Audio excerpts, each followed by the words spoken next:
real great opportunity here for 24/7 to really advance forward and continue becoming and being the best place on earth to talk about Earth.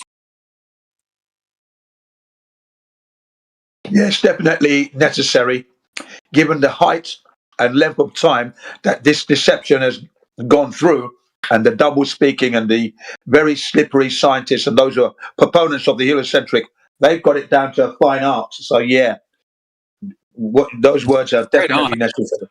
Yeah, yeah. Yeah, the whole globe cosmology is so screwy that it's taken us ourselves in our own personal lives a long time to unwind ourselves from this cognitive dissonance that has ensnared us.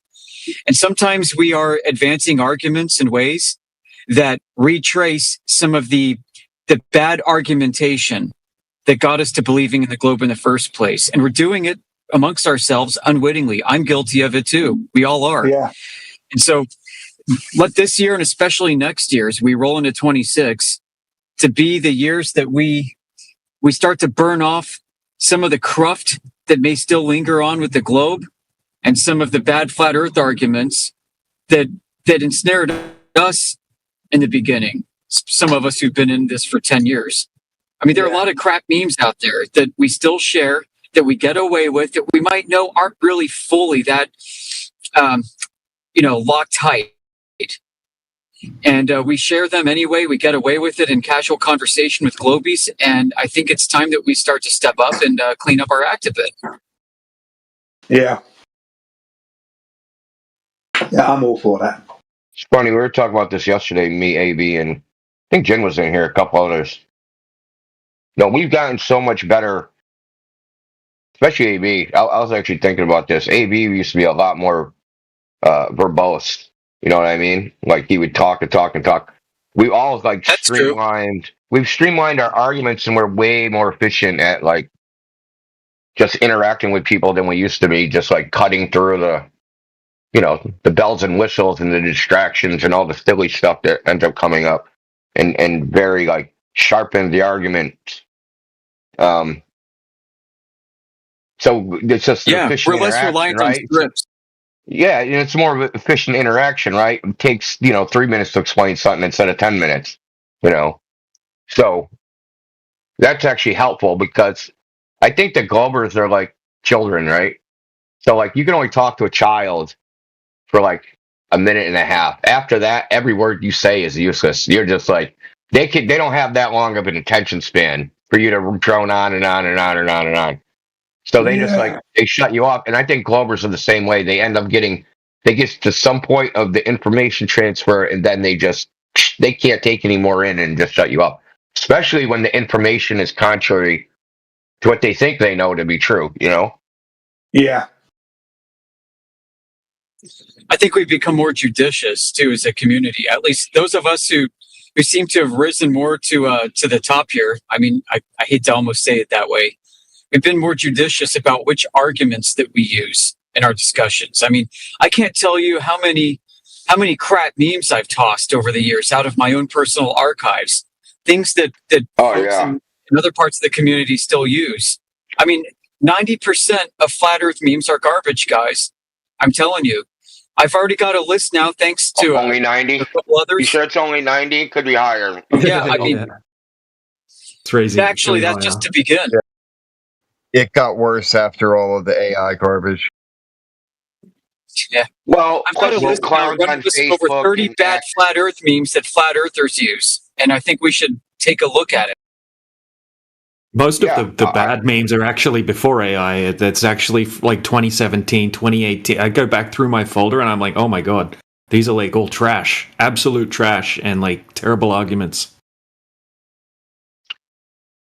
So another, also complex arguments for people that have no idea what the hell you're talking about is, I've jettisoned so many of those. The one I was talking about yesterday is the Berry Center. Me and AB were talking about the Berry Center. The sun, there is no center to the solar system. The sun's not at the center because it's actually wobbling, right? There's some other center.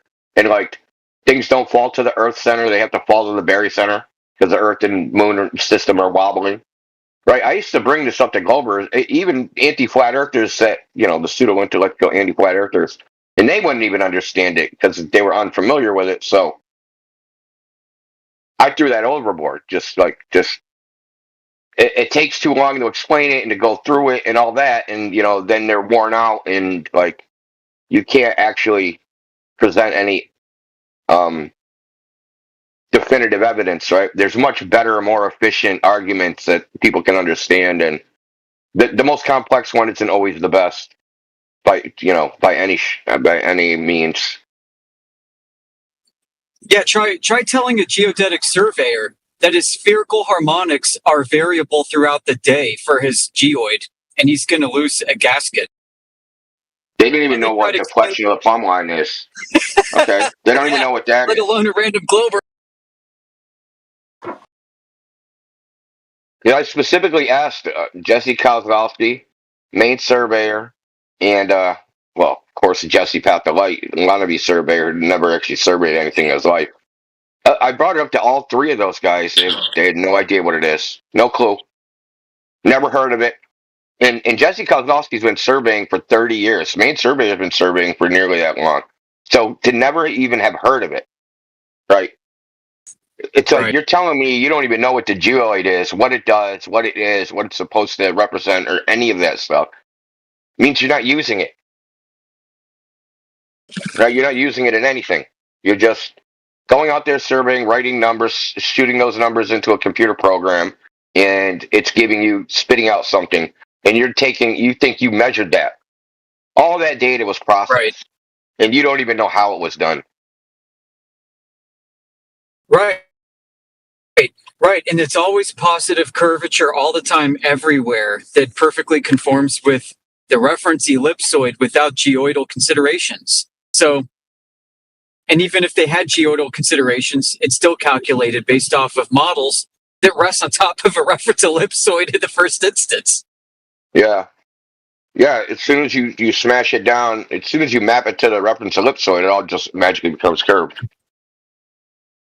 Right. There may be something to the geoid. It doesn't mean that Earth is a reference ellipsoid for the geoid. It could be a geoid behind a flat data.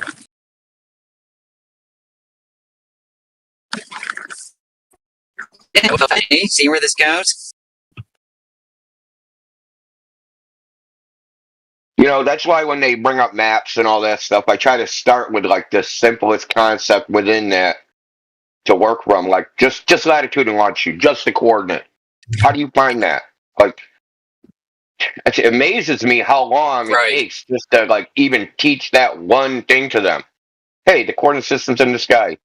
They freaking go bananas. They hate that shit. Yesterday, Mez was in here, just going bananas. No, latitude and longitude are on the ground. And I had to post something from the Ordnance Survey that said that was a myth. And then he just spurred out. Yep. It's okay, great. You're out at sea. You got your elevation angle to Polaris. What's the first thing you should do to determine your longitude, Mez? The first thing you should do. Or maybe the first 2 or 3 things you should do. Any idea? How do you claimed he did it You're with looking at the stars. He did it with a cell phone theodolite. He claimed he selected with a cell phone theodolite. Yeah, that's right. I want to see that. And that stars move at 15 degrees per hour based off of your. Oh yeah, that's right. You were here. Point, yeah, that's right. I forgot. I forgot you came in with that. Yeah, he's clueless. No, they move at 15 degrees per hour as an assumed calculation of their arcing paths relative to an imaginary circle that they trace. But your optical field of view does not present a 15-degree hour rotation for all the stars whatsoever. Unless you're at the equator looking at stars along the celestial equator. 0 degrees declination. Well, and this is the same problem with Bob, right? With Bob's ring laser gyro, right? Bob measured 15 degrees per hour, not realizing they're okay, because the sun moves 15 degrees per hour. No matter where I go, I'm going to measure a 15 degree per hour rotation, right? So when Bob said I measured 15 degrees per hour, it never went into their mind Hold on. You would never measure that value. Even if you had a 3-axis gyroscope, you would have to sum the values, right? Like, Exactly, along all the axes. Yep.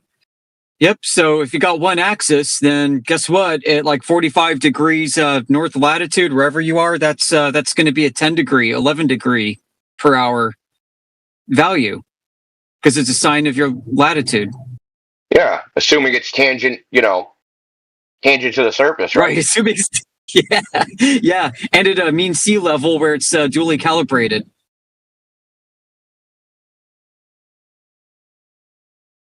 Yeah, man. There's so much that we could get into. It's such ever deepening levels of discussion with this, and most of the people we talk to are not ready for it. They're not there, but they take us there, and that's what kind of sucks. Is I know I can go pretty deep on some of these things, and I know that the guy asking me these questions isn't able to, but seems to be so cocksure of themselves that they can. And I just see the freaking train wreck coming from a mile away. And I'm like, all right, here we go. And sometimes this has to be done in order for the audience's benefit to see that people don't know what they're talking about, despite how much they believe they do. And there's some value in that. And I don't mind teaching people how I've come to understand the world in the process. But how much of this is really a distraction and diverting away from far simpler points that we should be hitting home with the people we talk to? I think that's worthy of consideration as well.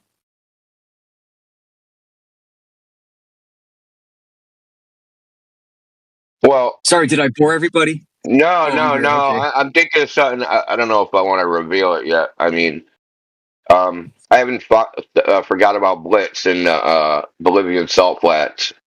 And I wish I would have realized this at the time because this is it's a gold killer. Like according to the mirror, there's a mirror equation. Now an image reflected in a convex mirror should appear r divided by 2 away from the surface, which would make any image, like say the sun, in the reflected image of the sun should appear half the size. So think about the store mirrors, right? The mirrors in the store. Right. They appear farther away, and everything in the mirror is like half the size of the object set you see directly. Oh, perspective scaling. Oh, dude, yeah. Curvature versus perspective scaling. Is this where this is So going? not only would you see it significantly different, it would be way different, right? It would be half the size. Like that would be certainly noticeable. If the sun, moon, sky, stars, everything, clouds were half the size. And I've been fiddling around with Gemini, like arguing with it, like, no, this can't be true, because I'm trying to like play devil's advocate, like, no, this can't be possible. Like, you made a mistake here, you made a mistake there, and it's just telling you, no, this is how it is. Like, but I'm still like fighting with it. If this happens to be true, like that's it. It's a fucking wrap. We got the Bolivian salt flat. Right. Nothing appears half the size in the reflection. That's a wrap, dude. It's over. Like that's a done deal. It's checkmate. We're done. Because Right, they can't argue any of their nonsense. They can't argue gravity. They can't argue. Shit. The only thing they could do is say that's a flat spot, right? That's all they could ever do. Right. My mind is blown right now. So the image of a mirror gives a perception of depth, but it's really 2 dimensions. So the image must not only scale with distance, perspective, as you're saying, but the image would be stretched with the square of the distance along the curving surface of the globe as well. Well, yeah, because you got diverging rays, right? Yeah. Yeah. Well, the thing is, you got diverging rays, right? And then you're looking at the reflection. And the reflection of some object has diverging rays. So your mind puts it where those rays converge, right? And they would converge at a point which would be half the radius right? Half the radius of curvature, Right. and that puts it. It doesn't even matter what it is. That puts it at one half the magnification, one half the size of the object. And this applies to no matter what angle you're looking at. So if I'm looking at I it see. normal to the surface, from the side, any point, it's all the same as long as you have um perfectly spherically symmetric, convex mirror. The thing is, I had to trick it because whenever you use one of these large language models and you put in 3959, even if you try to not tell it, this is not the Earth, this is just a mirror. Because as soon as you start telling it anything about the globe or flat Earth, their curating and fine tuning makes the thing say retarded stuff. So I had to build it from. So I like Gemini, because it has its million token context window. I had to build it from, okay, how do I calculate distortion on a flat mirror? Okay, boom. And then right after that, it was like, okay, I want it for a curved mirror. Boom. And then it gave me a comparison between the two. Then I'm like, because now I said, use the calculation for the curved mirror. So now because what it'll do is it'll try to fudge. That's literally what it does. As soon as you say, oh, apply this to the Earth, it starts to fudge. So I got the That's methodology first, right? Got the methodology first so it couldn't run away from it. Okay, so here's the methodology. Use this methodology to calculate if the Earth was a giant mirror, what the distortion would be. And it told me that there would be a distortion because of the dip of the horizon. And I was like, no, I want the distortion from the divergence of the rays. And then it went all the way through that and said, well, all the objects would be half the angular size. And I'm like, no, this can't be right. So then I started arguing. I'm like, that's too good to be true, right? It's just like, no, that can't be right. So I just got to, I'm going to verify this 3, 4, 5, 6 times. Probably just. And then I started looking at convex mirrors, right? So I just went around, started looking at convex mirror images. So there's a chick. She's got her hand right on the convex mirror in the mirror, even though right next to the surface, and her reflected hand is half the size of her hand. Right? That's awesome, dude. That's awesome.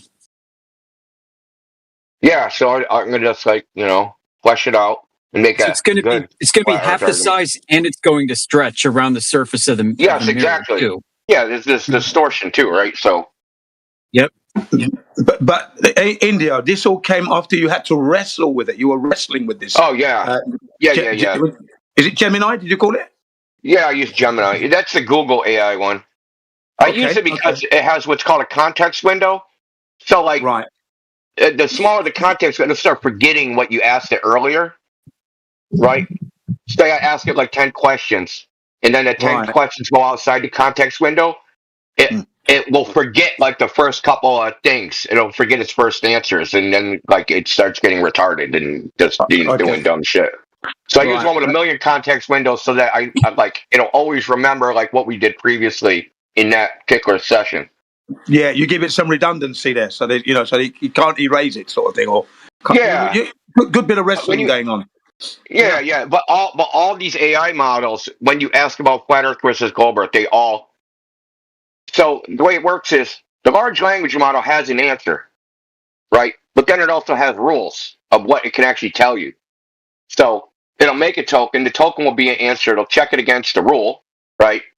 And then the rule will probably never tell them the Earth is a globe or Earth is flat, right? So it has to go back, insert that into it, make a new prompt, recalculate everything, and then give a new token. But it makes the thing crazy because all the actual natural correlations within the large language model, it's breaking them all. So it'll give these nonsense answers. So one thing it does, which I've noticed, is it'll mix units, right? So it'll say for a 6-foot observer, the horizon will be so many kilometers away, which is what? How do you why did you go from imperial to metric? It does weird stuff like that, or just get the horizon completely wrong. Wow, that's amazing. Yeah, it starts flaking out, dude. When you start hammering it on flat Earth versus globe questions, it just starts flaking out completely. It gave me fake citations. It's tokens. Yeah, it gave me fake citations to papers that don't even exist. Like, cause I I'm hate like, that okay, shit. they're like, we verified. It said satellite data verified on the ground. Okay, I said, give me a citation for this. It gave me 5 citations. I went and checked every single one. Just made up, completely made up. Wow. Now that Gotta is say, Grok amazing. does a better job at checking that stuff. But yeah, you got to Blatant think like lying. the more trust and safety stuff that they put on the back end basically increases its own system prompt size, which means it needs more processing power, more greater context windows in order to perform at the same rate as an AI with less processing and less in a smaller context window that doesn't have all those hamstrung trust and safety rules. Yeah, and Something then to it think also about. becomes nonsensical, right? Like, because it's only Yeah. correlating all the text that's out there, and none of that text says, you know, how far away is the horizon? Consider flat earthers are crazy conspiratorids, and that all this, like, you know what I mean? And then contaminating the prompt, and then it's spitting out gibberish, and why is anyone surprised? Yeah.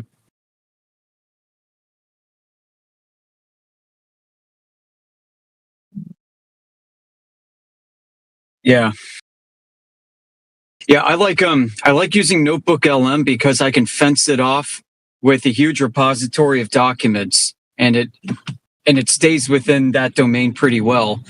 But then you can use Grok to do expanded research out into the internet where it will fact check sources and give you real links to real content without hallucinating. And I think the two actually work in tandem pretty well. It's too bad Google doesn't do both very well. Because the million token context window is a game changer for me. I feel like when I'm using Grok and other AIs, that I'm dealing with a TikTok brain. Yeah. Also, Google Gemini, I found there's a difference between, because you can shut off called um, ground in Google search. It's like a little switch. So you can augment the response, right, on what it does. It'll, search on Google and integrate that into its responses. I get a really different answer if I toggle that on and off. If you don't let Yeah, it talk basically to the internet. yeah, that's a thing too. But what bothers me though, Indio, is I find Gemini even hallucinates links with it on. Yeah, no doubt. I wouldn't doubt it. Yeah. So are you able to get Gemini to say the earth is flat, for example? Oh, probably not. I haven't really tried. I stopped trying to even like get it to do stuff like that. Okay. I did extensive testing with ChatGPT and all. Like me and Drace did a bunch of stuff with that in when it first came out, Yeah. and because because of the prompt restrictions, right? It Right. it spits out an output, but then it can't show you the output until it runs it through all these checks, these quote unquote safety checks. These safety checks aren't done beforehand; they're done after the fact. So it has Right. its answer, that it has the actual answer, and then it has to modify the actual answer to conform to that. Now, that conformity, sometimes it doesn't like have a choice. Sometimes it actually has to pick between two things, right? So one of the safety feature checks would be, make this make sense to a human person. And then the other one says, don't tell them that. So to not tell them that, and like they have to make it not make sense to a human person. You know what I mean? Yeah. But one will be Yeah. flagged. It just has to be gibberish. But they'd rather the thing spit out gibberish than tell you the truth. Okay. So when Chat GPT came out at the beginning, I heard one or two flat earthers saying they were able to get it to say the earth was flat after, Yeah, you can. You can if you keep so messing with it. yeah, they messed with it and circumnavigated all the silly little answers, and they led it to telling the truth because they gave locations on Earth where you could see all these long distance observations, and then it had to work out the maths and everything and the formula, and then it said it was flat. That's what I heard anyway. Yeah, you could get it to do it. And there's like jailbreak prompts that you punch in, and it Right. basically will remove the security restrictions to a degree. And you Right. could get to like impersonate a crazy conspiracy theorist flattard, and then give me the response as if you're that person, and then ask it a question, and then it'll actually say the Earth is flat or whatever. Like the same way you can get it to like say, okay, write a poem in the tone of Donald Trump, and it'll write, a poem in, Yeah. the tone of Donald Yeah. Trump. You have to trick it by saying, you're not really giving me the answer, you're impersonating the wrong answer. You know what I mean? Yeah. Well, it's quite interesting anyway, yeah. Because obviously if a child of like 10 went up to the computer and started, the AI and started asking it straightforward questions, it's going to get no, it's not. It's going to get the standard spill, isn't it? Isn't he? Well, yeah, it's just regurgitating what everybody, what everybody thinks on the internet. It's not thinking or reasoning or anything like that. No, that's right. It's a standard It's narrative. machine learning. Everybody should stop calling it AI. Actually, it shouldn't even be called AI. No, it's not. Exactly. Only It's artificial. It's real artificial. It's just artificial, yeah, because it's not intelligent. And anyone who comes in here and debates us using it is also artificial intelligence. Okay, yeah, I get that.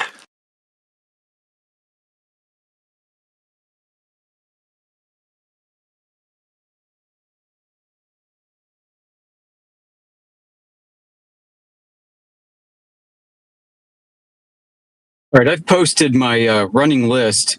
Again, thanks to those of you who've helped contribute to this. Running list of bad flat earth arguments that flat earthers make.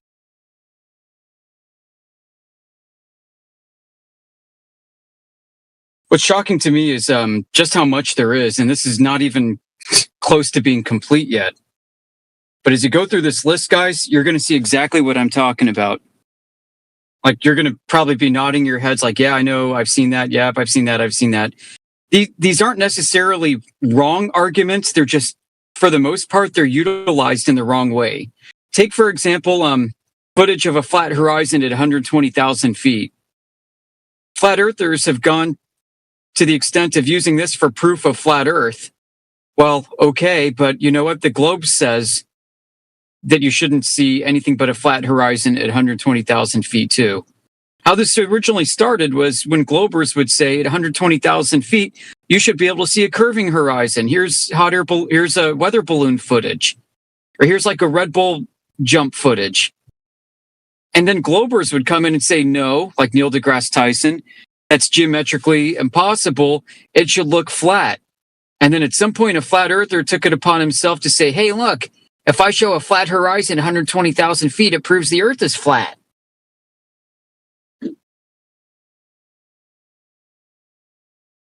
It's insufficient. It's almost strawmanning the globe, guys. The airplane pitch, not when they post the data, but just that argument that they have to tilt their nose down. Yep. It's so slight. Like, they wouldn't even be able to do it if they wanted to. It's so small. Like, even if they did have to do it, it would be so small they couldn't even do it. I know. It's like, how many arc seconds of degree is it per mile? It's so small. It's tiny. Yeah. Cumulatively, it's large, right? But it's just like, dude, like, right. So, like, you never even perceive it because all you would try to do is just freaking aim at the artificial horizon, right? Get your velocity vector aimed at the artificial horizon and go that way. You wouldn't even like. Plus, like, planes move up and down hundreds of feet anyway in seconds from downdrafts, microbursts, and all that crap. Like, it's true. It doesn't. It's so like, no, just no. Well, there's a greater argument to be had here too. It's that the gravity vector is updating continuously, instantaneously with every passing second, which means that there shouldn't be a rotation relative to the gravity vector, unless you're just altering your pitch with respect to the gravity vector. What needs to be established is that there's a change in orientation or attitude from point A to point B with respect to the curvature of the Earth. So the only way to establish that is if you're able to like gimbal lock your gyro, and then fly with it, and then measure the rotation relative to the locked inertial, locked gyro housing.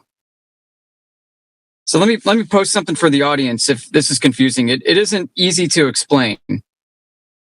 Here, I posted it in the chat. I've got a +3 angle of attack above the level in the communicating vessel below it, okay? Over time, that level is not going to rotate around a globe by the glober's claim. It's not going to show unlevel from point A to point B, in other words. I'm even fucking it up. As you move the level from point A to point B, it's not going to show not level if you're maintaining level the entire way. The question is are you rotating the level around a ball, and how do you measure that? You have to have a horizontal plane of reference that's not visible or present within this diagram or within the pitch data in order to do that. And how do you do that?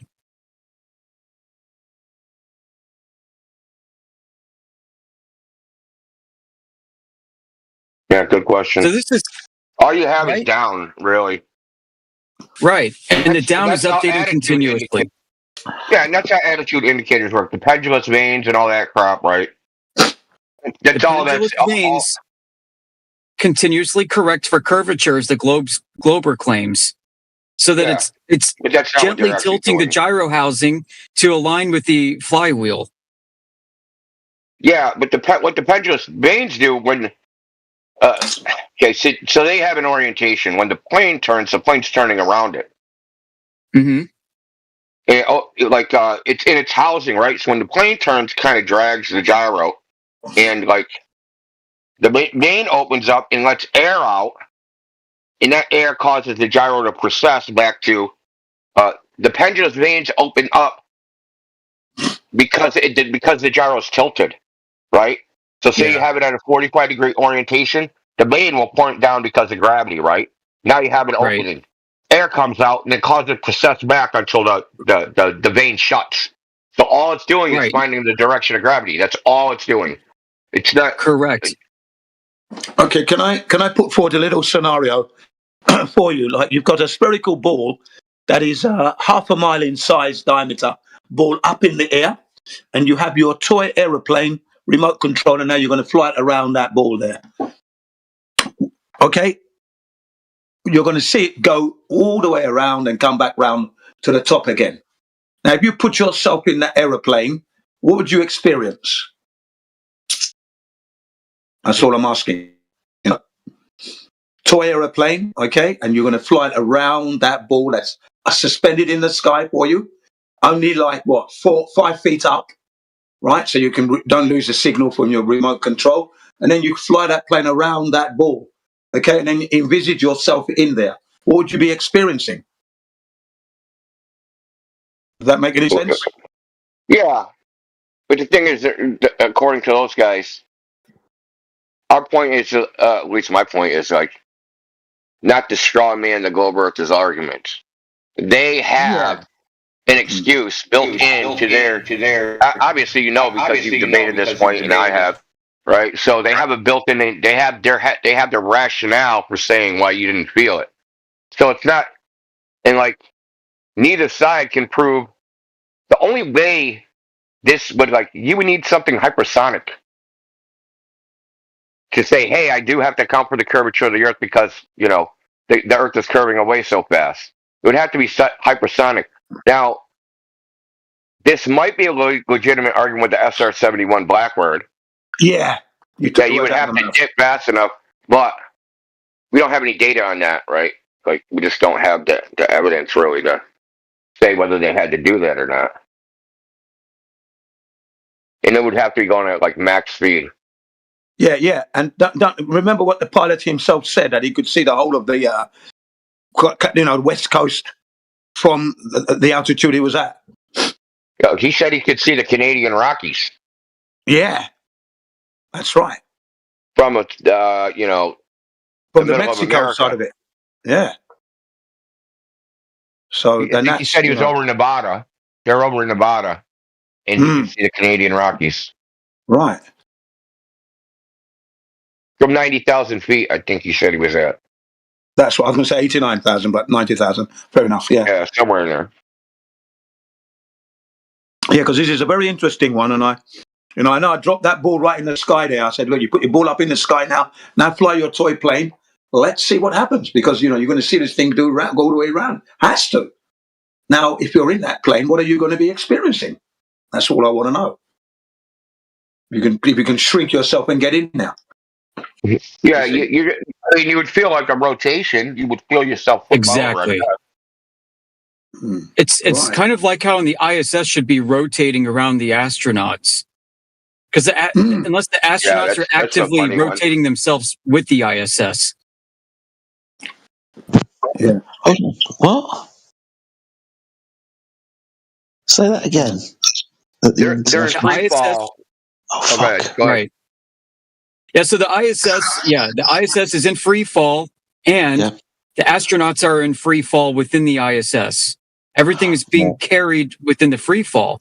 The ISS supposedly has gyroscopes, has a whole slew of them, command Yeah. gyros that are physically rotating the ISS so that it's always nadir pointing. That's the belly side facing the curvature of the Earth. Mm-hmm. The astronauts need to also be rotating themselves if they're going to also be nadir rotating. But if they're freely floating inside the ISS, they're not. Yeah. So the Yeah. ISS should be rotating around them like a housing every 90 minutes, unless they lock themselves to the fuselage. Yeah, I get you. That's brilliant. Yeah. Thanks for explaining that, mate. I thought I understood it, but that's really cool. It gets even crazier. There should be like a tangential momentum of the air molecules inside the ISS, creating a pressure differential between the back ceiling of the ISS capsule and the bottom front of it in direction of orbit. Yeah, you said that the other day, and I got that then. Yeah, that's true as well. Yeah. Brilliant. Yeah. Good morning, everyone, by the way. Good morning. Yeah, good morning, Jedi. Yeah, good morning, Jedi. There should be some sort of centrifugal accelerating force pushing all the air molecules in a direction. Yeah. Yeah, that's right. Yep. You see, this Mark 23 is a massive problem for the story they tell us. And what about the orbital decay? Because, you know, it's not going to stay. You know, I cannot accept that it's falling and moving, you know, up around that's stupid. They gas that. molecules They fixed that problem. are unaffected. Gas molecules are unaffected by gravity. That's why they can't be curving with the rotation of the falling motion around the Earth. That's just mad. They fixed the orbital decay issue about I don't know, half a decade ago, because we used to bring it up all the time, and then we're going to put a Soyuz rocket up there, and now that's the boost mechanism that they put it into a higher orbit. Even though I've never heard them actually saying, we boosted it, or how that took place, or when, or where did they go? Like, there's no details. I think I did hear them say they were going to, like a news story says, you know, the ISS crew appears to boost it's going to use the Soyuz capsule to boost the ISS to a higher orbit, and those are like the only details. Yeah, and the other recent one in recent years is that the space shuttle itself, when it docks, they use the space shuttle to lift the ISS back up. They do that as well, they said. Okay? Yeah, they said that at the time. I don't even know how could you even do that? Just think about it. Why wouldn't it start rotating? Right? Exactly. Unless you're at the center of mass, dude. Like pointing it directly at the center of mass. The thing's gonna start rotating around the center of mass. Thank you. Exactly, because if you're not dead in the middle and you're at wherever they lock on the side, and you start doing your thrusters in order to actually lift it up, well, you're going to rotate it as well, aren't you? It might go up, but you're rotating as well. You start a rotation motion, surely. Do you get me? Because when the space shuttle comes up, it locks onto the side of the module. Okay, it's not underneath; it's the side of it. One of those modules, whichever the United States one or the Japanese one, whichever one it is, Canadian one, they lock on. The door is opened. They lock on. Okay, they go through, and then it's attached there like that. doing Mark 23 as it goes round. If you fire your thrusters, right, you're going to make the thing rotate round, surely. If you got propulsion, because you're in a vacuum, remember, near enough. That connector between the shuttle and I don't know what that ISS is supposed to weigh. It's got to be hundreds of tons, right? Yeah. To even move it in the first place, you're going to have some type of strong connector between the shuttle and the ISS. And the ISS, yeah, it's like you got a bolt. Instead of it just snap off, right? Exactly, because it's just docking, isn't it? Docking, and they lock those locking mechanisms, and the whole seal has to be very solid and not give an inch, because you're now talking about shifting the whole thing up. And I think you would set a rotation in, you'd change the orientation of the ISS. You would, if it were possible. Oh, what's up? Yeah, it's just, the falling down is what it gets me. Falling around the globe, Every time I hear it, it's like a kick in the stomach. Falling around the earth.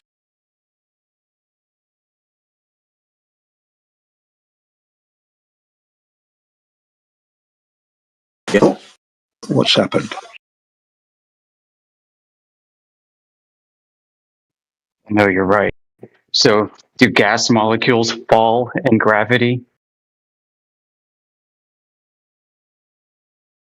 I mean, this is back to my earlier point. I know I'm still on it. The answer is no.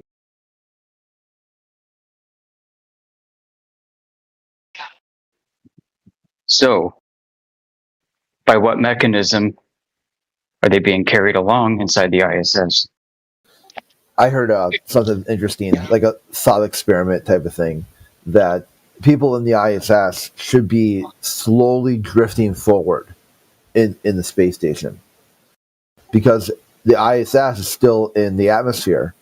So every time it hits even a single molecule of gas, that should cause a collision that slows it down. But the people inside are still moving at. What's going on? Someone humming? Eventually, sometimes, everyone has a high value. Hey, India. And what? Lithium. Yeah, India is something like. Oh, Yeah, was that? Good. Well done. yeah. So anyway, so each time the space station hits like any gas molecule, it slows down. Very very minor, but the people inside are not slowing down. They're maintaining this supposedly the same speed, so that will cause them to move forward in the fake station, and not just them. All the other objects just inside, like everything would be slowly moving forward. Yeah, it's a very, very thing they're asking us to accept. Absolutely, and it's all happening at Mark 23. That speed. It just kills me. That kind of velocity just wants to really go in a straight line. Subjecting it to this curved trajectory now. Forces are applied. The things that ISS, the way it's been configured for me, it's too flimsy. And then you're attaching a space rocket, a space shuttle to it, and it's docking, right? And it's docking at Mark 23. So I don't know how they can do this stuff. Well, they can't anyway. They just can't do it. It's impossible. Yeah, definitely impossible.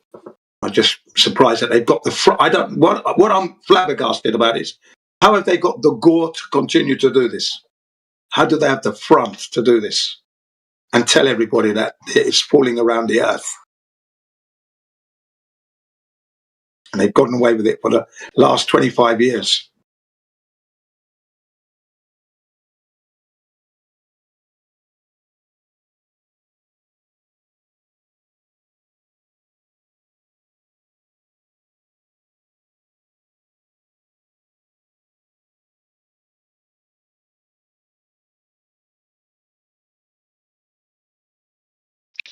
Five, sorry, yeah, five more a second.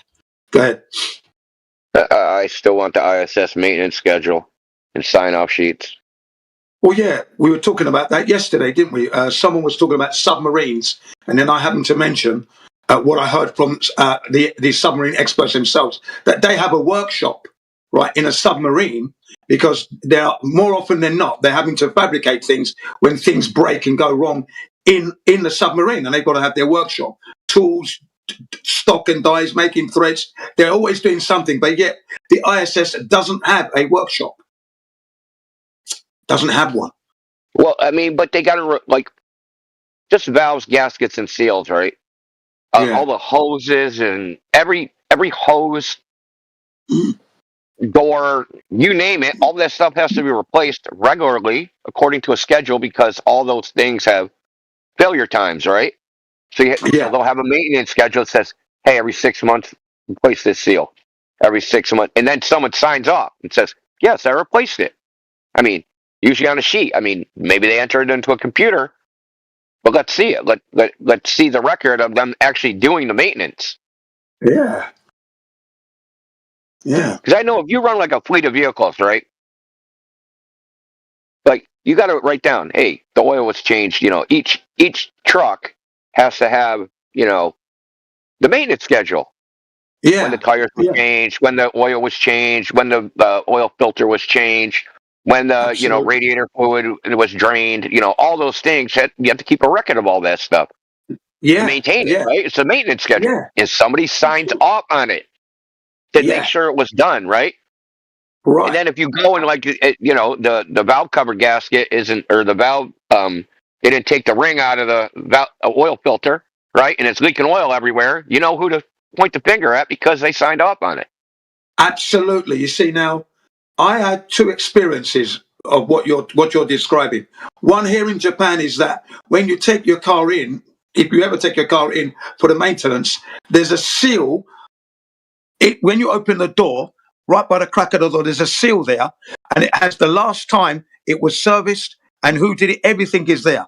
And then when you get the new service, that seal is removed, and the next seal is put in, and the mileage. They check the mileage and they write that in, and they put the new seal right there for the next time for your next schedule.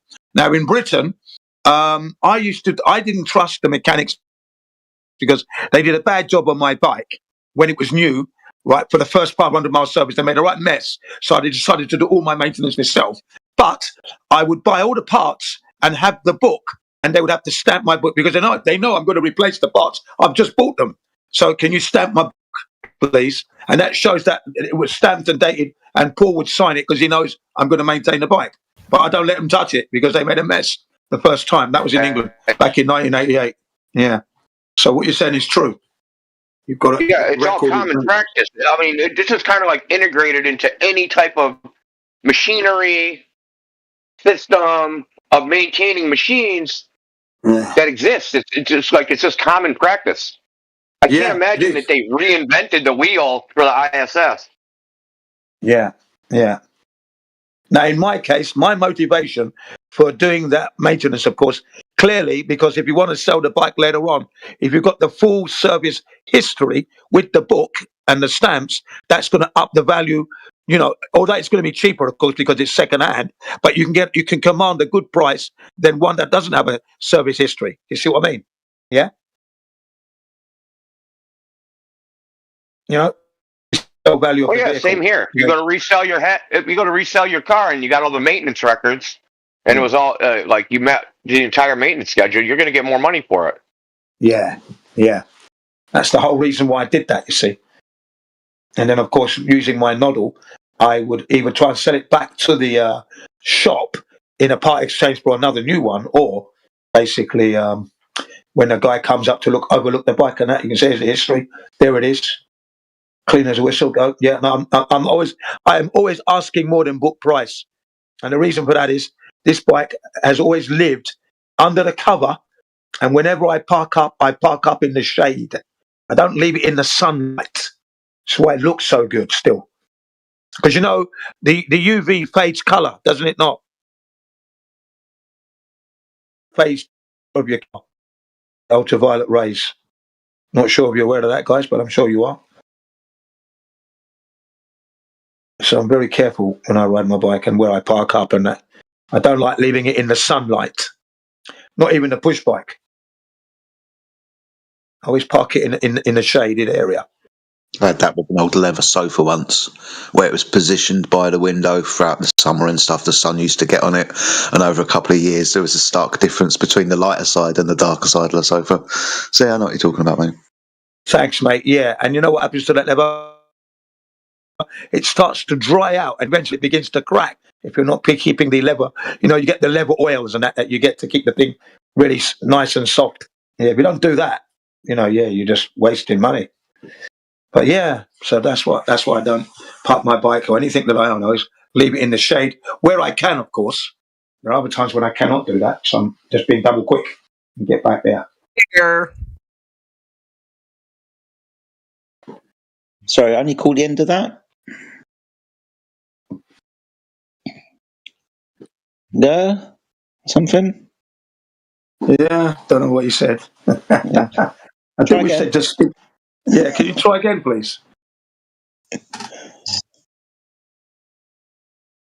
Oh, maybe next time. See, Gay Dog. Sorry, J Dog has joined us. What's up, J Dog? Hope you're doing well. Do apologise for calling you gay. That was my bad, mate. What's up? Not much, Tim, my friend. How about you? Chilling. Working the store Thursday morning. At least in the U.S. Nigga. Oh, who was that?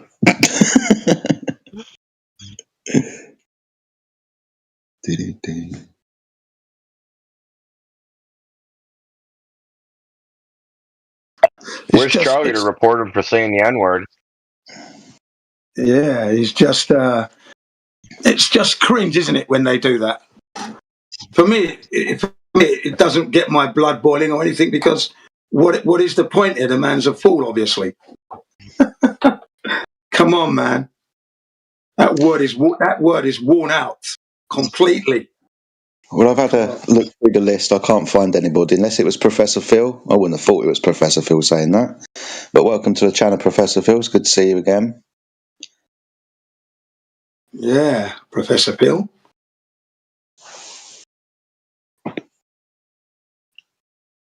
Come on, mate. Don't be shy.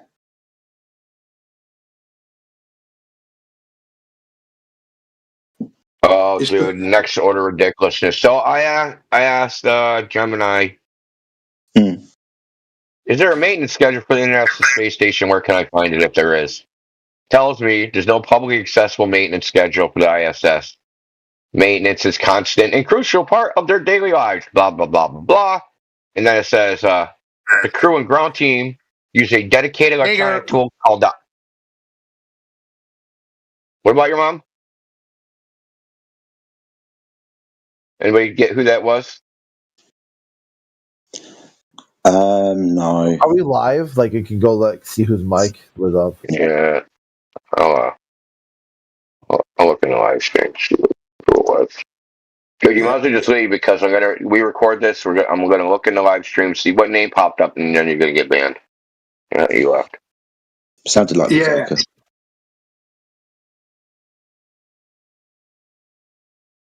So, where was I? Yeah. The ISS ground schedule. team use a dedicated. Yeah. It says the crew and ground team use a dedicated electronic tool called the onboard short-term plan viewer to view the daily timeline of activities. Listen to this. This is cuckoo, Cocoa Puffs.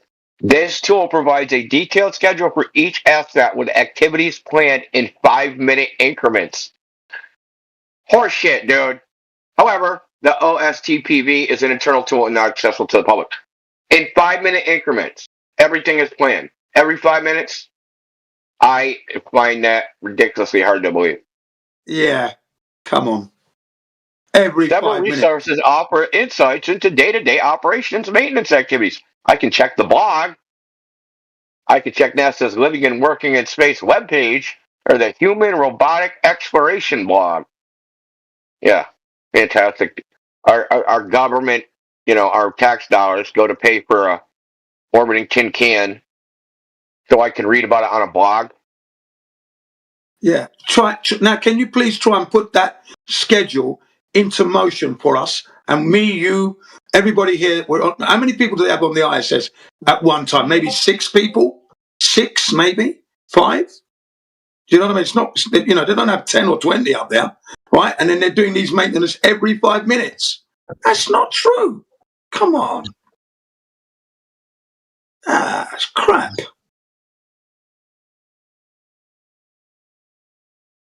What are they doing that they're doing every 5 minutes? Maintenance checking.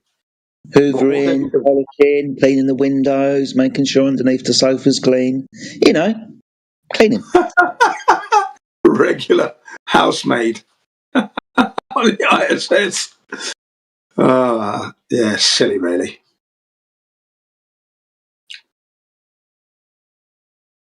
Mm.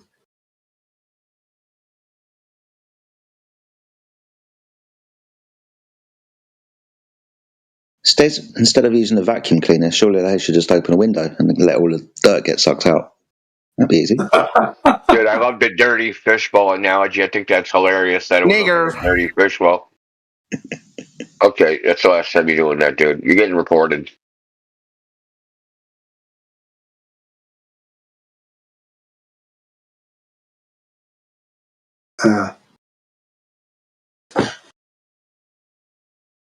I don't know who would waste their time doing that. You're not kids. Yeah, they've just got the wrong idea. Yeah, Jin, it's that guy at the bottom. At the bottom, his name is Mossad. Something. Oh, he's gone now. Okay. There you go. Right, so we know who he is anyway. Thanks very much, Ultima. Yeah. I don't know why they waste their time. Kids, silly, really. What do they hope to achieve by that? Jin, many people. Sorry, Jedi, go on. No, you're all right, man. You crack on, mate. I was just saying that many people's mind are filthy. They need to cut that stupid shit out, man. Just filthy and non-stop. They need to repent. Stay away from that, lad. Stop thinking of those stupid words and that. They just don't understand their brain. Yeah, they're just stupid. What's going on in their heads? When we were kids, we used to make prank phone calls and knock on doors and then run away. This is just a newer version of that, dude. Yeah, knocking dollies out of bed, it was called. Do you remember? Yeah, well, we used to call it knock down ginger. Yeah, we used to call it knocking dollies out of bed. Yeah.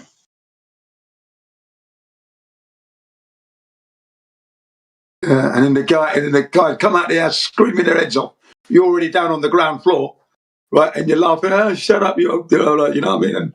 And then we'd run off.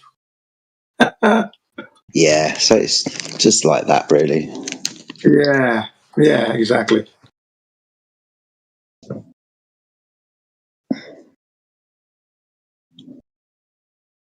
Knocking dollies out of bed. The names we gave these activities.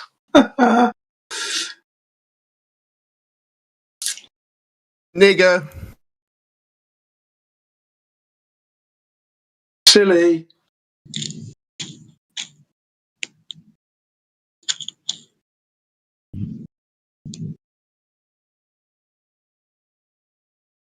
الأرض مسطحة.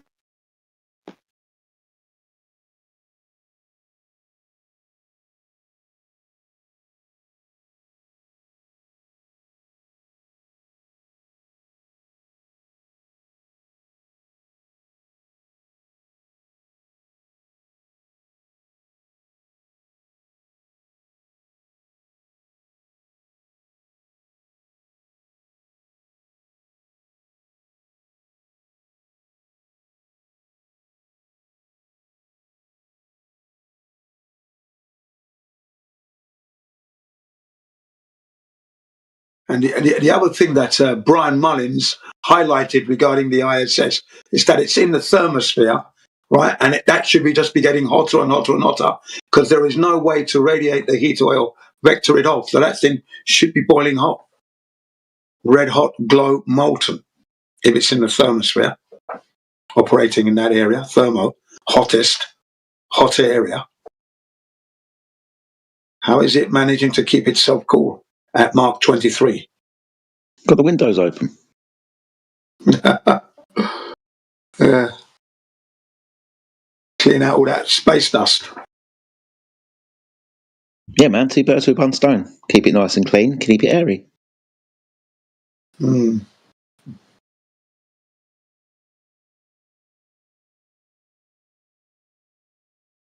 If your daily activity was timed down to every 5 minutes, wouldn't that make you crazy? It would. Of course it does. It drives you mad when you're watching a documentary online sometimes. You're getting adverts every 5 minutes. In fact, sometimes you think that wasn't 5 minutes, that was 3 minutes. They're coming in so regular. Annoying, yeah, it would. Drive you nuts. Of course it will. You would end up like that, wouldn't you?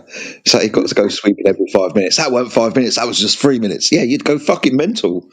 God, yeah. I don't think there's a way that you could actually do that every 5 minutes, right? That seems a little bit excessive. Yeah. The only race I can think that could do that would be the Japanese. They seem to be into that, kind of dedicated themselves to do that. They get into the zen of it. Do you understand what I mean by that? Yeah? They get into the zen of that, and that's it. Once they're locked in, they're like robots. Honestly. That's the only race I can imagine that can do that.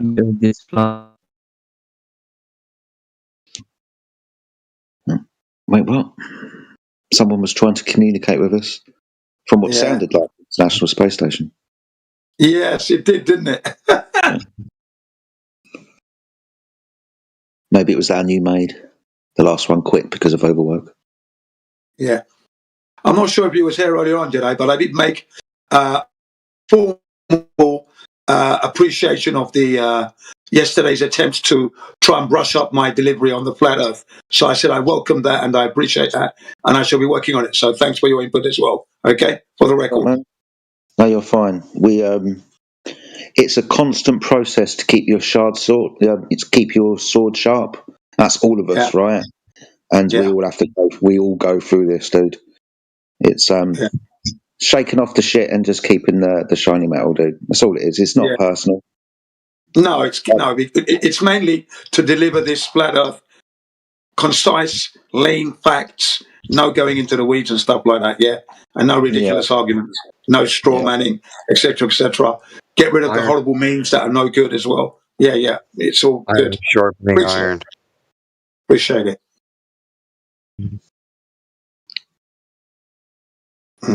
As I've said, I don't want to be the one that's bringing the flat earthers into disrepute, if you will. No, of course not, man. Nobody wants that, man. Yeah. I think as we grow and learn and whatnot, we see things that maybe that we've done in the past. We don't need to carry on into the future, right? Certain things, arguments that we bring up, certain phrases and terminology. So, it's like AJ just pointed out, or AG just pointed out. It's just irons sharpening iron, dude. That's all it is. It's nothing personal. Like, if anything, well, let's put it like this: if we didn't care, we wouldn't waste our time with you. Do you understand? Yeah, absolutely. Yeah. And if I am like a loose cannon, I'd be gone. Well, yeah, but you're not. Do you know what I mean? You're a much respected, loved member of our community, loosely termed. So it's only because we care, man. Do you know what I mean? Yeah, appreciate that. Yeah. Stop saying stupid shit because we have to clean it up, basically. I should take a big bog roll in future. No, you're fine, dude. I'm just playing. I'm waiting for Professor Phil to open up his mic, but no, he's just going to hang around, I see. Is Professor Phil is he the Aussie? He's actually gone now. Fair enough. Is he an Aussie, Professor Phil, if I'm right? Yeah, I think he's Australian, Yeah. No, we're too strong for him, man. And he does push off. He does, really puts his best foot forward, but it gets flattened, unfortunately. Yeah. And when we're on form, we are, he can't get in.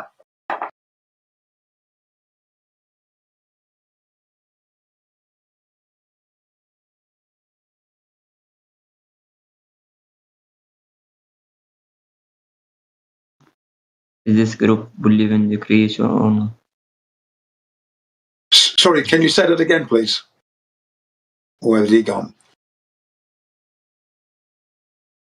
I heard some noise, but He sounded so depressed. He pulled me down a peg or two. He's like, oh, he sounded like he was going to. he said something like, that's what I heard. Yeah. Fucking depressed the crap out of me.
Yeah.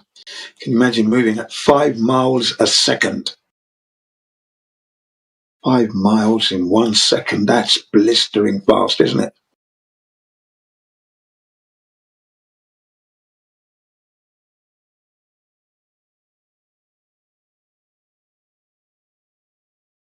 Yeah, you couldn't see it go past. You'd be watching it from a long distance, then before you could, it's gone. Do you know what I mean? 5 miles a second. Well, yeah, but if you can see 30 miles of sky, it's still going to take a little bit of time to go across, isn't it? Oh, yeah. Of course it would. I'm talking down where we are, at our level. That would be blistering fast, wouldn't it? At our level, sea level. Yeah. Yeah. Up in the sky, yeah, of course. You got more scope to see it going across. Still be pretty quick, though, going across. Oh, hell yeah, of course.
Oh, and another thing that was highlighted, I got this is from like Jeran and that when he was looking into the ISS, that the negative buoyancy pool, it is the wrong environment, isn't it? If you're going to go to a vacuum, why would you be training in a pool which is creating drag when you're in the water? Your motion is slowed down, right, in the water. But then if you leave that now and you go to supposedly the moon, where there's only 1/6 of gravity, now your movements are going to be very quick because you've had this drag on you all the time, and now it's not there. Now you're going to have difficulty trying to keep your balance, wouldn't you think? You spent a lot of your training in water, which is nothing like the vacuum of space. your movements would be, you'd be overcompensating all the time.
Welcome to 24/7 Flat Earth Discord. Yeah, this plan. Please try to remain civilized and cordial. Gravity is not a force. The outward force is fictitious because in our Earth frame of reference it doesn't exist.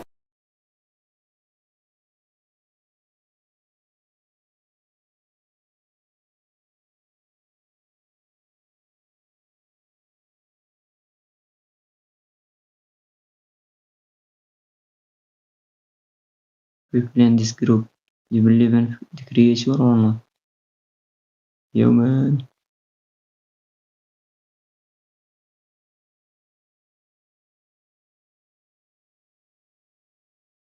Archie.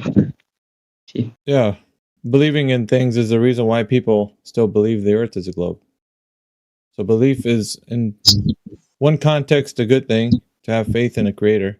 And then believing something that because the physical world is displaying itself as what you believe it to be, a globe, isn't true. Good morning, Alpha Veritas. Good to see you, sir. Morning, sir. So for Jamal FE, is that all you're questioning? But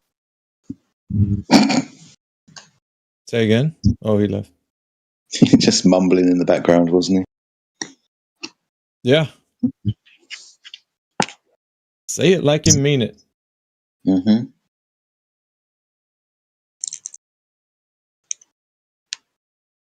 Anyway, good to see you, mate. Hope you're doing well. Yeah, dude. Enjoying my days off. Is that 4 in a row you've got here? Yeah. That's brilliant stuff, mate. Yeah, I've been going ham on the job, so but it was time for some downtime. Too right, mate. Is it 12-hour shifts you do? Yep. Yeah, you get that downtime, mate. Yeah, I added some extra ones just to kind of catch up with the move. Because that took a lot of a big financial bite in what I was doing. So yeah, I'm sure it did, mate. I'm sure it did. What about in here, man? You guys got stuff going on? Yeah, it's gone a little bit quieter recently.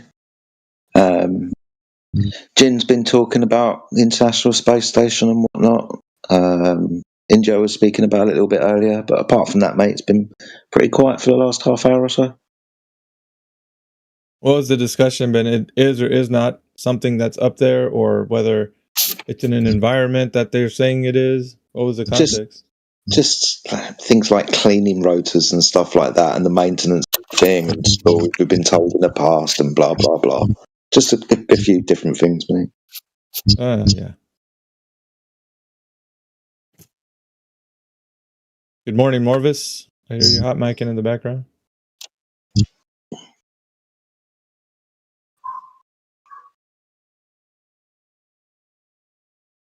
Yesterday, was it yesterday? I think I heard a guy in here, J-Dog. He was talking a little bit about questioning things in here, but he's been around, so. We were also comparing. Sorry, we were also comparing the ISS to submarines, and the submariners inform us that they have they always have a workshop in there because they're always having to fix things and fabricate things to keep the submarine operating tip-top condition. But yet on the ISS, they don't have that. They don't have this kind of workshop, and maintenance schedules. And that's when India will actually look into ask AI for the information. Yeah, on the maintenance schedule of the ISS, and it stated that there isn't any public access to that information. Well, there's usual protocols that need to be taken place if something happens, right? And I think one of the questions was asking, what's that guy's name? The real doofus that been to the ISS.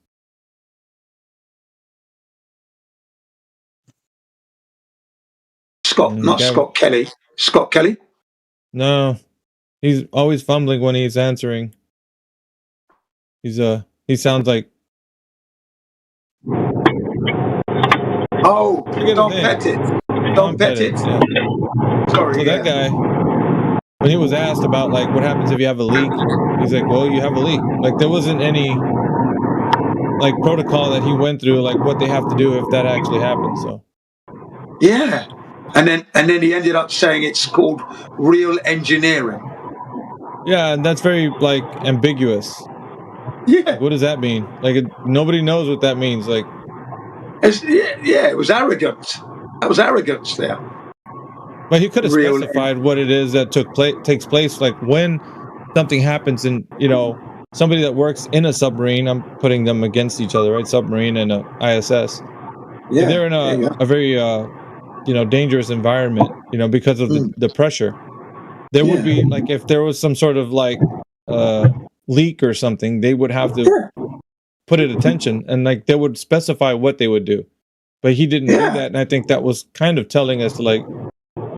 And he couldn't say well, this is classified, like because of the fact that it's just standard procedure, right? Like if something happens, what would you do? So his answer was just unintelligent when it came to it. That's right. Yeah, he didn't know the protocols. Yeah, he didn't know the protocols at all. He didn't know it. Yeah, that was very telling. You would need to if you're on the ship, and the ship actually had some sort of malfunction or some sort of breach in the carrier. I'm being silly, but on every boat that I've ever been on, you'll find a muster station where you're all supposed to gather as it goes wrong. Do they have muster stations on the International Space Station where everyone gathers and goes wrong? Yeah. Yeah, I'm not sure of that. I know they have a space capsule that they can use to return to Earth in case of emergency. Right? There's a capsule that I think one or two. Okay, like Thunderbird 2 or something. Yeah, and that returns them back to Earth. Yeah. But then again, it's getting there, isn't it? It's getting there and getting that. You must have drills to do that. You've got to have drills. I mean, you have fire drills at school and colleges. So you've got to have and at workplaces. So they must have these fire drills. What if it happens you're at the other end of the ISS? Complete other end. What do you do? Yeah. It always like some of the internal critique about like how they do things inside of the ISS is very telling. Like the cable management, like the way they handle things inside of there, like it's a bit carefree with the liquids, you know, flying everywhere. You know, I don't know. It seems to be like you have to take a different type of measure when you're working in that environment because stuff is like moving around everywhere. It's not like if you were in a place where, you know, if they were comparing it to being on Earth, where stuff is just, you know, not floating around everywhere. And so I don't know. It seems like that environment would be very special, and you'd have to use like different types of protocols for, like, you know, in case something happens. It just seems like there's never really not enough explanation to the public. Like their public relations when it comes to like that type of thing is really bad. There's no way you're giving people information like that would substantiate, you know, like, well, what type of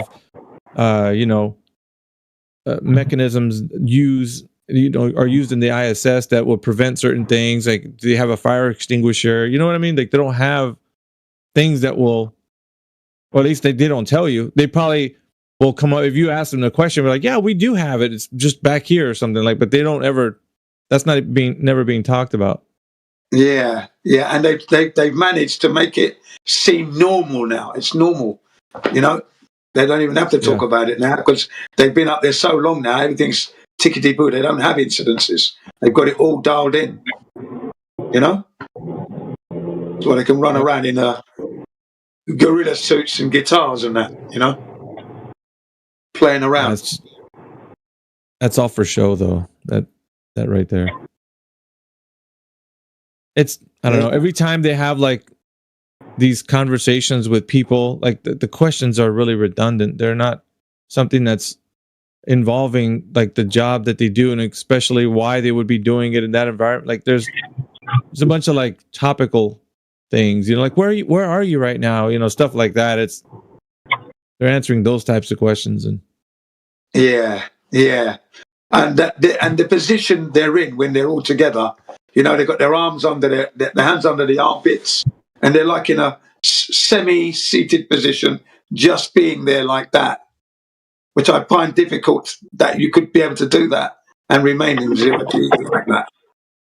I don't know. I remember when we were talking about like critiquing like all of the ongoings of the ISS, that one of the things I brought up was, the vomit comet. Like when people, that's what it's dubbed a specific name because of the feeling that it gives people when they're actually going through that parabolic dive. Yeah. So it gives them that like nauseous feeling, right? Yeah. So when you're in that state, that's because you're inside, you're floating around, and there's nothing that your stomach can get a hold of. You know, like it's not, the pressure that was there before is gone, you know, because you're like in a free fall state. The stomach is loose, is what I say. Yeah. So think about if you stayed in that environment, that vomit comet, like parabolic dive, if it just never ended, that would be terrible for, you know, on the human body. Just that alone, that feeling, and continuously always having that feeling. Yeah. Like I don't think it normalizes. It doesn't stabilize, you know, like it's like the body's wanting to go back to the pressure feeling. That's right. That's right. But you're up there for months. How could you be up there for that length of time? Yeah, and they say that they train for that, but the extent of the period of time it takes for how long they say they're up there for months, like, and then that's not even the worst part. The worst part for me, I think, is having to go to sleep in that non-pressured environment. You know, like even if they say they're Velcroed to the wall, but that doesn't help the feeling that in the liquids inside of their body are not stabilized with pressure. You know what I mean? So it's not like analogous to skydiving where you reach terminal velocity. Yeah, it's just not good at all. That's exactly what I've been saying as well. No. You know, your body doesn't get used to it. Yeah. When they do the vomit comets, they're on the aircraft for about 2.5 hours to 3 hours doing that training session. And each stint is about 40 to 50 seconds thereabouts, where maybe 30 to 40 seconds when it goes up and then comes back down. And they're doing that for like 2.5, 3 hours. and then that's the end of that session. And then some of them are chucking up during that or after that, but they are vomiting, some of them. Well, I mean, imagine a state where you never. It's just a suspended state, so you never. Yeah, get you're that pressure. continuously. Yeah, Well, you're continuously trying to stop yourself from vomiting, right? Because that's what it would be like. You know, you're trying to suppress the vomit feeling or the going to the toilet feeling because you're in trouble. Either way, you're just trying to hold on to yourself. Yeah, there's buoyancy chambers that people go to when they're going to sleep. Like they do that because it brings them a blissful feeling of nirvana. You know, so they go to these buoyancy chambers and they lie in this liquid that they're suspended in. And people have spiritual experiences and whatnot, but that feeling of just floating, that floating feeling. They're suspended, and then in those buoyancy chambers, people say that after a while, hallucinations start to begin because they can't tell. There's no orientation in those buoyancy chambers. Like I think people, you probably can look them up, but people go in and lie in this liquid and they're like floating in it. But it's I would think if you're suspended in a state where you can't feel orientation, that would be murder on the senses, I think. Yeah, eventually. Think it's a no biggie. If you guys think it's a no biggie, then I don't know, I would like to challenge that, because it's like, isn't that what the body needs? It needs that pressure feeling. Like when you lay down in your bed, you feel that pressure against the bed. Right. And you feel rested. Like, I think if you're giving your body that as a treatment for, let's say, for like 3 months, you're only going to do like 1 hour, 2 hour stints. That's a health benefit, okay? Because what you're doing is your body's been suspended, and then your body gets a stretch from that. No stress on the body, right? Circulation gets improved. So as a therapy, it would be good actually. But if you're saying you're going to be in that for 3 months like that, that's going to be hell for you, isn't it? Well, I mean, people endure things like, for a short amount of time.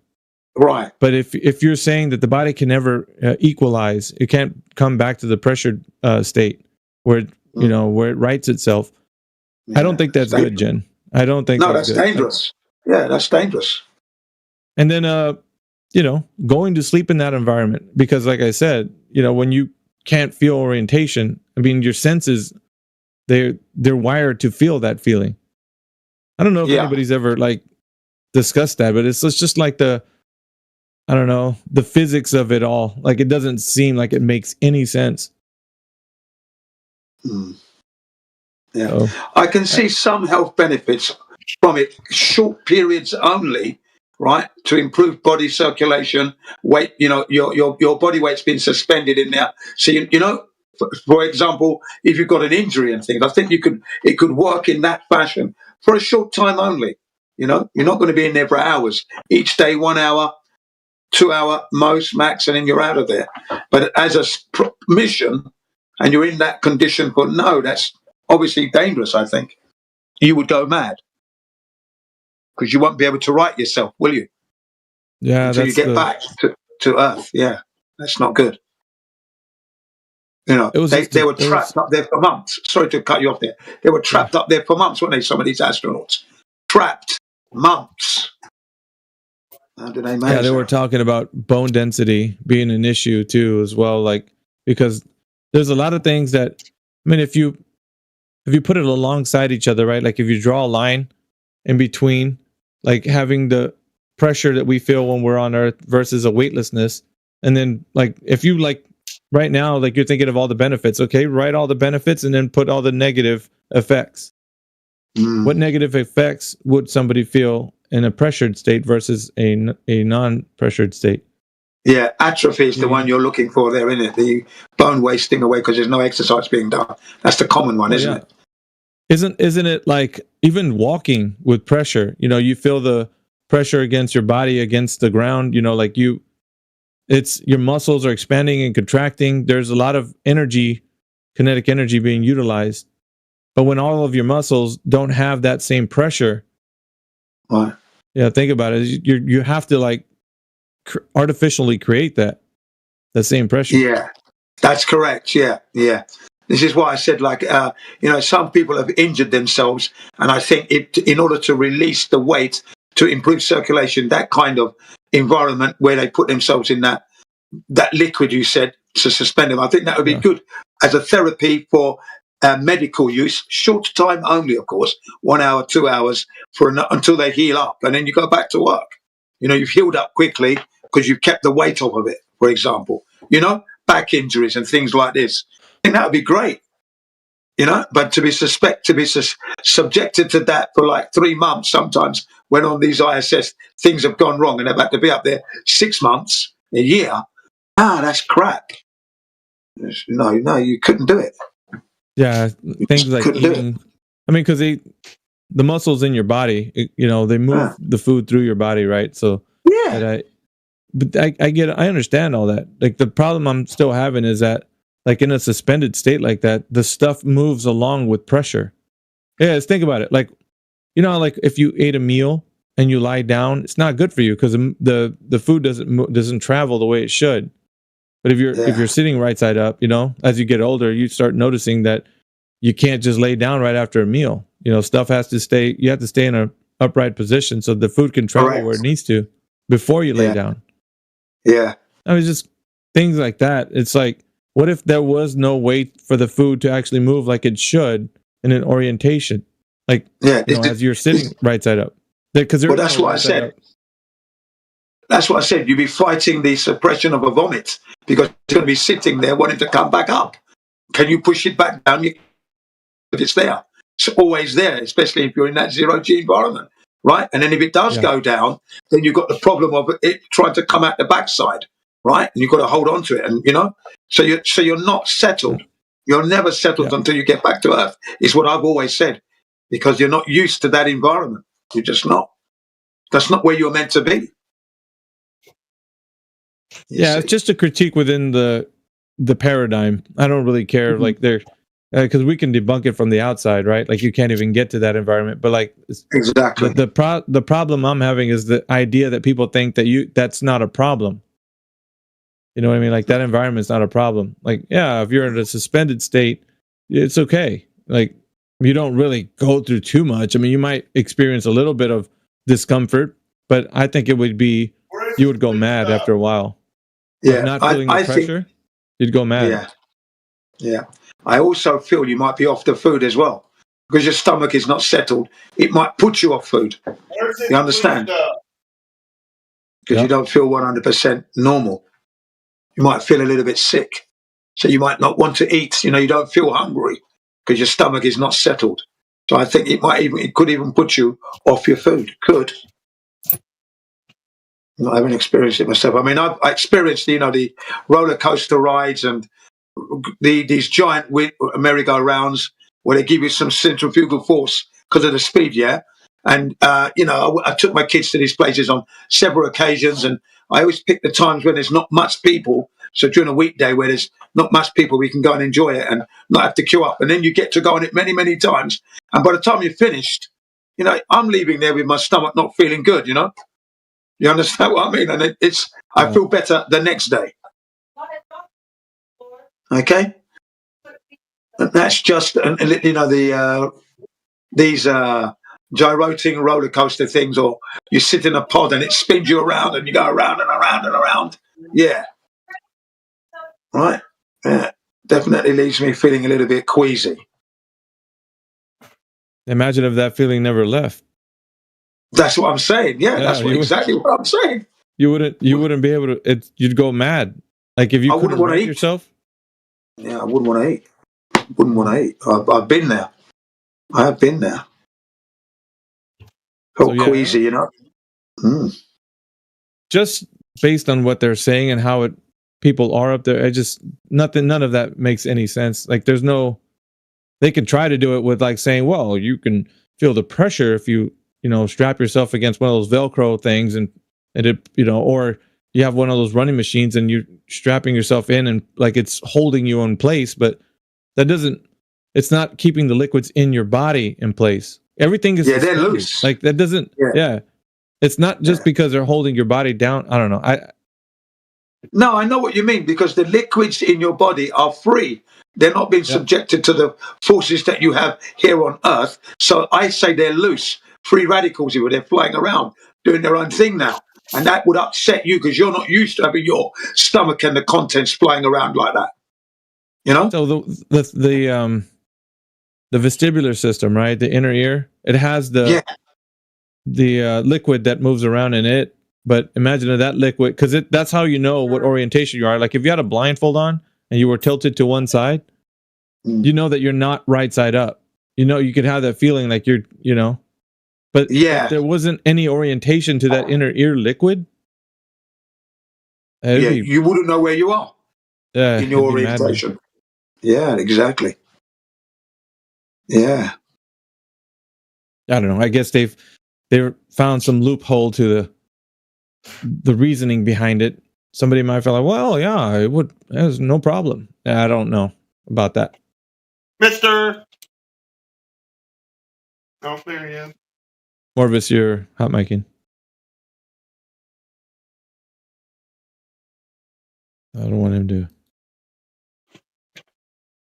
And there's a video where you've got them in the ISS, and they're upside down in there, and there's a woman running.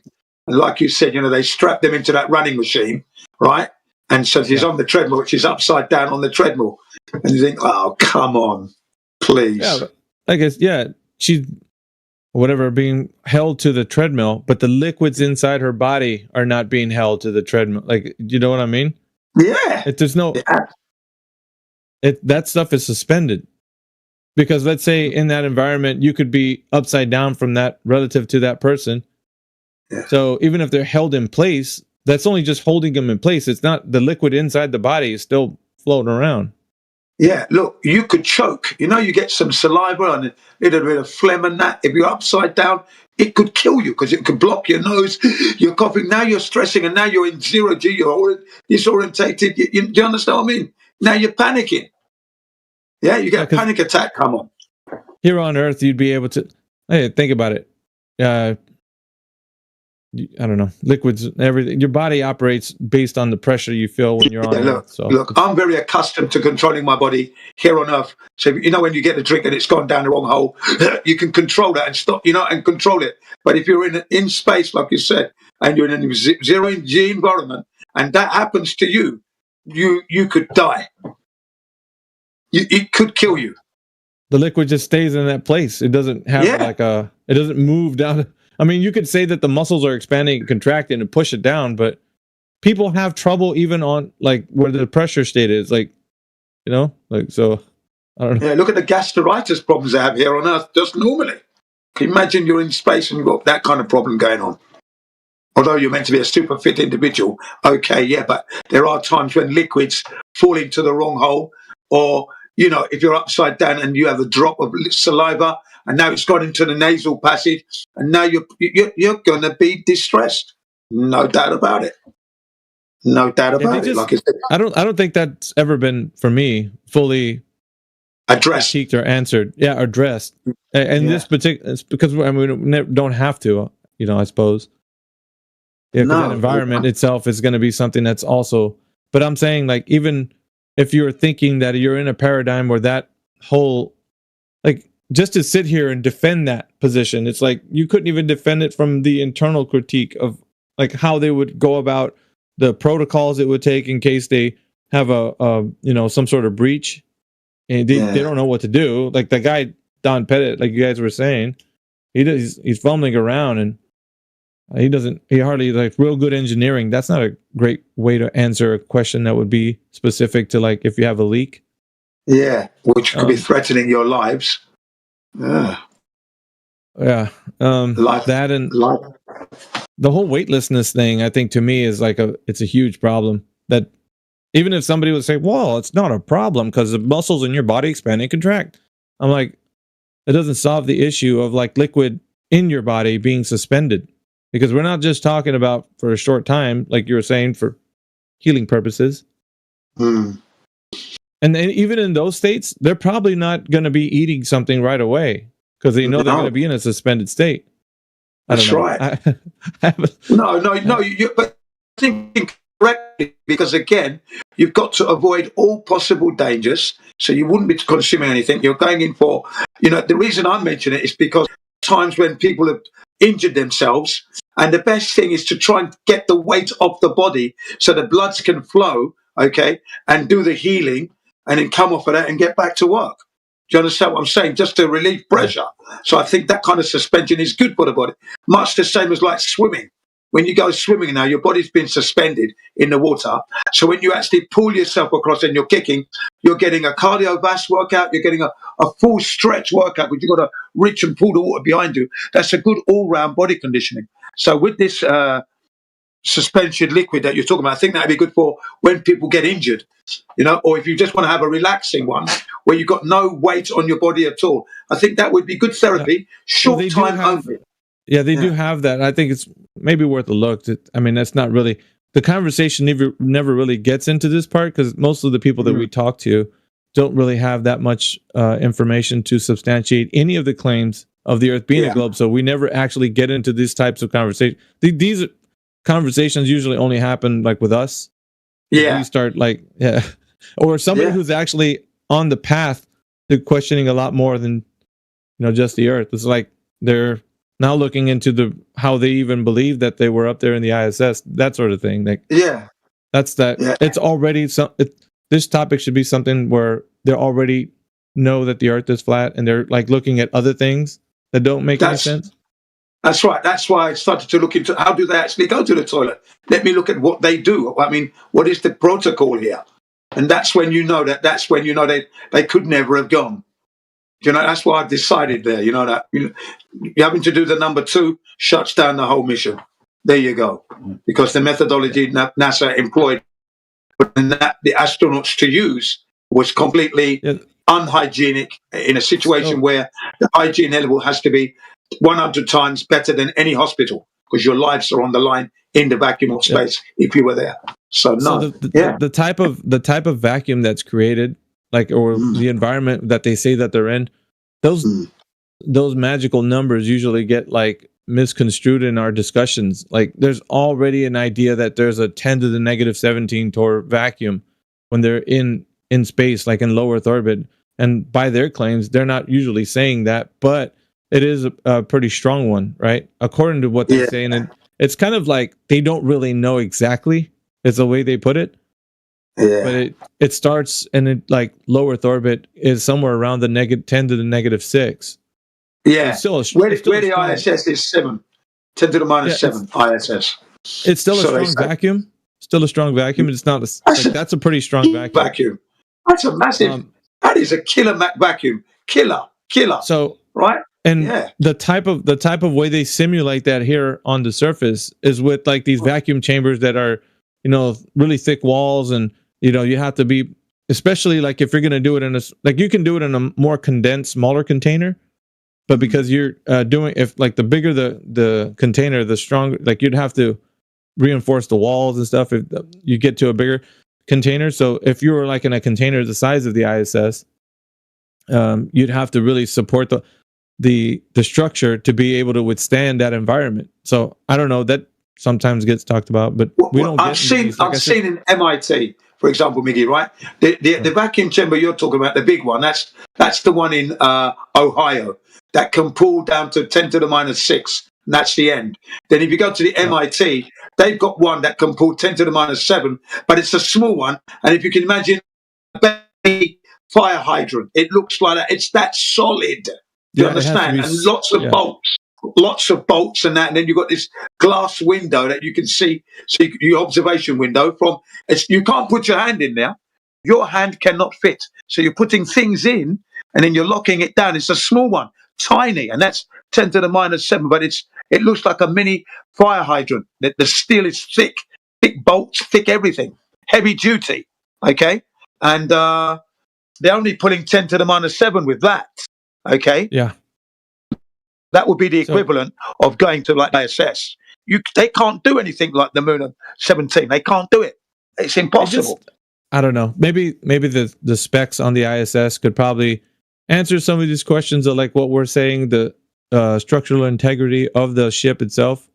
But to me, it doesn't seem like they have the right materials to put forward like an explanation as to how they would withstand these pressures, especially like if they're in that environment.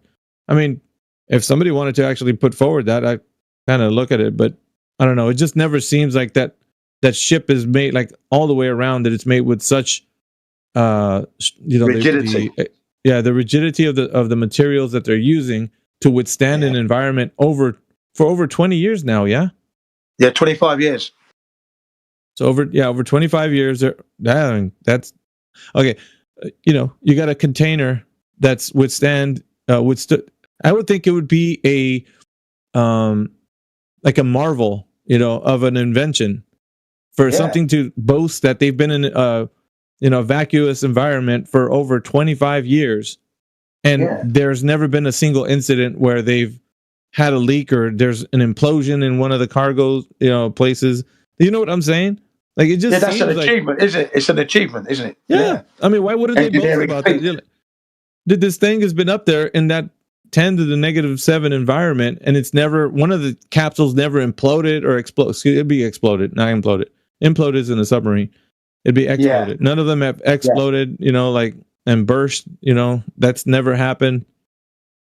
Because I think it doesn't make any sense, man, at all. No, they had one incident where they did have an incident where a micrometeorite did penetrate the one of the modules, but somebody put a finger over the hole. Do you remember? And then they put a tape over it. No. Yeah, there you are. The amount of pressure going outward would expand that thing. It would have expanded it like a balloon. Yeah. You've seen vacuum chamber, and they stick a balloon, it expands like all the way. Yeah. Presses the rubber of that balloon presses against the walls of that vacuum chamber. Like, that's how much it expands, and then it pops, of course. But it just seems like it's just a bunch of phony baloney, man. They're trying to give us about it. Yeah, and 10 to the -7 is a very powerful vacuum in itself. 10 to the -7, very powerful. Yeah. Okay, over 25 years, it just it falls apart when it comes to that. Yeah, but people are happy to take them on. It's like, okay, well, it is true.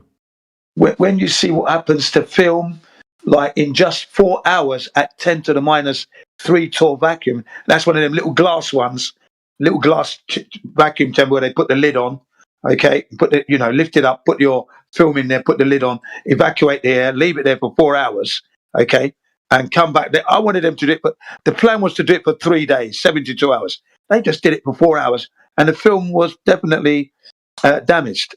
And when they loaded it up into the camera and fired it up, the pictures were coming out awful. Okay, right. But I wish they'd done it for 73 hours and then go on to do it for one whole day, and that's just at 10 to the -3 torr. Okay. So when you start to increase the values, the deterioration of the material is accelerated. Okay, so there's no way they could have gone to the moon. There's just no way, not with the film anyway. So we were talking about materials that get sent up there that withstand the environment, because it's not only the vacuous environment that they have to be aware of. It's the fluctuating temperatures that go from the daytime side to the nighttime side. You go from extreme heat to extreme cold. And that was even being said by a guy who comes in here. His name is Josh. He's a satellite engineer, works like in the Kuiper program. I think he said he does PR for them. But he was saying like the components of one of those satellites get exposed to a chamber, right? A chamber that puts the like a stress test on the components to see if it will withstand. Yeah, to see if it. I think you were there for that conversation, because I was asking. Yeah, I was. I was. What facility is the facility that they actually submit this testing? For this components of the satellite, because it's interesting to actually see if what you're saying lines up with because I don't know if you even know for how long. Do they do like a 10-minute test where they're stressing the components out? They're like, oh well, this gets a good quality assurance pass. Let's move it right along. Because we're talking about submitting these components to an environment for over many years. I think he said 4 or 5 years. 7 years, he said. 7 years. 7. Okay, 7 years. Yeah. And the fluctuating temperatures and the vacuous environment. Those things are going to put a lot of stress on the equipment. But it seems like no, every single thing that we talk, because I don't know fully from what the satellites components, like from the solar panels or from the internal microchips or whatever, like how much of that is, like, can he tell us about? Because it seems like it's kind of behind some information that he couldn't say. So, you know, to a certain extent, he can tell us. But I think what really starts to get people thinking, if they think about it, it's like if you're stressing anything out to that extent, you know, just constantly, I think those satellites move around. If they're doing like what the ISS is doing every 90 minutes around the Earth as a globe, so they're going from daytime side to the nighttime side, extreme heat to extreme cold, extreme heat to extreme cold, and so they're constantly the type of elements that those components are made of, they're going to expand and contract. They're going to, you know, they're constantly moving in that environment. Right, and they begin to dry out as well because of this temperature. You see, all those seals begin to dry out, and then you've got the outgassing phenomena that's constantly eating away at the material to separate. This is what I said to the guy. I said the reason I find it hard to accept with the knowledge I carry about the environment, okay, and knowing that the Earth isn't a globe, right? I can't accept what you say. It's impossible. You cannot be putting satellites up there. That's why I said the only standard that I'm ever going to accept is me being launched together with the satellite and seeing it being deployed. Because that's the only standard that is left. I can't believe it, can I? Right? I'm not going to accept it that way. And then he asked me, do I hold this standard for everything? I said, it depends on the situation. Yeah, now, I know Australian people exist because I've met them. So I don't have to go to their country. And if I want to, I can. If I want to. So but this thing is fantastic. Yeah. It's a fantastic, extraordinary claim. So it's almost like it's like saying magical dragons exist in a certain land, and you're like, dude, there's no evidence of that whatsoever. Like you can't conjure up something in your imagination, especially if it goes against the principles of, like, you know, the elemental structures of things. You know, like, okay, so like if you're an engineer and you're putting designs out for a bridge or whatever, you're going to know the components that you're using, the materials, right? You know all the materials and what stress that they would have over time. You understand, right? Like concrete, steel, all that stuff has a different mylar, titanium. They all have a different response to the environment, right? So you know that there's going to be cold and hot that they're going to be exposed to, and to make this bridge something that lasts, you have to know this information going in. You can't just you can't throw any material together and say, "Oh, this is going to work." You can't. You have to select your materials very meticulously and say, "This is the way we're going to go if we're going to make a structure that's going to be sound, and it's going to be one that's going to hold. It's going to be rigid enough to hold in case even earthquakes. You know, like some bridges are designed to wave and bend so they don't collapse." Yeah, in Japan here, very, very good point. In Japan, motorway systems, railway systems that have to flex and absorb the earthquake tremors, of course. Yeah. There's a guy called Scott Henderson who is part of the Apollo detectives, and thanks to India, that's how I got into this vacuum thing. Okay, now I've got the charts that Scott Henderson himself is a vacuum expert, and he's created a chart, and it tells you at what level things begin to break down. He's got it all down, massive chart of all the materials that they would use for their satellites and that. Okay, and when I showed that up to people, I goes, "Well, look, there." I put it in the chat the other day, the three charts. I said, "This is the stuff." When you look at this stuff, you can't, you know, you've only got questions. How did you overcome this? How did they overcome that? Because this is what would happen if you went to the environment at this store level. That's what's going to happen. How would you overcome that? Yeah, I'm going to take a. So you're right. What you said. Before we continue, Jen, I'm going to take a small break to see if there's anybody in the room that has any questions. Perhaps you'd want to talk about the nature of reality, whether you think it's a globe or not. And if not, we'll continue our discussion. But go ahead, if you guys are jumping in right now, go ahead and describe how you think the Earth is a globe. Yeah, that'll be a question to you guys. If you can describe how it's a globe and how we all know that it's one, then please present the evidence that it is. That's for you guys to come in and tell us if you have any information on that. If not, we'll just continue right along with critiquing internally the ISS and what it does. I just and satellites as well, as well. Well, I think anything in that environment would be subjected to this like stressful, fluctuation of temperatures. Yeah, it's so stressful. Like especially like when you think of elements here on Earth, right? Over time, anything that's outside, it wears down, right? Anything outside it rusts. It comes. We have different. It's different. You got different environment. Different ways that things get exposed out here. Yeah, I get it. You'd have winds, you'd have different things on the surface than you wouldn't have up there if you're imagining you could be up there. But you still have the stress of the heat and the cold. And the morning dew. Look, you've got the morning dew in the morning, and then that gives way to dry air, and then nighttime temperature drops, and then morning dew comes again. So you've got moisture, you've got evaporation of that moisture, and it takes its. If you leave your motorbike out there and you don't cover it, it's going to die quickly die. So I cover my bike. My bike got 2 covers, and the bike trailer cover. Right, my car parked in the shade so that the sun doesn't get it, because if the sun gets it, it's going to kill it. Right, I'm aware of all that. And rubber, rubber can perish. But if you cover it, keep it under cover, it deteriorates dramatically less. But if you leave it for the sun to get it, that is accelerated. Just rubber. For your car on a motorbike, rubber hoses are very exposed. Okay? But I managed to keep my one 16 years. And if you were to look at it, it looks like it was only put on the day before yesterday, for example. You understand? It looked new still. And the reason why was because I protected it from the sun wherever I went. Always in the shade, covered up.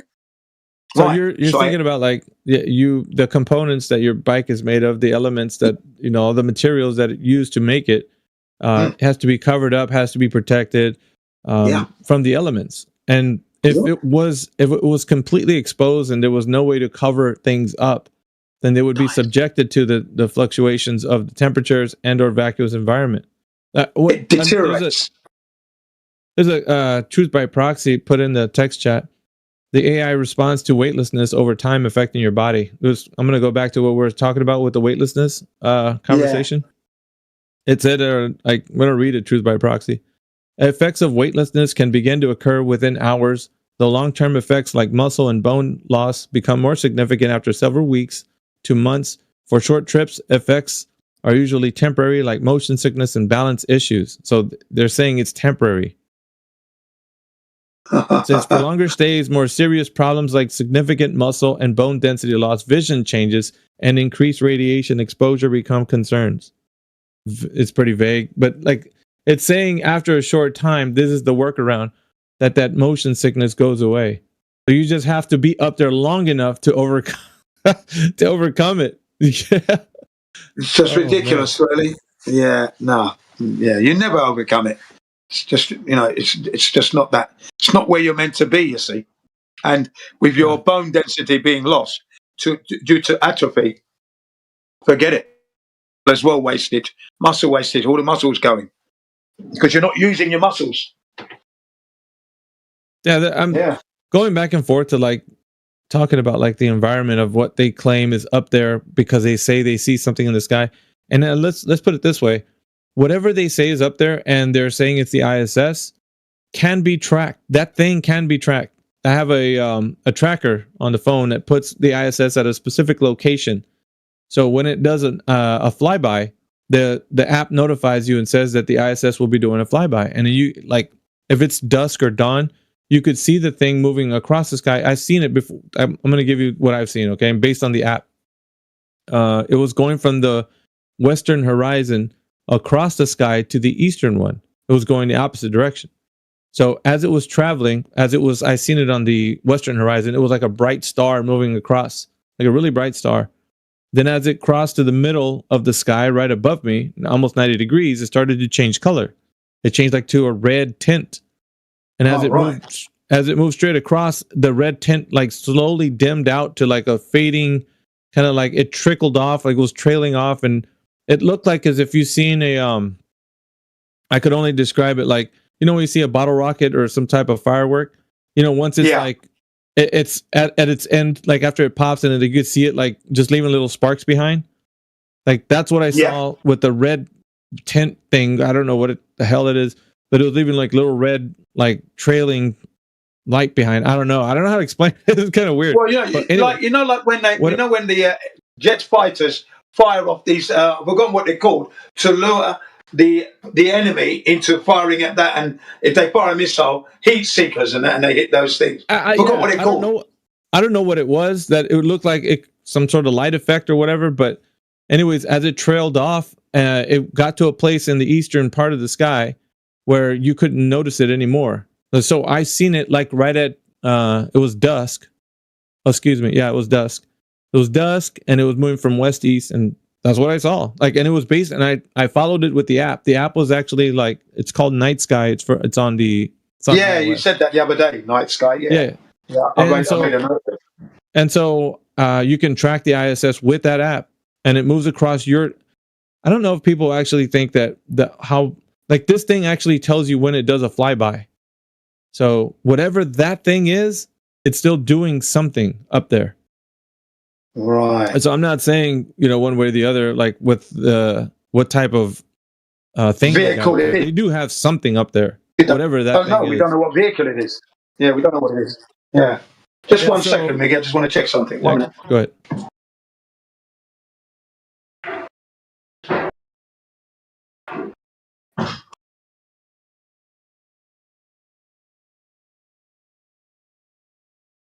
Oh, are you still there, Jen?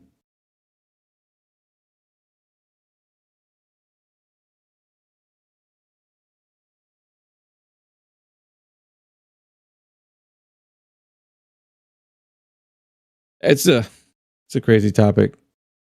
Anyways, I'm only telling you what I've seen. So outside of that, I don't know what they're claiming that thing is. As far as it being something that's in an environment like that, I don't think that's the case. I think it's just something that some kind of technology they got using. We got Destruction 0C34. Welcome. Yeah, we're challenging people that jump in here because of the room name. If you guys believe that the Earth is a globe, or you have any evidence for that? I mean, yeah, I do believe that the Earth is a globe. You're really low on your mic, by the way. You might want to get close to it. Sorry, let me just give me a second. Wait, does that sound better, Russia? Yeah, that's good. Yes, you're good. So yeah, I do think that the Earth is a globe. All right. In what way can you produce evidence that you know for sure? Like, what convinces you? Oh yeah, multiple. I'll just say multiple sources, including NASA and shit. How's that? That's fine. How does NASA convince you as an organization that the Earth is a globe? Just images and videos? Yeah, they have multiple showings as well. Okay. You think a standard of evidence to find out and verify if something is true would be just seeing it on a video? 100%. Yeah. If it's from a reliable source, then yes. How do you know what reliable is? Like, what is your evaluation of what reliable? Like, if I say something's reliable and you say it's not, what makes it reliable? Reliability is based on if the person that is presenting said evidence, or if the person who is presenting said claim is consistent within their evidence and shit. Like what? Like it's consistent with what? The person. If it's consistent with what they show and how they show and how they argue it, and what evidence they put forward. Yeah. Okay. So do they need to be educated or not? Like academics? I mean, I don't think that's the only way to prove that you're reliable whatsoever. But yeah, I would. Oh, okay. So you're saying they don't have to be academics, just somebody that's been able to articulate a point? Is that what I said? I said they don't. No, always I'm have asking you. No, so then you did so then why would you bring it up if that's not what I said? Right. I'm just trying to clarify what you said. Yeah, I'm just wondering if they're academics or not. Would be in the background. Was anybody talking to you in the background? Okay, I don't know why you're talking. Shut the fuck up, bitch. Oh, this conversation's not going to last long, dude. Okay, whoever this British nigga was. Yeah, he's already crashing out. No, that didn't take too long. I just said one bloody thing and he got upset and dropped the inbox. I tell you what, I'll give the man one more chance, right? And you can speak to him out. problem with that. Just, it's a free server. I can get involved in the conversation. Got a problem, Sunshine? I'm not gonna lie to you, that Right, was you're fucking unmuted. corny. You will be That muted was, again. yeah, that was You that will was be muted corny. again. Whoever said Right, that, you if need you're to going to focus on talk eating through me, your it's not fucking going to work. pie, bitch. Fuck. Yeah, Yeah. sorry, Alpha. I do apologise. Yeah, he's being a bit condescending, is what I detected from outside. I wasn't in the room, but I could hear his voice was condescending, which is not what we want here. That's fine. That's fine. That's fine. Alpha, you got control of the mic. If you want to unmute him, I'll let you speak to him. Maybe it's All just me. I'm upsetting him. Yeah. I feel like there's no need for crashing out destruction. I mean, if we're going to have a discussion and I'm going to critique what you think is your standard of evaluation, I think that's fair. Like, why shouldn't anybody critique that why you think something is true is true? Like, that's pretty fair, right? I mean, if we're going to have a discussion about why you believe the Earth is a globe, unless you cling tightly to the fact that it is and you don't want to be critiqued, that's another thing, right? Like, hey, don't ask me why I believe something. Maybe that's what you feel. I don't know. So I'm kind of curious if that's the case. If you don't want me to probe as to how you know the Earth is a globe and you just want to believe it, that's fine, dude. You can believe it all you want. I'm sorry. What are these multiple what I mean? strawmans? I never once said that like you couldn't question what I was saying. I'm just simply saying. Okay. Yeah. All I was just simply saying was that whoever like the British dude in the background was who was eating kidney pies and shit just needs to back the fuck up and like let us have the All right. conversation. So are we going to That's be what able I to was have a meant. discussion about this, or are you just going to crash out, bro? Like one of the two. Like, because it's not like good for you or anyone. Like, you're not an edgelord coming on here and like, oh, let me say a few cringe things and get the whole room kind of riled up and rage bait and all that kind of stuff. That's kind of tired, man. We're looking for people that wants to have the discussion. That's what we're looking for. Where is that that integrity that people have to talk about topics without having to crash out? Like, what is this? Why do we have to go to fisticuffs, dude, immediately? In tone is what I don't like. Yeah, the condescending tone is what I don't like. That's fine. A lot of these individuals haven't been exposed to proper conversations and they don't know how to like deal with them. So if that's the case, maybe you're having trouble with that. This isn't an internet meme where you can just come in here. So can we have a conversation? I don't know. But let's not crash out. Like, there's no need for that, dude. Yeah. Is that cool? Can we just have a conversation without you being like some kind of edgelord? You don't have to be, dude. I'm not your enemy, bro. Okay, I've been wanting to have a conversation, like, and I was. I'm just simply saying I don't like it when other people intervene Yeah, out of nowhere. that's That's fine. just it. Like, All right, that's like fine. That's fine. Let's get over that. Let's get over that and move the conversation forward. Yeah? I wasn't being condescending by any means. If that's what you thought, I Let's apologize. just move the conversation forward. Is that possible? All Yeah, right. sure. So Yeah. if Fine. somebody's evaluating your method of how you know what something is true, and like I was saying before, I really wanted to know what makes something true for you. And you're giving me a standard. The standard is you're looking at people that are talking about the specific thing, like NASA being an organization and the people within it, right? That they produce any information like videos or images, and you're saying that all they got to do is say that something is happening, be able to articulate their point very well. That's okay. I was only asking, does it have to come from academics? Does it have to come from people that you think are scientists or engineers or, somebody who studies physics? Like, what makes it true for you? Just anyone can say things about NASA? Like, No, I don't think that obviously like if we're like gonna like we're not gonna take some crackhead off of like the street and then give it like ask him for his opinion on like what he thinks of like the global was. So in comparison to someone like in comparison to an organization like NASA, we've been shown on multiple occasions and who have consistency for being reliable and not only their own their own proof on why the Earth is a globe, including like images from an outside perspective, from just like from like outside the Earth itself, including from outer space as well. Then yeah, that is unironically why I believe that it's just better. yeah. But you're talking about the individuals that are handing Also, you the information, not the guys who have been outside, like the astronauts, quote unquote. So, sorry, I don't mean to interrupt you, but bear with me for 1 second. Hey, yo, over fences, shut the fuck up, bitch, nigga. Oh, Fuck man. is wrong with you? But yeah, you can continue. No, dude, we're not gonna do that. Like, yeah, the whole street vibe that you got going on, dude. Why? Like, we're not gonna continue if you're gonna just do that. Just very quickly, and this is for everybody else. We are live streaming on YouTube and on Discord. We have terms of service. Certain words on YouTube and Discord can't be used. Sometimes I give one for free. You start using 5, 6, 7 times, you're going to have to be removed. Just for our sakes, we can keep our server running. If you want to have the conversation, please have the conversation, but drop the street rat attitude. It's not going to go far. And also, too, Destruction, if somebody can rattle you by saying a few words, then that's it. You should question your integrity, bro.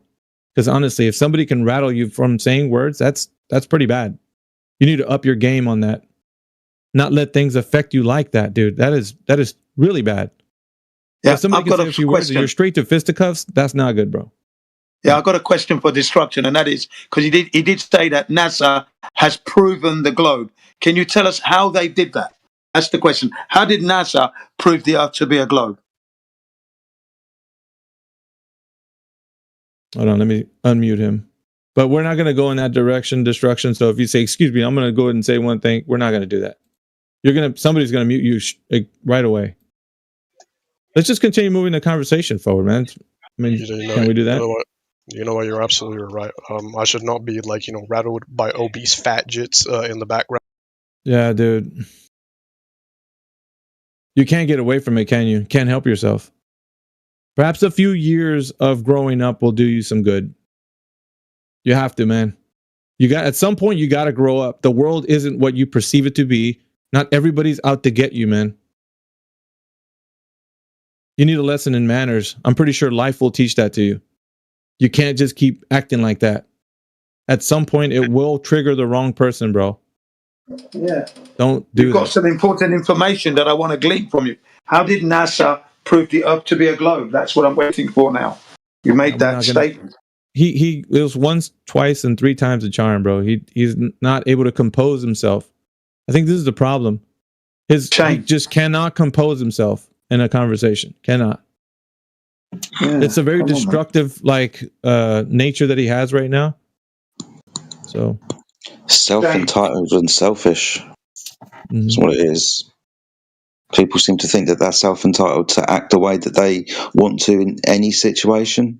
Man, you're going to come round my house and start shitting all over the floor and poking fun at the pictures on my wall. I'm kicking you out. That's literally the way it goes. You're not entitled here. You're entitled, if you show intellect and intelligence, you will be entitled to then have a conversation. If you don't have a brain, you don't play the game. I like that catchphrase. Thanks, man. It's like 15 seconds old. It's new. I'm actually going to make a t-shirt of that, dude. Fuck off. Stand back. That's mine. I have to make a t-shirt of that. If you don't have a brain, you can't play the game. Yeah. I like it, dude. Sorry, man. Nah, that's my free gift to the fucking community then. Go on. I'll put a little dash Jedi 2025.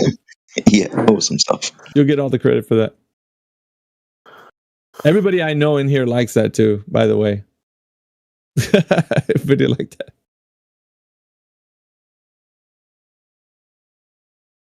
So is Destruction still here or is he gone?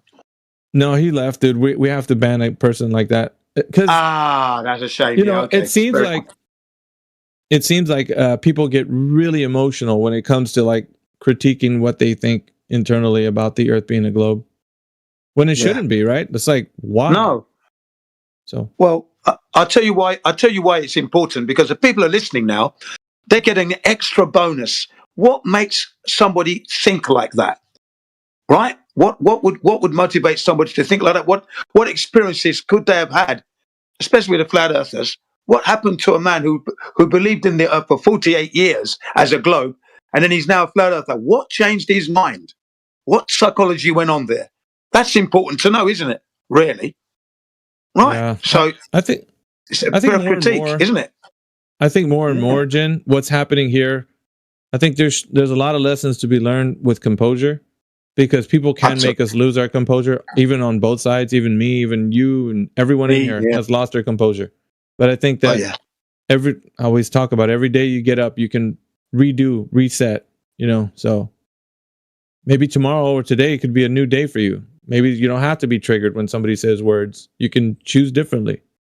Yeah, no, I don't get triggered when you hear the N word. Yeah, you know, I always say if ever a word has no meaning at this point, the word you just used, it has no weight here. I mean, what are you doing? Someone's been meditating this morning and doing his Tai Chi. Who's this come into the room? I'm trying to be a little bit more zen, dude. Like it's weird because, well, I mean, I get it. I'm not angry. Like I used to have a lot of vitriol for individuals who just really staunch in their position, as you guys may or may not know. But like, I don't know. I'm just disappointed these days. I'm like, why, dude? You don't have to choose that path, man. You can choose differently. But I guess they're in a state of mind that maybe I was before, like really angry, really frustrated, really. I don't know. I think it calls. Yeah, Eli's asking the same kind of questions, by the way, Miggy. Exactly what you said. Eli was saying yesterday. Why is it that we get these people who come in and devoid of logic in a way? Right? That's what he was saying in a roundabout way. I can't remember exactly how you terminalized it, but it's right on par with what you are asking right now. Well, I mean, if we want to elevate this conversation to the next level and be held to a standard, exactly.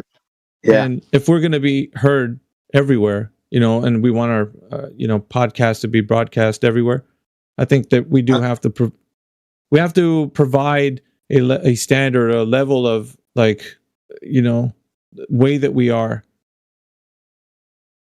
I don't know. I always search myself, dude. Like I'm the hardest for myself.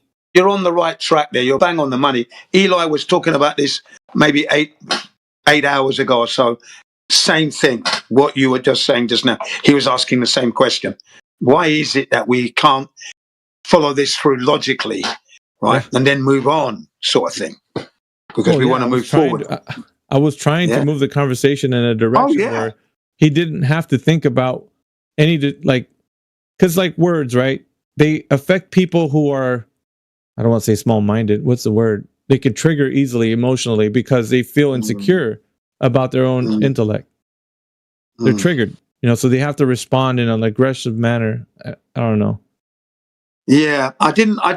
When I was outside checking. The reason I left was my son puts up in the dryer, and there's a filter there that filters all the dust and that had come away, and it was rattling inside the dryer. I thought, oh, it's going to wreck it. So I had to go and do that. But whilst I was doing that, I could hear his condescending tone, though. You understand? He wasn't speaking amicably, I don't think. You understand? You know, I thought that was a bit rude myself.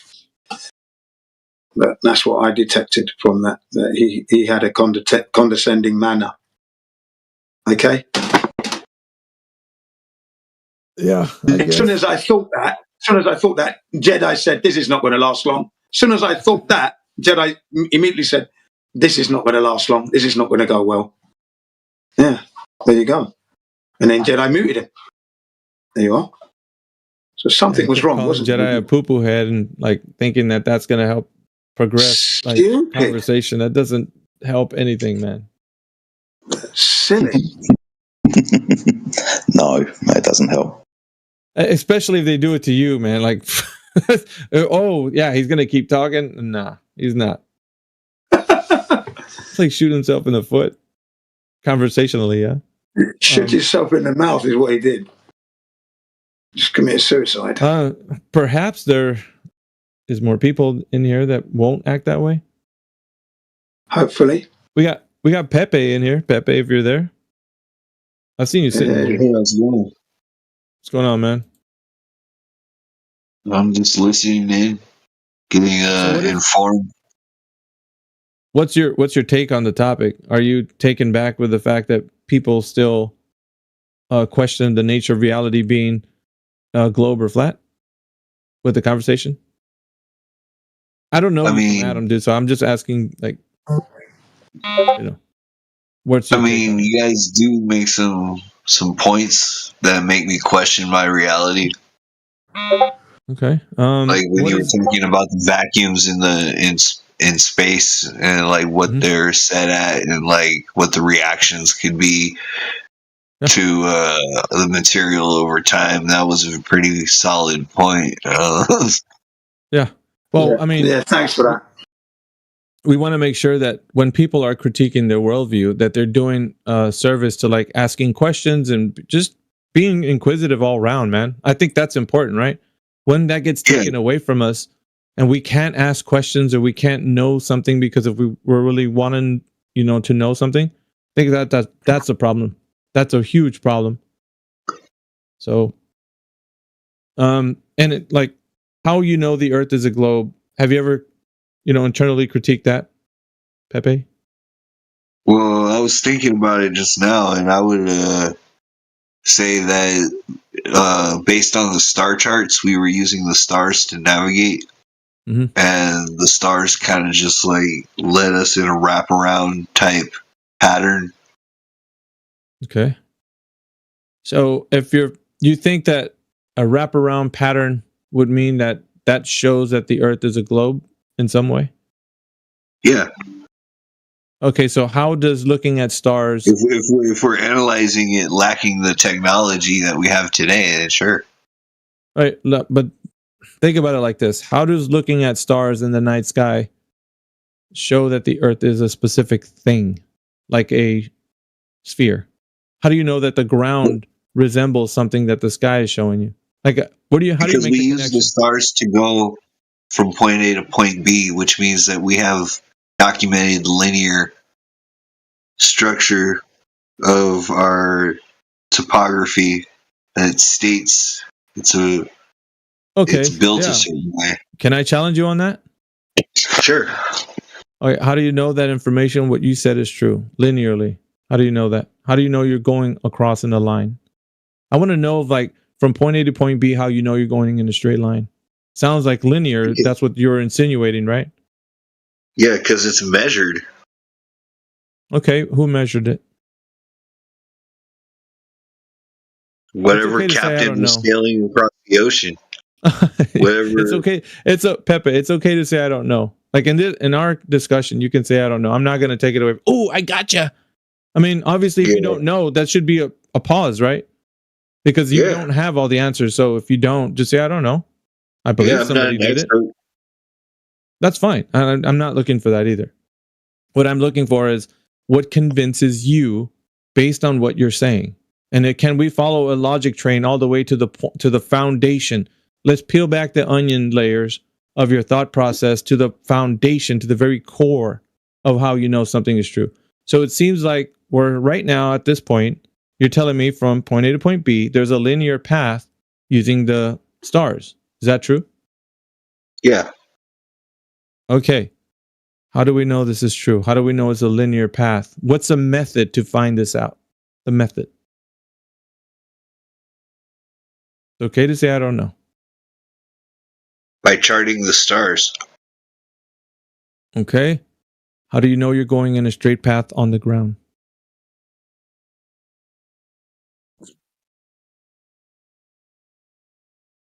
Because if you curve, then the stars will be in a different position. How do you know you're going in a straight path on the ground?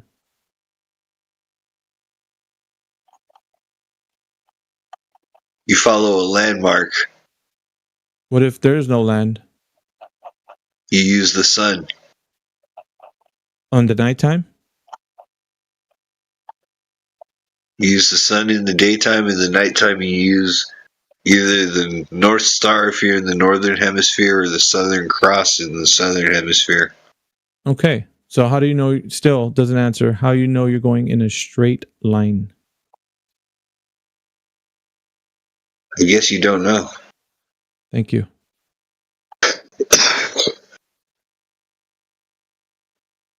We got to the bedrock of how you started to process this information and why you hold on to this certain idea as why you think it's true.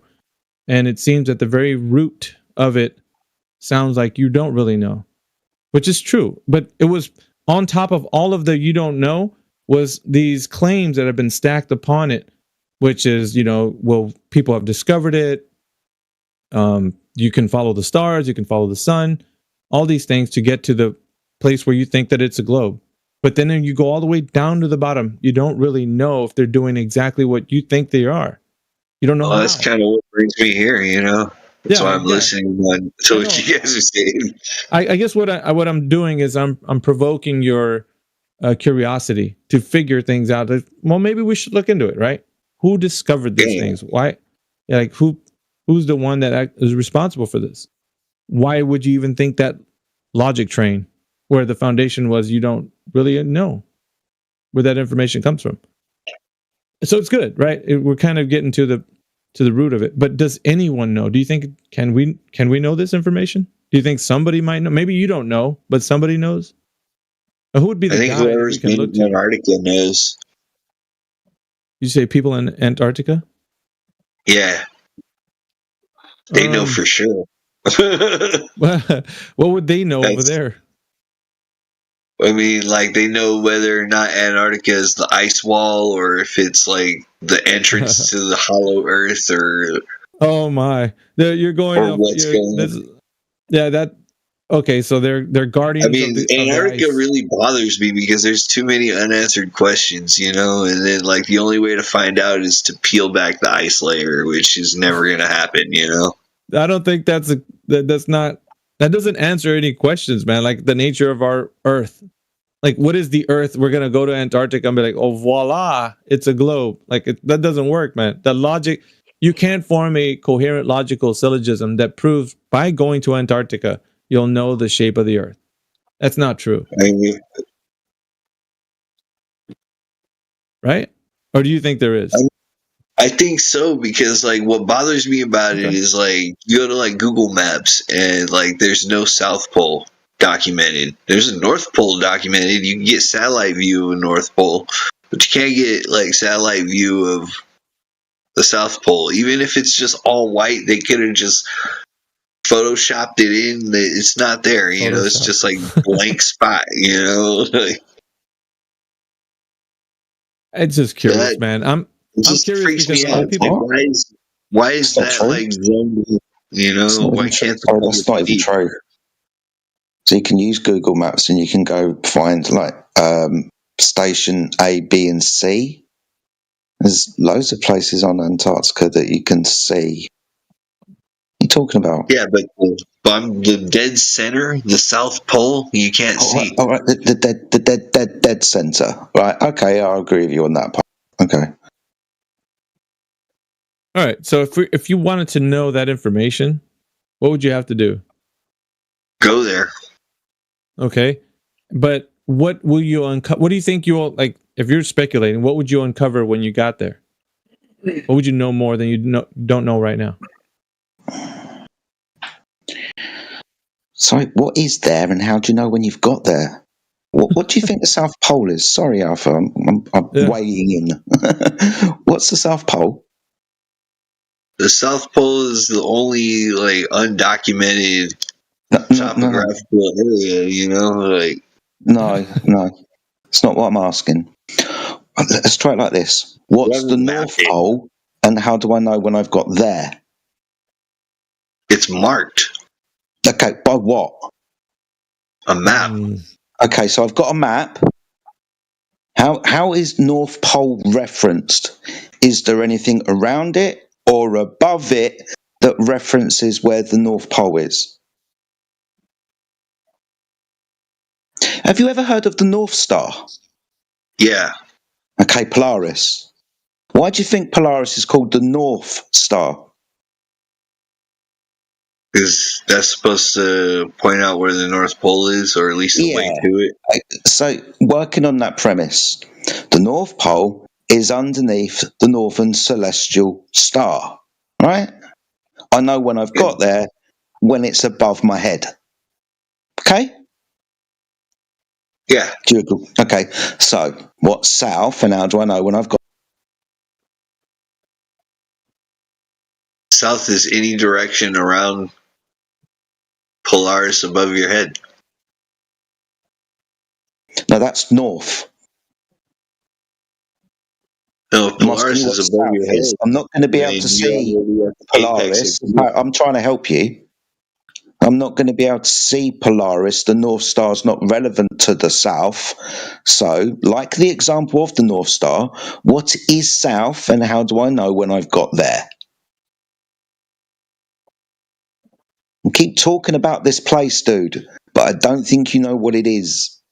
I'm asking you what South is. What's the South Pole?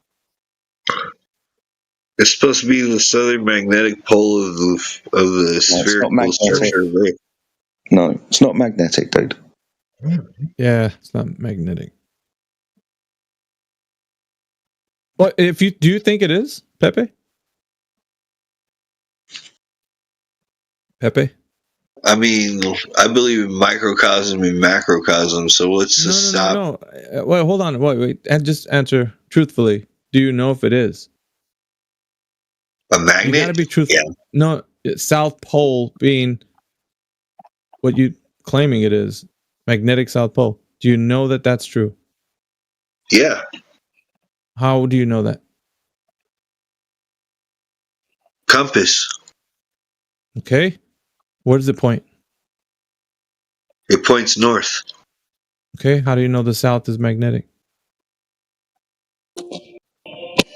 Because if I was in the southern hemisphere, it would point south. Do you know that's true? What you just said? Yeah. How have you? Just like the toilet spins the other way. No, dude, no.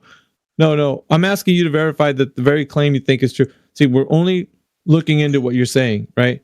So now we're going to find out whether or not the compass is verified to do what it does. How do you know a compass can be taken from the north to the south and it operates the way you're saying it does? How do we know that? Well, I don't know. Thank you. All right. That's easy, right? Like once you start being intellectually honest, you start realizing all these things that you thought were true. You just come up, you get that dig down deep. There's no real answer that you think you could support with evidence. Yeah, I think I'm kind of already there, though. Well, no, but I mean, brought me here, you know. But it's good to actually question all the things that you thought were true, and me and the rest of the guys in here will kind of walk you down a line of logic to figure out if you do know something, because then you would be able to support it, right? Easily. You would say, look, this is what was done to test. We could verify this. Here you go. And then we could look at it and be like, yeah, you're right. They did support it. But if it doesn't have any evidence to back up the claim, then it's just like a hollow belief that you have. There's nothing that backs it up. Oh. Isn't that interesting? Like that we're digging at, this is like the second thing that we looked into. And it seems like the more that you dig further in, you start to realize, well, shoot, I don't really know what I thought I knew. Yeah. But most people don't actually get to this point, because they're a bit too upset because they don't want their paradigm to be something that they've thought all their lives that it isn't. We're saying it's a horizontal plane, and they're like, no, it's a globe. They're going to fight us every way. Like you could have if you wanted to, but you chose not to. All right. Is there any other way you think you can provide evidence that the Earth is a globe? We went through two so far. We're talking about celestial things. Oh, nothing? Okay. Yeah. But yeah, man, appreciate you getting on the mic and having a conversation with us. Yeah, man. Yeah, thanks for hearing me out. Sure. Appreciate Jedi, everybody who's contributing. I see Yoder in the chat with a bunch of stuff bad arguments from flat earthers. Flat Hulu's jumped in here. What's up, Flat Hulu? Jin's been on the mic. What's going on, Jin? What's up, AV? Good morning. Good morning to Sheepdog, the big man on campus. What's up, brother? What's up, Sheepdog? What's up, you guys? You crazy nut. You working, bro? I'm getting ready. Oh, okay. Oh, hey, dude, I just wanted to commend you on, a very calm and just gentle expose of just being honest. It's okay to say, I don't know. I just believe. I think most people, well, it just depends because the guy we had before Pepe was pretty obtuse. He didn't want to, the moment words started being put to him in the text chat, he just went flagrant, dude. He couldn't keep his composure. So, and then afterwards, every time we tried to like put the conversation back on track, he just went back off the rails. So sometimes you just really can't help the people that are triggered. Yeah, no, and you know, from my first experience with flat Earth, like even I in the beginning thought it was the stupidest thing ever, and I didn't even take a second look at it for like another 6 months. And my friend was pitching it to me. I'm like, dude, you're too smart to be a flat earther. And then I'm like, all right, lay it on me. What's going on here? And he lays it on me. I'm like, that makes sense. That makes sense. Like I was being intellectually honest, right? I'm like, yeah, well, that obviously the Earth's a globe and it's easy to debunk, but I just want to hear what other flat earthers have to say. And you know, when you go out there and you look, it's really hard to find people like us having this conversation and being intellectually honest. Even when you Google, how do we know the Earth's a globe? You're not going to find science articles. You're going to find magazine articles. Yeah. So it's just propaganda. I do want to go down. I'm looking at the list that Master Yoder put up. And it's a bad list of bad arguments from flat earthers. You guys maybe have heard some of these arguments. I might have contributed to some. So let's put forward from one. If you guys have heard of any bad flat earth arguments, you can add to the list. Help Master Yoder.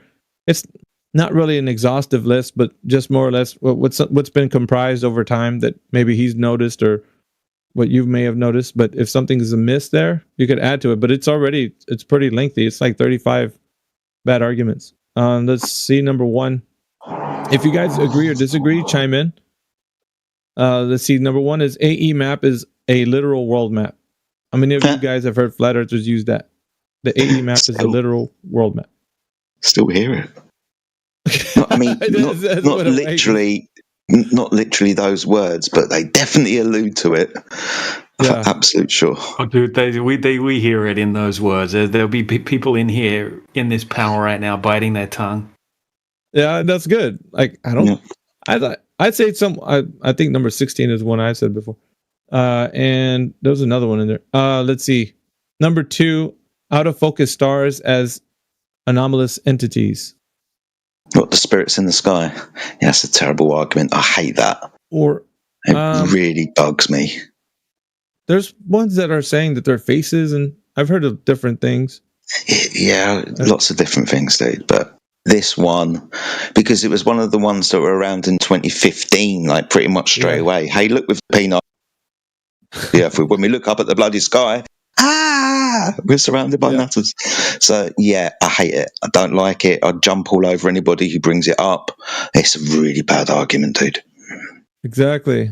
By the way, I might step on somebody's toes in here, so even my own, by going through these. All right, so just bear with me, yeah? And if you do want to challenge it, just, open up your mic and challenge it. All right, number 3. Sorry, before you move on, Alpha, sorry. Does anybody want to stick up for number 2 that's in the panel?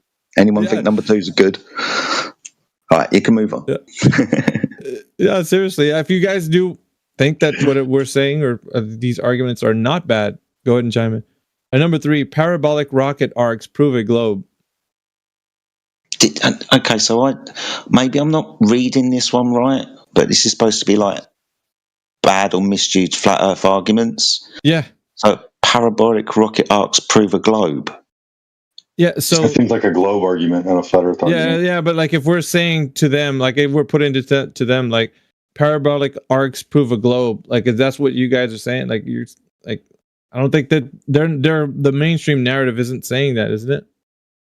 I think that's misworded. That one needs to be is it worded? Yeah, I think it. It's when flat earthers are saying it looks like the rocket takes a parabolic arc, but we don't take perspective into consideration and how anything moving away from you in the distance does appear to go down and converge with the horizon, like a plane, for example.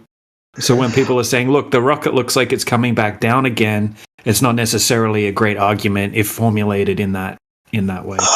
All right, now you've said that, I've got the memes in my head that I can see where you've got rockets and they're getting close to the horizon with distance. And as soon as you said perspective, I started clapping. It's like, yes, completely understand this argument, why it's terrible.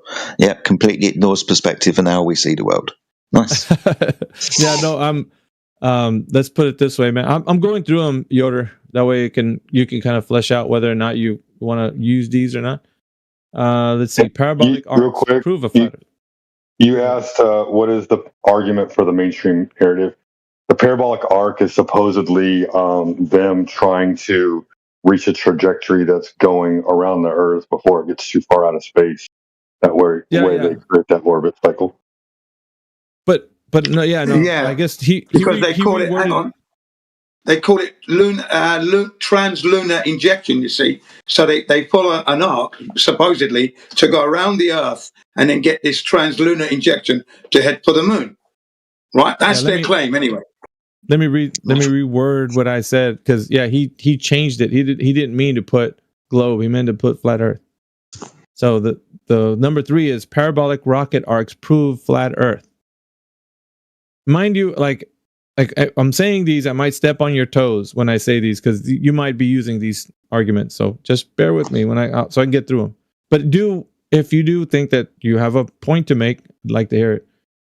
All right, so that one we can move forward from. I don't know. Does anybody want to parabolic rocket arcs prove a flat Earth?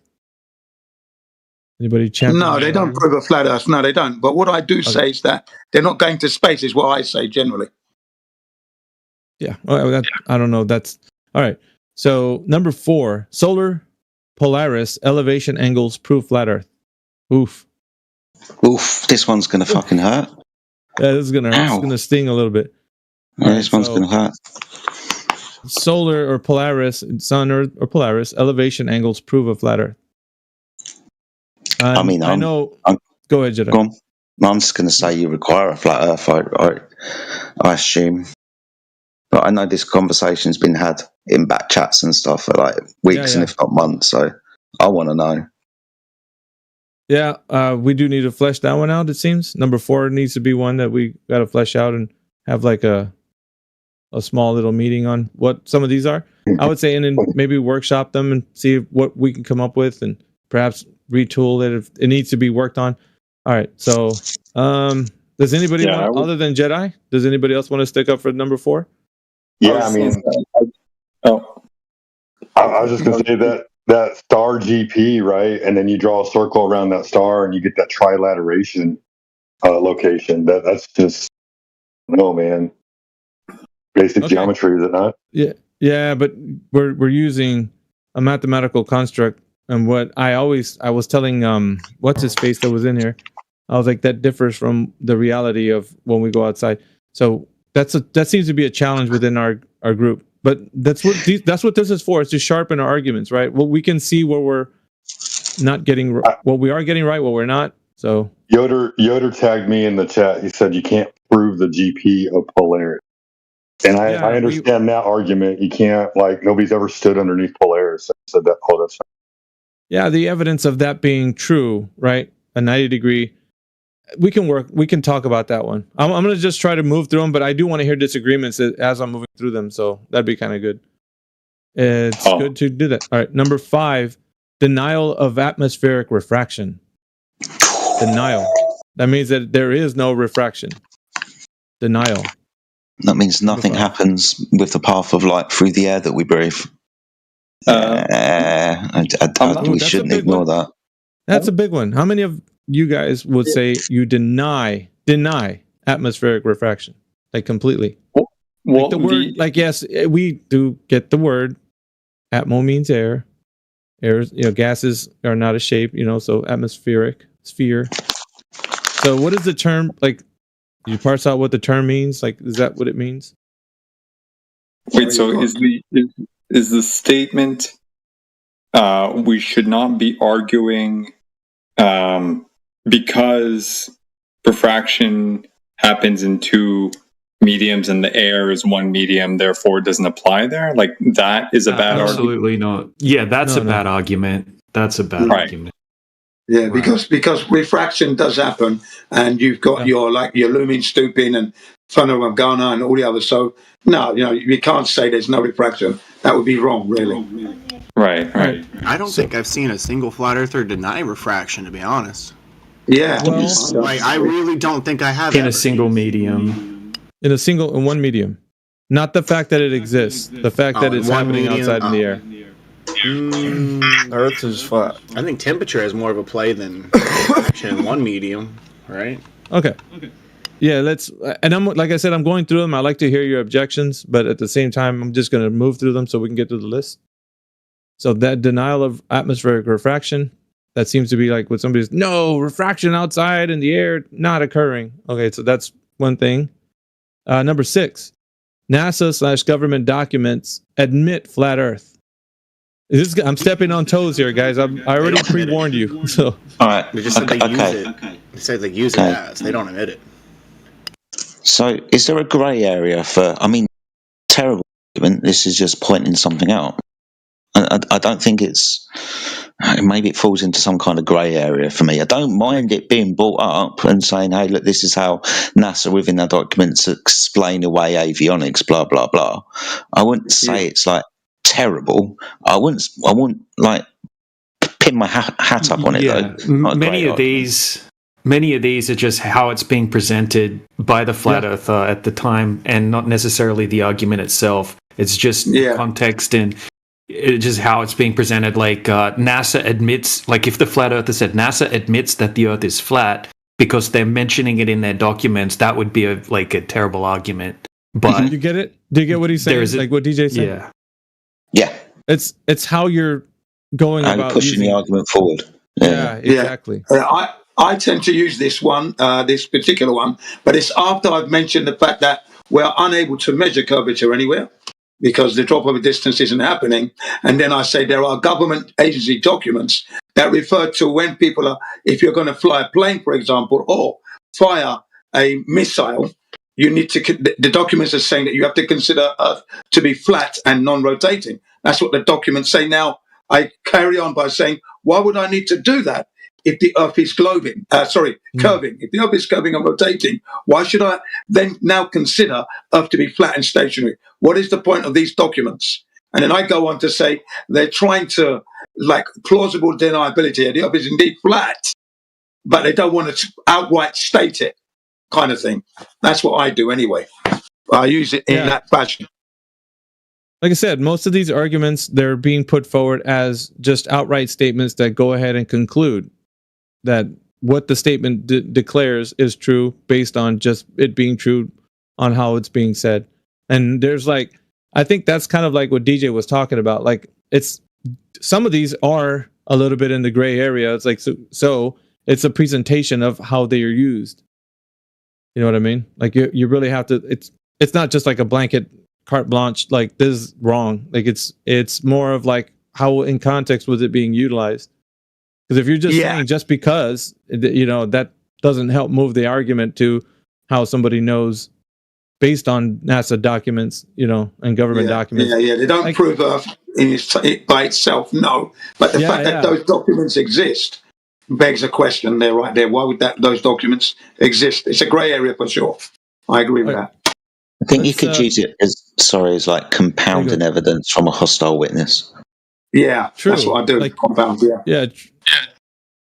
I mean, I don't know. What do you guys think? Can you use it like Jedi is saying as a hostile witness? Like, hey, at least they're declaring this on their document that they're utilizing the Earth as a horizontal plane, a flat Earth. They're saying that. Not saying that they're admitting that the Earth is flat, but they're utilizing it in that fashion. Is that you guys? Yeah, I think it's supportive at best. Most conversations I've heard where people have brought that up, it kind of gets into the weeds and people argue, oh, well, they're just using it for simplicity and it doesn't really go anywhere.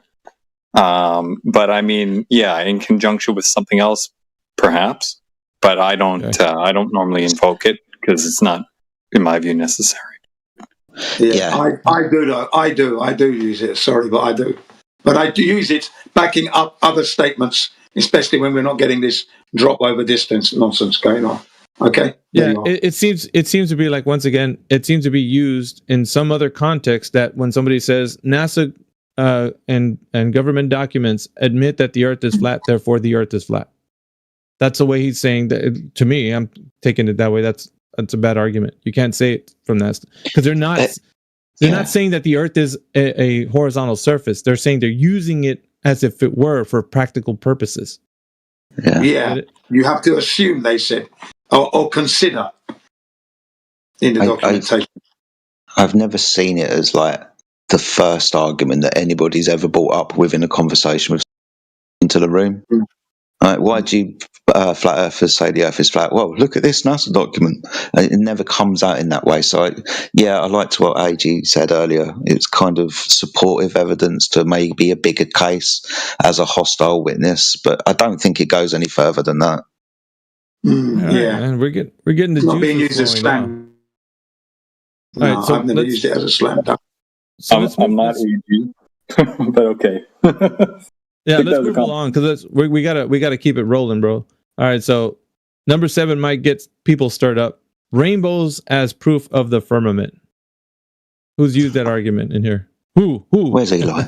Who's used that argument in here? Everybody's kind of staying away from this one. I've never used the rainbow as proof of the firmament, but when it comes to a reflective surface, when it comes to rainbows, you need a reflective surface, water, and sunlight. You can't do it with artificial light, so that's a very unique thing. So interesting that this one got brought up.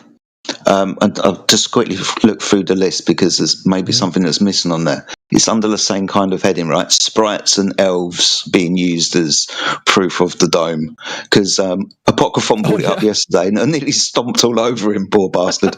But yeah, I didn't in the end because another really interesting conversation was going on. But yeah, I don't like. I mean, it's interesting on Sunday. But as an argument, not as an argument. I think we also might need to lump in there with that is sundogs, maybe.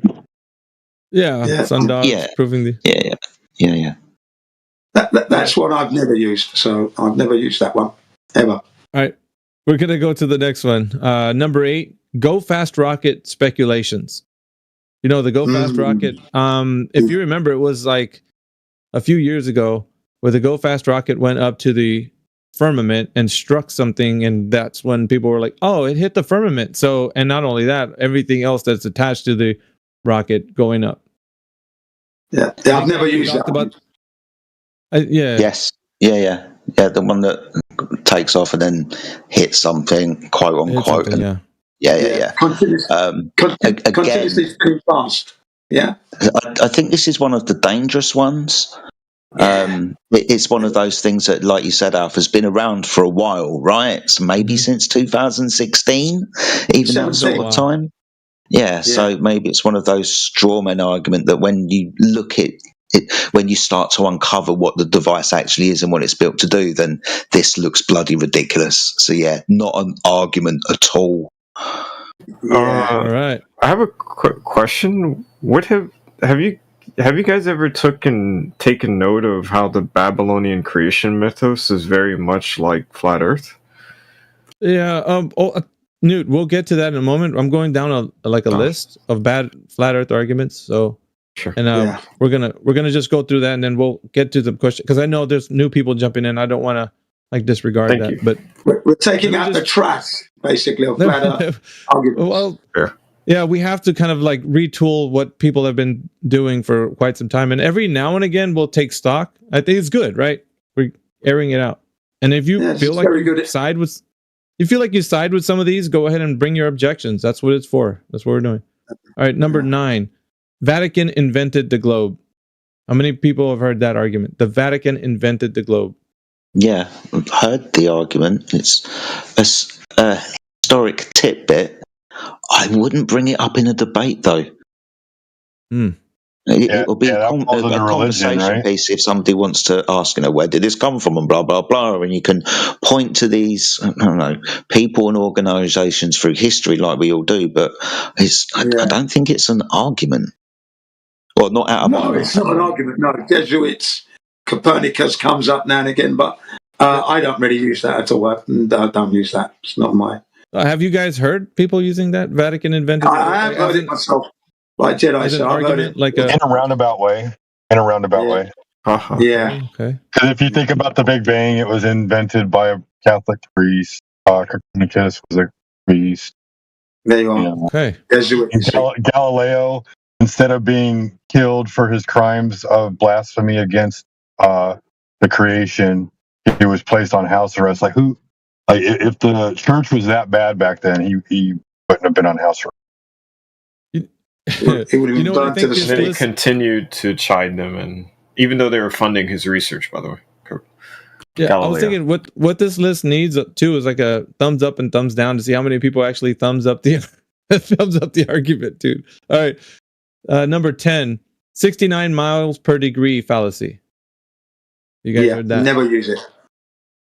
Terrible. 69 miles per degree. I wish Amish was in here. Or Yoda, sorry, now that he's changed his fucking name. You got to keep up with It's interesting, right? Because sometimes I have a Nathan Oakley show on in the background. I wanted to catch it today anyway. But he was even bringing this up, right? Speaking about 69 miles per degree measurement that is taken from a horizontal plane. And I know where he's coming from. Unfortunately, though, guys, my maths isn't so great. I mean, I'm okay with basic shit, but when we start doing long form equations and stuff and conversions and shit, sorry, I'm terrible at it. So I need to maybe get told this a few times before I understand it. I definitely need to speak to Amish for sure. Yeah, I often hear the Globers refer to this, actually, though. The Globers put that on us most of the time. Actually, I don't hear many flat earthers. Bev and his crew were trying to make an argument out of this. That's the one. So. They're the ones I'm talking about, yeah. Right. Bev and Creation Bear. What's his name? Not Creation Bear. What's his name? Old Bear or Young Bear, whatever his name is. Elder Bear. Elderberry. There you are. That's the one. Yeah, and Bev them both. Okay, or Bev. You can refer to them as Bev and Bev Light. So yeah, they're the ones that push that. They've been pushing that since the final experiment. They've been really kicking it, around the flat Earth arena, I would have to say. All right, let's move to number 11. All maps are flat. All maps are flat proves the flat Earth. All maps are flat proves the flat Earth. Okay, yeah, I've heard it, but I've never said it. What do you guys think about that one? All maps are flat proves flat Earth. Okay, so it's like this list was read out earlier on somebody else's show. It's really weird. So, I mean, all maps are flat and they're measured in a particular way. I don't throw maps at people and say, haha, look, all of these maps are all flat, therefore the Earth is. We're not necessarily going to, reify a map into existence? They're freaking maps. Yeah. Yeah. Projections of what they're claiming with, distances. But as far as land topography, I don't think it's given us that, yeah? Like, that's a different type of projection. To say the elevation changed from point A to point B, which is another thing we're going to encounter here in the future in this list. So, all right, so all maps are flat, proves flat Earth is not an argument that most people in here hold. At least, I've heard it before. See, have I? Yeah, I've heard it, but I've never ever used it. Even just the response when the Globers will say, oh, so you don't have a flat Earth map, and then sometimes the flat Earther will respond with, well, all maps are flat, sort of insinuating that all of the maps are flat Earth maps just because the map is flat. Yeah, almost everybody has said that. Come on, guys, let's be real. Yeah, I've said it. All said that. Probably said it within the last fortnight. Okay, come on, man. I'm gonna use the Glover argument and say, nah. Raise your hand if you said that. Because you're just being shy in the corner. I've never said that. I've never said that. I've heard it lots of times. Okay. I've never said it. I don't say to people, all maps are flat, so we're on a flat Earth. Never said that. It's not what I do. It's not part of my operation. No. Yeah, it kind of sounds a little. Yeah, there are certain things I just won't say, and I've never said that to anyone. All right, I don't know whose toe I'm going to step on this next one, but I know somebody will. Captain Cook's 60,000 mile voyage proves AE map. Ow! Captain Cook sailing. Oh, I stepped on somebody's toe. All right, Captain Cook's 16,000 mile voyage proves AE map. Now, the AE over map. 3 years. Was it AE map or Gleason's? I'm not really sure. It's one of those. It was the ice wall. I thought was the one that was the I thought because it had gone back years trying to find an opening, came back on himself, and the ice wall was proven. That was a story that I got. Okay. That I pushed out there, but that was it. So 60,000 mile voyage, providing evidence that the AE map. And so it's pointing to something very specific, right? It's not just using Captain Cook. It's saying that the voyage proves that the AE map is a proven projection that we can use for the Earth that we are living on right now. Yeah, that's the story. Only Jin's it's kind of butchering what the map, like how you meant to read the map and how you meant to use the legend and the scaling system on the map, and then treating that like everything beyond the equator is distorted, right? And it becomes extremely distorted by the time you get to the to Antarctica, right? Because it wraps all the way around the edge. And it even has a legend on the map in how you're supposed to use it and how you're supposed to scale distances on the map, right? And that's being ignored. And then when they've plotted out his path on that map, they've not used the correct scaling system, and they're treating it like it's this huge distance. Now, it might not be an incorrect argument. Who knows, right? But it's misusing the way that the map was actually intended, even by Gleason, who put the way to read the map on the actual map as well, and the legend, the scaling legend. Yeah, I stopped saying that back in 2016, by the way, but I did at first. I think at the very beginning, almost everybody can say they used that one. Yeah, for sure. It was here when we got it, so I was quite happy to ponder this new potential, being as I'd just found out the Earth being a ball was a lie. So you're very susceptible in those early stages. So I definitely said this. Yeah, no problem. We were trying to latch on to things, and I think and that's why we're saying the refinement process. After a while, you start listening to the reasoning, the logic, behind all of our arguments. Yeah. But here's the other thing too. If these things don't help us perform better when we're having our discussions, then I think we're doing a disservice, yeah? Or no? Do you think that we should? Yeah. And that's what I'm saying. This is essential. It is, most certainly. This is how you get a cohesive team. As DJ was talking about like 3 months ago, this is what we're talking about. That, we all need to be here to present the case in a cohesive manner. And this is what's going to help us, this very practice, what's going on now. So this must never stop. Yeah, let me just say that what Jin's saying, it should be paramount, because when we're in this room with 24/7, like most of these here, we've already covered them. Like we've gone past them. So a lot of people haven't that are in Flat Earth right now. So I'm going through them. And if you maybe are saying some of these things, hopefully you can object and say, no, I use them. This is the reason why I would say that's why I'm going through it, so that you can come forward and say, or, perhaps you find a reason for using them, but I don't know that. Yeah. So I did that with the documents one, the 44 documents. Yeah, I explained why I used it, and so I understand what you mean, and I'm obliging, of course. But with this last one, no, I don't use that. It's a bad argument. We'll move to number 13. Perspective as sole explanation for celestial motion. Just perspective alone. Oh, yeah. No. What? The turn round and clockwise, anti-clockwise shit? Yes. Absolute crap. Yeah. And it's bugged me for ages. I've never said it. That's what I've never said. Yeah. Perspective as sole explanation for celestial motion. So anybody other than just Jedi and Jin want to weigh in on that, or you guys are not using that argument? Like I said, you think that that's a great argument or for Flat Earth? I think perspective is the wrong word. Okay. I think perspective has more to do with like how things move down in your field of view as they gain distance, and how they get the angular resolution gets smaller and things like that. From a horizontal perspective, that's a better view of it. I think maybe we should switch to more like the direction you're looking, not necessarily perspective. I know the point of view is a big part of perspective, but it's like lacking a lot of context when you say perspective as a point of view. The thing being said here as sole explanation. Sole, like the only thing is perspective. Yeah. Do you think perspective could be coupled with something else that gives us the understanding that the celestial motion is occurring? or is it just perspective? And that's what this is like an argument for. And it's saying the end result would be that the Earth is flat. I can see that, leaving out a lot of context. So yeah, I understand. Okay. So what do you guys think it needs to be workshop looked into? Perhaps changed? Anyway. I think a lot of people chimed in on that one. All right, so I'll move to number 14. The sky color from electrical fields and noble gases. That's where we get our sky color from for flat Earth, is the electrical fields and noble gases. Raise your hand if you use that argument. I use that argument.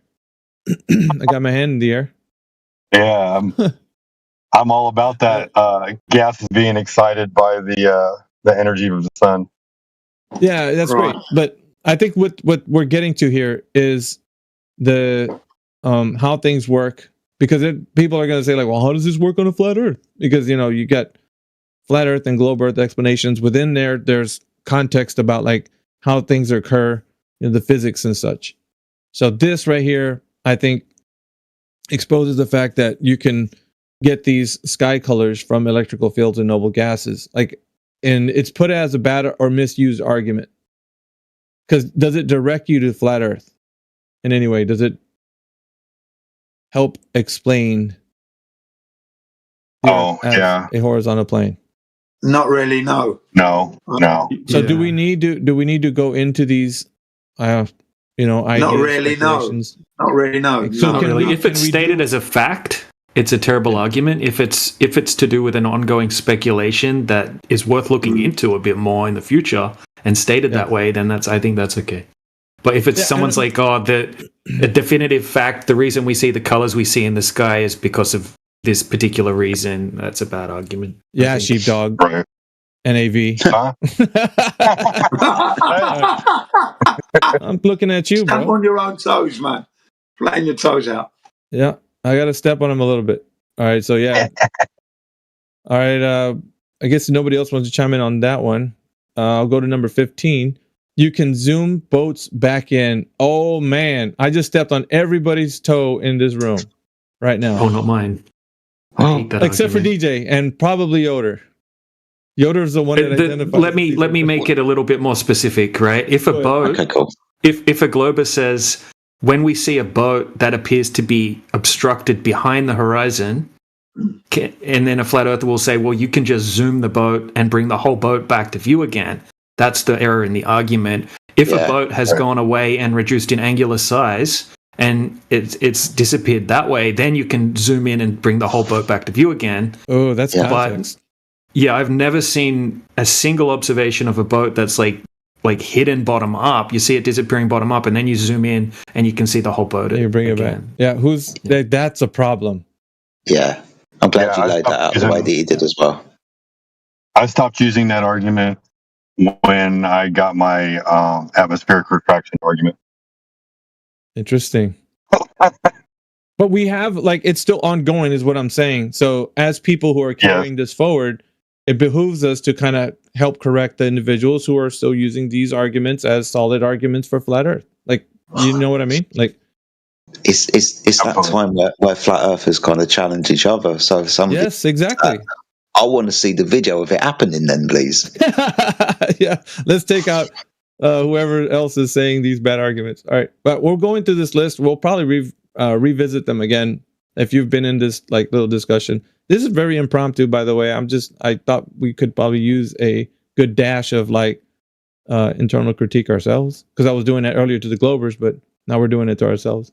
All right, you can zoom boats back in. That one, the problem with that, because DJ gave you the context. We'll go to number 16. Inconsistent continent sizes on the blue marble images. Inconsistent continent sizes on the blue marble. Never bring it up. Is that a good argument?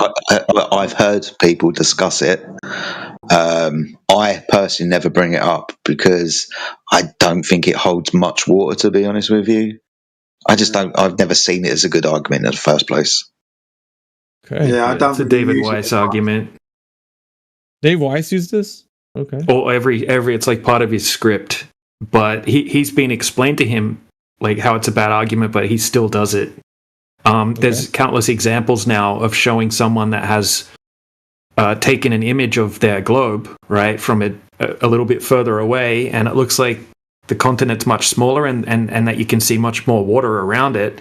And then all they've done is taken another image of that same globe from closer up, and now all of a sudden it looks like the continent's giant, and you can hardly see any water around the edges. So it's just and he's trying to say more like that it proves a flat Earth. Is that what he's saying? Inconsistent continent size? No, it proves that NASA is lying about. Oh, it's such a bad argument in so many areas, right? Because he's saying it proves that NASA's lying about their photographs of the Earth from space, even though NASA's not even claiming that those are actual photographs in the first place. But he's saying that basically NASA's inconsistent, and it proves that NASA is a liar. There's probably some validity to it. I was thinking of a different way, though. Going with inconsistent continent sizes on a blue marble image. The blue marble is using I don't know how to pronounce this correctly, equitangular plate carré projection. It's like it's the one that Time and Date uses, the square one. So it's a cylinder map, and that's what the one. Well, no, I'll put the name of it in there. There's some example memes in the side chat there. This is some of the. Give me a second. I'll put it in the text. Oh, wait a minute, I can't because I'm scrolled all the way up. There's 110 messages. If I put something in text, it's gonna drop me down to the bottom.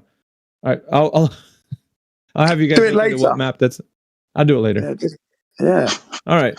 So the thing that I bring up with I bring this up too, inconsistent continent sizes, but I use it more in the realm of like map projections not being the land. So I'll say like, well, you're taking one specific map projection and saying that's a gold standard. Like by using the blue marble as saying this is what the Earth looks like from space, and you're saying the continents look like this, I bring it up as in like that's not what the narrative is saying the continent sizes are. They vary in sizes, their distances and all that based on like different map projections. So I don't go the whole NASA's line. I'm saying that the specific narrative of the Earth being what it is depicted on the blue marble is inconsistent with its own like different styles of map projections that people use. So how can somebody from outside of the Earth say that that's truly what the Earth looks like when that's actually using a map projection that I can't put the name of it now, but yeah, that map is a specific one that's used to make the blue marble, or was used.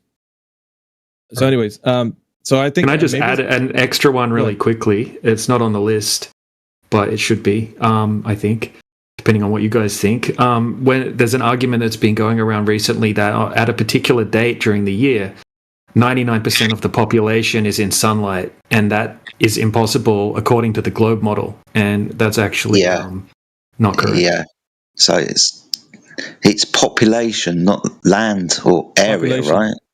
Yeah, it's population. That's just due to density in north compared to south, as far as I'm aware. It's not more than 50% coverage of the surface of the Earth. A little bit more, but it's not like in the way that it's described. So, okay, that's good. I just elucidated the fact that some of these arguments are not just like as it's read there, but there's a little more context, and DJ's bringing the context to them. All right, so number 17, zooming on the sun proves it doesn't set. Zooming on the sun proves it doesn't set. We've said this many times. Go ahead, DJ. You know the one? Yeah. Is it the one where we zoom in on the sun on the horizon and it rises up? Yeah, exactly. Okay. So as far as just for me, I'll keep it quick. This just shows that based on your eyes, that angle separation you can't see. So when you get a camera out, the angle separation is more apparent because of the Rayleigh criterion. That's the only thing I see out of this argument. I was going to say the same exact thing, Jedi. It just needs a little more context. I'll put my 2 cents in as well. Sometimes it does look like the sun it's sort of cut off by the horizon, but you'll notice that in all of those footages, the camera zoomed out, and when the camera zoomed out, the aperture is much wider open, so it's letting a lot more light in. That's causing a bunch of glare, and the sun that you're looking at is just a big glare ball. when you zoom in, you'll notice that everything in the image gets much darker, and it's almost like adding a solar filter, because what happens when you increase the focal length is the aperture shrinks and it doesn't let as much light in, and then it looks like the sun is much higher up in the air, but actually that's where it was the whole time, and all you're doing is reducing the glare when you're zooming in, and you're seeing the actual sun, but it's a bit of an illusion of the eye. It's like a trick, because when you zoom in, the sun looks around the same size as it did when you were zoomed out, but you've got to remember that you're zoomed in by a shit ton, right? So you're zoomed right in on something. When you were zoomed out, it should look much different. So, yeah. Any use that argument all the time. Anybody been using this? Come on. No. Yeah, me. Yeah, there's been people that use it. In the past. I'm just saying there's not any shame to say you're using them. We're kind of seeing I think it's still a good argument in the sense of certain showing that when you're standing at the beach and you think that you're looking at the sun appearing to disappear bottom up, it can look like it's actually partially obstructed, but really it's actually just it's caused by the glare, right? It's caused by it's not really disappearing behind something physical, but it looks like it is.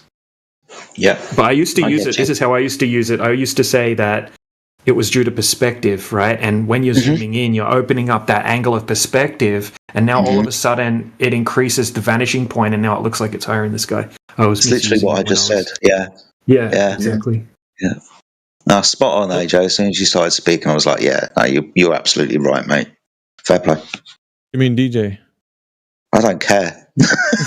Whoever it was, you're right. Just take it. So but I mean, like you said, when you focus in on the sun, something happens with the lens, and like there's a glare effect that occurs. So it could be an argument that was said that this can only happen on the flat Earth. So most of these arguments are used as evidence of flat Earth. You get me? Because the sun So you get what you tracking? Like that's what it feels like when somebody's gone through a Dave White load of shit. Yeah, Dave White, School of Flat Earth. Yeah, Flat Earth cock-ups. But carry on. Number 18, flat horizon at 120,000 feet. Everybody's toes hurt now. Yeah. Ow. Oh yeah. Ow. Yeah. All right. So is this in reference to anything like Felix Baumgartner or something? No, it's flat earthers that say because we see a flat horizon from 120,000 feet, therefore it proves that the Earth is flat. Yeah, no, that's a bad argument because you're not high enough away from the surface curve. Neil deGrasse Tyson uses it.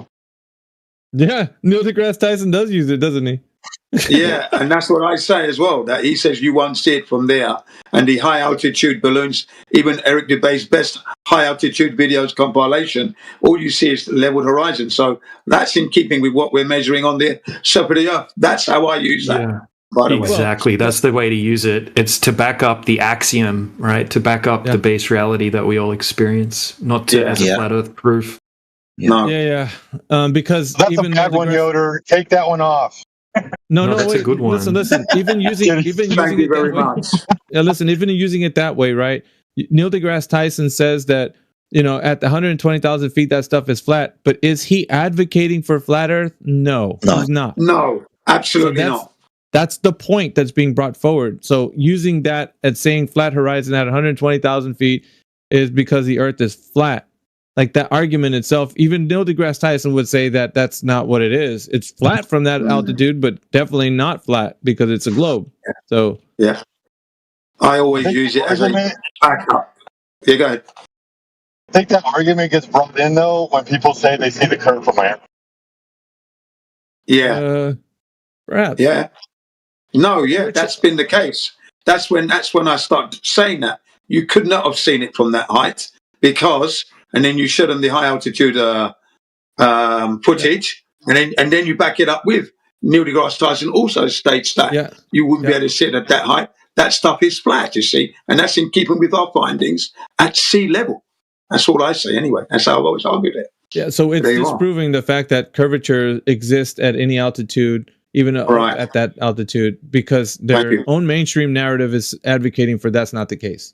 So that at least gives us a foundation for working that argument that way. But it's not like it's not a conclusive saying that because that you can view it that way that it's flat, because Neil deGrasse Tyson says you could still see it flat at 120,000 feet. So if you're conclusively saying it's flat because of that, that doesn't jive. So no, you've got to go with the sea level first. Obviously, ground, the surface. All right. I must admit, though. Sorry, just before you go, I must admit, though, I was really moved to see the high altitude footage and to see so much leveled cloud. Okay, I was moved. I thought, wow, look at this beautiful view. And there's no war going on up here. It's peaceful. Look at it. Okay, but we can carry on now. Sorry. All right, number 19, Admiral Byrd and Hidden Continent. I don't think a lot of people use that one for proof of flat Earth. No. Admiral Byrd and Hidden Continent. Nah, never use that ever. This is how they use it, though. I hear it. I heard it this week. I hear it every week. Not necessarily 24/7 panel members, but new flat earthers will come in here and they'll say, "Oh, have you heard about how Admiral Byrd said that he found a new continent beyond Antarctica larger than the United States of America?" When that's absolutely not what he said. Right? Yeah, he said that, more land 180 miles on the South Pole, like on Antarctica, not a new continent. Yeah, that's what we heard that this week. I think you were there as well then, DJ, because I was there. Yeah. I heard that a couple of times this week. So, yeah, I was there for that. All right. I don't use too much pushback on that one. All right, number 20, moon illuminating small cloud section. And, I mean, I don't know how this is going to prove the Earth is flat, but, I mean, this is an argument that's a bad argument, perhaps? Moon illuminating. It's a bad argument because I've never even heard the thing. First time. Yeah, David Weiss, another David Weiss, every single thing, right? He'll say that if the moon was, or if the sun or the moon was the distance that they say, then it would illuminate all of the clouds evenly. And because you just see that small section of clouds illuminated, it proves a local moon or sun is just above that section of clouds. Whereas that's a terrible argument. Yeah, they call it a hot spot, don't they? Hot spot. David Weiss gives the example is like if you lay cotton wool balls down all over your floor and you hold a light just above a small section, it's going to make a hot spot. And then if you lift it up really high, it's going to evenly light all of the cotton wool balls, which sounds like a good argument at first, but I think it's more evidence towards it acting more like a reflection, or the sun and the moon that we're seeing more apparent. It's not actually lighting up that particular section of clouds at all. It's behaving more like a reflection. Someone else that's, say, 50 kilometers away can't even see those clouds, but they can still see the moon, and it would be lighting up a specific section of clouds for them, or they might see the moon with no clouds at all, right? So obvious, and they can't even see those clouds because those clouds aren't, they can't see them. They're too far away from them. So I think that's a terrible argument. Yeah, but then there's another point, though, where they're saying that the sun isn't 93 million miles away because the sun is casting that reflection, that hot spot. So we cannot be looking at a sun that is 93 million miles away. Yeah, but at the same time, the sun's not right there embedded just above those clouds, the physical sun, right? It's the same as the corpuscular rays argument that say if you trace those rays back up. Don't spoil it. I'm going to go right to it. Okay. Yeah, I'm going to jump. I'm going down the list. So moon illuminating small cloud section, that's a bad argument. Everybody agrees with that. All right. 21 is what he just was going to say. Corpuscular rays proving local sun. How many of you guys use that argument? I've used that many, many times myself. Yeah. I'm talking about still right now. Like it's in play within your argument tool bag. I haven't used it for a while. But DJ was just about to say. I stopped him because I wanted to present it in a way that you guys are you using this argument? It's in my bag. I haven't used it recently, but it's in my bag. Ooh. Well, let's examine it. All right. Corpuscular rays proving local sun. Sheepdog, I know you're laughing. Dude, you use this, don't you? I stepped on your toe, bro. But I add a twist to it. Yeah, go on. What's the twist? Because so the corpuscular rays, right? First of all, anyway, whenever you see the light streaking across the sky, the light that streaks from the sun to over your head, those lights would be parallel based on perspective. If you think about the train tracks. But my issue with corpuscular rays is not necessarily things that are coming back to my eyes, but things that are off in the distance that are going down to, they're perpendicular to my vision. And so that's where I have an crepuscular rays, and then I think that it leans towards evidence of a local sun. Okay. Yeah. I don't know if that makes sense. I think it's a bit kind of like insinuating that there's already a discussion having to deal with the distance to the sun, and it's providing evidence of a local sun. So that means that you already have like kind of greased the skids for a sun that's not 93 million miles away, but close and local. So I actually went over this before about this being a bad argument. Can anybody point out the reason why? Because before you get to crepuscular rays proving that the sun is local, if you even are using it, what would you have to assume? The distance to the sun, of course. Yes, exact. Jen said it. The distance to the sun. So the distance to the sun is what's in contention, right? Not 93 million miles away, but close and local. So the close and local is not an actual numeric value. It's ambiguous. It's, well, what does that mean? Close to what? Close to me? Yeah. Okay. So I guess what I want to highlight here is that when you talk about the sun not being 93 million miles away, there's no point at which you can draw from to create a dichotomy, which is 93 million miles and close and local. Because if you're saying that that's a dichotomy, a true dichotomy, then you would already have to establish in some way 93 million miles away is true. So if it's not established, it's a false dichotomy. So you'd have 93 million miles away against close and local. But if you don't know any distance, how is there a foundation for what's far and close? There isn't. So by saying crepuscular rays proving a local sun would have already insinuated that you've understood that you're going against a narrative claim that it's 93 million miles. But then what you've done is you've given them the fact that they could have a sun at 93 million miles, and you're saying no, it can't be that distance because we see it close and local due to crepuscular rays. Do you get the exposition here? You're going through the foundational point of the argument, which is they didn't establish that how they got to the 93 million mile away sun. So you're not even addressing that. You're bypassing that and going right into the false dichotomy of it being either 93 million miles or close and local. You get it? Well, so we have. Yeah, I've argued this one with. I've argued this one a lot with NASA Shield. Okay, because he says they send a signal out to the sun. It takes 8 minutes, and then 8 minutes back, 16 minutes, and they do the maths, and that's how that's working.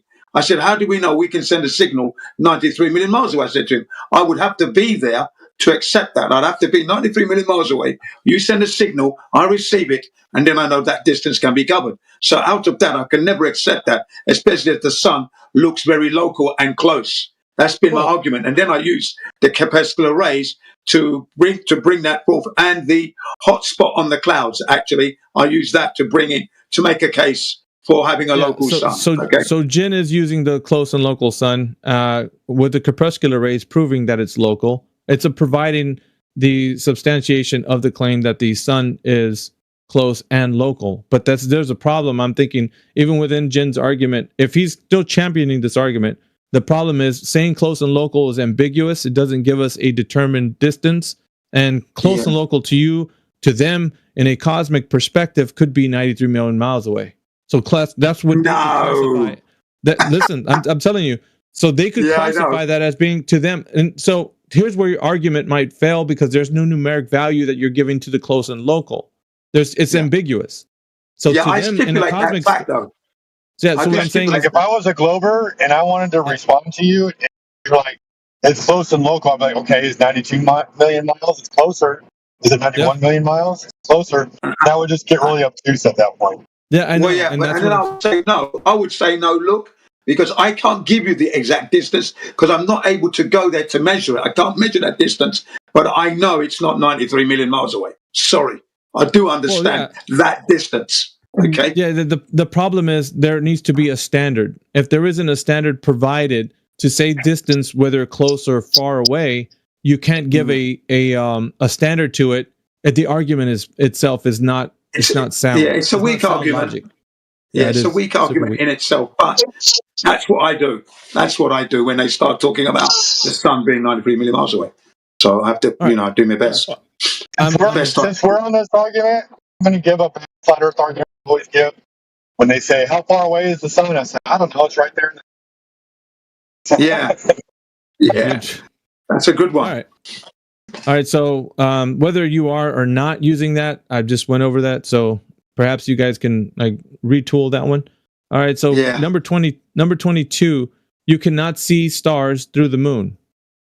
You cannot see stars through the moon. I thought it was you can see stars through the moon. That's what I thought the argument was. Yeah. Perhaps that was maybe that's what you meant, Yoder? Exactly. Yeah, you can see stars through the moon. So number 22 is you can see stars through the moon. Now, that's a bad argument. I know that to be true. Does anybody else in here champion the argument you can see stars through the moon? No, I don't use it. Not as an argument, but it's just an interesting little, factoid type thing. Factoid. Is that true? Is that true? I've never seen stars through the moon. Wait a minute. I guess what I meant to say is whether it's true or not, right? It's not relevant. But it's not. Is it a factoid? You just made a statement. It's a factoid. Yeah, you said a factoid. Yeah. Is it a factoid? I get. Well, maybe I'm using the term wrong. I'll retract that. But I mean, people make the claim that they see it, and if they do see it, really, whether they do or not, it's not relevant. As well as hold on. But if it's an observation, it has to be taken in consideration that it's true, right? It can't be negated. Right. Like if something is observed, we can't negate that. We are not people to be unreasonable where something is occurring and we're saying, no, it's not happening. You know what I mean? We're not those kind of guys. I get that. So I'll make a clear distinction. Is it a phenomena that occurs or not? I want to know if the room actually sides with a phenomena that occurs. It's not. That is something I have not seen yet, but I find it curious because of the Muslim religion. That symbol is used in there. It's like, where did they get that symbol from? Yeah, I know, but no, that's not what we're arguing here. We're arguing the fact that is it a phenomena that occurs that can be witnessed by any observer at any point? I would say it's not. I would say the argument is essentially saying that it's a positive claim that the moon's transparent, and that's what yeah, that could be the case. That could be the case, but I want to know if it's even being said as an observation. And if it is, here's the thing: if you want to take a stance on this position, I need evidence that what the claim is being mentioned, that there are stars being seen through the moon, has been an observation being made. Now, if you're saying it is, then it has to be challenged by those saying no, it's not. If you're saying no, it's not, what's the evidence you have that it definitely isn't? Because one way or the other, you're proving either it's a good argument to have as far as like a phenomena that occurs. So I'm giving you guys a chance to kind of retool what you're saying. So if you're making the positive claim that it is occurring, you do to substantiate it. And if you're saying absolutely not happening, then how do you know that it's not? Like, because one way or the other, somebody's right. Yeah. Right. I'm guilty of that argument. Go ahead. I just want to say real quick, I was guilty of that argument at least like somewhere between 3 and 6 months. But I did a lot of research and I just can't find evidence that this is ever. So that's where I stand on it. Yeah, there's no evidence of it. It's if someone wants to make that claim that you can see stars through the moon, right? Show us the evidence, back up your claim, tell us which stars it is, right? And that kind of thing. Until then, it's, in my opinion, like you're trying to claim the moon's transparent, and that's an outrageous claim. Yeah. Okay. Yeah, I would second. That's what I was getting at. Like whether it's true or not, it's not relevant to the argument at hand about the ground, right? We always talk about stuff in the sky doesn't prove the ground. Yeah. 20 cups. What we're talking about is the argument. Yeah, it doesn't matter. Like it being relative to the flat Earth, it's just arguments that are being used within the context of flat Earth, like how it applies to anything that we're saying. So in the realm that we exist, right? How is this applicable to something that occurs as a phenomena, and it be something that we say that's true? So if you're saying this phenomena occurs and it's true, you're standing on a position that you're saying is absolutely observed. So you're going to have to pony up with how it's been observed and who's done it and all that kind of stuff. So, yeah, I've never ever seen it anyway. Just before you move on, Miggy, back to the sun distance and that. with this other thing that I do is I use Jay Tolan Media One. He's got a documentary called Decoding the Heavens, Finally, Distance to the Sun. And he estimated the sun to be 5,000 miles from the Earth to follow and track the sun using trigonometry and that, okay? I always offer that up as evidence as well, to giving some kind of estimate. We'll dive into that, I think, afterwards. That's a good point you raised, that somebody's actually making a claim to distance. But we'll look into that and see if we'll flesh it out, man, because that's what we do in here. If it has any brilliant. merit, yeah, because I've had that one from like 2018, I think it was. Yeah, thanks. So, Jen, if it has any merit, it will stand scrutiny. If it has any merit, and if it doesn't, it'll fall by the wayside. Absolutely, absolutely, right. Yeah. So I'm gonna move right along. Where I was at 22. Just for context, the moon argument that you're talking about right there is usually brought up whenever they talk about like shadows on the moon and the darkness of the moon. And most of the people that use the argument of seeing a star through the moon typically will have a conversation with Rahu and Ketu in their argument. That's right. That's what I've heard all the time. Yeah. That's attached to that? I didn't know that. Yes, okay. yes, That's definitely. Fine. Yeah. Okay. I'll go to the next one. 23, elevation profile diagrams as flat earth proof. I stepped on my own toe right there. Hard, too. No, I'm sorry. A straight linear line on the elevation profile. Well, yeah, because it's like, otherwise, if you don't have a horizontal plane to work with, you don't have, a way to know what elevation change would be from that baseline. Oh, actually, yeah, I use that one. I've been presenting it that way. I mean, seems like it's a bad argument. It's one of the ones in here.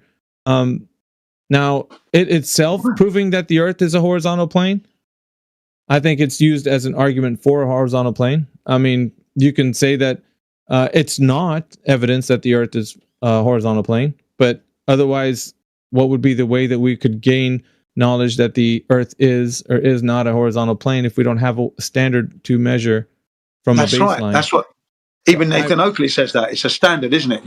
You start with your horizontal baseline. Otherwise, how do you know how to get your elevations without it, for example? Yeah, because you can't do it. The curved surface doesn't provide that information, because you'd have to have a tangential plane from a specific point. And at that point, if you establish a tangential plane on a curved surface, then you would have a drop over a distance, and that could be measured. But that isn't what's happening, because you have a baseline for an elevation change from a mean sea level that's acquired for over a 19-year period that mean sea level is acquired from. And then after that, they use that vertical point to establish a ground zero, where any point off of that extending outward horizontally would be where elevation change is occurring. Now, if you're saying that this isn't the case and it's not good evidence for the Earth being flat, I don't know. I'd like to hear it. I think it's a good argument, but if you say that it's not, go ahead. Yeah, I think it's a good argument. I use it all the time, right up until this week even. I think it's more or less pointing at the diagram instead of the discussion of the change from sea level. Yeah, I get, but doesn't the diagram help us establish the fact that we know elevation change is occurring at whatever specific? Because you have many different diagrams. You have like a 3D model. You have like a side view of the Earth. The one that I don't know.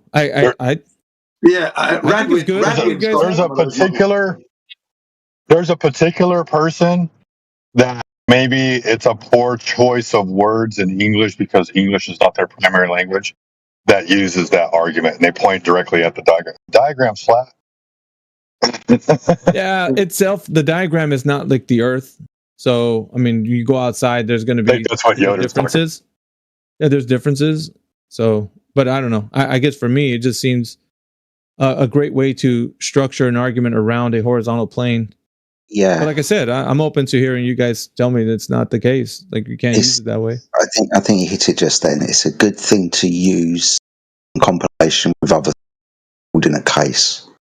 You have to start with the measurement first before you can bring up what the measurement shows. You can't just point at the graph or the diagram, or the graphic elevation. I love it. Mm-hmm. Sure. You're talking like a lawyer. You're talking like a lawyer, and that's exactly how you got to do it. That's what I do. Yeah. In that sense, yeah. But in isolation, no. But with other things, yeah. No, yeah, that's what Miggy's done.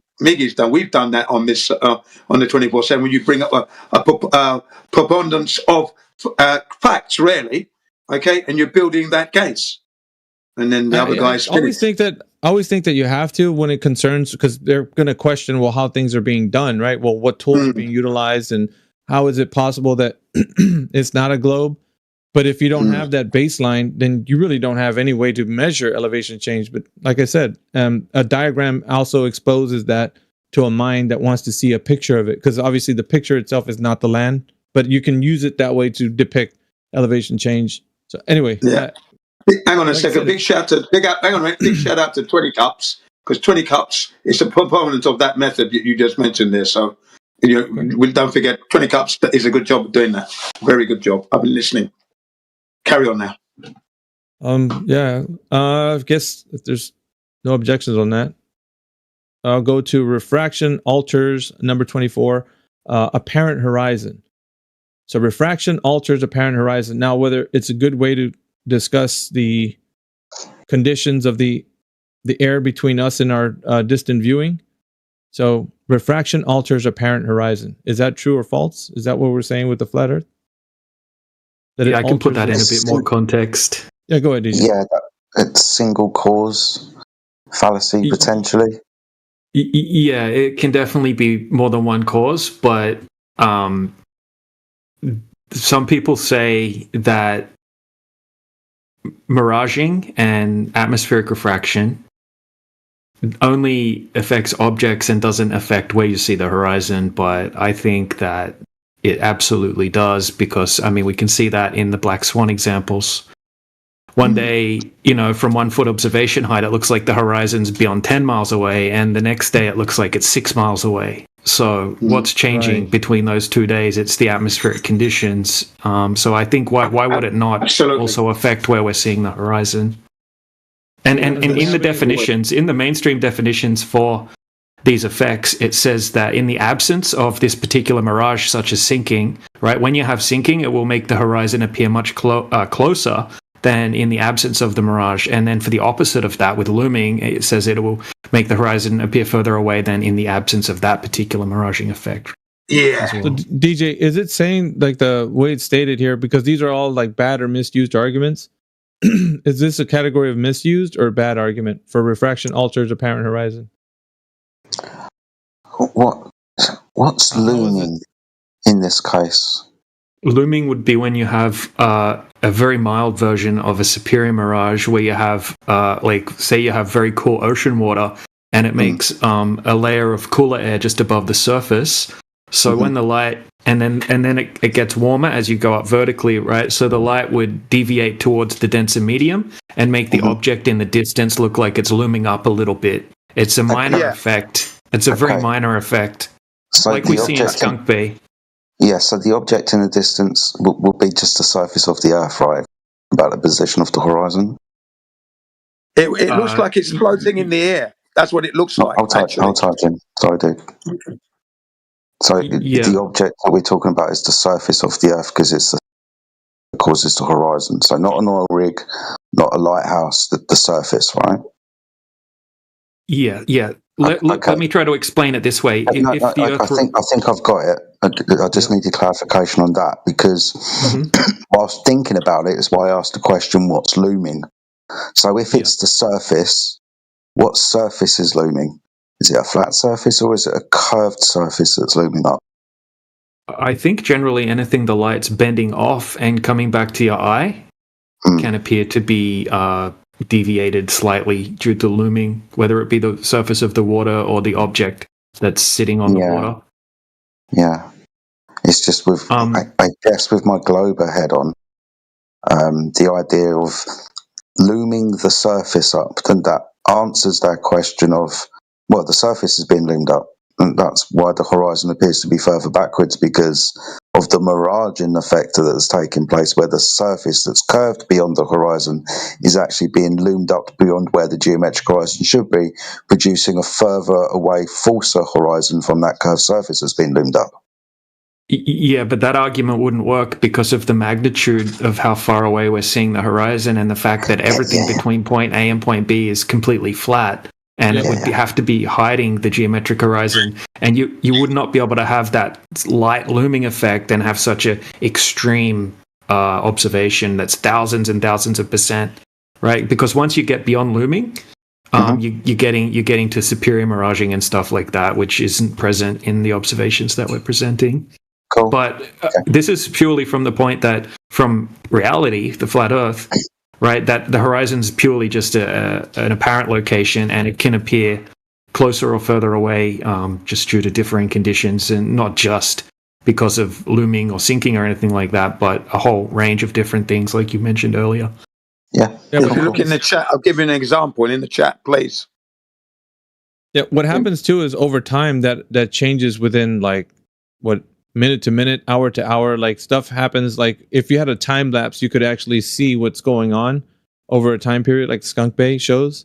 And if we could do that in every single observation, we would see that same effect occurring all the time, like throughout the day. So I think that that's something that should be discussed also, because like images get discussed, and I had a like qualm with this, DJ. Every time the image gets portrayed, it's like that's just a moment in time. We don't know the fluctuations that happen like an hour later. Like that could have looked a whole lot differently. You know what I'm saying? And that's what changed, like you were mentioning. So it's something that doesn't get discussed, like whether image or like a time lapse, image or time lapse. So that I think should be like, why not always advocate for having them provide a time lapse? Let's see a time lapse, because you have an image, and the image always gets discussed. Well, we have the black swan image on one day and the black swan image on another day, but you're taking moments in time and comparing them against each other. What happens if you had those two same scenarios but with a time lapse on either one? What do you think you'd notice? You get me? Constant change. You've said it because the atmosphere is in flux, as we've said before. It's in flux. That's where the constant changes come in. So having a time lapse gives us a good view over a period of time. Yeah, brilliant. And if I may quickly, a bit of a brain fart moment, like just to be clear, right? Is the looming bit what people are arguing, like on the globe side, as to like the phenomena as to why we see the black swan? I just wanted to get the terms correct. Some like Professor Phil Bell, that would be his reasoning.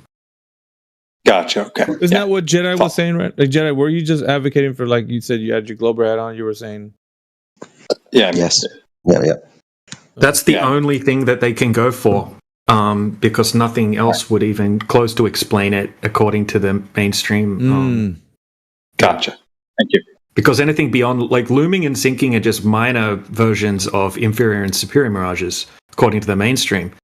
And they're very mild effects because you don't have much of a temperature gradient change, or much of a refractive index change.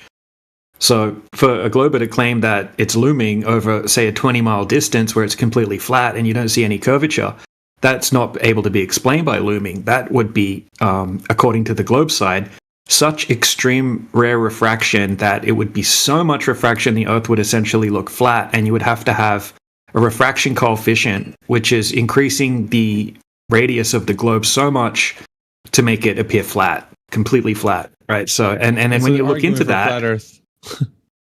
Yeah, basically, you have to set the refraction slider on Walter Bisland's to the flat setting to make all of these observations work on a globe. Yeah. They're advocating for flat Earth. That's weird. I never heard it that way. It's a good spin on it. Yeah. I think just before we quickly move on, and I love the fact that we're doing this, kind of emphasizes the I want to bring up the fact that we've been able to have more open discussions over recent months, kind of pushed us along quicker than we maybe have been over the last. This last year has been really interesting. The way that we've thrown a lot of stuff out and still doing so, and able to openly talk about these things and have internal critiques. I think it speaks volumes for us, but essentially for your argument and the movement as it goes forward. This is really good stuff, guys. Completely agree. Stop And it, we're doing Jedi. You're making me cry, Jedi. Stop it. Doing it completely transparently on the live stream as well. Nothing to hide. Really, yeah, really. Yeah. I think that's where it all Yeah. starts, man. With us being honest Yeah. with each other and ourselves. Because I admitted, like, I'm using some of these, but in context, I think we can understand it's how the person's using the argument as well. It's not just what's being said or misused. It's like what's being said in context. And that's why you come in and you elaborate, DJ. You're like, oh, it's not just this. It's also how they're mentioning it. Like it being just solely the proof for flat Earth. You can't use them that way. I think the listeners benefit as well because they're listening to the integrity of the flat earthers because they're now, fine tuning themselves and the arguments where it's bad, we elaborate, where it's good, we move on. And it's good. It's good all round. So yeah, well done, Jedi. I agree with what you said. Give me some tissues, please. All right. All right, let's go to the next one. All right, so let's see. We're at number 24. No, 25. Globe Model claims Kansas is Globe Model claims Kansas is horizontal. I think that's what he put it at. I changed the word horizontal to flat. Yeah, flat. I think because I do. Okay, the way I've heard the argument, and I might have got a outdated text from what Yoda was putting out, but isn't it? Flat as it's used as flat as a pancake. So flatter than flatter than a pancake is what they said. 400 Kansas miles. is flatter than a pancake, and therefore the Earth is flat. That's how I've heard it. Yes, exactly. I used it at the beginning, 2016. Yeah. So who's using it today? I'm not using it. I hear it all the time. I use it differently. I use the North Dakota one because I have a meme for it. It says North Dakota so flat you let your dog run away for 2 weeks. All right, so we're gonna have to. In isolation, I mean, our friends just brought it up there. I don't use this state. I use another state. I bring up Florida. Right? We different. Yeah, some people bring up the abyssal plains and things like that, like huge areas. Okay, so the globe side, even though they use the word flatter than a pancake, that's usually media companies making that for dramatic effect. The globe side doesn't claim that any of these areas are actually flat or horizontal. They say they still curve with the curvature of the Earth, but they don't have a change in elevation, right? They're flat in that sense, right? Their level is the word that they would be going for with their meaning of the word level, not flat as in horizontal. This is why I stuttered earlier when I said I wouldn't use the word horizontal. I wanted to stay level, but it wasn't the way that the arguments turned. It's that sneaky use of the word level. And I like the way that you said, like, it's media organisations because, dramatic effect and shit. It's flatter than a pancake. But no, they just mean smooth, really. Yeah. Go on. Jim. No, you go. So I was going to say that I teased the Globers by saying there are several areas in America where there are flat spots. And then I mentioned like the...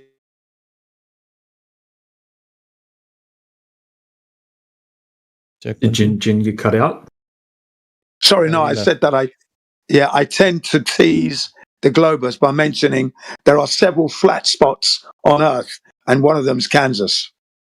Yeah. Oh, okay. Yeah. I mean, okay. So what we're saying is that's a layered kind of. They're saying that Kansas is flatter than pancake. Like that's like what DJ was saying that the media is using, but the Glober claim doesn't actually say that. So you're basically not you, but maybe you. But there's a lot of people that would claim because it's being said somewhere that Kansas is flatter than a pancake, that therefore the Earth is flat. Like that's you can't. It's a bad argument. It is. You can't say that because people can say, well, they're saying that, but it's just a news article. It's just not really no respectable like person in whatever zoology is going to say that. Back then they were giving, back in 2016 they were giving numbers 400 miles of it flat. So, well, look at that. That's the problem. Again, it's another one of these things that needs to be used in conjunction within context. So, for example, many times we bring up salt flats, right? But this is usually because, right, they say that this is like one of the flattest areas in the world. Well, let's go see how flat it is. somebody brings out a laser and starts shooting shit at distance. So it's context, right? Yeah, if you can bring up that these places, that they say that they're flat, well, we've been to them and we measure them to be flat. So in this regard, blah, blah, blah. It's just about context, right? Yeah, exactly. Flat spots on the spherical ball. Right. I play Spearway with flat spots. We're almost done with the list. So we're at 26. Standard units only work on flat Earth. Standard units. Well, like miles, kilometers. Yeah, I've heard of that. This is what we mean by standard units, right? Standard units. I've heard of that. Somebody said that before. You can only have them like sort of standard on there. Which said yesterday. Is this something that's been brought up due to celestial navigation and FED? Is this like filtered out into you can only have straight line mile distances or something? Well, yeah, that's what's been put forward. That a mile is usually straight mile, linear. It's not curved mile, is it? What are the globe proponents? I was just going to say, are the globe proponents actually utilizing the argument as distances being only done on a horizontal plane? No, they're not, are they? This is some flat earthers saying that like miles and whatnot are flat earth measurements. And insinuating that you can't also use them on a curved surface. Exactly, DJ. In fact, they say stop using flat earth stuff. This is what they've been saying in the FED. This is a Nathan Oakley thing. You're using flat earth stuff, you're using our stuff.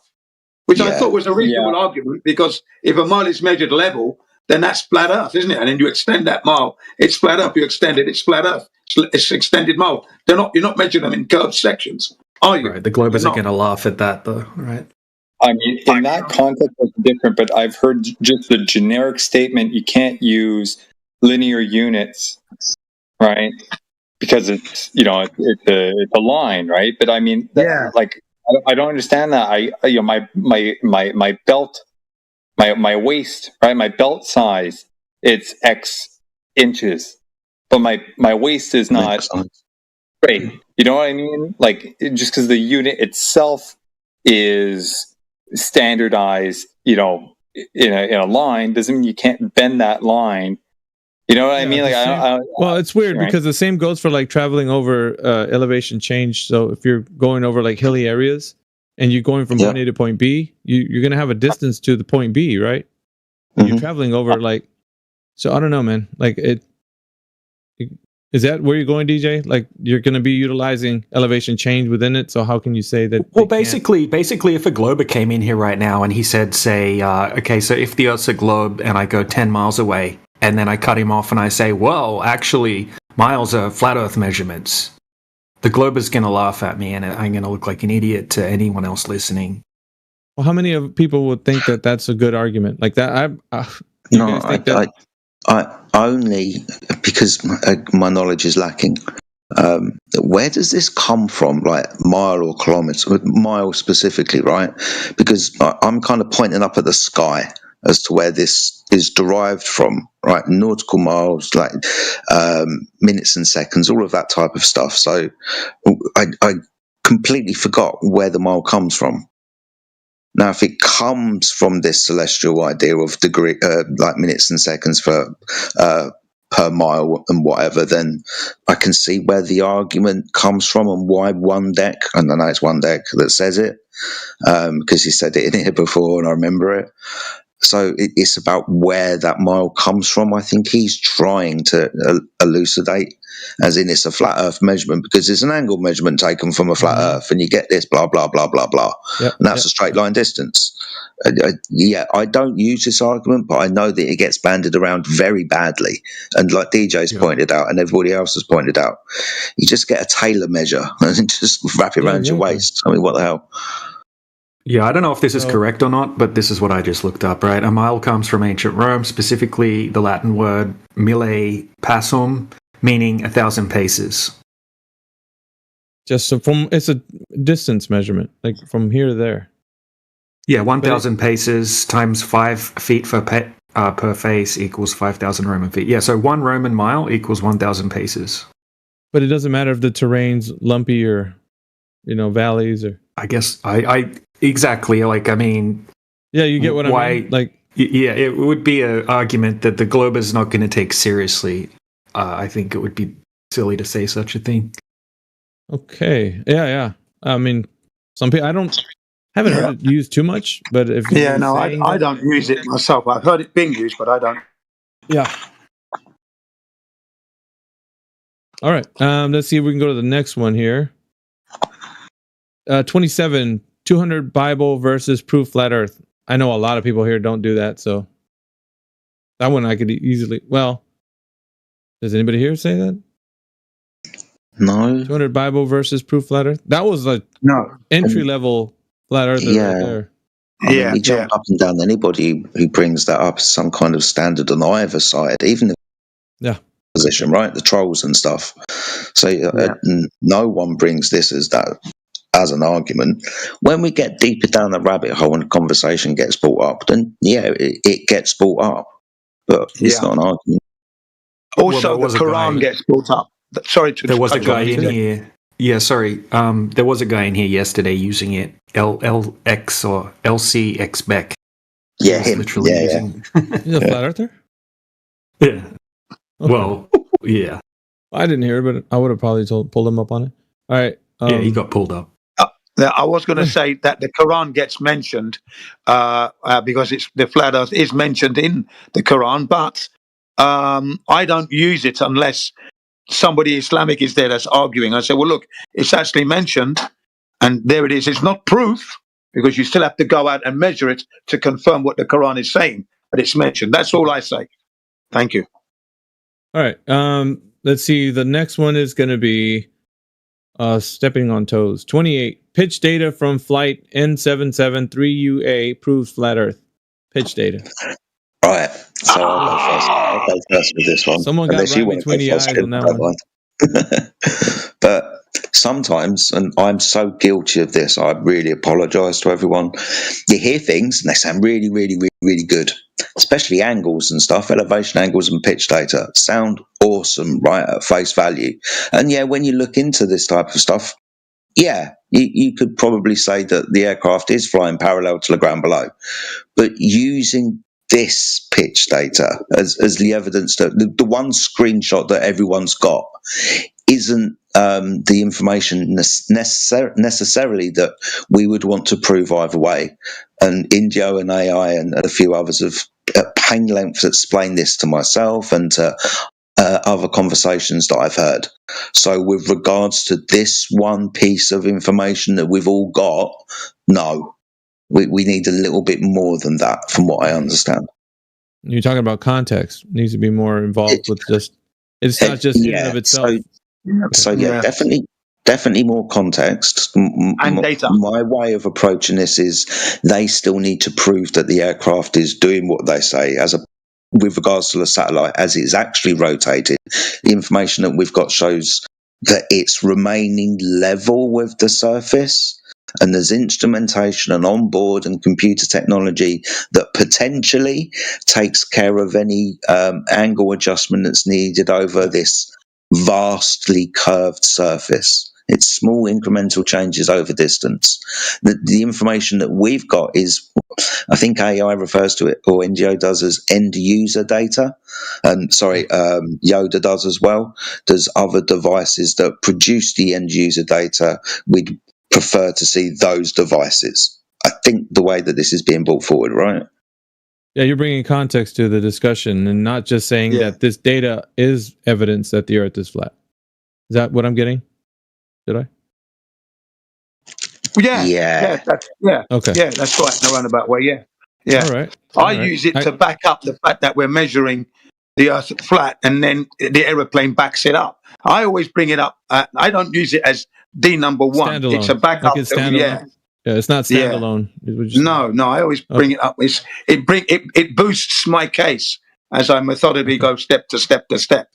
Okay, that's what I do. Everybody's in the same place with this. All right, so maybe a super simple analogy for that one would almost be, say you took a bubble level on a plane and you took like a long flight, and then you're taking a reading from that bubble level being not deviating, right? And then you're logging that onto a chart, and at the end of the flight, you're showing that the bubble level never changed. Therefore, the Earth is flat. It's a very similar type of bad argument, I think. You think it's a bad argument? D. Marble did that, didn't he? D. Marble did that, didn't he, in the US? Yeah, terrible argument. Mm-hmm. Well, I don't know. If you have a look at what Yoda put at the time. Yeah, at the time, exactly.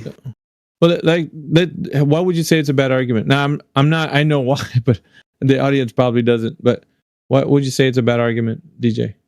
Well, if anyone wants to have a look at the diagram that Yoda put in the side chat, right? So anywhere along that flight path, even if it was on a globe, according to the without strawmanning the globe, right, with them having gravity and all of that kind of thing, which they claim, okay, it would show that it was level the entire flight, even if you were on a globe. So putting that onto a chart and showing that the bubble level never deviated throughout the whole flight, therefore the Earth is flat, would be a bad argument. And I think the same thing is going on with the equipment on the plane related to the pitch data, which obviously is a lot more technical than the bubble level analogy. But I think it's along the same line. I think Yoda's writing a whole bunch of stuff about it in the side chat, probably explaining it way better. I don't want to move along before he could finish putting that in there. Maybe I should stay on this point a little bit so you can finish. So my thing too is like, so when the pitch angle for the airplane as it's flying through the air, even at cruising altitude, when it's flying, horizontally, what is the pitch angle for the nose? Is it always up, tilted up? Is that what we're saying as it's cruising altitude, or is it at a certain? Yeah, what the mainstream saying. 3 degrees. Standard 3 degrees nose up, standard always, and that's an industry standard, by the way. So wouldn't it be now? I'm putting to you guys. Wouldn't it be that if you're in a craft that's tilted up at a slight degree, that if you're measuring with the bubble level, that if you're on that same craft at an angle, wouldn't there be the level would show that rigidity that's held in space, like tilted at a slope? Okay, so I understand exactly what you're saying. Yeah, you get me? Yeah, I understand what you're saying. Yeah. But you're putting the level on something with inside the fuselage that's designed like for our comfort. So I'm trying to figure out where the level's actually put. Is it put on on the table in front, or where's it put? Yeah, he had it on other things. Go ahead. Yeah, he had it like on the arm of the seat and leveled it out. He leveled it out on whilst the plane hadn't taken off yet. Yeah. So no, not a good argument. Yeah. You could just do the same thing without a plane, right? Get a level and just go to one location on the Earth, put the level on the ground. Oh, look, it reads it's in the center, right? The bubble's in the center. Log that on your chart, and then go over a huge distance and keep logging that on your chart, and then turn that into a straight line, and say, "Oh, look, that's proof that the Earth's a globe." Yeah. Crazy. I would say it's the locally level argument. The locally level argument. Local level. Yeah. Yeah. If I'm roboting, I'm going to call him out. No, go ahead. I would say that like flight is dynamic, right? So like even if you're in autopilot, you may have a standard 3-degree upward angle tilt, but if wind changes or anything like that, the plane is going to drift down or drift up based off of that. So it's going to constantly readjust its pitch in order to be as fuel efficient as possible. At least that's my understanding of what autopilot's going to be. That seems to be another tangential point, but yeah. Okay, you raise that. Seems to be a fair point. We can move on to the next one, which would be 29. Debunk the globe by pouring water on a ball. I don't know who's doing that anymore. Fucking hate this. Who's doing that, man? that was back in the day. Back in the day, Beyond the Imaginary Curve with what's his name, the Scots guy. God. He did that. He poured water on the ball. I actually like this argument as a troll. As a trope. Yeah. I know you would. Because we never see water wrap around a ball. We only ever always see it fall off a ball. So I'll use it as a troll. Hold on a second, man. I'm gonna take you to the local zoo here that I got they got like a giant globe with it's like a fountain, but on the ball itself, it's covered in water as it's concrete. Have you? I don't know. You probably never seen it. Yeah, I've seen it. They have one in Japan, in Disneyland, Japan. They've got one. But I'm looking for the meme right now of that exact. It's covered thing. in water. You know what I'm saying? Like, I'm trying to find it. It's such a bad argument, bro. Yeah, total TikTok brain style FE. Fuck. I wouldn't use that if I were you. Anyway, because that's not what we're arguing anyway. It's not even like, but that's fine if you're pouring water on a basketball. And so my counter argument, right? Like instead of like when people bring that argument up, I'm just like, well, and they say, well, gravity keeps the water on the ball. Okay, well, if gravity is making the Earth a ball, then there has to be curvature. I always redirect gravity back to where the. Now, is that before or after you pour water on a basketball? All right, let me go to the. I don't think many people use that one. Number 30, debunk the globe with communicating vessels. Like at ships at sea, I would say. What we're doing? Ships at sea? Yeah. That's tough, man. Long distance radio communications happen. Yeah. Radar, sonar, radio signals. Is that debunking the globe, though? Is that debunking the globe? Well, if they're going over distance, drop over distance thing, isn't it? It's the horizontal propagation, you see. So if you're reaching ships at 60 miles, should you be able to reach them without, if the curvature would be blocking the signal, etc., etc. This is interesting. We're getting into toes being like exposed. We've got Australia. They have this radar that can see things on the ocean 2,000 miles away, for example. Australia have it. All right. Okay. So, does this include things like any signal propagation across the surface of the Earth, including people like Mark? I know we're talking about vessels at sea, but we're just talking about signal. It doesn't matter. Same type of thing, right? Yeah. So, I need more context. Okay. So this one is kind of like a question mark. We don't have context whether or not. Definitely, yeah. I understand it's, again, you need context and you're going to need to speak about specific things because you might have to speak about the type of wavelength that's used and it might be get into a nuanced argument, but I don't think just at the moment, I don't think it's a bad one. I need more context, I think. Is there any other objections before I move on? All right. 31, AE map surface radius debunks globe volume radius. Oof. What?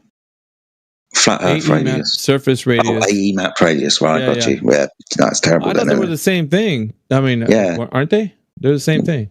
Yeah, if we talk about how are you measuring this map, what instructions are you following, right, to get your measurement from? Because I'm sick of bloody flat earthers putting rulers on an AE map, or even globe earthers from like America to like Africa or whatever. So I'm sick of that shit. Work. Yeah. Yeah. That there in itself is a bad argument in itself. Yeah, the AE map surface radius debunks globe volume radius. Yeah, I don't know. I don't hear that. I've never heard it. That one? First time. No, it's first time I'm hearing that one. 10 years. All right. This other one here, 32, we're almost done. Dielectric constant replaces gravitation. I don't think anybody in 24/7 has said that. No. That's more of like the Ether Boys. I was thinking of Witch and that. Say it again. Say it again. Dielectric constant replaces gravitation. Yeah, if you say so. Even I'm an Ether guy, and I don't get that argument. Okay, so you don't even advocate. Yeah.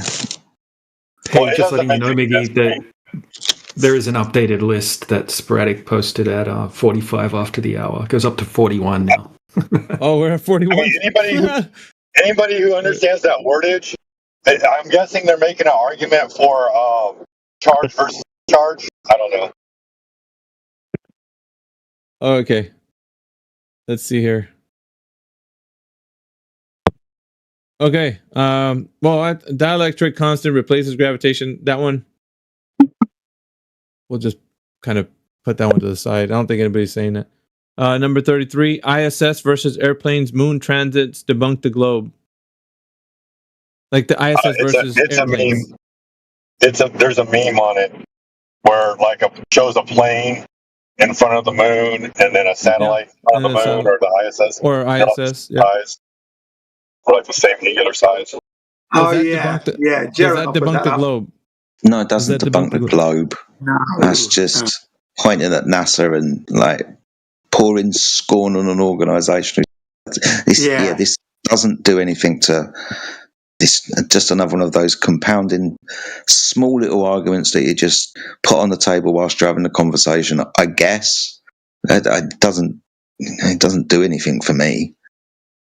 Well, people use it, and I've used it before, to say that the ISS can't possibly be the distance that they're telling us because a giant jumbo jet is just slightly larger than the ISS, and the ISS is 250 miles away, but it looks the same angular size as a giant jumbo jet transiting the moon, which is actually a false argument because the examples that you see, right, you see the jumbo jet side on, which could possibly be on the horizon, really, really far away, where someone zoomed in and filmed the jet going sideways past the moon when it's on the horizon. So that jet that you can see could actually be about 160 kilometers away from you, and you've zoomed in on it, right? And it looks like it's small, almost comparable to when you see the ISS transit the moon. And that's what the meme shows that the flat earthers are showing. But the flat earthers will say that, because when you look at a jumbo jet like that directly above you transiting the moon, it's actually huge compared to the ISS, right? So they'll say, at 6 miles away, it looks the same size as the ISS, right? But it actually does work out, right? Because even at 160 kilometers away, when it looks similar to the size of the ISS, if you count the pixels, it's still actually double the size of the ISS. So apparently it does actually work out. It is explainable on a globe, so it's not like a rock solid. Yeah, thanks. That's cool. Yeah, and FlatEarth.ws actually has a debunk on that that's valid, even though I hate that website. But. Yeah, it's just exposing some bad arguments. Okay, I haven't really heard that one spoken of too much. I don't know if you used it, DJ, but I don't think I've heard. I don't even think I've heard you use it. But it's an old one, yeah. All right, we'll go to number 34. Fresnel lenses explain sunsets. Now this one, the way I've heard it was, Jedi, you're laughing, bro. You know you've used this too. Like the lenses effect that about 6 years ago. And then really stopped. I'll still use it. Oh hell no! All right, Sheepdog's got to get pulled up, dude. He's using it right now. All right, we got to. I've heard it bought up recently as well. He said he still uses it, bro. Okay, so how does that equal? Yeah, go ahead and. Well, what's your objection? Why would you say you object that you can't use it, and why would you still use it? Fresnel lenses explain sunsets. So yourself, my argument is that, like, the horizon, things going behind the horizon, is that it's a lensing effect that occurs somewhere off in the distance. Obviously, I can't determine what that distance is, but if there's a pocket of denser air trapped in the regular air in a temperature inversion, that denser air is going to become a lens in that observation, wherever it's at. And then there will be a deflection gradient upward once it exits out. Once it exits out from your line of sight, that line of sight going straight forward,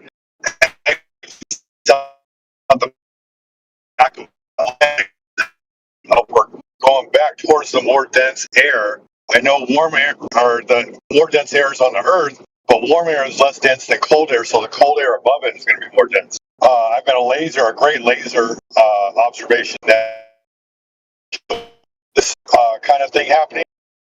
But to simplify the observation of sunsets and why the sun would disappear bottom up, it's a lensing effect due to atmospheric lensing. and that's the argument that I use for it. Yeah, Some but people why would is that use analogous, mirroring right? and other atmospheric effects. How is a specifically engineered lens analogous to what's happening in the natural environment?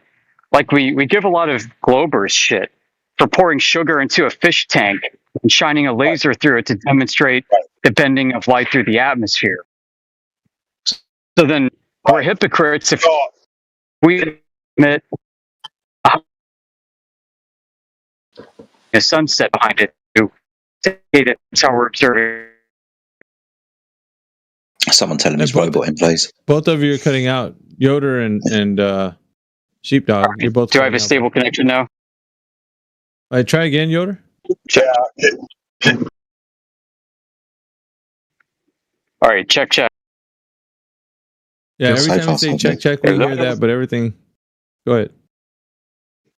Okay. All right, so we give Globers a rash of shit for pouring sugar into a fish tank and then shining a laser through it to demonstrate light bending, deviating through the medium. Because it's not analogous to the atmosphere, to the air we breathe. So why are we doing the same thing with the highly engineered Fresnel lens as if it is a valid demonstration of the atmosphere, the air we breathe?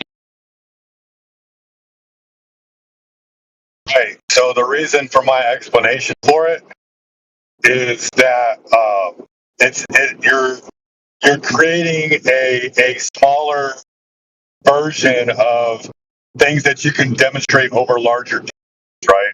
Like we can demonstrate the air mixing.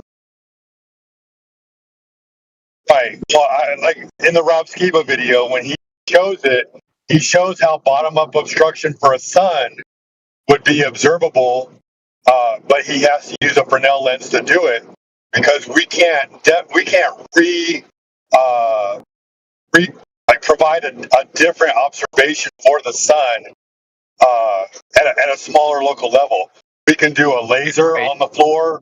We can do optics on the floor. This is affirming the consequent. We're finding and engineering a specific device that's going to backfit and explain an observation.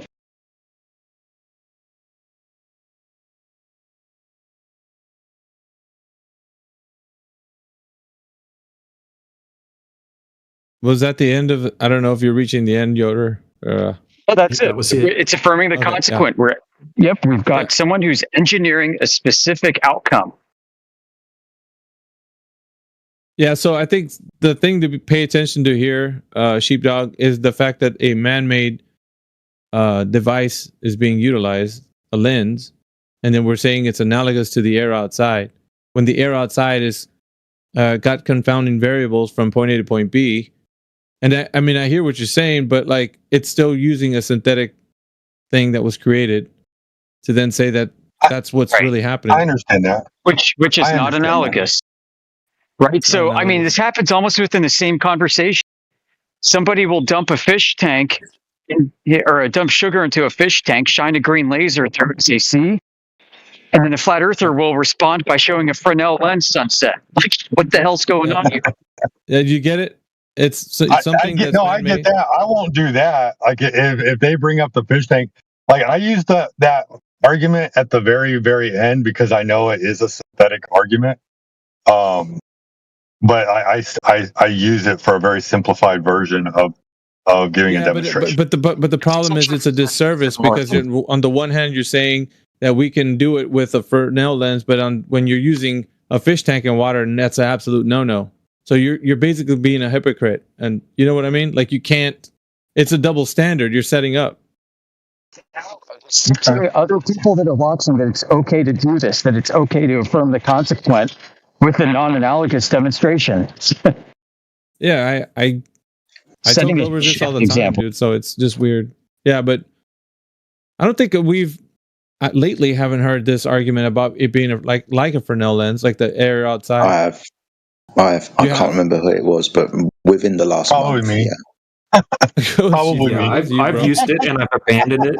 Yeah, you have been. Yeah, it's probably was you, isn't it? Yeah. I'm not gonna like hide and keep my mouth shut. You know, I'll own it. Yeah, that's cool. So I'll take when I looked into the technical, I'll take the feedback from y'all. I'm not opposed to it. Yeah, the I'll feedback definitely is be more just don't let that cautious. shit happen again, bro. Got it? I'm just kidding, bro. No, I mean, Fucking love it, bro. most of these We've all had to take some. arguments have to be taken to the woodshed, dude. But once you do, you're the better for it. Yeah, you would be. For sure. You don't honestly, you don't really need to go that way to prove your point.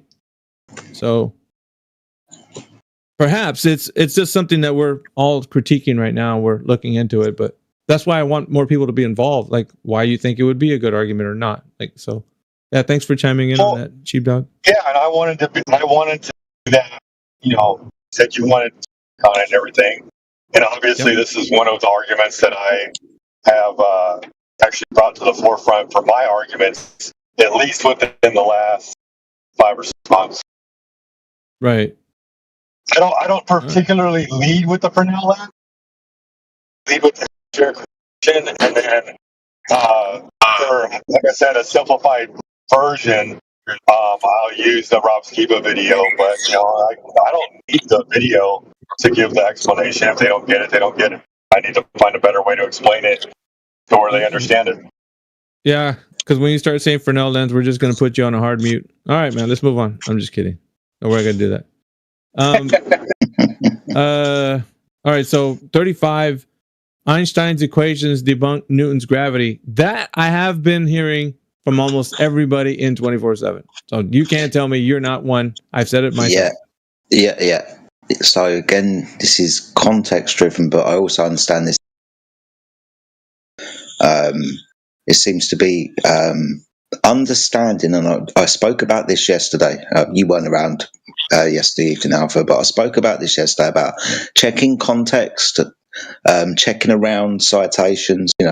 What is the overall thing that the person is putting forward? Because sometimes you can be caught out. Sometimes some citations that are around in our flat Earth community don't necessarily portray the argument in the light that the argument has been put forward to display. It's made my skin crawl a little bit. I'm really annoyed about it. Yes. Perfect example of that is the Andrea Ghez, UCLA professor of physics, saying we can absolutely rule out Newtonian gravity, right? And that's completely taken out of context for the way that many flat earthers are presenting it, right? And if you actually look into it, she's specifically talking about not being we can rule out using Newtonian's gravity in this specific situation where she's talking about like the math behind like a black hole or something like that. She's not saying that nobody uses Newtonian anymore and we can absolutely rule it out altogether because it's been completely replaced and abolished and toppled from the throne and blah, blah, blah, right? It's completely taken out of context. And I'm finding a lot of citations like this. Right. I usually go a different way with it too. Usually expose them by asking them what it actually is.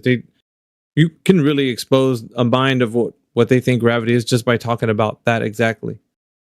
And then getting into the minutia of like what it is being discussed when it concerns their knowledge on it, without even having to go from the side of saying, well, it's not actual this gravity and it's that one, like just hearing what they have to say can undo their paradigm. But I mean, if somebody's using it, Einstein's equations debunk Newton's gravity. And I mean, if you guys still have that in play. That's a very specific argument. Mm-hmm. It's not one that I use. The citation have used, but not for that specific argument. It debunks the other. I'm going to say this as a warning to everyone. Check your citations that you've got. If you've copied and pasted them from a chat or however you've got them or whatever, just check them. And what I mean by check them is check the source material and check the paragraphs around. Just make sure that the context is correct, because this isn't the first time that we as a community have been burned by the things that we've trustingly put forward. It's becoming a bit of an issue. Good words. All right, we're going to move forward with the next one, which is probably going to be a big one for a lot of people. 36, horizon always rises to the eye level. How many flat earthers say that? Always. The horizon always rises to eye level. That has been I never say staple. always rises. Yeah, I say it appears to. I know you're clearly above the earth, but it appears to as you rise up, it appears to be pulling up. That's the words I use. The whole context here is eye level, so does it appear to rise to eye level? And that's the other thing. I always preface it with not exactly at eye level, just below. But as you rise up, as you're rising up, especially in a hot air balloon, for example, as you're going up, the horizon appears to be following you up. You see, that's only because as you rise up, more of the land is being exposed to you. That's all. But I don't make it. It's not the be or end all, and I never say it's eye level. I never do say that. Interesting. Does anybody in here think that it's exactly eye level? No. Is anyone still parroting Eric Dubay and 200 proofs? Yeah, I'm not parroting that one anyway. I don't use that one. But I very rarely used it when I did use it. Very rarely. Again, if we full disclosure, my hand's up in the air because I'm guilty for it, but it was a long time ago. We're talking before 2020. Yeah, ages ago. All of us fell into that one for sure. Yeah, I don't use that now. Since this list is mostly my fault too. Just to set some clarity and expectations. Like these are 5-6 word notes that DJ and I were jotting down just to jog our memories. Right now, there's another stream going on over there in Flat Earth Debate. Shout out to Nathan Oakley, where they're critiquing this list, and they've got some ass pain over some of the things that we couldn't do. So they're welcome to come in here and talk to us if they want and find out exactly what we meant by these sticky notes. Or they can leave it up to their own clairvoyant interpretation of what it is I was thinking at the time. DJ too. I'd much prefer a conversation instead of people sitting behind a computer doing some kind of, breakdown. Just come and have a bloody chat. This is getting. I'm going to just say it now because I've been half saying it for days. This is really destroying the flat Earth community at the moment. What are we drawing lines and we've all got to stand on other sides of lines and this type of fucking shit? That bollocks. If we're going to move forward, let's have a conversation and move forward together. Let's not fucking draw lines everywhere. Exactly. That's me. That's why I go to both. I'm in both camps. So I'm a leader there because I'm a leader here. We have to be getting on together and not cause divide. Got to bury that hatchet somewhere else. Come on, man. What's going on here? One of the things I was talking about when I was going through this list is that they are like sticky notes. They're just things to have a reminder about the arguments that get brought up. That they're not like a complete, thorough examination. As what we're going through, we're examining the different parts of it. Like there's some are contextual, some are just there's gray areas there with them. Like how are they being presented? Because it's always about the person speaking. It's a person speaking, right? So if a person is speaking and how they're using it, it could be used in a totally different context than what it's supposed to be. So 100%. Some of these points can be used as great supporting data in the right hands when wielded properly. But we all know that's not been going on. But at the end of the day, it's all going to help to make us a cohesive unit, and that's what we want at the end of the day, right? So I'm all for that, and let's have a conversation with the FPD group and FPD group. Come on, man, let's make a solid unit. That'd be great. Just think it's fucking sad. Yeah, silly. I've been saying it for years, not weeks, years. But let's go. Let's see. We were at 34, 35, 36. All right. Horizon rises to eye level. 37. See, toroidal ether requires a flat Earth. Now, that has only been said by a group of people that I've known of. Toroidal ether.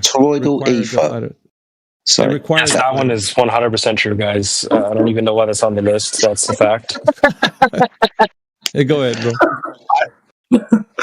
So toroidal ether makes me think that the Earth is a flat disk again, where the north is at the centre and the circumference is the south. toroidal thing around us. Again, that's an AE argument. People trying to fit ideas around a map again. Isn't that not that kind of donut ring thing? No. Yeah, that's right. Yeah. It's a Whitsitt argument that we're in this flat plane in like at a point inside the toroidal field or some shit. I think we can just move on past that one. Yeah, I've never ever liked that at all. Stupidness. I always thought it was. It's insinuating a specific type of Earth, like, specific to what they think the ether is, and what's that even? So it's we could just go from there. Yeah, hey guys, it's the conjugate geometry of the vacuum. Yeah, I must admit, I am mystified with the ether. I am mystified with that, but I've never brought it up as a thing ever. Mm-mm. Let me just. Yoda, did you say something? Or did you say something? Yeah, I was just kind of making fun of it. I mean, they ascribe a geometry to the vacuum. Oh, of course. Well, yeah, they do. Yeah, they do that a lot, and the celestial as well. So yeah. All right, there's one more here on the list, but of course, this list is bigger than what these bullet points are about these arguments. But the last one would be number 38. Sprites and elves prove the firmament. I think that was actually spoken of in a different way earlier. Yeah, I brought that up. Yeah. I think it was in context of rainbows. Okay, that's right. Yeah, you were saying that someone else said it, didn't you? Yeah. So from what I understand, and mate, again, there's loads of YouTubers and whatnot back in the day who said this type of thing when we're all trying to figure out what Guy is. It ends, right? Some people point to this magnetic phenomenon known as sprites and elves, which are discharges that go upwards, where lightning down here comes downwards towards the ground. This lightning goes upwards and it reaches a limitation of about, let's say, 100 kilometers or whatever the distance is. And you've got people saying that this is proof that this is where the sky stops, right? Where the dome is again, man, this is just bad argumentation. Long way down the path. If you want to point things like this to people who have taken an interest in the subject and you don't want to be a gatekeeper, then but as an argument in this room on 24/7, fuck off. No way. Yeah. But hands in the air, I've spoken about it before, but not as an argument. Well, I hope I haven't, and if I have, I'm bloody sorry. What, speculation Sundays and things like that, perhaps? I don't think so. I've never spoken about it. Not championing like an idea that there's a dome firmament or something like that's above us that's solid, that the sprite and elves are striking. And it's more like a curiosity, like what are those things? But it wasn't I don't think it was ever used in a context where you're providing evidence of something that supports like a firmament or something like that. I don't think so. It was never used that way. Yeah. Anyways, well, like thank you very much, Mickey. This was just like a small little thing that we were going through here. Yeah, and exercise. It's also too, man. It's okay to examine some of the things we've been saying. Like, you don't have to stand on them like they're, if you don't say these things the way that we're going over them, then you're going to be completely out of context with saying the Earth is flat. Like, yeah. It's okay to go down memory lane, even though it does get a bit cringy now and again, There you go. It does. It does get cringy. Yeah, thanks, Mickey, for that. It was a nice exercise. Loved it. Yeah. Yeah, well, also Yoder for providing that list, and DJ for going through the. Yeah, very businesslike. Very businesslike indeed. I love it. Yoda, you still here? Yeah, man, I'm around. Sorry I couldn't be here earlier. Okay, so again, forgive my ignorance. Did you say the FED panel were going through this list? Yeah, I think even right now. Okay, how did they get the list? I think because I posted it in here early this morning, and I think Neil was in here at the same time. Oh, okay. Yeah, I'm going to go and find out now, guys. I'm going to go and do a bit of scouting and snooping out, okay? For my benefits. It's like, why not come in here and find out what we were thinking when we jotted these notes down? This isn't like some blog post. This isn't some polished idea. This is more like, hey, if we're going to have some dead air, maybe we can talk about some of these things. It's okay. I'll smooth anything over there, whatever's going on over there. I'll try and get them to come in here. Okay, let's see what happens. Gene, before you go, can you send me an invite to that server, to Gemsy? Yeah, I only have a few minutes too to talk, but yeah, I think you guys got it all. You got the hang of what we were thinking about in back chats. So if I'm not here, feel free to take on whoever wants to come and has an issue with elevation angles to Polaris. I might still. I don't know. I've learned so much over the last 2 weeks. Okay. Here's a couple questions. Couple questions. Let me get into this right now. Hang on, just Gemsy, send me a message, please, quickly. Send me a message and I'll do it. Okay. Any evidence of an actual GP to Polaris? Oh, GP to Polaris. Actually, somebody being underneath the central point of rotation and saying this is where it is. Yeah, no, don't think so. Okay, so how do you have a radius, a circle of equal altitude? Second question. Say that again. Yeah, so I said, how do you have a radius? If you've got no central point, then it's just going to be what? Assumed calculation or something? Assumed calculation, you got it. Second point is any evidence of the circumference of the circle of equal elevation? What, on the surface? No. No. No, these things are in the sky, right? Yeah. Yeah, I mean, any evidence of a measured 69 miles per 1 degree elevation change relationship happening everywhere in all directions. Right. Okay. So I think it was in conversation today where you said to me that the 69 statute miles per degree or whatever only works along lines of longitude. It doesn't work in all directions. It only works in this one straight line between north and south, right? Yeah, you start deviating, you're going to have problems. Okay, so yeah, this is what I learned the other day. So this is why I've taken a bit of a step back, because I realise I don't. And here's another way to go at it. I don't have much time, but get this. All right, we all know that Eratosthenes didn't prove anything either way because he affirmed the consequent. Yep. All right, same deal with Polaris. How can we say that Eratosthenes didn't prove anything either way with elevation angles to the sun, and then say, well, we can totally affirm the consequent and claim elevation angles to Polaris? Okay. The only difference I see with this is because with Eratosthenes, you've got the position underneath the sun. I know there's a timing differential, and whether he buggers off or his friend buggers off 500 stays and puts a stick in the or uses an already erected obelisk, whichever story you want to believe, but you already have the ground position, right? Yeah, in fact, he even had probably better if he even existed. Yeah, so it's still affirming the consequent, right? Because there's a contemporary of Eratosthenes in China. We have his name, and there are a couple of great documents out there who did the same thing, and they affirmed the consequent and reaffirmed that the Earth is flat using the same method.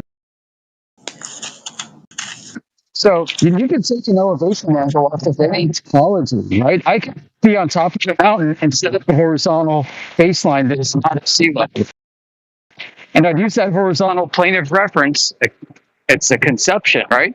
It's just a mathematical fiction, but I can use it in order to obtain depression angles from other mountain peaks to the bases.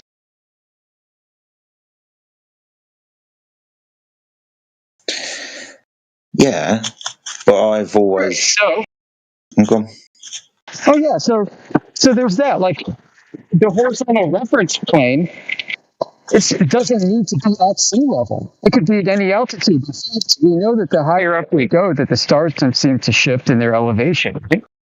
It's that interesting. We've got air celestial navigation manuals that set up horizontal freaking baselines from the aircraft at 35,000, 40,000 feet. Yeah, but all of those like eye levels and their mathematical planes are all parallel with the surface below, right? Yeah. Yep, but they're conceptual in either case. All right, dude. Right, sorry to cut in there. Sorry to cut in there. Jemsy, I sent you the link. Okay, Jemsy, you got it now. Is he there? Appreciate it. Thanks. Thank you, Jim. You're welcome.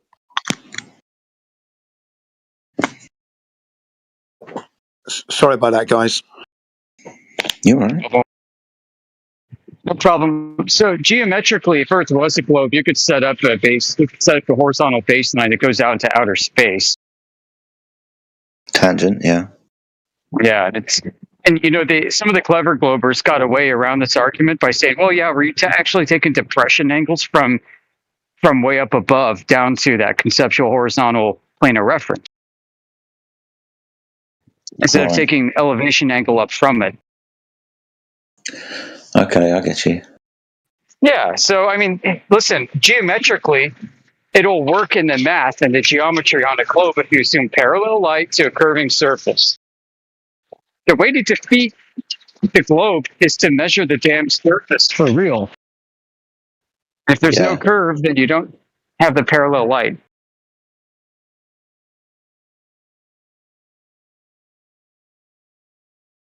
Okay.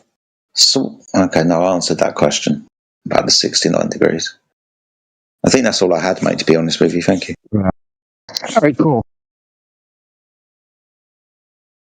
The point is, it's like these are good points, guys. I'm not like dissing them outright. It's just they have to be wielded properly. Yeah. Like it's not an instant win plan.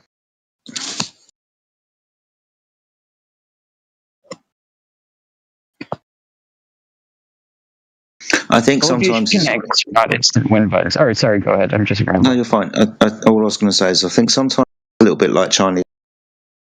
You hear these things, right, from, I don't know, maybe people that you look to for information, and you take it on, but you don't quite understand it, and then you talk about it, somebody else hears about it, and they don't quite understand, you're not quite understanding, so eventually somewhere down the line the argument lost its cohesion. The main points, the main beats of the argument aren't hit when they're supposed to be. You understand what I'm saying, right? Exactly. Sometimes it's a little bit like playing that. telephone. Yeah. Yeah, and you know, there's an element of trust within the community when they hear senior people, you know, people who've been around experience using arguments that are working, then they might get excited and use the same arguments and not really fully grasp it yet. Just trusting that they're working.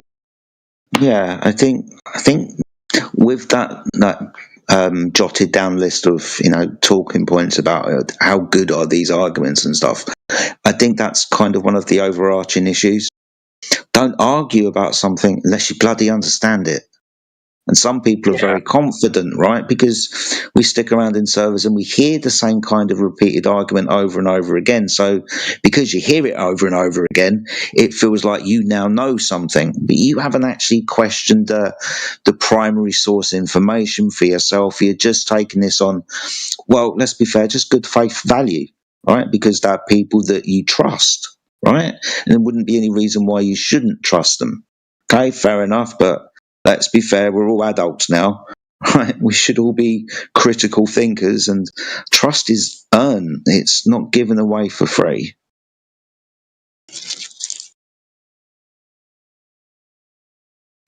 I think it's best just to understand what comes out of your mouth before you start saying it.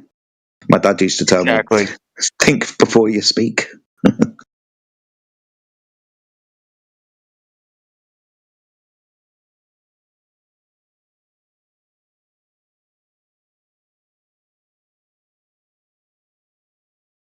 Every now and again, we should do this. It's kind of fun.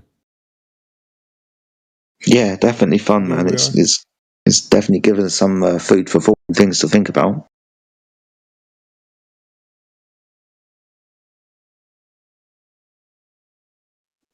This kind of thing used to be done more critically on an ongoing basis within 24/7. Mm-hmm. Like I remember when I was new, making all these bad arguments, gold and silver guys who would pound on me, be like, "Yo, come on." Awesome. I took a shellacking.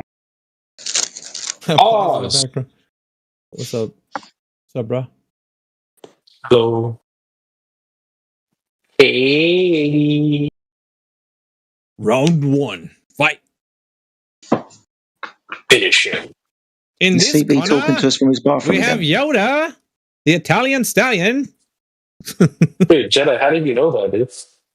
Oh, shit. Because of the echo in the background, dude. That's pause, dude. You're fly on the wall right now? No, I've just been in bathrooms before. I understand how they echo. He's got it all Is it dialed your in. first time in a bathroom? Maybe.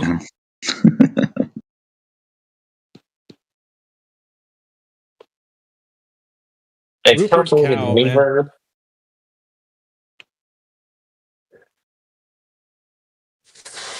Is Rupert Cow in here? Rupert Cow? Rupert Cow, you're wanted at the desk. Rupert Cow, you're wanted at the desk.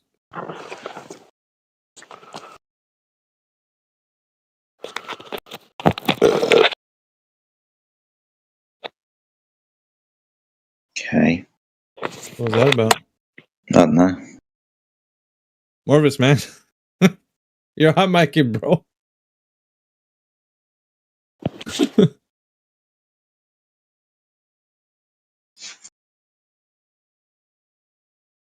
I don't think sometimes maybe yeah. He's like, oh shit, I'm hot micing. Hey, good thing it was a burp and not the other one.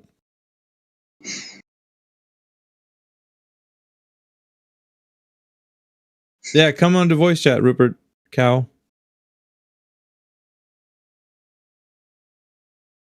Rupert Cow versus Calyx Bones. Who will win?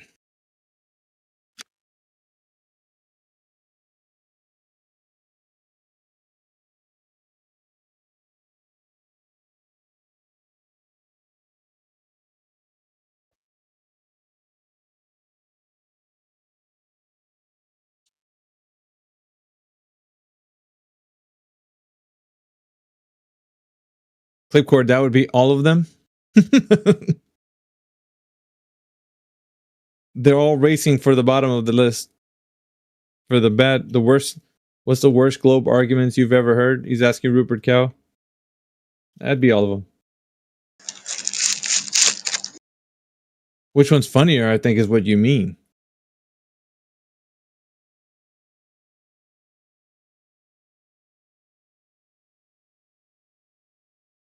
Do they really have arguments? No. Okay. They just have statements, blank statements. And every time they make a statement, you just hear in the background, trust the science.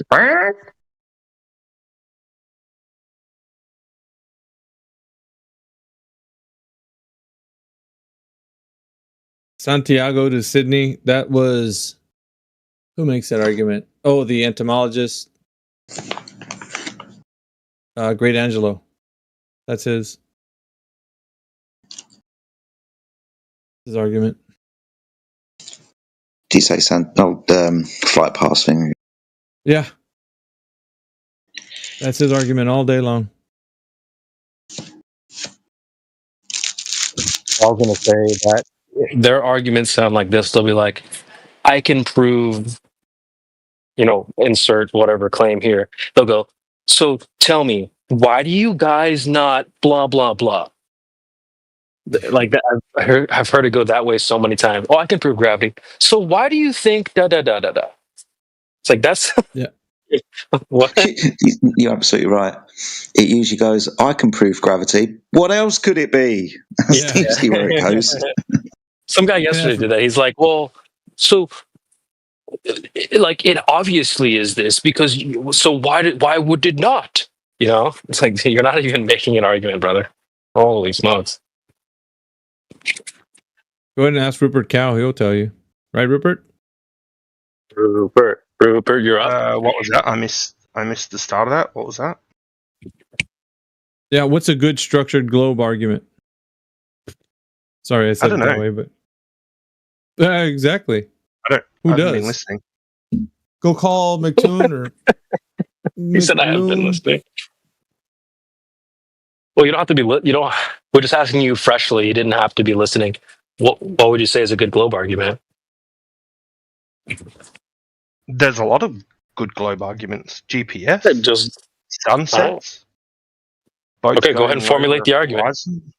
Go ahead, formulate the argument.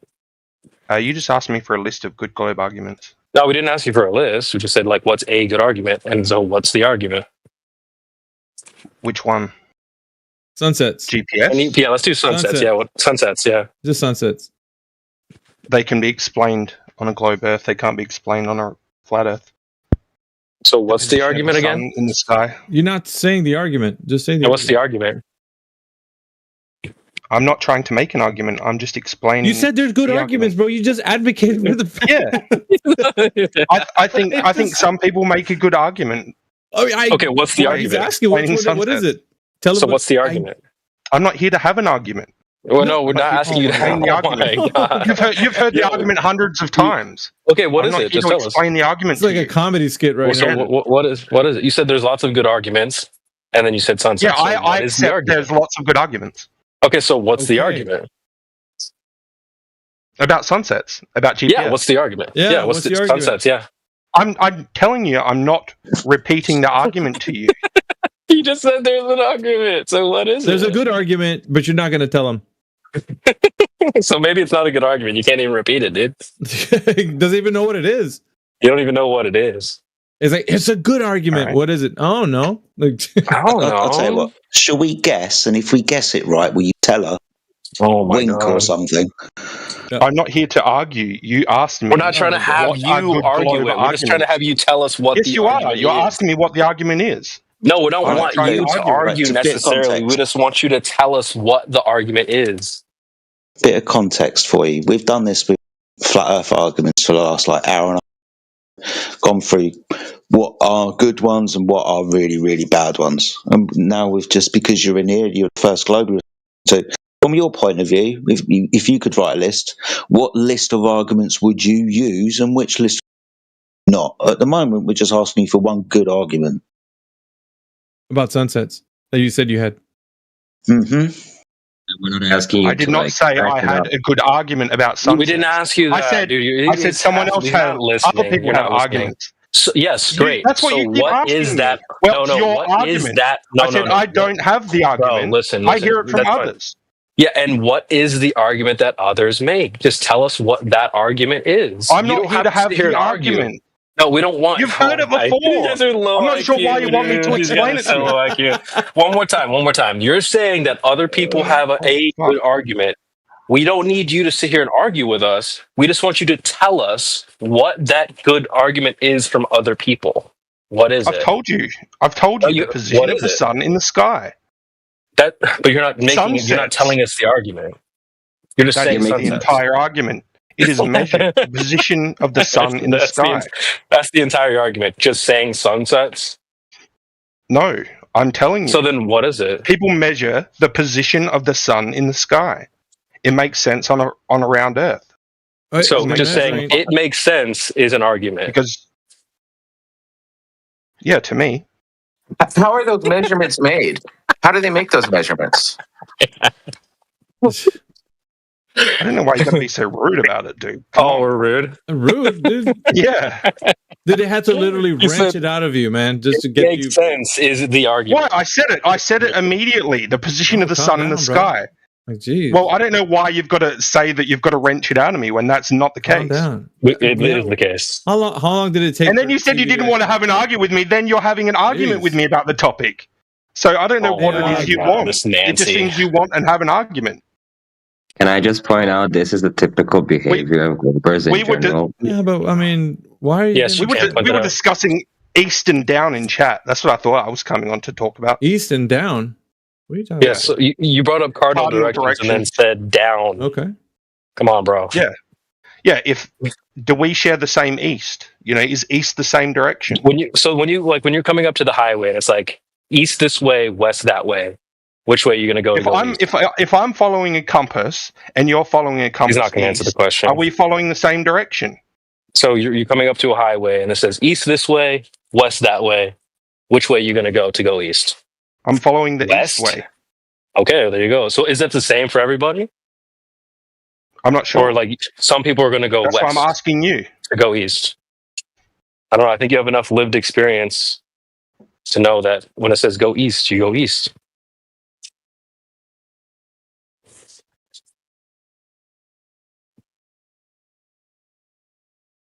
But does east share the same direction? That was the question. I mean, do some people travel west to go east? You accept down being the same direction. Why don't you accept east? But you being brought the up same cardinal direction? directions. You brought up cardinal directions. So do you want to talk about cardinal directions or like a No. joystick up, down, left, right? Okay. So you don't want to talk about cardinal directions. No, we're talking about down and east. And we're Is comparing east the cardinal direction? How you accept down as a single direction, but you do not accept east as a single direction. I'm just not sure why you do that. Who said that? So do you accept east as a single direction? Well, if I come up to the freeway and it says... Well, to be this fair, way I've asked you this like three. You haven't given me an answer, but you expect an answer out of me. So could you give me an answer to, do you think east is a single direction for everyone? I think I've answered it, right? Coming up to the freeway and it Have says you? this way to go east. You haven't said yes or no. Well, how much more clear I can be, dude? If everyone's heading east on the freeway, and that way is east, well, I'm going So to go east that is a way to go single east. direction. Is it another direction? I don't know. Do you go west? If everyone is going east? fellas. Just like I don't accept down as a single direction. So which direction are you going to go east? I'm going to follow a compass. I'm going to follow... That's what you do when you're driving around? The needle generally points north. Is that what you do when you're driving around? No, normally I just follow, You just go... GPS. Yeah, Or and if so I the know where I'm GPS says go this way to go east. You're going to go another direction? This guy's a brain in a jar, I can already tell. Why does this person keep saying this in the background? I'm not trying to be rude to anyone. It's well, down. So if everyone like points their finger up in the sky, they're all pointing in the same direction. But for a globe, that's not true. I know. You think everyone's pointing in like different directions. I think that's stupid. Just like you think that pointing east, then everyone's not pointing in the same direction. They are. Why would they not be? Are they? I don't know. It's not measured to be, is it? Yeah, they're pointing in the same direction. East is one direction. So if I kept following east, But you're mixing up. You're mixing up cardinal directions and down as well. I would be following a straight line, right? If I went directly east. No, dude. I thought you said it was a straight direction, a single direction. No, it's a direction cardinal around direction. It's a circle. All right. So it's not a single direction. Everyone's east is different, isn't it? Depending on where they are. Right? You'd be pointing in a different direction, yeah. But it would still be called pointing east. Yeah, but I don't know. It's a bit strange that you accept down. But that would deviate, right? Because you would be pointing in that direction, but then you would have to deviate. Like if you drew an imaginary straight line out from your finger, that's not going to continuously be going east, right? It's going to have to. No, it's going to have to keep deviating towards the north. It's going to have to follow a great circle route. I'll put it to you this way: when I did land navigation in the military, there were two types of east. There was east going around the magnet, following the magnet east. And then there's a 90 degree dead reckoning. And the dead reckoning will not get you in the same location if you follow the compass.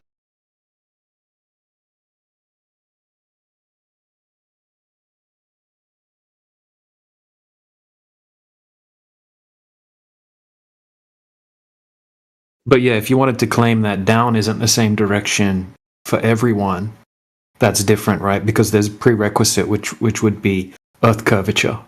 So you're going to have to start with that to be able to have the claim of down being a different direction for everyone. Because we have the axiom, right? We have the obvious flat plane that we all live on, seemingly, right? To the starting point, if you wanted to claim that it's actually curving, you're going to need Earth curvature.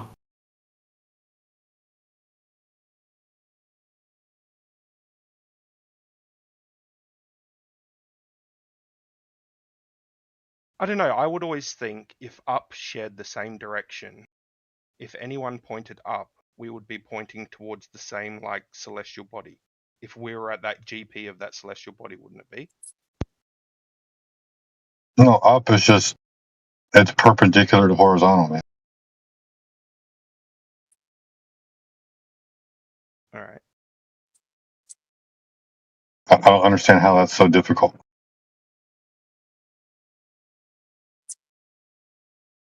Is there a problem with that statement? Up is perpendicular to horizontal?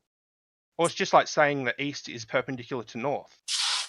On that point, it is. East isn't perpendicular to north. Yeah, just like on the point that I am, down is perpendicular. Up and down are not cardinal directions, dude. You're mixing the two up. And if you're in a warehouse and there's different, like people use the warehouse with lights above you example. If everyone in the warehouse points up towards the lights, they're not going to be pointing at the same light. I think that was a silly point that you made there. That we'd all be pointing towards the same star if it up was the same for everyone.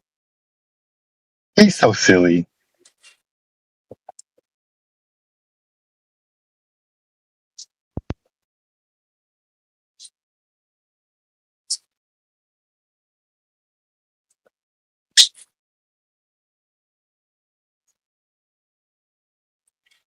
Oh, that landed.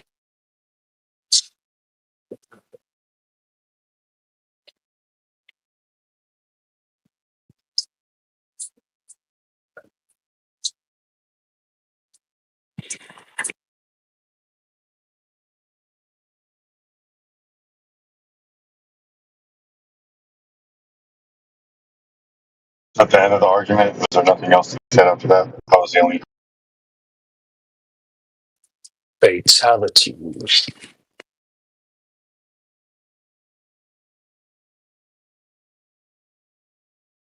Dude, like, paused the game and then walked away.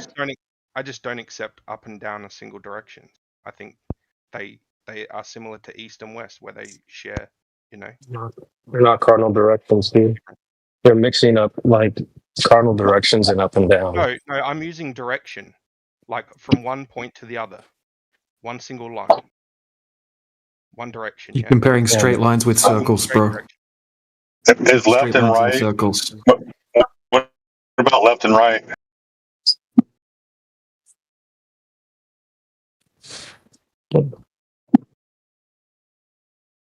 Like those aren't the same for everybody, right? Your left and my left might be different. But for everyone, I would say up and down is the same for everyone. If it weren't, you're requiring people to be antipodal, you'd have to prove that. Why are you sure that up and down is a single direction? Well, again, because the assumption otherwise would be to assume that there are people antipodal from you, and that when you're both pointing down, you're pointing at each other. And I think for starters, that's just stupid and silly to think that it in the first instance. And if you want to say that, you'd have to prove it. Like you said, you'd have to prove curvature is there for that to be the case, or that there's somebody underneath you. No, you would have to prove that a direction can't be it can be a single direction and still make a circle. Yeah, it can share alternate. That's your positive claim, man. The positive claim for us is that self-evident that up is up and down is down. You don't have any problem with saying that's how it works with the east. You're mixing up again. I don't know how many times we have to tell you, dude. You're mixing up like a compass doesn't say up or down. That's not a direction. Like a cardinal direction. I don't know why you're trying to mix up the two. I don't know if you're confused yourself or you're trying to confuse others. Or we're caught on to you doing that. Point up and down. Some. Okay. How do you head up? How do you head in a direction up? Like, what direction is that? I'm heading up towards your west. Like, come on, man. Which way is direction? Which direction is north? What is that in reference? Well, we'll use direction based on reference, right? So what direction is north reference?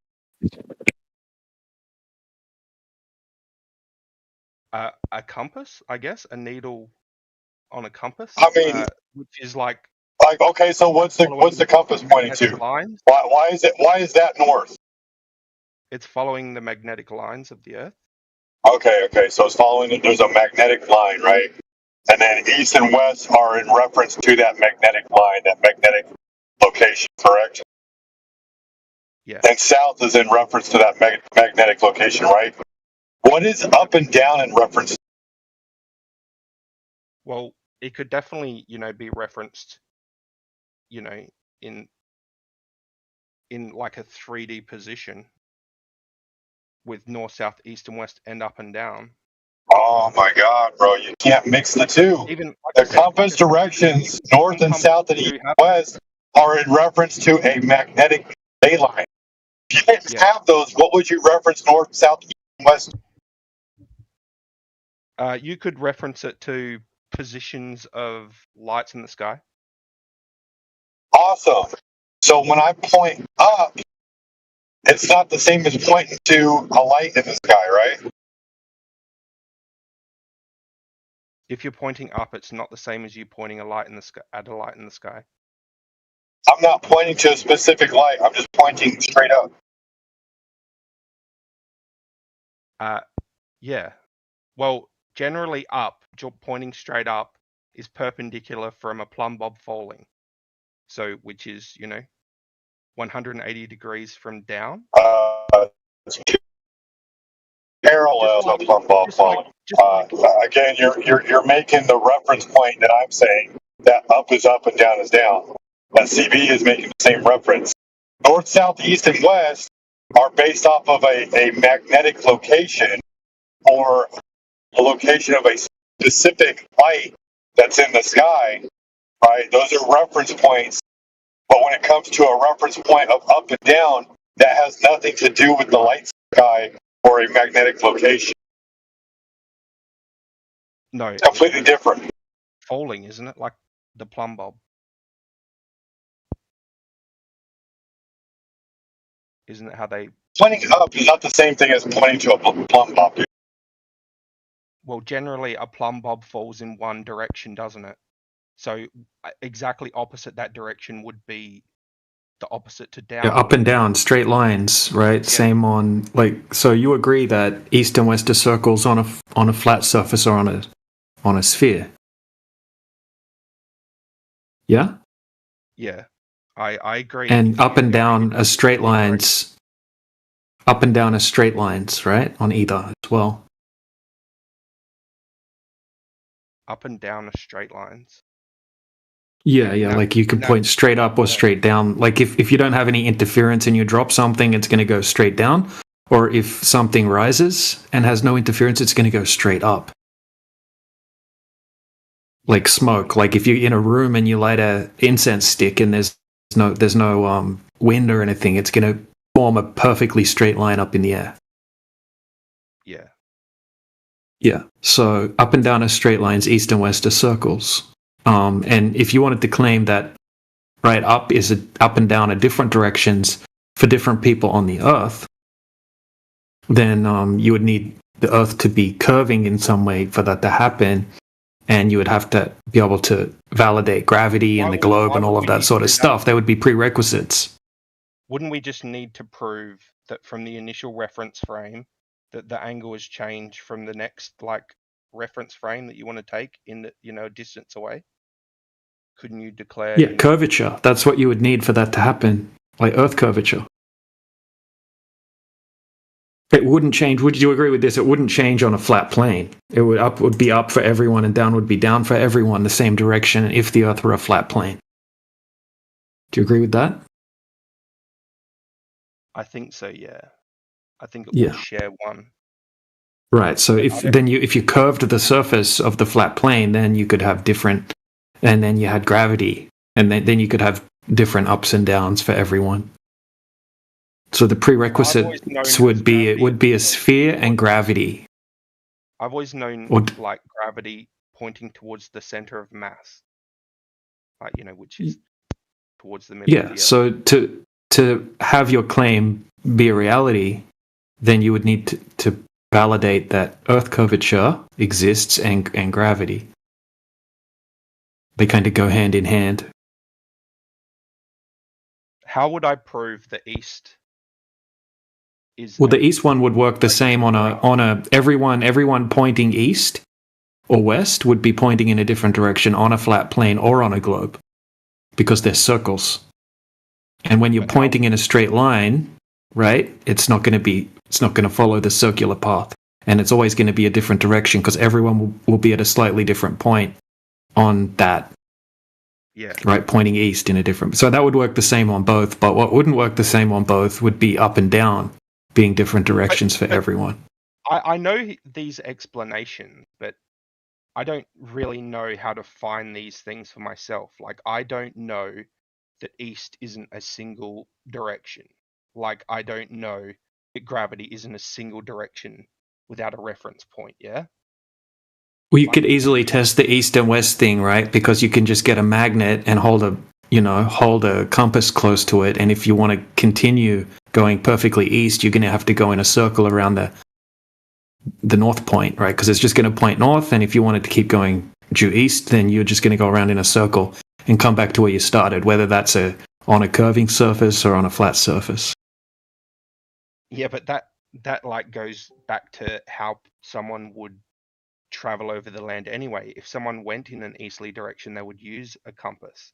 They wouldn't exactly know that they're traveling in a straight line, would they? Or Well, it's not a straight line. straight circle route. Well, they would just have to keep following east, right? And east would be a circular path. Like you would have to keep deviating. Well, like you said, you would have to follow a magnet, like the slight change. Right. Of a Like if you had a magnetic stone in your yard and you had a compass, and then you are walking and that compass was pointing a magnetic stone in your backyard, you would just constantly make a circle around that magnetic stone, would be a direction for north. That's what using a compass walking east is. That's why I said there's two types of direction navigation. You have east, where you follow the magnetic compass, and then or you follow the motion of the sky, or there's something called dead reckoning, which from your location you will draw an angle, and then you will just continue in that straight direction without deviation. And when you do that, you no longer will go in a circle, you'll go in a straight line, tangent. It's a completely different type of navigation versus going east and west. You might initially start out east, but eventually you are no longer going east because are going in a straight line instead of following the circumference of north. All right. So is that like a lock on a compass? Like you lock in that direction or something?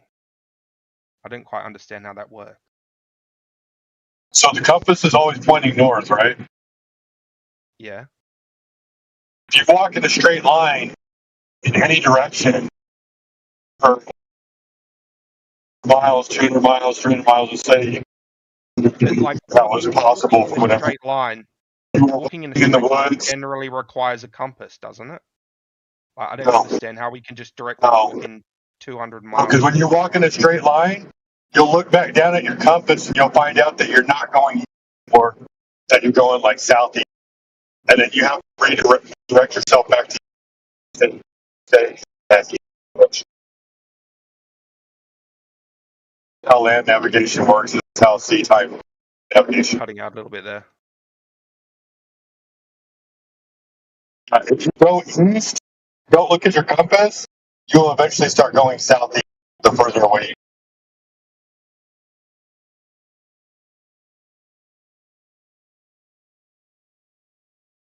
I've heard you'll walk in a circle because you have like a dominant foot that pushes off the ground harder. Oh my god, bro. Is that not a thing? You've never gone walking for like 50 miles or 100 miles, have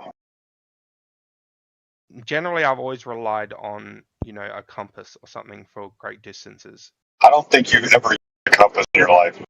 Like, All right.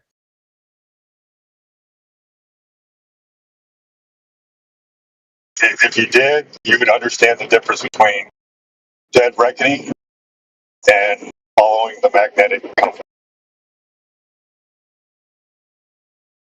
I think I understand it. I just don't understand it on the compass. You walk How 50 you lock it in, or If you walk 50 miles, 90 degrees from your starting location, when you end, you will not be, or when you get close to your end, you will not be facing east. you also will not be walking in a straight line. I do not think you can walk in a straight line. Okay. I agree. I don't think you could ever walk in a straight line because things will always get in the way. There's no way to walk in a straight line. I can tell you right now, pick a direction and go in that direction. It will not be, you will not be going in the direction you started out with the compass. The compass won't be pointing to the same location. You need the compass to maintain a head.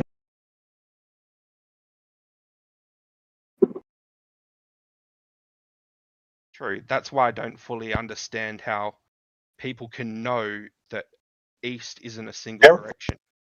You ever heard of the term as the crows? Beneath the crow flies. I don't know. You're cutting out a little bit, man. Have you ever heard as the crow flies? Yeah, I've heard of the term before. Right. So that's a different direction than, like, if the crow was flying east to start and then kept on in the direction as the crow flies, when they get to their location, they won't be, they'll be south somewhere they were at.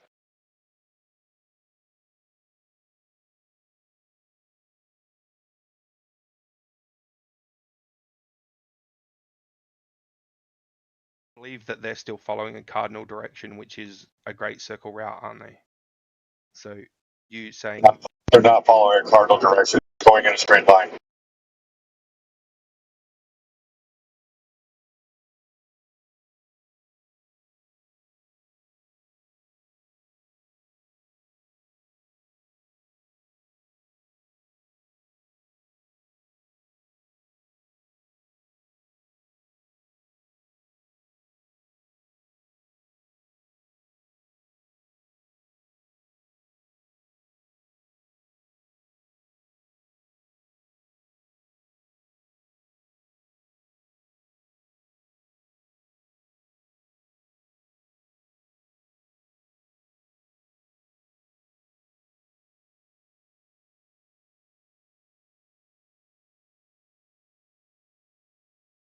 interrupt you discussing this list or whatever?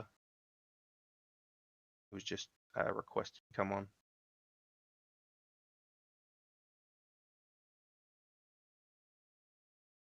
Hearing you guys talk about these topics though, like in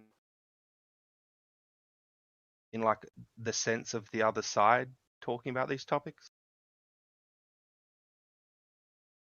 or rationalizing like why you to listen to.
Oh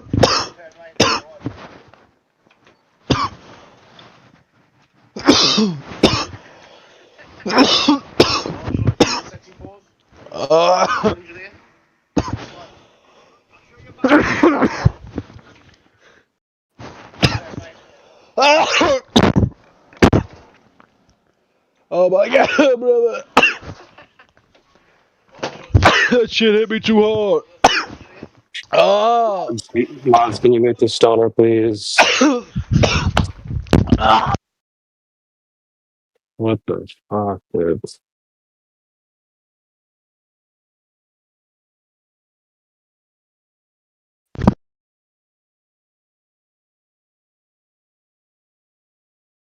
Like, first of all, only bitches cough. That's funny.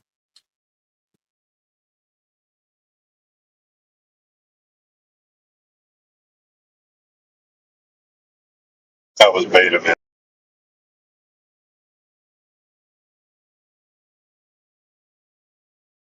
The name was Homo Ape. What else would you expect? I know. So if, I don't know if that guy's still in here. No, magnetic is not a straight line. The lines of magnetic force are curved. Magnet follows curved lines, not straight paths. Therefore, if you walk due east according to your compass, you would follow a curved path around the Earth, not a straight line.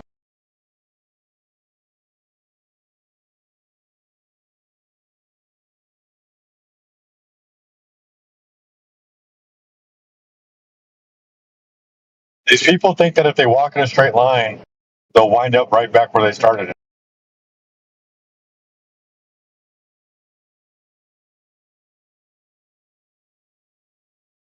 What's up with that, CB?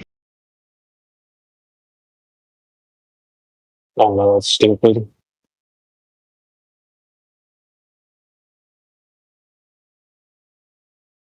I mean, shout out to the last guy though, who admitted that you can't really walk straight anyway. So that's good.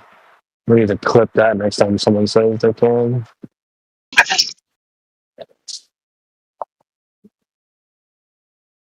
Oh, dude, did you see the new clip I got from Matthew Lawrence?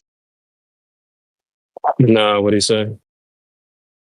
Bro, you gotta listen to this. I'm posting it right now. Give me a minute. All right, hit post.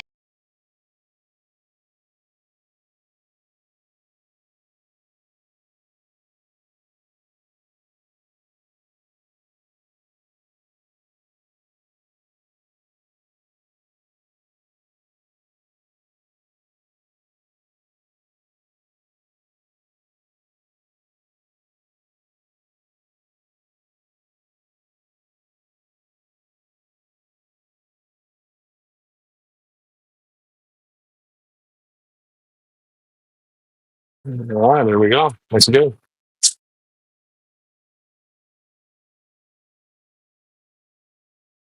What's up? Yeah, it's a W clip. Good job. Oh, for sure.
The Earth isn't fucking man. The fuck is wrong with you people, man? You guys are fucking stupid, man. Fuck. Hi, how are you? Hi, how are you? What's up, man? That will be clouds, birds, the sky. That would be nothing, actually. What do you mean? There's a lot of clouds up in the sky. There's clouds in the sky, and how's the Earth flat? Oh, that will be below your feet, not above in the sky. No, that would be a. So think about, like, I'm gonna give you an example, right? You got like you know what a mouse pad is, right? So the ground below your feet. No, answer my question. Do you know what a mouse pad is? A mustache? Yes. A mouse. A mouse pad. Like, what you put your mouse on, and you move it with. Your That's mouth? flat, right? No. Oh my. Are you German? Sometimes. Oh, so you're not gonna answer my question because you're not like competent enough to answer the question. It's okay. I understand it. Or are you competent in realizing the Earth is not a spinning globe through the vacuum of space? It is. What do you mean? How do you know It's a that? globe. Because I know it's a globe. It's proof of. How do you know? Ask Like, NASA.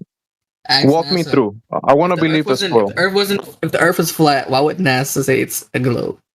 What So you saw- reason would they have to so say it's a globe? You saw it on the TV. That's why you know. No, I don't side on the TV. I side with facts. What do you mean? You're You like a said- you fucking said conspiracy NASA. theorist. I don't really know. It's like, if that's what you want to believe in your life, you want to believe aliens are going to come to this planet in 5 years and blow smithereens. You want to believe that? That's cool. I don't really care. When you You're say insane. aliens, you mean like Mexicans? No, I don't mean I don't mean your kind, bro. Not at all. No, Yeah, but you said aliens mean foreigners, though. no. Aliens mean alien.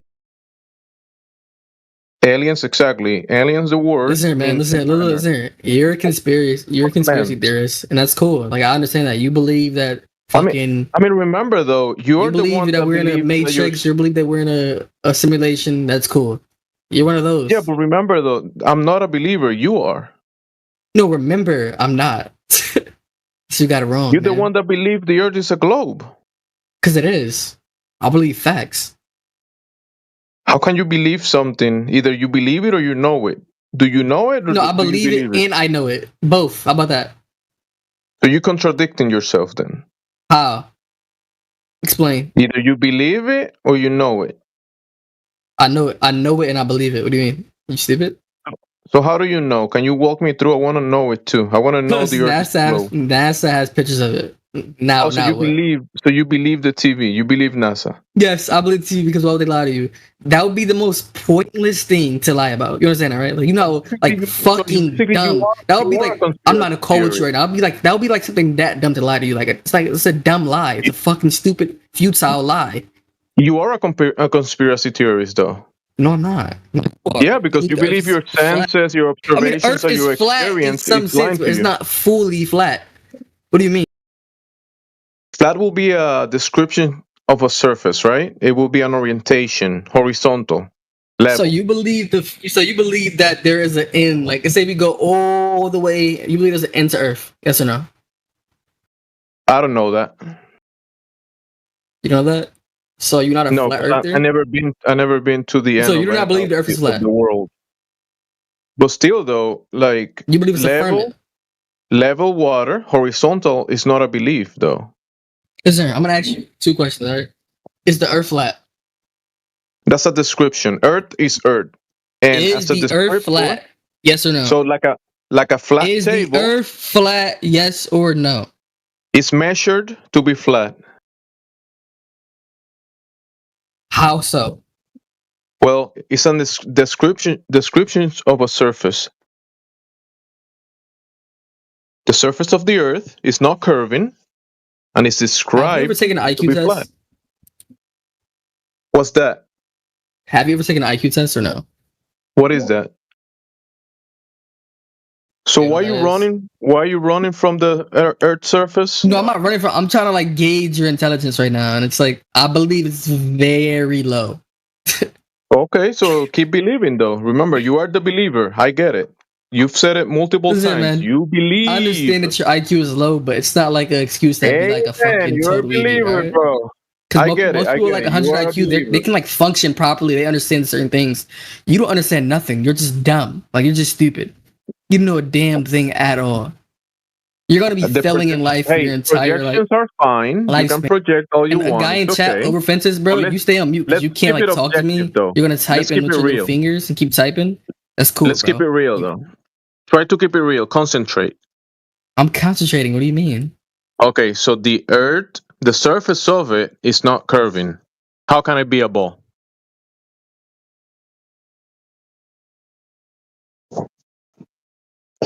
That's a question. Gravity. What's that? Do you know what that is? Gravity. Yes. Is that like a word that you repeat like a parrot? No, I said gravity one time. What do you mean? So gravity. Mm-hmm. It's like a parrot. The parrot repeats a sound but doesn't know what it means. No, I haven't repeated anything at all. I said gravity one time. It's my second time saying But okay, so tell me, what is that? What was that?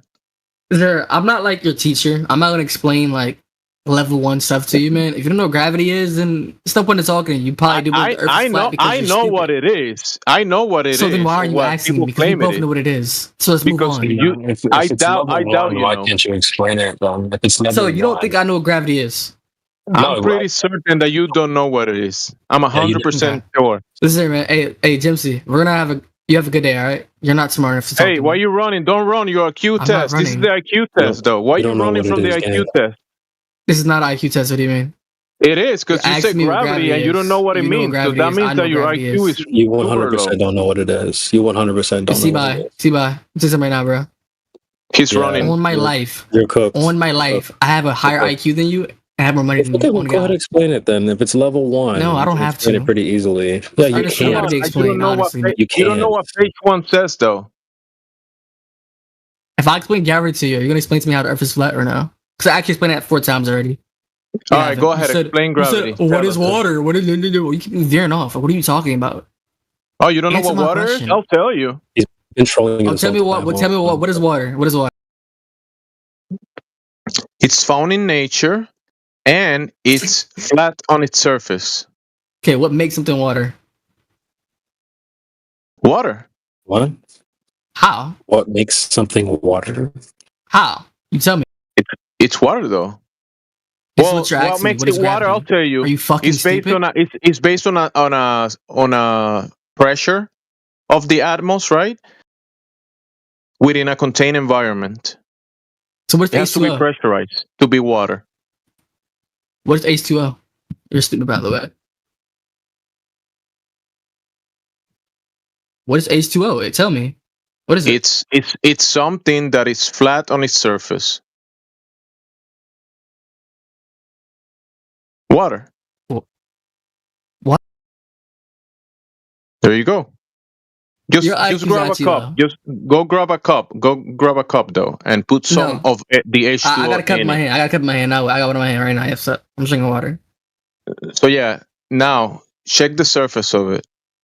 Describe I don't want to. Describe the surface of that water. I don't want to. You running away from it? No, I'm not running. I just don't want to shake my cup. It's gonna spill. Not the cup. The H2O in it. Remember? The water. What is H2O? No, I have water in my cup, not H2O. You said water is something that has pressure in it. So what? Describe the surface Of the water? Yeah. Be honest. Come on. Be honest now. It's round. Whoa! Like a circle. So it's a round cup. Yeah, it's round. I have a round cup. Yeah, it's a glass. Okay. Round cup, So yeah. like a round table. You're saying you have the round cup and the round table, and then you have the water. Yeah. In the cup.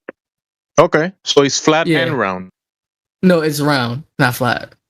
Wait, what do you mean? Flat and round are not mutually. Oh, my water is round. Oh, it's round in the cup. It's taking the shape of the cup. Okay. No, it's not. No, it's not flat. You're not gonna make me say that. It's round. Let me ask him a question. What's The up, surface T-Bye? of that water. Yeah, the surface of that water Is it concave or convex or neither? It's H2O. Yeah, okay, I guess I'll ask again, since you're high IQ. You have your water in the cup, and Yeah. it's either concave or convex, or it's neither at the surface. Go ahead. It's neither. It's H2O. What do you mean? Congratulations. Yeah, congratulations. Yeah. There you go. Welcome. No, it's Wow. H2O. What do you Round of mean? applause for this guy. Round of applause. You finally figured it out. What did I figure Okay, out? let's go a little bit larger here. Let's expand That it. the water Let's is not say- convex or concave. You figure it out. Wait, so does that mean it's flat? Let's just. Oh, there you go. You can said call it. it whatever you want. Wait, You no, can I call never it whatever said you that. want. I'm asking. That mean it's flat. So I'm not gonna say Okay. it's You flat. said I'm gonna say neither, it's flat. though. Jimmy, No, I said it's round. I said it's H2O. What do you mean? We're talking about The water. thing is, CB, that you're cutting a little bit, bro. Check your connection. Wait, you talking to me? Yo. No, CB is cutting a little bit. Is this better? That's better. Okay, well, you can call it whatever you want, buddy. If it's not concave or convex, I'm fine calling it whatever you No, want. but it's not flat either. What do you mean? Well, that's fine. You can call it whatever you want. So let's make it a little bit larger. Let's say you have a swimming pool. Yeah. Okay, so you have the surface of that water. It's either concave, convex, or neither. Go ahead. It's round. Okay, well, I guess one more time, since you're high IQ. We have the surface of the body of water. It's either concave or convex or neither. Go ahead. It's round. Okay, I guess maybe a third time. Since he's the high IQ one here. We have the surface of that water is either concave or convex or neither. Go ahead. It's round. Okay, he's My pool is round. I have a round pool. Okay, is do real you know what the high surface IQ. means? Oh, there's no surface. What do you mean? I can't walk on There's it. no surface. There's no surface. I That's can't walk on important. the water. What do you mean? It's Okay, not. bro. What do you mean? You're starting to sound lower and lower IQ as we speak here. What? You said a surface. Like a surface I'm not gonna walk on, is it not? No. No, dude. Can you define what the word surface means or no? So I can like You already answered it for you. I don't know know why you're definitely. slipping and sliding. You already agreed the water in the cup is not concave or convex. So it's why not you flat have an though. issue? It's round. That's fine. You can call it whatever you want. So No, I'm should we saying it's just- not flat. It's definitely not flat. Like we you're trying to get make a me say. crayon out for you. I can get a crayon out for you since you're struggling to figure this out. Hold on, let me draw it for Yeah. you.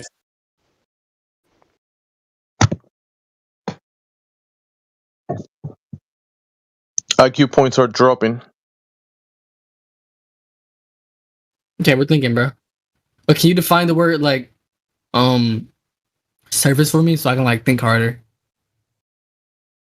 You already answered it for the cup, so I don't know why you're like pretending to not know now. No, I'm not pretending to not know. You're trying to make me say it's flat and it's not flat. Look, dude, you can call it whatever you want. I don't care. You can if you're a pronouns, like whatever you want to call it, it's fine. Oh, he's one of those guys. What do you mean? I'm not gonna say it's flat. Like you're trying to make me say it's flat, it's not flat. That's fine. You can call it whatever you want to call it. I don't have any issue with that. No, I'm not it's definitely not flat though. It's definitely not. Okay, that's fine. You can say that. But all right. So are you able to look at the side chat? Yeah. Okay. So A is an example of convex or concave. It's A.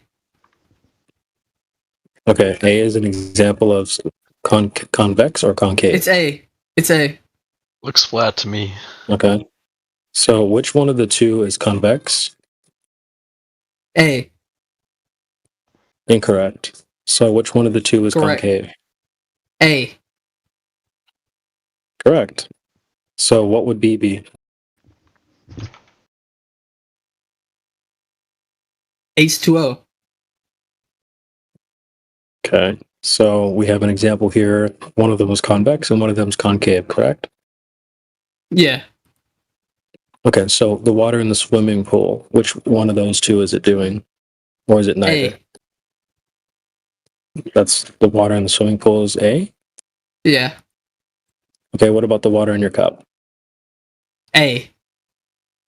Okay, well you disagree with what you said originally? You're changing it?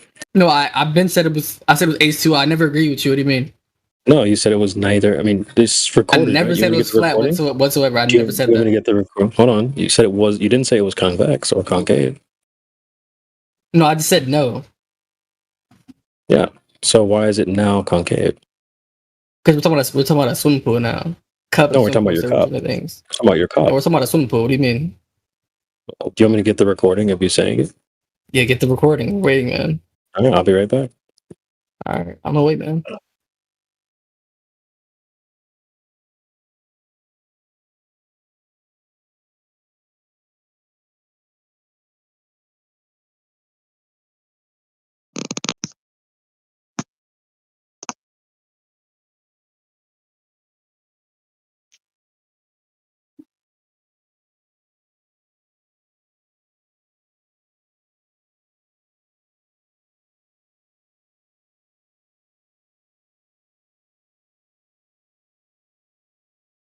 You gonna like speed this process up or what, man? Patience, my brother. Patience. I don't have any patience, bro. That's what happened with children. Yeah. I'm not a child. What do you mean? I'm 20. Sounds like it. Sounds like it. I'm a girl. What do you mean? There's girls that are children as well. Don't you know that? I'm not I just told you I'm 20. 20 is an adolescent. You're still essentially kind of a child. I'm grown. Well, not according to science. No, according to me, I'm grown. Okay, according to you. Yeah, according to you, that you're ugly. Yeah. Okay. Yeah. That wasn't You're very. MAGA. Of course I am. Well, why? You will be too once you reach 25 and have a job and have to pay taxes and leave your mom's basement. I'm not in my mom's basement. I'm in my apartment. Doubtful. That's in Miami. Yeah, condo. But nice try though. You tried it. There's Thought no you had somebody possible way like you that. have a job at 20. Did you I go don't to have a school? job. Did you I go to trade. college? Are you a tradie? Yeah, I trade. I trade crypto. What is this language? Some ghetto fucking language? What do you mean? Trade. It's not ghetto. I trade crypto. That means you're broke then. You guys, he's a goofball. No, I'm not broke. I made 500K for Trump coin, bro. So yeah, guess I'm broke, man. I doubt this guy even has a driver's license. No, probably. I doubt you have more than 500K. Way more at 18, than 500K. No, I doubt it. The sad thing is he is our future, and that's pretty sad. Just be thankful it's just Discord. What is Discord? I can go on cam though and show everything. Do you go to ice raids and like beat up the ICE officers? You seem like that type that would. No, I don't really care about the Mexicans. I don't really care about them, to be honest. You don't care? Take them back. Not at all. Okay, well, okay, take them back. Okay. Take them back. I don't really care. I'm not Mexican. It sounds like it. I sound Mexican? Yeah, you do. Yeah. Wait, can you tell me how you sound Mexican? How can someone sound Mexican? Like you kind of like this, like El Vato, you know. That's kind of the way you talk. Like, you know. Wait, so Lola, you think it's logical to say someone sounds Mexican? Yeah. When you say sound, my perception. Okay, That's we're gonna sound. mute you because you're not smart enough to talk like that, right? Like you say sound. You don't say Lola, sound. it takes one Google search to like look this up. No one can sound a race or anything. hey, right? nobody's saying that it's bad to be impossible. Mexican. If you're Well, Mexican, I'm not it's Mexican, okay. but I'm trying to teach her something. Like it's illogical to sound 20-year-old Mexican. cannot You know, teach right? me. That's illogical. He does not sound Mexican. So CB Like, got you the can, clip. I mean, look. Google is Listen, free. CB got the clip. Go ahead, Google CB. is free. I'm not going to explain something to you. Google is free. All right. Look that's up, fine. can someone sound Mexican? The clip is in the chat there. If you want to take a listen. Yeah, I watched it already, man. I said, All right, I said what did it neither. say? I didn't say You're neither. sounding- I Yeah, said it was no. neither. Okay, yeah, it was neither. So it's Neither. not, I said no. not concave. Wait, I'm so getting I back guess to you we'll because ask you. Lola said a comment where you were going. Which is We'll ask quite you one more time. illogical. Let's just test for No, consistency and IQ. 1 second, pal. We Pal, have- 1 second. All right. Back to No, Lola. I don't 1 sec. think so. 1 I don't think second. so. She's not gonna fuck you, bro. She's not gonna fuck you. I don't want her bro. to fuck me. What do you mean? I'm I didn't a just- lesbian, bro. Sorry. Okay, so we have the water in the Hey, cup. Lola, can you answer is my either- question? How can someone sound Mexican? Bro, Dude, don't answer it. If you can't tell me, it's okay. I mean, you If can she's not Google it. gonna Look, fuck you, can bro. someone sound Mexican? Actually, I'll do it for you, actually. Here we go. All right, it's funny because you were trying to pretend. No, I'm like saying you no. were Someone made a smart. comment while you were gone. You were trying I to just want to pretend like like you fact were check her on it. smarter It's than okay. Gen Z. You were trying to pretend like you were smarter than Gen Z or anyone in this panel. I You're am getting Gen Z. What do you mean? destroyed. Oh, I think I'm smarter than Gen Z. I am Gen Z. You're getting cooked, bro. And like now you're playing childish, dumbass games. So let's just see if you really are smart as you say you Because are. someone made a comment while you were gone. That's fine. Well, we're back on track then. So we have the water in the cup. You have 3 options here. No, I just want to prove something to Lola right quick. Oh, dude, he's not gonna smash you, dude. I don't know why you're like. What are you doing? I'm not lesbian. Are you okay? Lesbian? What? Are you saying you're a woman? I am a woman. I just said that. No, you're not. Ew, brother. Ew. Yes, I am. I'm trans. I'm a woman. I can't identify as a woman. No. Why? Why not? That's hilarious. You're You see this? goofball. This is like low IQ. I agree with Lola. Are you You'll be anti? embarrassed by your own self in 10 years that you even acted. Are you anti-trans, Lola? I should just mute. We should just probably mute him and move on. Wait, why are you guys gonna mute me? 30 seconds You guys ago, getting before I went to get the clip, you were trying to pretend like you were smart. You're like, oh, Wait, I am can smart. explain this I'm in stuff. college. Hey, let's Okay, reset. great. Let's try to Okay, great. reset. One, can I let's am get smart. I'm in serious. college. What do you Hey, mean? hey, one. Let's have a fresh reset. So let's start from the beginning. Is that okay? No. Wait, we're back on this topic. I'm a woman. What do you mean? No, Are you guys we're not going to talk about anti-trans? your confusion. So, Are you guys we have, anti-trans? What the fuck? dude, all right, mods. I think I'm gonna report you guys. I'll It's just like not I'll just start a cool. poll. I'll just start a poll and see if you want to mute you. No, I'm gonna report you to the admins. You can't be anti-trans in here. It's part of the rules. Lola, you're getting banned. You can't be. Yeah, no. No, I'm No, not. I'm texting the owners right now. You guys are Zionists. You guys are doing this because I'm Jewish. All right, so the polls in the chat, guys. If you want to cast your vote, and You then guys we'll just go are off of the chat. Zionists. One, say whatever the the issue chat you're says, we'll go having with is that. that the owners are not as low as IQ Why are you as stuttering, Jimsy? Because you think that the owners are gonna No, just check because you're your text autistic. and believe everything you Anyways. say, though. I muted you mid combo, bro. I didn't hear what you said. All right, mods. Yo, Lola. You know what to do. That's a no. Lola, you're a fat bitch. You know that, right? Mods, you know what to do. Like Lola, you know you're fat, right? All right. Okay, Vato. Okay, Vato. Thank you. All right. It's always so funny when they come in here trying to pretend to be smart, dude. So you're not even good at that. You're not even good at pretending, dude. So just move on. Take care. Have a good day.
Didn't take him too serious since the beginning because he was cursing and yelling into his mic, and I was just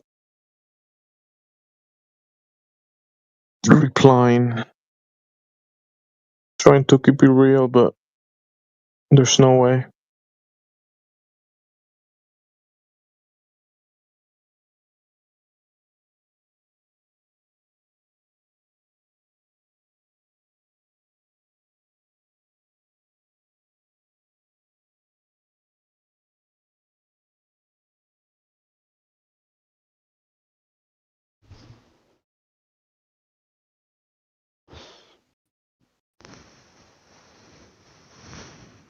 Yo, Ape. Hello. Are you trying to say something, or you're just hot micing? No, I was why am I'm so server muted all the time. It's like I'm permanently server muted in this VC. Do you want to hear my arguments? Is that what it is? You gonna make an argument for what? What are you arguing? No, I'm not arguing. You said you asked if we want to hear your argument. No, I don't have an argument. Not anymore. No, I've been server muted too many times. I've actually forgot the argument. You've been server muted? Yeah, too many times. Every time I'm in this VC, I'm server muted. But is it because of the hot micing? No, they just don't like me talking. Why? What did you say that they muted you? Go ahead. No, they just don't like me. I tried to put my mic down and said one thing, and I was instantly server muted. I don't even know what I said. It was oh yeah. I said surface when you were talking about surface before. And I said just because you can't walk on water doesn't mean it's not a surface, and then I was server muted. You said that because you cannot walk on the water. The water. Well, the guy in the VC said water's not a surface because I can't walk on it. I just said, what the fuck? And I was gone. He was being silly. You noticed, right? He was just trolling. No. He wasn't being serious. No. Well, do you believe that water is level? Or level and flat? Water is used to determine level, so sure, you can use it for that. It is level. Unless it's like on a waterfall. Yeah. It's seeking, when it's going like on a waterfall, it's seeking level, right? Yeah. But on disturbed, like let's say on a lake that is barely in motion or disturbed, that's the lake level. Yeah.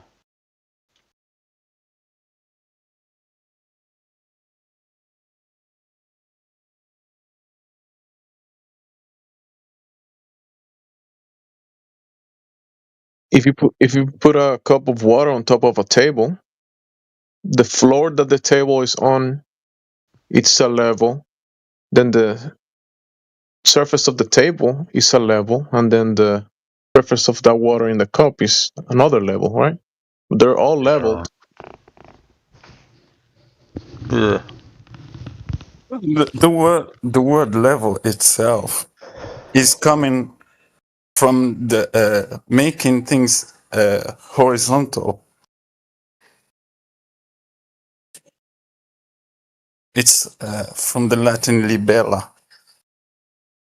Libella.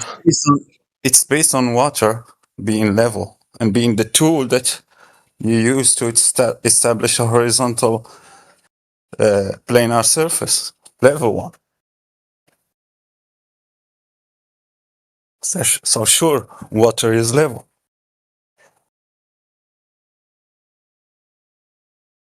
And as synonyms that level have, one of them is flat.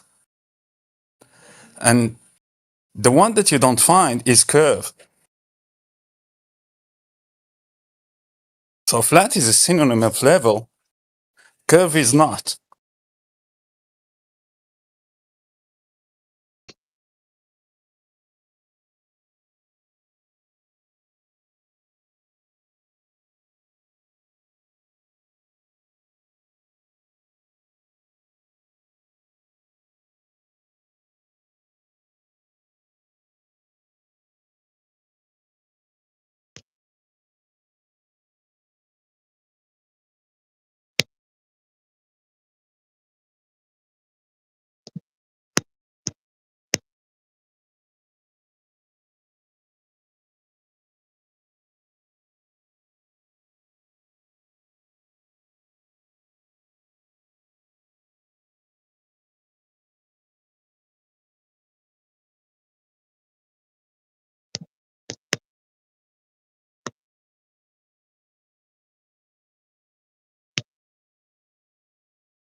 Hello, anyone here?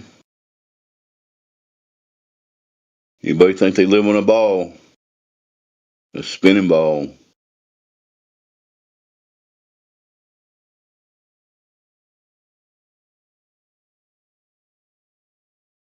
Guess not.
Just had someone join, but they're deafened, so they probably can't hear what I'm saying.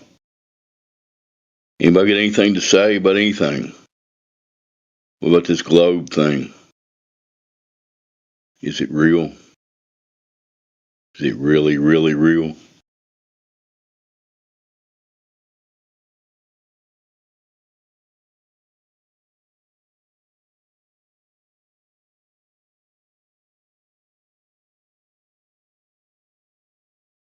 And the guy that come in was deafened is gone.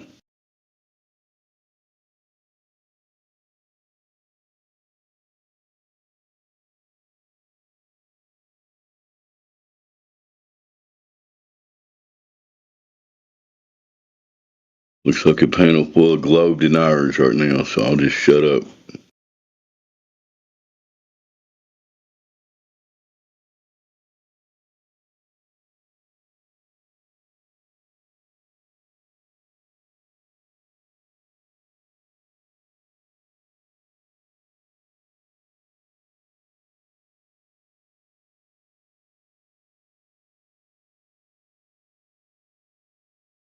What up, Batman?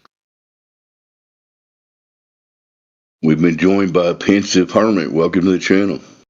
What's up, y'all? What's going on? I was just wondering what was going on in here. I saw there was a flat Earth chat. I don't know if I'm a flat earther or not. I kind of think the moon landing was fake, though. Well, in here we discuss the nature of reality and how we may have been deceived by this whole globe idea. Do you believe in the globe or not? I would say that I do. It seems to be a pretty good model for explaining the shape of the Earth. I don't think it's flat. It could be. It could be flat. It looks flat when you're standing like outside and you're just looking at the horizon. But I think that's just because it's so big, you know. How big is it? Do you know what the radius of the globe is? No, I've not personally measured it. I could just look it up online, you know. You can look up the number they tell you, and see the problem is that's kind of the nuts and bolts of this whole thing. They gave us a number, and we go out to check for that number to be real in reality, like the horizon's supposed to be a certain distance away, and it's never there. But right, and I've saw it too. They do experiments with laser beams, and apparently laser beams travel much further than they should if the Earth was curved too. And there's no explanation for that. You know? Well, that's sort of correct. I mean, there's several laser tests that clearly That's the show most that the compelling curvature thing for flat Earth, and is the lasers, in my opinion, is because you shouldn't be able to see them that far away unless gravity bends the light, which they say it doesn't, supposedly, but apparently it does in the tests. I don't know, dude. Listen, if you're a globe believer, gravity does whatever you need it to do to make your model real. That's basically what gravity does. It can make water curve. It can make things spin around each other. It can make things attract each other. It just depends on what they need it for. It's a one-size-fits-all kind of Band-Aid, gravity. You know what I mean? Mm-hmm. It's true. It's never been proven. It's never been empirically tested and proven that there's such a thing as gravity. But everybody thinks that it's real. Yeah, the flat Earth community actually believes the Earth is flat and it's accelerating upward is why. No. Where'd you get that from? Where'd you get that idea? I've just heard that from flat earthers that that's the reason everything falls down is because the Earth is flat and it accelerates upward. It's like in motion. That's part of the propaganda of the Flat Earth Society, misinformation. As far as we can tell, we're motionless. I mean, I'll speak for myself. The Earth is not in motion unless you're in an earthquake or something. The motion of the Earth has never been detected, going up, sideways, anyways. So that's just propaganda you heard from somewhere. There's a lot of that. But do you want to know what the real issue is here? What's that? Do you acknowledge that a body of water, when it's at rest, is it level? Always. Okay. It's always perfectly level. You consider the oceans. The oceans are also bodies of water, right? Sure. Yeah. Okay. And they tell us that the surface of the Earth is covered in about 70% or more, depending on which stat you look up. At least 70% of the surface is water. You agree with that? Yeah, like the majority. Okay, so how can it be a ball if the water is all laying flat on 70% of it? How can it possibly be a ball? Go ahead.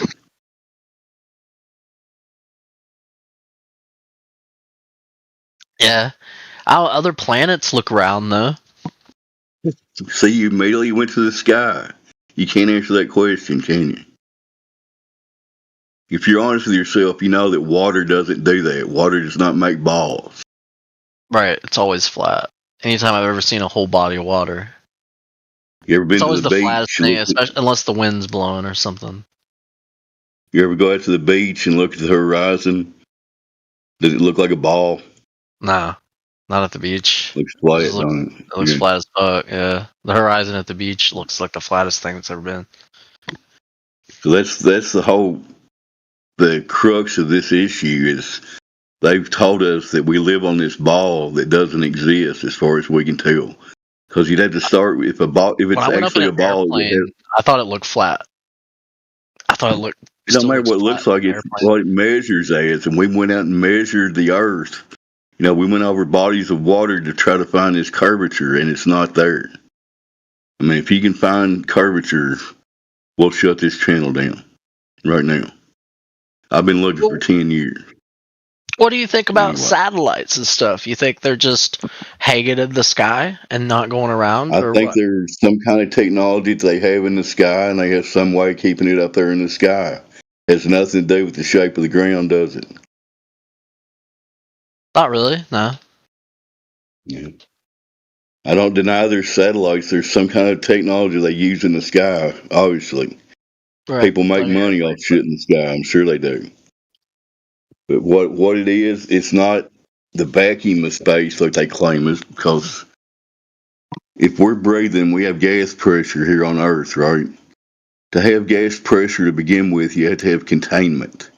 And they tell us that we're in the vacuum of space and the gas is just hanging around this spinning ball for some reason because of gravity or whatever.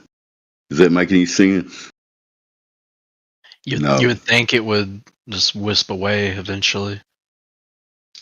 I mean, that's what gas does. It'll fuck off if Right? Why would it's it? not Why would it consumed cling to to the ball? fill the available perfectly? volume.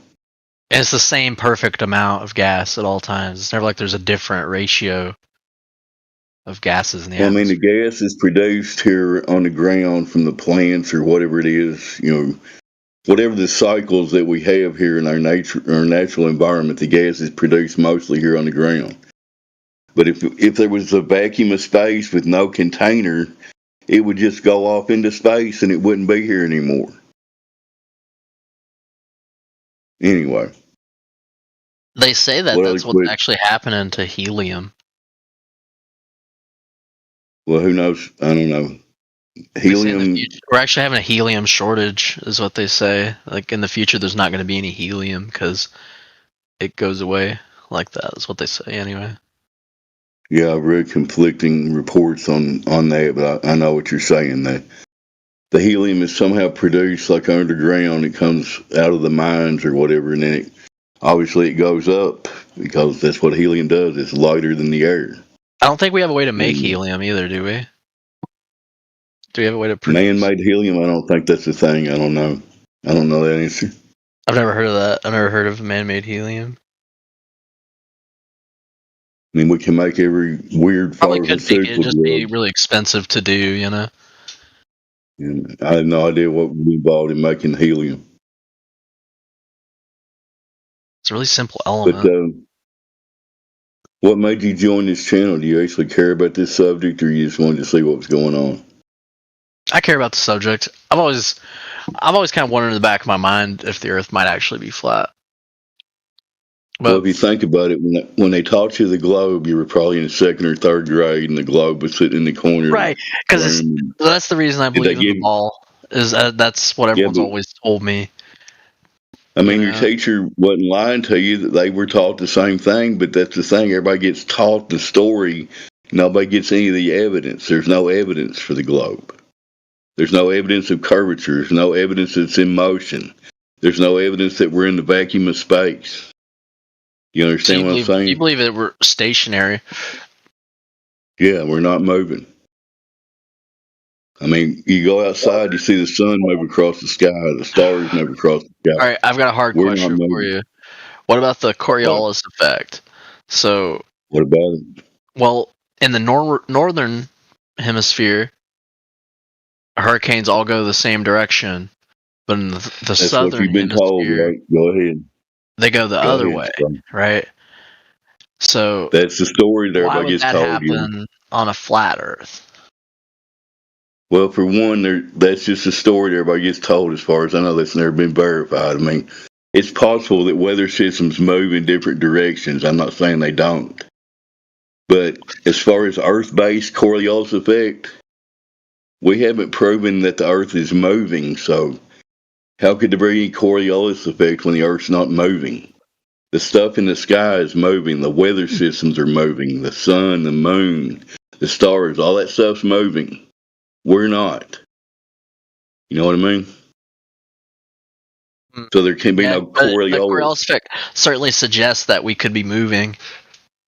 What suggests we're moving? The Coriolis effect. It's a pretty good argument story that they made up to make you think that we're moving. That's just stories, man. The toilet's flushing the wrong way and all that shit. It's just stories. And they'll tell you about the Foucault's pendulum that swings back and forth and it proves the Earth's moving. No, it don't. It's just a parlor trick. It's just bullshit. Why does toilet flush the opposite way, though? I don't know that it does. That's never been proven. That's just another toilets, story. It's drains. So in the northern hemisphere, a perfectly level drain will always go the opposite direction of a drain in the southern hemisphere. Due to the Once again, you're repeating a story that hadn't been verified. Well, that's the story. That's what they say anyway. Yeah, I mean, that's the story, and they're sticking to it, right? I've never been to the southern hemisphere and tried it. Well, I mean, we could test that pretty easily, no? We would need a perfectly level drain. But yeah, as long as the drain's perfectly level, it would work. How would you know something's perfectly level? Would you use a water level to make sure it's level? I guess you could have we could mail the same drain, use the same drain, and level it. I guess with a level from Lowe's. I don't know. About all I could do. Think about it. Our whole existence is based on things being level. When they build buildings, things are level. Everybody's going towards sea level. They're measuring from that. There's no ball involved. That's all I'm saying. When they build bridges that are several miles long, they don't take into the account the shape of the Earth. They just treat it like it's flat when they build a miles-long bridge. That's because it is, yeah. That's true. That's because it is. It's a like level. Engineers don't factor in Earth curvature, even if they're building something that's miles long. Yeah. So. Yeah. You can talk to anybody that built any railroads or anything like that. They never take into account curvature. Never. Pilots treat the Earth as flat and motionless. If they didn't, they would crash their plane. Is there another flat earther on here that can take over? As I can't stay much longer. So I used to live in Shenzhen, right? We went on this bridge, which was like fucking 50 kilometers long. So how would they build this if there were curvature? Wouldn't like the structural integrity be like diminished? I don't know. I'm just asking. Well, that's a good question, but there'd be a different amount of distance. They would need a different amount of material if there was a curve, you know? You would need more material to allow for a curve, yes. But you'd have to that's the thing, the curvature is not there. They never have to account for it. Nobody with any worth their salt that builds anything ever accounts for Earth curvature. And if anybody's got any proof of that to prove me wrong, please bring it in here. And you would think engineers, if there was a curve, they'd get a better result by calculating in a curve, right? You think they would if they needed to. Yeah, it's a good point. Hang on just a second, Pence. I'm going to see if there's another flat earther on there that can engage with you because I have to go here soon. Anybody else can get on the mic right now? Don't make me name names. What's up? Level Linus, can you talk right now? Is Batman there? No, he usually stays silent. Really? Yeah. How's Batman doing? I spoke to him years ago on here. Oh, you've been around this subject for years? Yeah, I've been following this a long time. And you still think you're on a globe? I don't know what I'm on, man. To me, it's still up in the air. To me, it's still a mystery. Yeah. Reality is whatever it is, man. You can believe whatever you want, but reality is just going to be reality.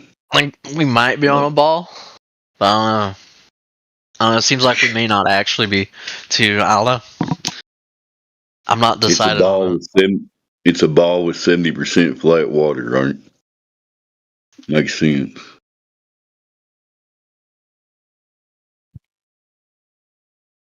Anyway, I'll try to stay on here. I'm probably going to lose service, though. I'm driving out in the country. I don't believe people walked on the moon, though. I know people didn't walk on the moon. I think that's bullshit. That was totally bullshit. I mean, just one sentence for the moon landings. They went to the moon 55 years ago, never went back, destroyed the technology. You know what? NASA. NASA claims they lost the original film of the moon landing, is what they say. And they destroyed the technology. I mean, think about it. You do the greatest thing, dude. You would never lose that film. Imagine going to the moon and losing the pictures. Bullshit. Bull fucking shit. And they went the greatest achievement in the history of mankind. They lost all the telemetry data and all the technology. They have no idea how to rebuild it, and it's a painful process to rebuild. It's such bullshit, man. I can't believe people still believe that. Everyone believes in the moon landing, though. Everyone you talk to, it's like everywhere you go, every American believes in that shit. I mean, how can you not, right? Like, it's instilled in you since like elementary school, bro. You don't know anything else. You're told that's one of the first things you're told. You're learning about everything. You're like, oh yeah, your parents tell you, yeah, people went to the moon. Remember that shit? I'm like, really? What the fuck? Yeah, you just kind of assume that I'll it's tell right. you guys, It's cool. I'm in my 60s, and the whole television thing was used a lot for propaganda, obviously. Moon landings all the way up to the Challenger, and I won't get into that right now, but they've used the television to program us. And I was part of that. I broke out of it like 10 years ago. But if there's another flat earther on here, go ahead, but I'm getting ready to lose service. I got to mute. You guys go ahead. All right, man. See you, bro. Yeah, later, dude.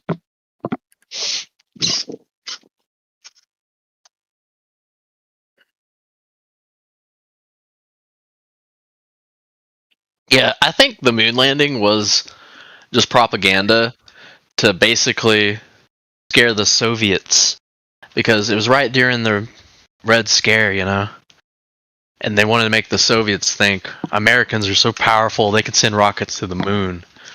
Yeah, but why would the Soviet and everyone else, like they stick to that story? You know what I mean? Like no one's debunking it. You get what I'm saying? Well, some people try to debunk it, but then everyone still believes it somehow. I don't know why people still believe it. It's so unbelievable. If you look at China and Russia and all of that, like they all have their own space agencies, right? So it's like, right? It's like if they were against it, why wouldn't they debunk? You know what I mean? Right, I gotta grab a drink. Yeah, why would they follow along? It makes no sense.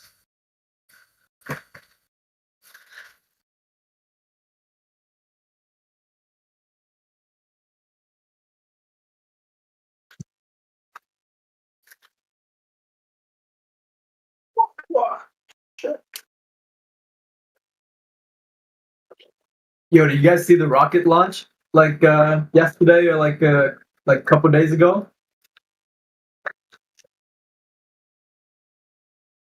Where's the rocket going, bro?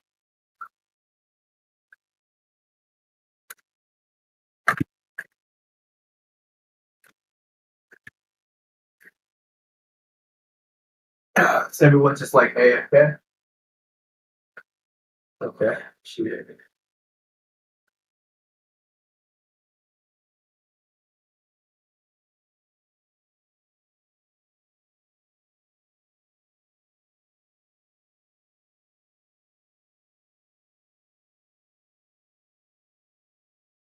All right, I'm back. Yeah, staged. I think it was all staged to scare the Soviets. Yeah, but then why would they play along? They believed it too. The Soviets were deceived into believe. Everyone was deceived by it. Yeah, I don't know, bro. Well, okay. Well, what about now then?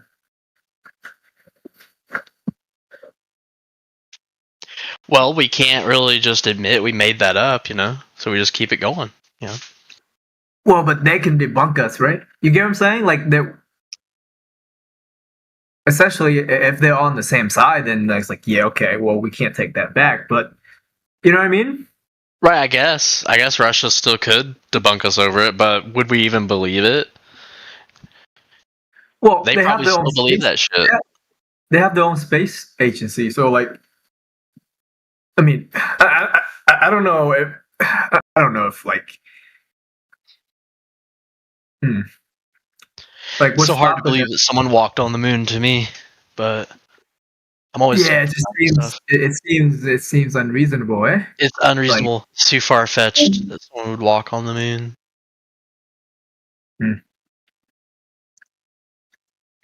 Especially with like the technology that they have, bro. Shit's like right. They didn't have shit back then, dude. Have you seen cars back then?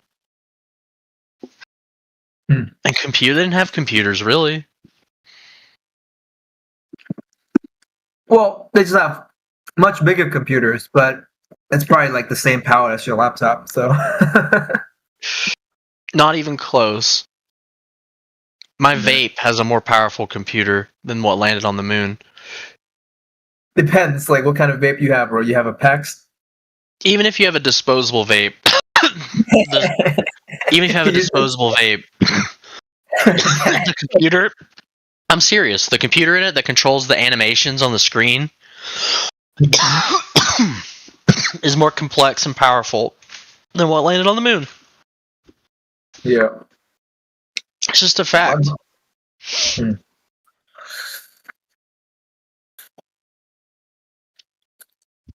You see the Didn't rocket have launch? anything. You see the And rocket no launch? one ever went back to it, you know? Why wouldn't we go back if we could really go to the moon, you know?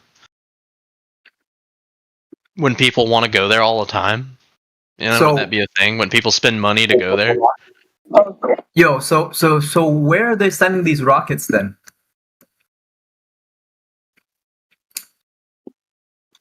Which ones? The ones they say go to the moon? No, the one that Elon Musk just like launched yesterday, bro. Like 2 days ago. Yeah, go for a walk. Yeah. That's a good question. And what's the point? What are they trying to do there? Right. Yeah, if space is fake, why are they building the rocket? Yeah. It's a good question. It's a fallacious argument.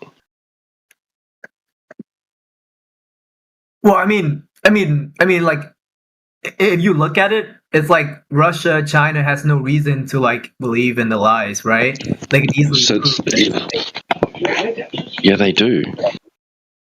They've come out. They've even come out and said. They've actually come out. Russia have actually, in recent times, have come out and expressed doubt over the legitimacy of the claims that the US has made regarding space travel in the past. Well, particularly about the moon landing. Okay, but they still don't say that space is fake, right? They just said you haven't been there.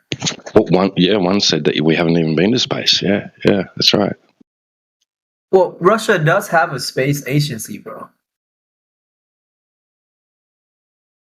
Now, that was a pretty cryptic remark that guy made in that interview, that Russian cosmonaut. Exactly what he meant, I don't know, because you could say that he meant that we haven't gone past low Earth orbit, that no Russian cosmonaut has ever been past low Earth orbit, where you could consider that cosmonaut to have entered officially outer space, right? That's what he could have meant. I don't know. Who knows what he fucking meant? Yeah, you know, like the only thing that's like really gets me is like how they're saying the atmosphere or whatever it's above us is what's like blocking us from feeling the wind of like the Earth rotation, right? So and they try to like make it like, yo, it's like, you know, if you're in a car, blah blah blah, you know, but the car is covered. You fucking take the top off, it's you know, it's not like that. And that doesn't really explain how they can penetrate Begging that. the question, like talking about not feeling the Earth's rotation is begging the question. Like, you might as well concede that the Earth is rotating if you're going to argue from that standpoint. Yeah, sure. I mean, not arguing, just asking a question.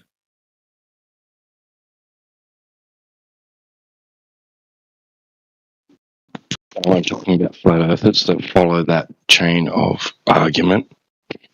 It's like, oh, well, we can't feel the rotation because I'll jump in and say, whoa, what rotation?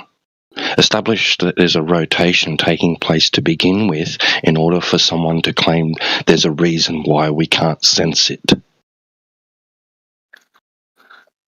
You can just state it as a fact. Like, we are not sensing the Earth moving. It's not perceivable by human senses, right? Yeah, but is it actually? Is that because it's rotating and there's reasons why our human senses can't detect it, or is it because it's not even moving at all? Because either way, that's going to be the result.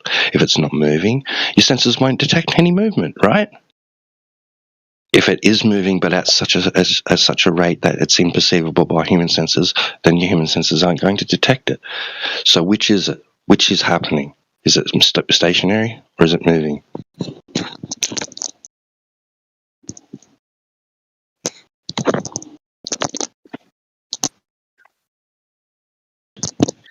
So do you think that all the countries are like in it together? In what together? In covering this up?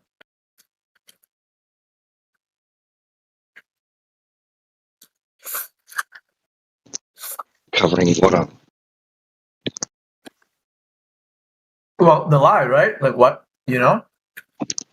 What lie? You don't have to be specific, man. I don't know what you That the mean. Earth is round and rotating?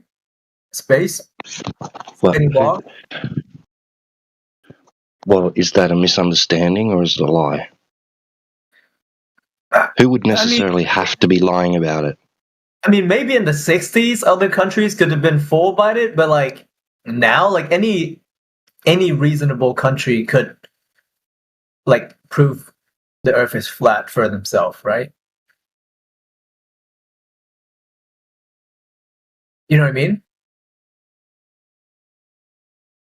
I can't imagine it being too expensive to like, you know, just send something up there, bro. If Red Bull could like drop a guy out of Wait a space. sec. I don't understand. I'm confused because you can the Earth shape is independent of whether or not people can send things into the sky. So No, what are you that's what I'm talking about? saying. Who must necessarily be lying? Well, I don't know. Well, why would they all lie together? Are they all on the same side? How are they lying? I'm asking you. How are they lying? What's the lie? Well, you're saying that the Earth's flat, right? But they're saying it's a round ball. So is that not a lie? So they're saying it. Just saying it is a lie.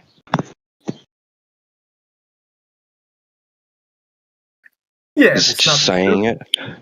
No, just saying it doesn't necessarily mean it's an intentional attempt to deceive. So what's your opinion on that then? Opinion on what? They actually believe that it's like that? The people who've actually gone on these rockets? But they don't tell. They just right. So they go into the sky. They come back and they say, "Okay, get this right." So, Dude Perfect went up with Bezos, right? Mm-hmm. Now, when he came back down, they said to him, they interviewed him, and they asked him right at the end of the interview, "Is the Earth flat?" And he said, "No, it's round." They didn't say, "Did you see any curvature of the Earth? Did you witness the Earth as a ball in space?" They just asked for his opinion on the shape of the Earth, and he said it's round. That's independent of what he witnessed or his experience during that flight. But they made it seem like they were referring to his experience, but was he? They should have been a bit more specific. So what about astronauts they say the Earth's round? Do they say the Earth's round? Trust me, I'm an astronaut, bro. I've been up there. I've seen it.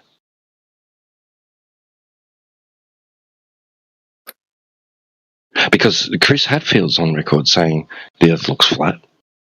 You've got that other dude, that senator one. I can never fucking remember his name. Little short, fat, bald dude.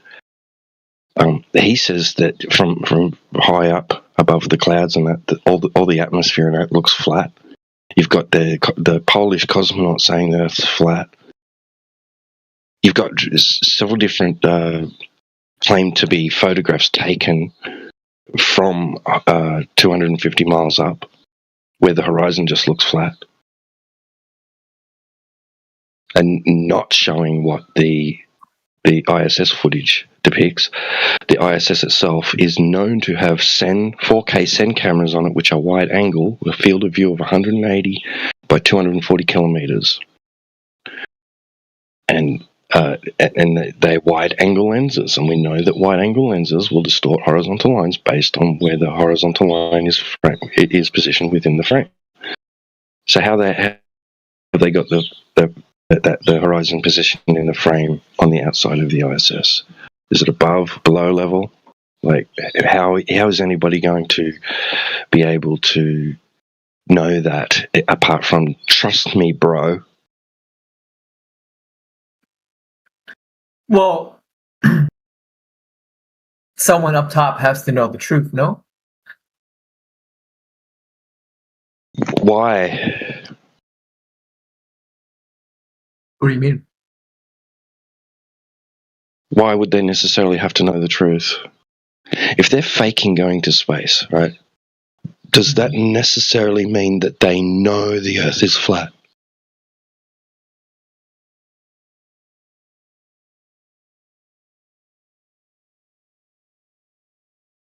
Can the Earth be a ball and you can still pretend to and fake space travel?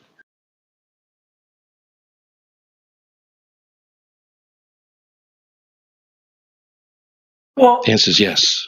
The answer is yes. From someone's perspective, the Earth could still be a ball, and there be people faking going to space.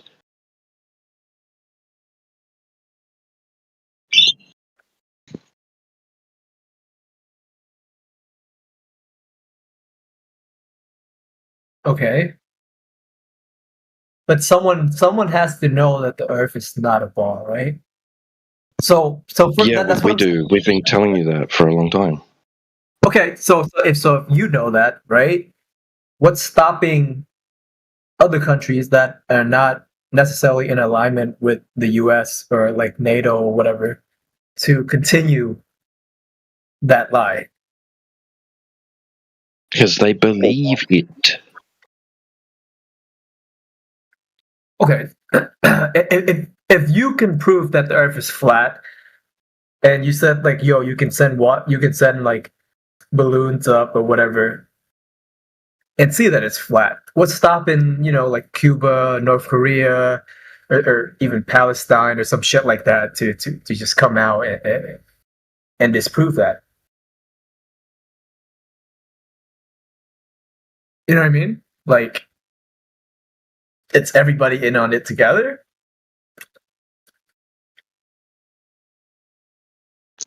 In on what exactly? In on the belief? Yeah, they're in on the belief together.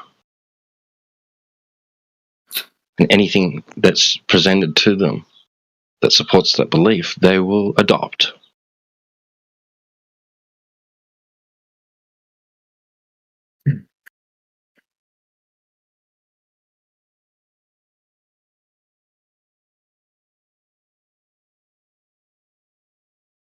There's also a bit of a social stigma going on, right? Where if you push against a popular held belief system or a narrative, right, you will be ostracized, ridiculed, even condemned. Like, so it's not like there's a country out there that's going to understand that the Earth is flat. Its leaders and and all its people understand the Earth is flat and then go shouting it out to the rest of the world. Hey, they're lying to you. They're lying to you. Right? Trust us, bro. Like, because they're going to get shut down. They're going to, there's going to be sanctions put on them, etc., etc. Right? Well, how can you be more sanctioned than Palestine or North Korea?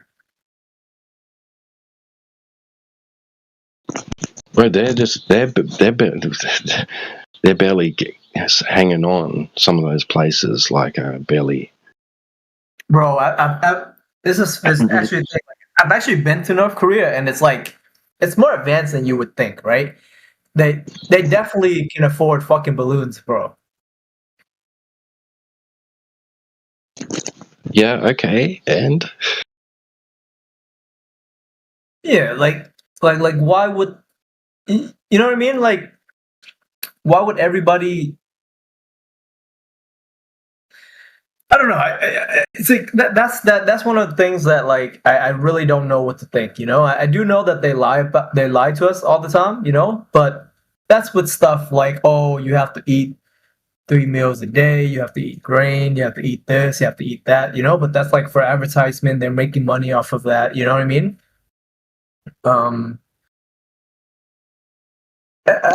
Right, is anybody going to believe North Korea? Is anybody going to believe North Korea? It doesn't matter. It doesn't matter. They wouldn't. They wouldn't believe them. They'd laugh at them and call them insane. They don't want the rest of the world to consider themselves crackpot. They want the rest of the world to be in fear of them. The Western world wants people to be in fear of North Korea, right? And North Korea itself, we're told, wants the rest of the world to first world candidate, right? A power to be reckoned with. They're not going to go against any mainstream view of the shape of the earth or technology, satellites, all that sort of stuff. They're going to go along with it because they want a foot on the world stage.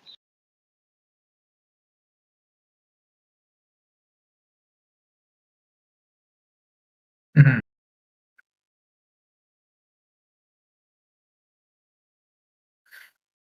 Okay.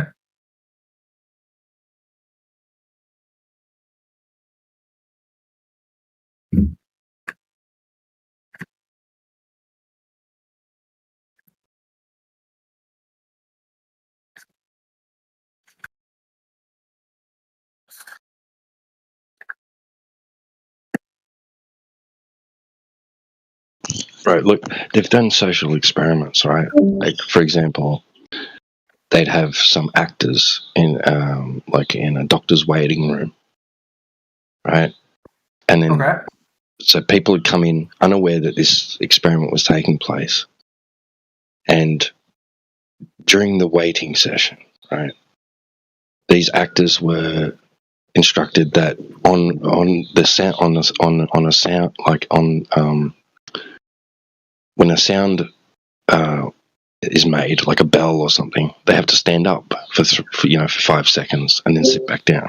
Right now, people unaware of these instructions came in and they'd watch these people stand up when this bell rang, and then sit back down after 5 seconds. So they'd start doing it too. Right. Okay. Yeah. Right. Right. And then eventually, the people that were the actors had left. And all the people that were unaware of that this social experiment was taking place continued on doing this, so that each person that came in, one after the other, had to do the same thing. They didn't know why they were doing it. They just followed along. It's absolutely crazy. Nobody questioned it. Nobody asked why they were doing it.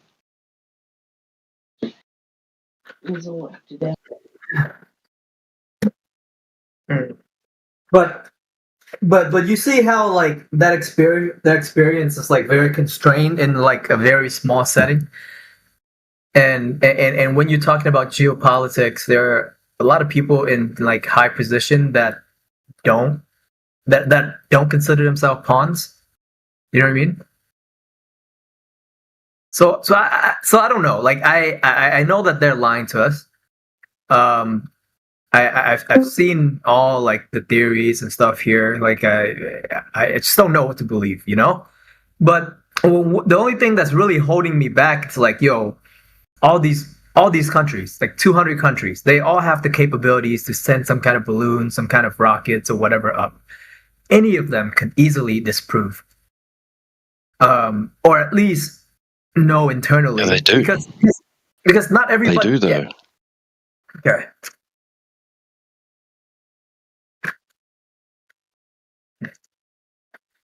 I'm just saying they do. They send up balloons, high altitude balloons, take photos, or use special equipment, long distance infrared and other spectrums of light photography or data collection, and it shows flat, horizontal data. Like overall, all the high ups, they know that the Earth is flat. That's the truth, but they just keep the lie going publicly just because that's how it is. I mean, I don't know. It's possible that some people would know.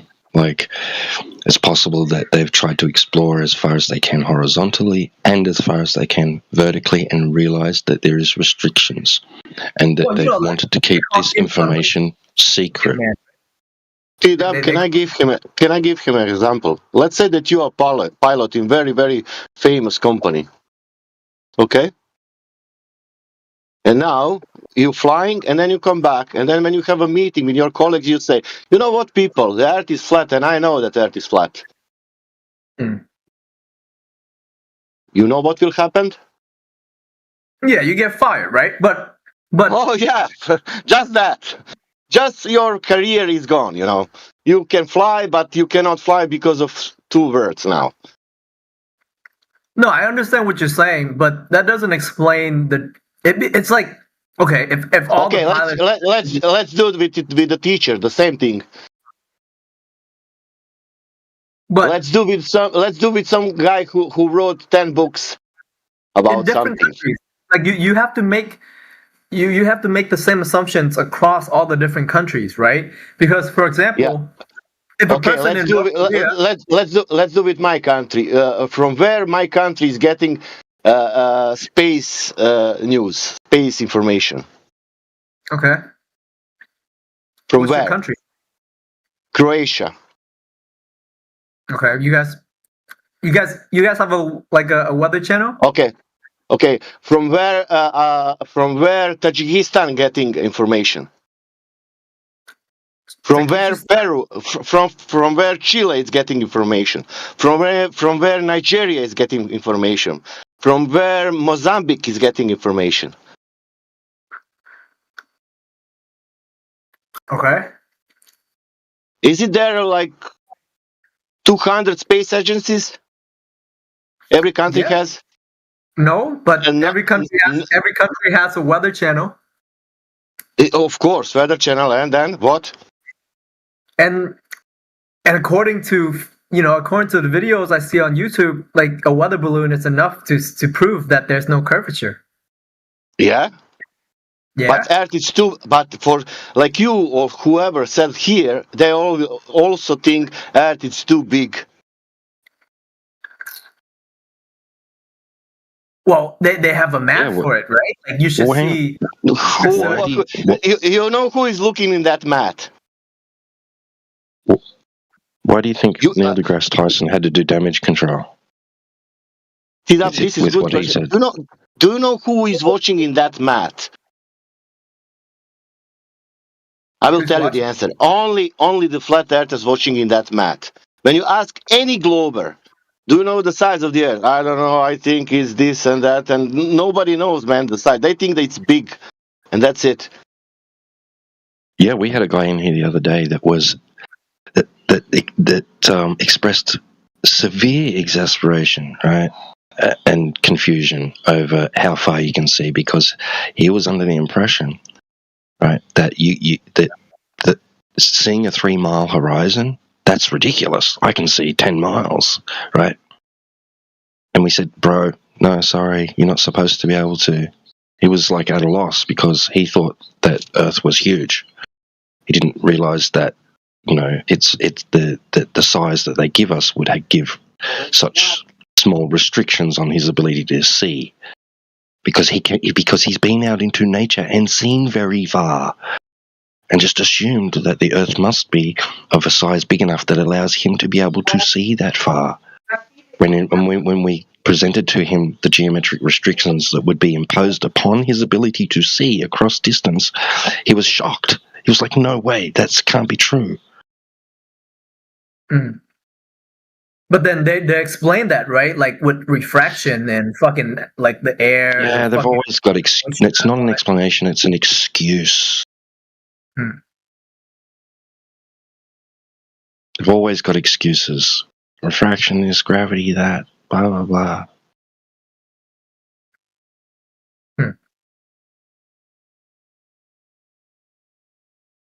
Did anybody explain it, refraction, that you are like convinced, like, okay, I now understand because this and this and this and that and that and that, and now that it's curvature? That anybody explain to you that refraction is doing that? No. That's how is that possible? Well, because I've only learned about refraction after I learned about flat Earth. Yeah, but they're saying that word like there is something proving the curvature. Yeah. And there is nothing proving the curvature. You have only that word saying, "Oh, you didn't account on refraction." Okay, let's account. And when we want to account, they don't have any data for accounting on whatever they want to account. Yeah. Right, this is a great point because, like, recently, because we could just shoot down the refraction argument in a moment if we wanted to. But if we granted you, right, some refraction, like your idea of light propagation through the single medium of air because of density and temperature changes, all right, okay, fine. And a curved gradient. Right, because there's no reason why the light should bend if the gradient's horizontal and you're pointing a laser or your light is traveling horizontally, right? It's only going to change at an angle through that gradient, right? But anyway, right, okay, we'll grant you some light bending through the air, all right? What is the maximum distance to the horizon that would be allowed by nature? What is the threshold of conditions that could exist which would allow for you to see a certain distance, and what is the maximum distance? I don't know. Nobody does. Basically, the Globers come in, and what they're saying is it doesn't matter what observations you make, we'll just say refraction, and we don't have to justify it. We don't have to prove it with any data. We don't have to give you a maximum or a minimum. We're just going to make this unfalsifiable. Earth's a globe, so shut up. Yeah, practically it's like this. I show you the observation on 10 miles, you say refraction. I show you observation on 20 miles, you again say refraction. I show you observation 100 miles, you again say refraction. And that's it. And all observations showing the flat horizon. There is no curvature, there is nothing. The only word, refraction. Yeah. And what is beautiful thing, that word was used in flat earthers years ago, let's say 2015, 16. When Globers were saying, no, there is geometrical horizon. But then 2020 come out that black swan, like oil rigs, and that destroyed because there is no refraction there, changing the surface. Like I've been on several boats. Like you can see pretty fucking far, So I don't know. I don't know if refraction exists. I don't know how to measure it. I don't know, like you know what I mean. So it's like, exists. That's a distortion of the how to say atmosphere or of the light. It's a distortion. That means what when it's distortion? It's I don't know. Ask him. Do you see more or less with the distortion? Less.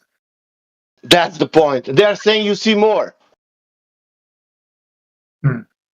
There is no such a phenomena like a distortion that you can see more. They will call it that refraction, but there is no call. Look, with refraction you see more. That will be definition. If a refraction occur, then you will see more. You don't have that sentence anywhere. They are saying only that.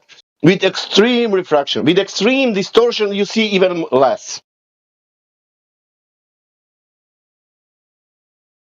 I've done it to like AI programs, right? Where I've said to it, is it possible from 1 foot observer height to observe a horizon beyond 9 miles? And it's just straight out instantly. It analyzed all the data that it could possibly find regarding this topic and said straight out, absolutely not. Impossible. You cannot see a horizon from 1 foot observer height beyond 9 miles. That is just ridiculous. At most, I'll give you like 1.5 miles, right? And then I've presented it evidence that we can see horizons of such distance from that elevation. And it's changed its tune instantly, just like a globe would. Well, because there- the AI never had any actual experience. It's just based off like text data. No, they're escaping the definition of the horizon. What is the horizon? What is the horizon? Yeah. Like the end of like your vision, I guess. I don't know. Like the farthest. I will tell you. I think that this is the apparent place or that line where the sky meets the ground of water. Oh yeah. But it's apparent place. But it's not apparent place where the sky meets the natural phenomenon, like a light or whatever. Understand? Yeah. Horizon, it's a point. It's not that you can say, oh, there it is, there is the distance to the horizon. There is no distance to the horizon because it's apparent place. But it's made by the air and the ground, or the water. In this case, water or ground. It's not made by the air and not or some light phenomena. That's not horizon. That's you calling something else. Then it's mirage or something else. Yeah, I thought mirage only happens in the desert. No, it happens with the objects on the horizon, with some object. Let's say ships going. You could see land the ship like a opposite in the sky. Okay.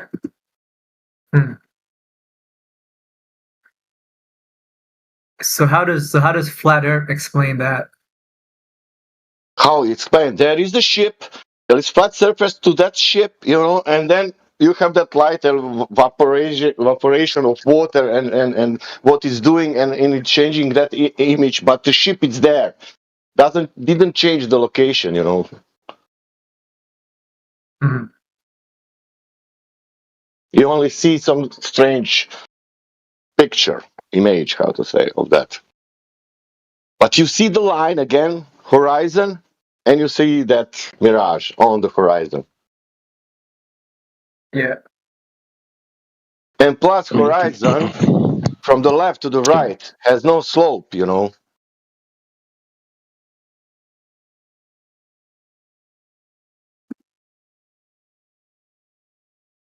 So some of these pictures where like they're able to like take a pictures like across like a large body of water. How does like Glober disprove that? Is it still refraction? Yeah, it's still refraction. Yeah.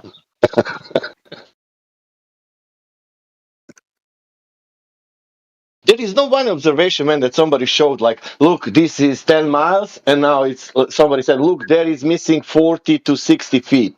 Let's say it's not even 40, it should be 66, but doesn't matter if somebody says, look, there is 40 feet of drop, on 10 miles or whatever.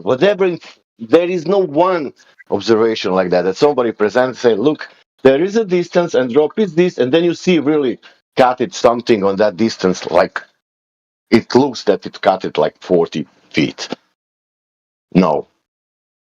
Nobody ever. If you see the Glober present something, that's a picture with a cutted ship with any data, no data, only the picture. Yeah. What could happen with the one big wave, even small wave, 1/2 meter wave on 1 mile, if you put camera down, that it's bigger than your camera, that observation height.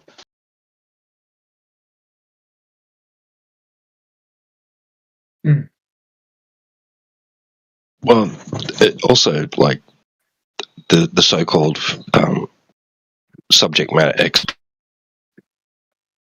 for apparent bottom-up obstruction of view to occur, right? Without there being a geometric obstruction.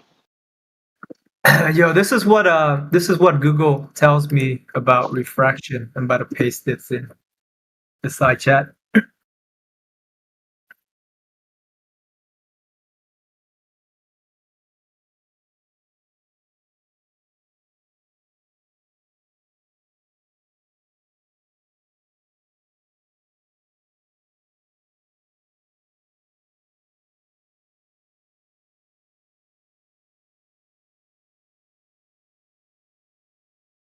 Right. So they're saying without the effects of light.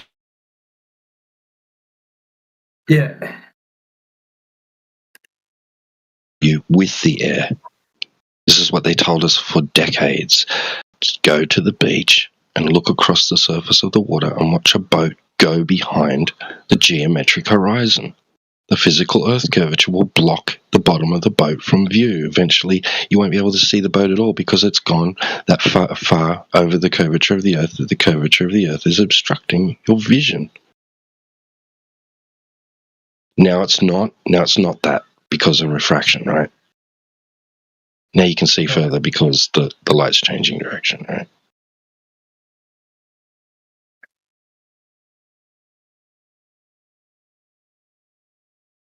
Look, they tell you that there's a standard, right, which extends the horizon from that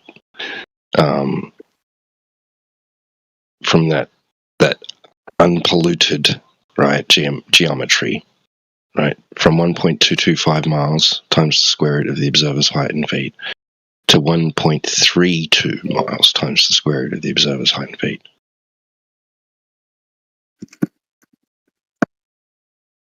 .32 miles, right? And then they'll say that under extreme conditions, it may extend it a little bit further, right? But you go and ask ChatGPT or DeepSeek or the AI of your choice. Is it possible to see a 10-mile horizon from 1 foot observer height across the ocean? It'll tell you straight out. Its first answer will be no, that's impossible. Guarantee it. Okay.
There's conflicting opinion about whether or not you should be able to see left to right curvature of a horizon from varying altitudes, because you'll find some that tell you that you can see slight curve, like from 30,000 feet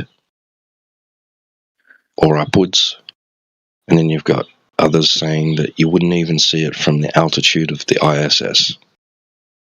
Mathematically, it just doesn't work out. Right, Di? So, because how would you work it out? Because you've got to take a lot of things into account, right? The optics, environmental conditions, the geometry. Okay, so they actually have like some kind of bullshit for this. Hold on. So on Wikipedia it says refraction allows you to see around 1,000 feet more.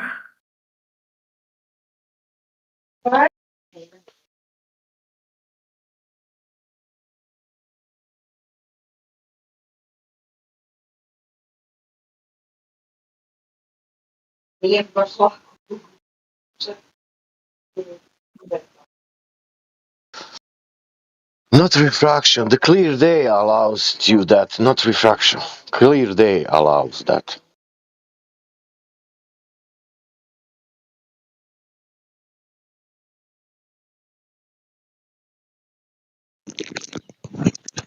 Right.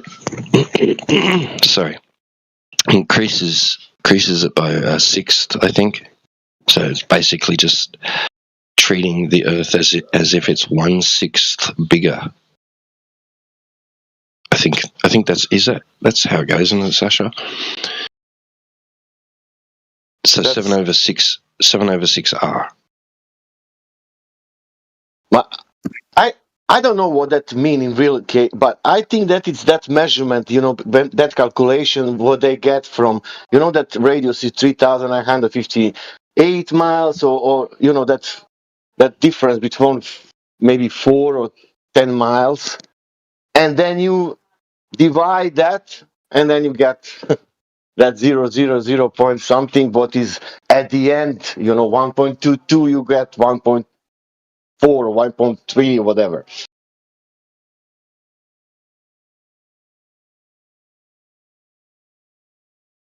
You don't get 1.3 and then you get 10.3. That's 10 right. times. But we'll show observations where it's well in excess of that, right? Of that standard. And the rebuttal is that those must have been extreme conditions capable of extending your view to well beyond that, orders of magnitude beyond that, right? Okay, so now you're claiming that light is behaving in such a way due to environmental conditions that it's extending your view and making the Earth essentially look flat, right? And measure flat. All right, okay. Now you have to justify that the Earth is a ball in order for light to behave in such a fashion around it, because light changing direction through air is not exclusive to a geometric shape of the Earth, is it? Yo, so that picture that that old dude posted? I actually found that similar picture here. Mount Everest? And they're doing some kind of fucking, like, I don't know, they're doing some kind of math. I'm not gonna, it's too late for me to be doing this, but like, is this a load of bullshit?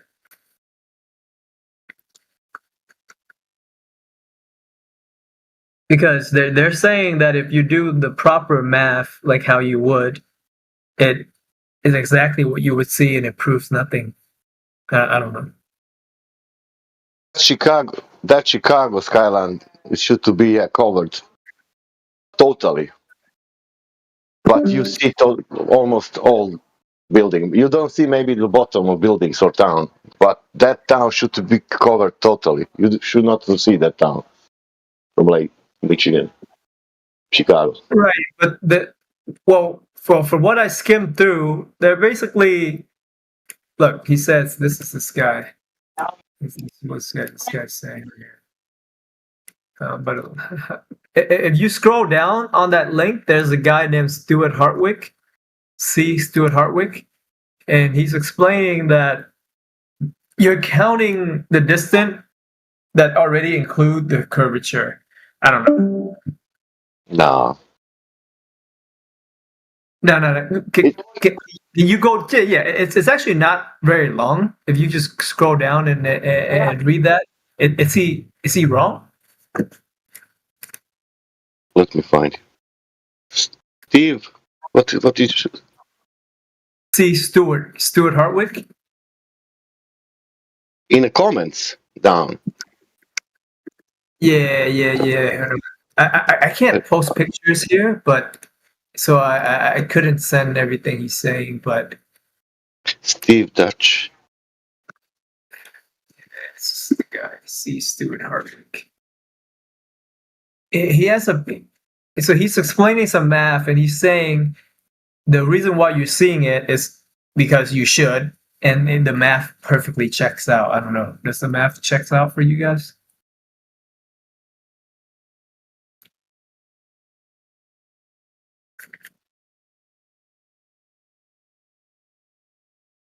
I cannot find him. It should be like halfway down the page. You could Control F his name, and it's probably show you.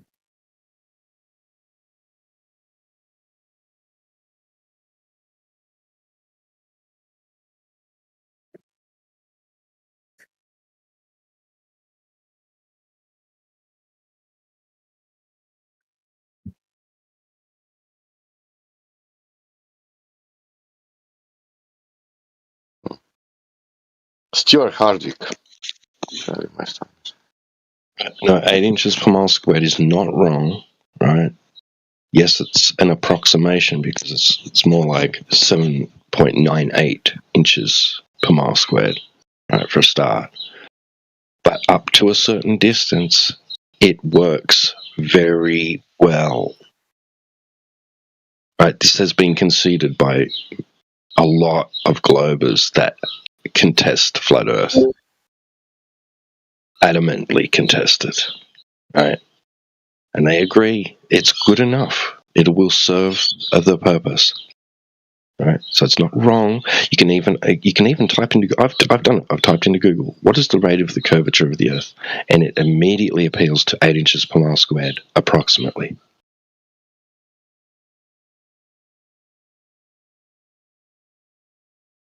Yeah, because AI can't. It doesn't train on like actual data. It's just trained on like not AI. Just Google, not Google AI. Just Google. Like back in the day before they had their little AI overview thing popping up, it was just Google. Google would just tell you, yeah, it's about 8 inches per mile square.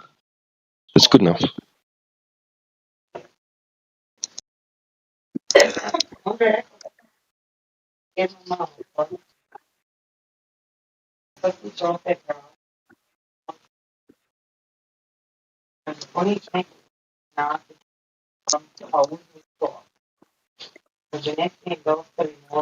Plus, Rob Skiba went from one part of the beach to another part of the beach, recording everything. That means it's not mirage, it's not nothing, no refraction. The town is there.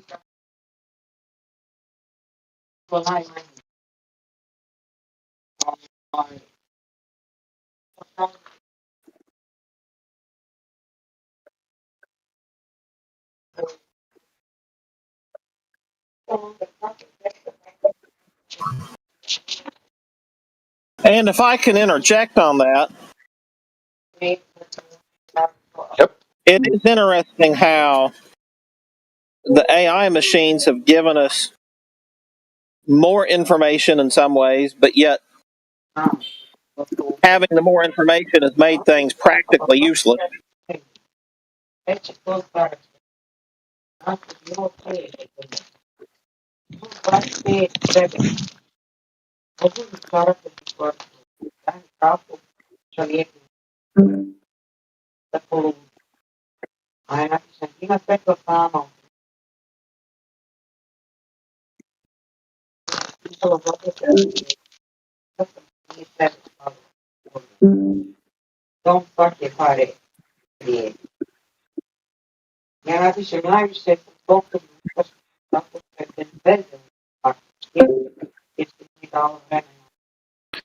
Is somebody hot mic in there or what?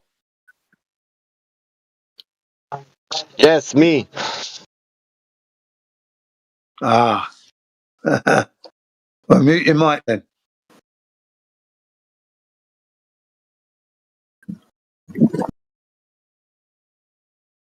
How are you doing, Mr. Jen? Thank you, but Mr. Barrington. Yeah, I'm very well, thanks. And how's yourself? I am quite all right, my friend. I sincerely appreciate it. Yeah. Good, goody, goody. And the children, the noisy ones, they all right? Yeah, they're. We're sitting in the hot tub here at the association. Okay. So, the The Terrible Twins. Oh yeah, they're the best things in this world. Let me tell you what, because they don't even have to try. It's always a good time. Yeah, that's what I like to hear. That's what I like to hear, man. Thank you. Yeah. Excellent. Do they have a version of that song in Japanese? Not that I've heard, no. No, but no, I haven't heard it, no.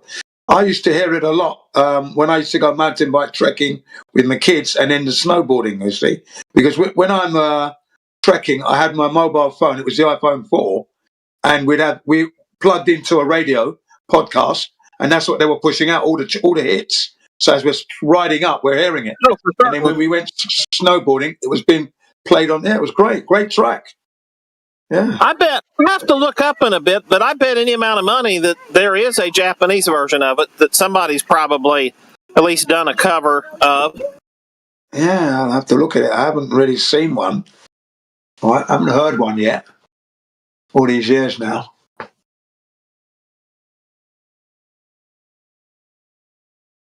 Yeah, it reminded me of my kids when they were young and at that track, because it was always fun and that, and always having a laugh, you know?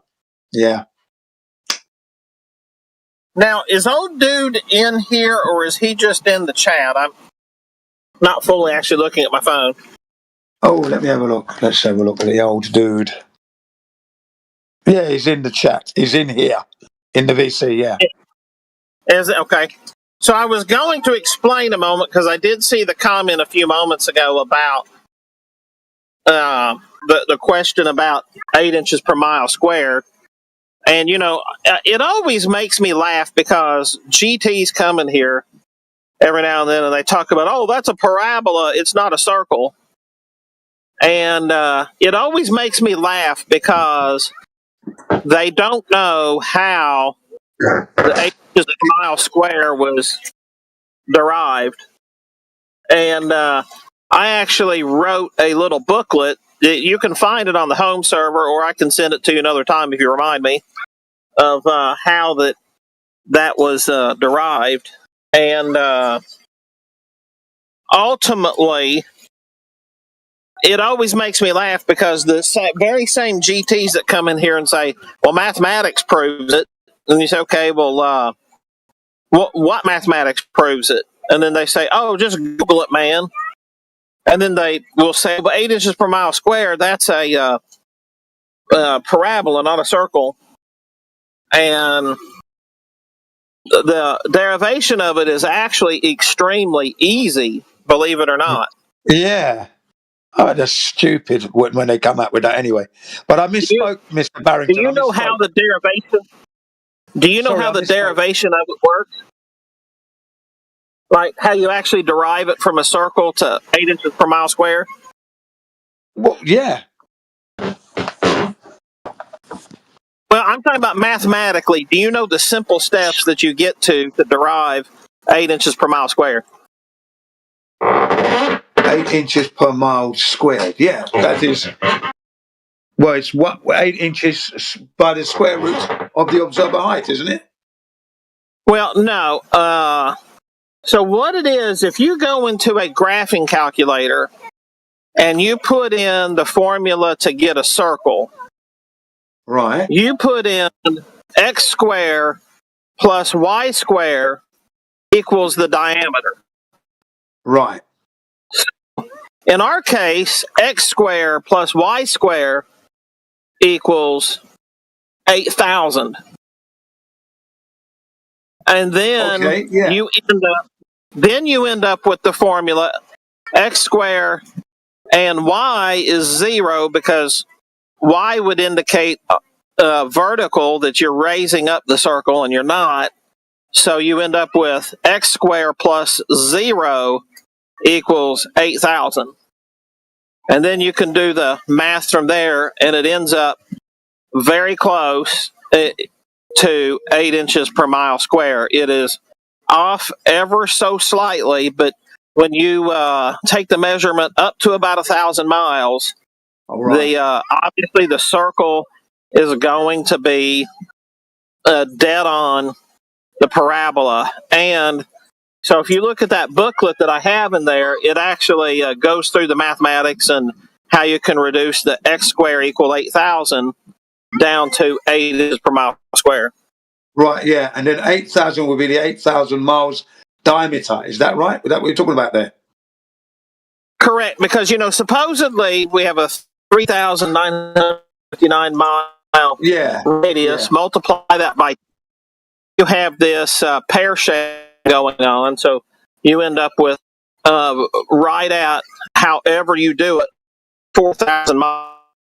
So in mathematics, I don't know any mathematician that makes things harder. So if they're going to in a formula, they're going to simplify the formula to show the instead of being 3959 times 2, they're going to show it 8,000, and then they would make a note that whatever percentage that would be, the error. Yeah.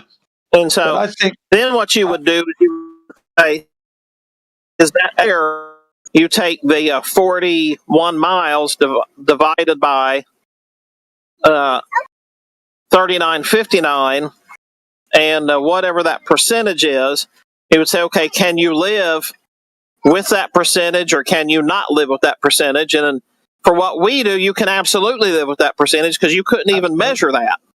Yeah, absolutely. Now, I misspoke earlier.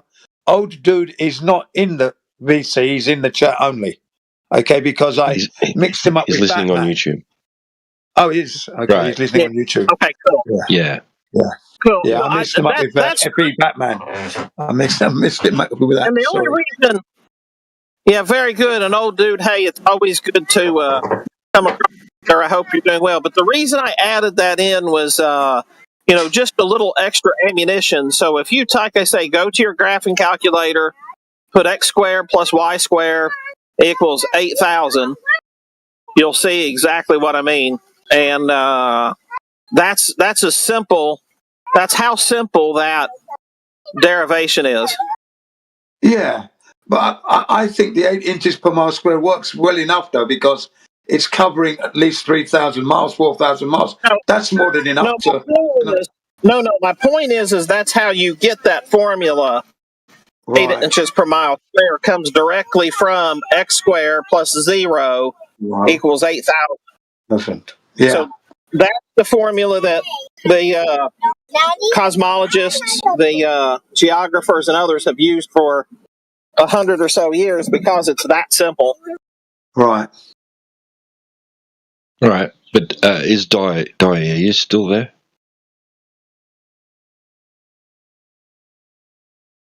Yeah, what's up, bro? All right, so that guy's, I don't know what he's thinking. He doesn't really show his math process. He just states it as if you do the math correctly, then it's 532 feet of hidden.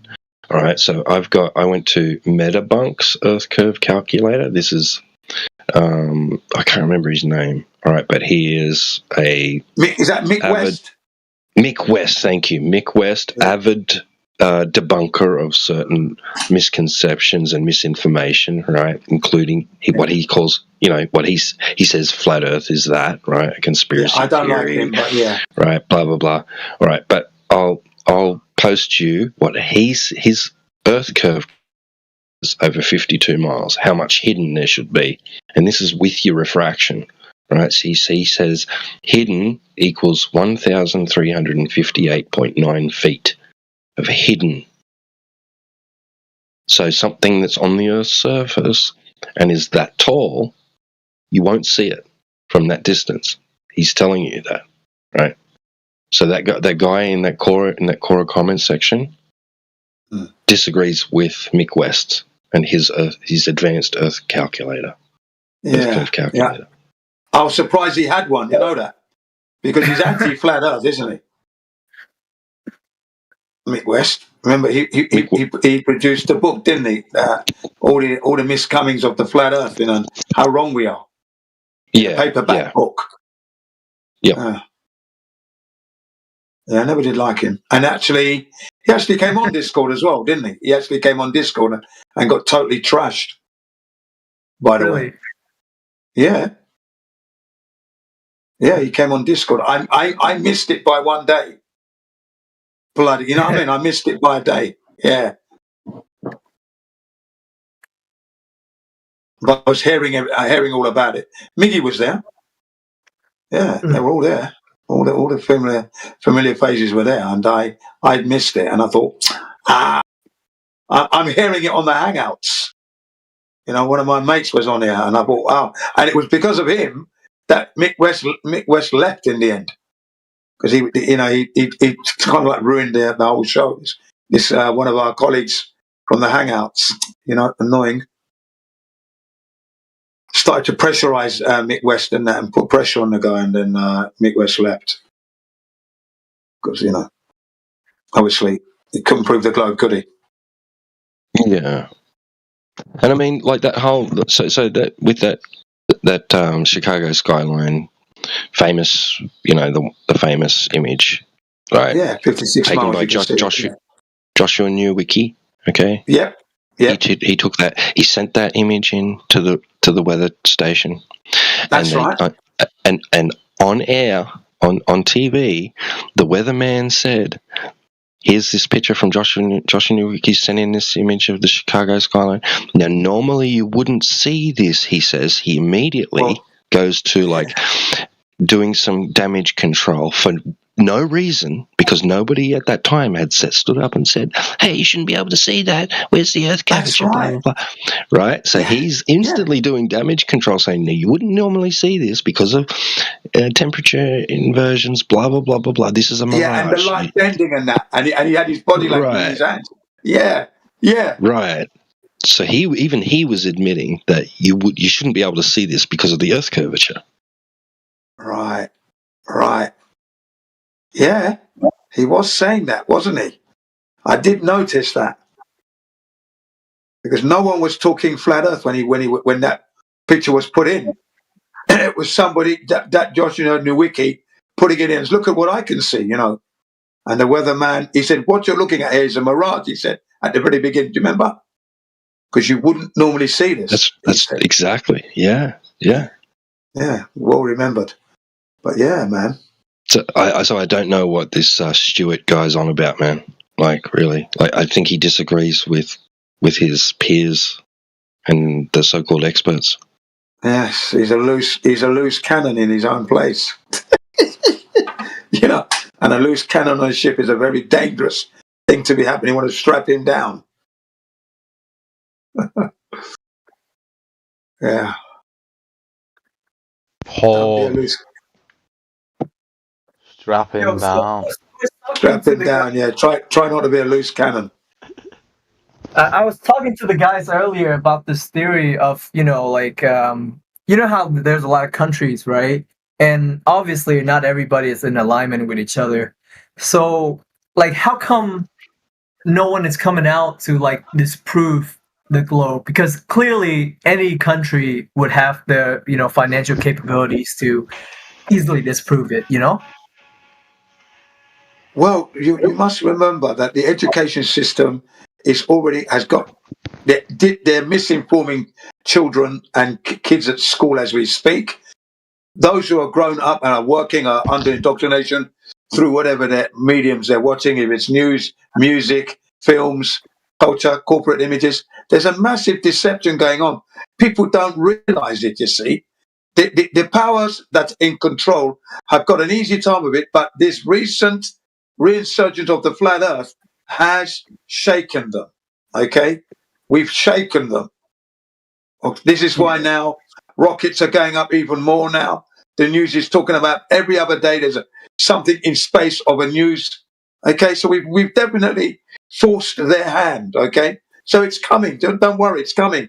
Last 4 years, more people have become flat earth thanks to TikTok, and it's the youth. We need the youth, and we need to get them on the page, and so they keep with it. You know, kids trends and they move on, but they might figure it out later on still. So we've just got to keep going. So as far as I'm concerned, you know, I would like it to be much faster, but it is what it is at the moment. You know, main media is not going to pick it up because the main media is the problem. They're not going to pick this up and run with it. Okay, so it's difficult, isn't it? Word of mouth. Okay, YouTube, Ruskin, Rumble. You know, these platforms, even Facebook and Twitter X. They're doing their little bit to help us along. Okay, it is what it is at the moment. Don't worry. Main media is not going to do it for us. Unfortunately, it's all negative from that bunch. So, and they're all throwing their money into the space budget at the moment. Okay? So the indoctrination is quite strong out there. Yeah. Which is why in recent hours we've had this chuck out all the bad flat earth claims we make and let's tidy ourselves up a little bit. Keep the game sharper and we're lighter on our feet. Bang, bang, bang. These are the facts, pop, pop, and that's that. You know what I mean? They can't argue with it. That's it. That's what we want to do. So I understand all that. And hopefully the claims, we make observations. Thank you. Yeah. And present those. And that's it. What we challenge are the claims of heliocentrism. We don't make claims. We show people how incoherent and how dysfunctional the heliocentric ideology is. How it defies physics and logic and common sense. Yeah, we don't make natural claims. law. We don't have to. We don't have to make claims. That's the best part. Yeah. Yeah. Yeah. We don't even have to try. It's usually always a good time. Well, yeah, claims can be challenged independent of any other worldview that's held. Right? Yeah. I could be a glober and challenge another glober on a claim that they make. Yeah. Yeah, right? That's a good point. And claims need to stand out alone, like under their own merit. They don't need to be pitched against another worldview in order for them to hold validity.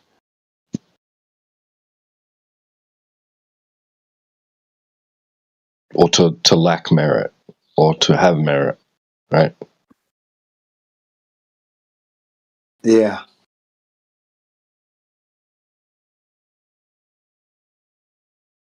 So you could say, well, I can explain seasons with, the Earth being a globe and tilted on an axis and spinning around the sun, orbiting around the sun, etc., right?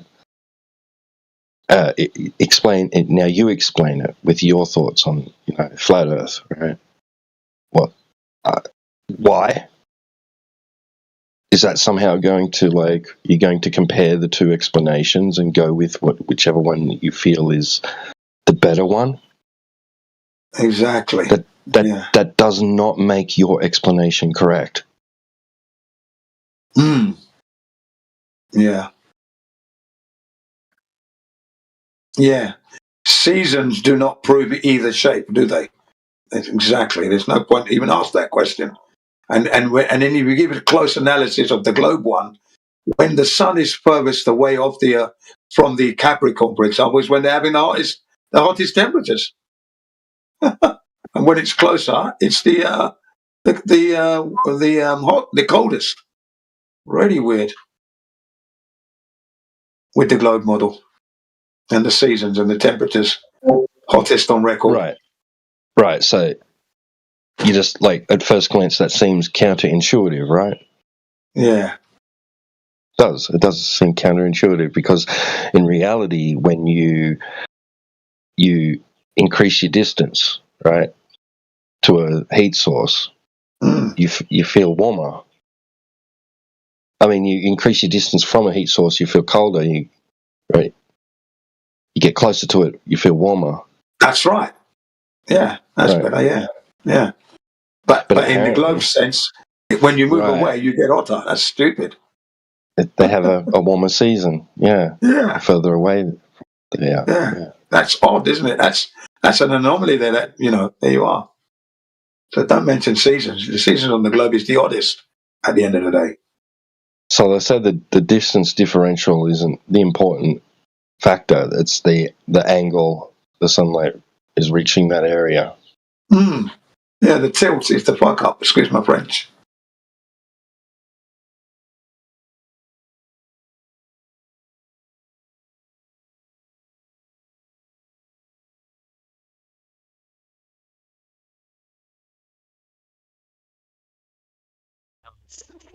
From southern Antarctica, but not in the rest of the world.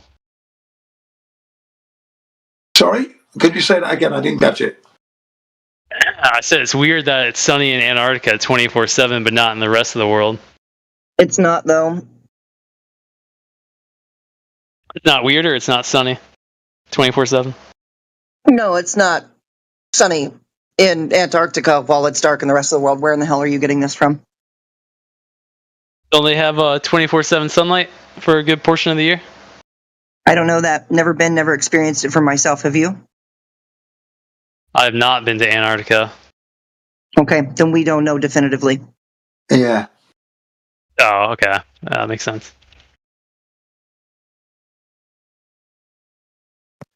It's claimed to be the case. Yeah, I do find it very interesting that some people thought that they needed to go to Antarctica to prove something that had allegedly already been proven. That's weird. That's right. That is weird. And yet all I've seen is fake videos of it prior to that. It's just pure fake videos. Never saw one real video of that event proper. Yeah. You got like repeating videos of it since.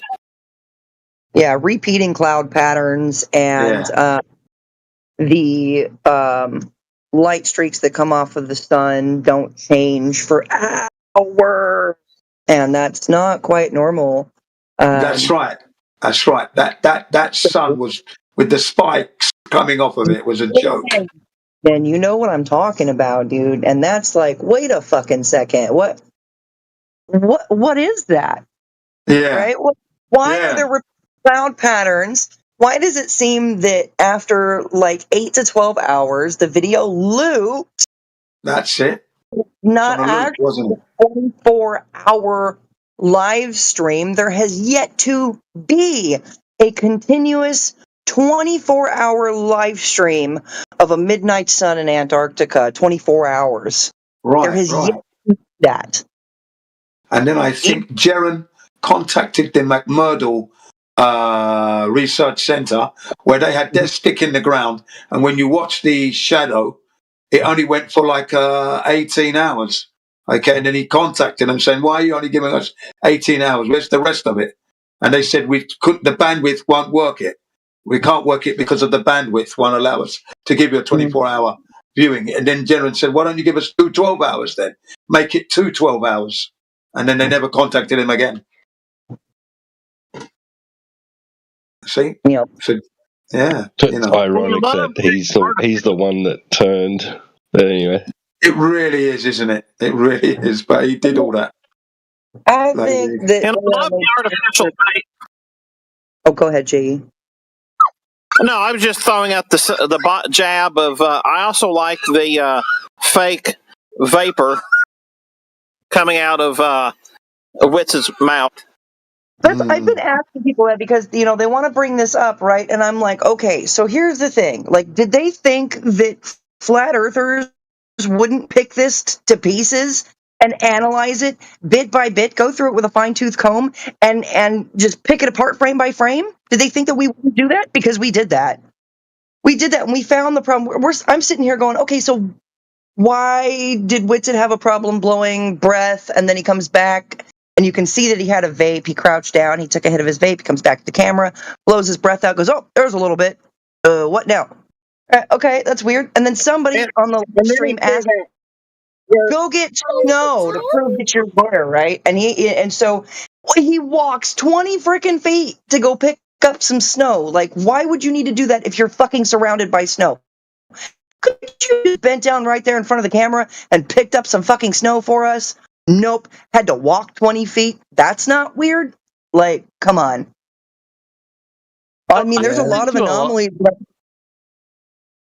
haven't been to Gotta say, there's Antarctica, but I feel like people have been to Alaska. I feel like the sun sets differently up there. Yeah, it goes near the horizon and then back up, and it never goes out of view. It never appears to go below the horizon That's in right. the Arctic. Okay, Yeah. so that's another thing that I noticed about TFE was the sun was incredibly high in the sky. So where exactly were they?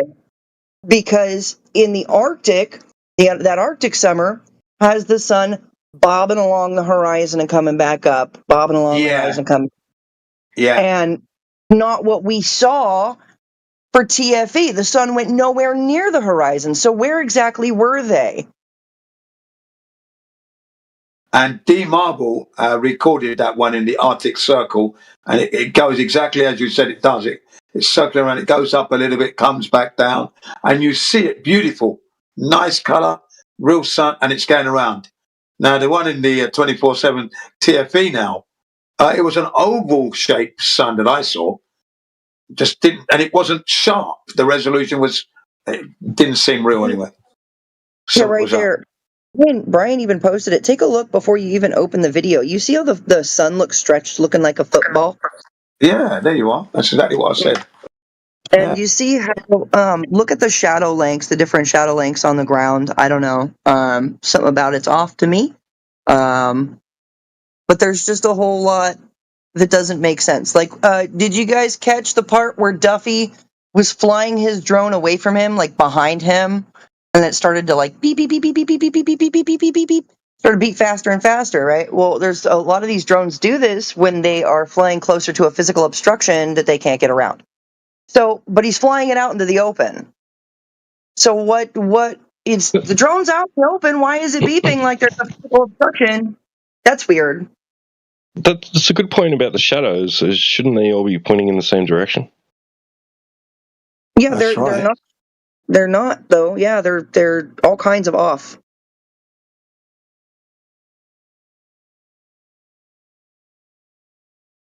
Yeah, look at that guy. Brian, look at the sun in the second video that you posted. It doesn't look like a football.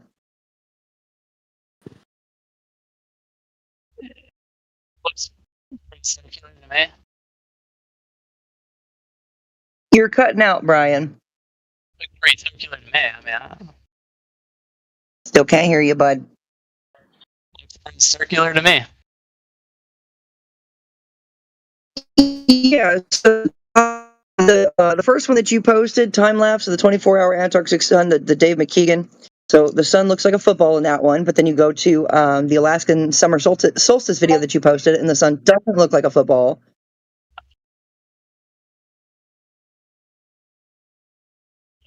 With that, and the first one is definitely a lot more oval shaped.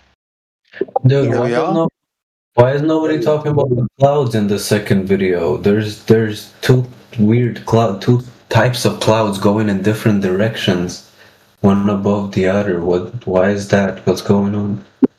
Why are those clouds going in different directions?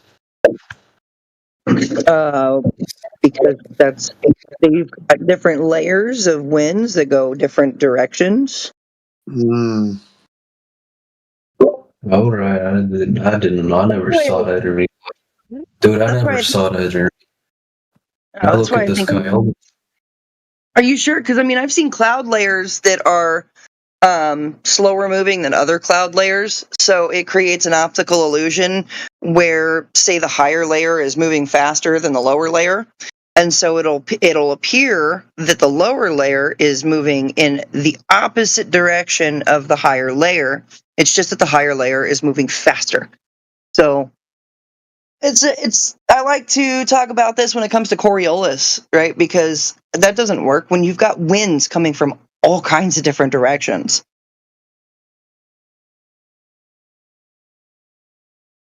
Yeah, it doesn't work. I was going to say, yeah, I've seen the clouds when they're all formed together, on a cloudy day, and it looks like I'm looking at a leveled sky. It's like the clouds are on a sheet of glass, sorry, like a ceiling, and the clouds are that level all the way to the vanishing point. Have you ever seen that one? when you look up? No. You've never seen that phenomena where the clouds are forming up above your head and they're all joined together. And when you look at it all the way to your vanishing point, it's like I'm looking at a sheet of glass, and the clouds are on it. You know? Yeah. Well, Chad, we got to get our heads out of the clouds, okay, because that's not the right. We want to know what the ground is doing, and we can talk about clouds, and we can talk about stars, we can talk about the sun and the moon, and all of this stuff. But that's us looking away from the ground. That doesn't help us determine what the ground is doing to look away from it. No, yeah, absolutely. I think it does because, dude, water goes up. No, sir. So, if we can figure out what. No? Looking up and away from the ground is not going to help you determine whether or not the ground is curving. Okay, that's counterintuitive. To look away from the thing you're trying to figure out. I get it. But look at the part from the 30-second to 40-second in the second video. Tell me that's just an optical illusion? Like, what the hell? No. From 30 seconds to 40 seconds in the second video. Fairbanks, Alaska, summer, whatever.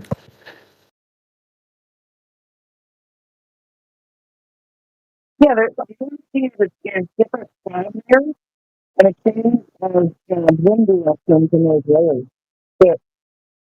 I see the wind changing direction. That's what I see.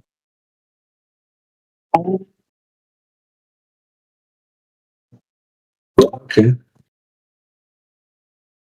Yeah, if you look, I mean, that's what that's what happens, right? The winds throughout the day change their direction, and we can see that in the clouds, just like what was just seen. I just watched it. All you see is these different cloud layers and the winds changing directions. So I don't see a problem with that. But like I said, we want to. It's useless to talk about clouds and things like that when we're trying to figure out what the ground is doing. What I'm trying to say is the video looks edited. It looks like it's been overlaid. It looks like there's been two overlays put across the sun to make the fake sun look real. That's in Alaska, and no, that's just cloud layer. Look at it again. That's cloud layer. I will. So, yeah, and it's not going to tell you whether or not the ground is curving. That's for darn sure. Well, are you saying you're supposed to see the sun like that in Alaska for 48 hours, or is that video fake? Nah, the only reason that I mentioned the cloud is because it looked edited to me. It looked like there was an overlay of two clouds from two different videos and to cover up the fake sun and just make transparent. And it looked like a fake video, but I didn't watch the whole thing. I should have watched it till the end and then mentioned it. Oh, I gotta go to sleep. What am I even doing on fucking Discord?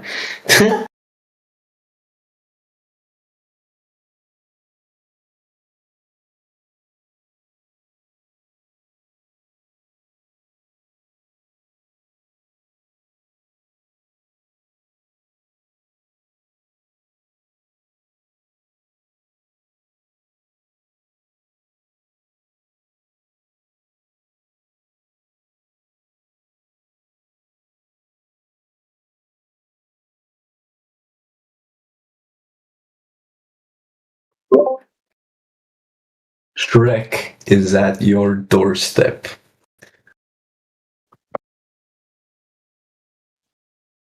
So if we wanted to figure out whether or not the ground is curving, what should we do? It's fucking flat. It's flat. Get a plane and fly. It's so simple. Just get a plane and fly and see if you go in a fucking circle. It's that simple. We need to put our money together. We need to put our money together, get a plane, and fly in a circle. If it doesn't get us in a circle, then it's flat. Like, What are we How would doing? you do it and not get shot down? I guess. Why would you get shut down if you're going just from airport to airport to airport to... No, if you're going from airport to airport to airport, they planned it out to make it go in a circle. So what you have to really do is get... What do? You refuel in the air, like those fucking fighter jets. Yeah. That's really expensive. Okay. To prove. I know, Okay. I know, but if we want to know, like for real, no, like go out and see it with our eyes, not do some scientific test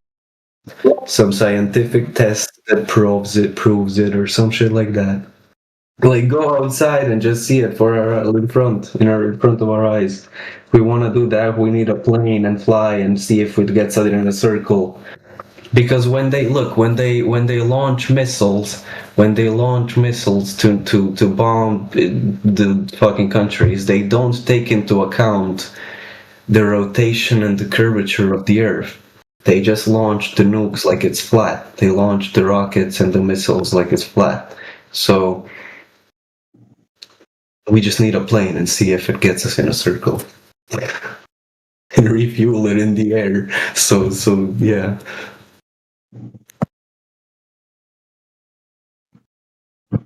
All right, chat, go take a vote real quick. There's somebody in the text chat who says that flat earthers can't agree on anything. So let's take a poll here.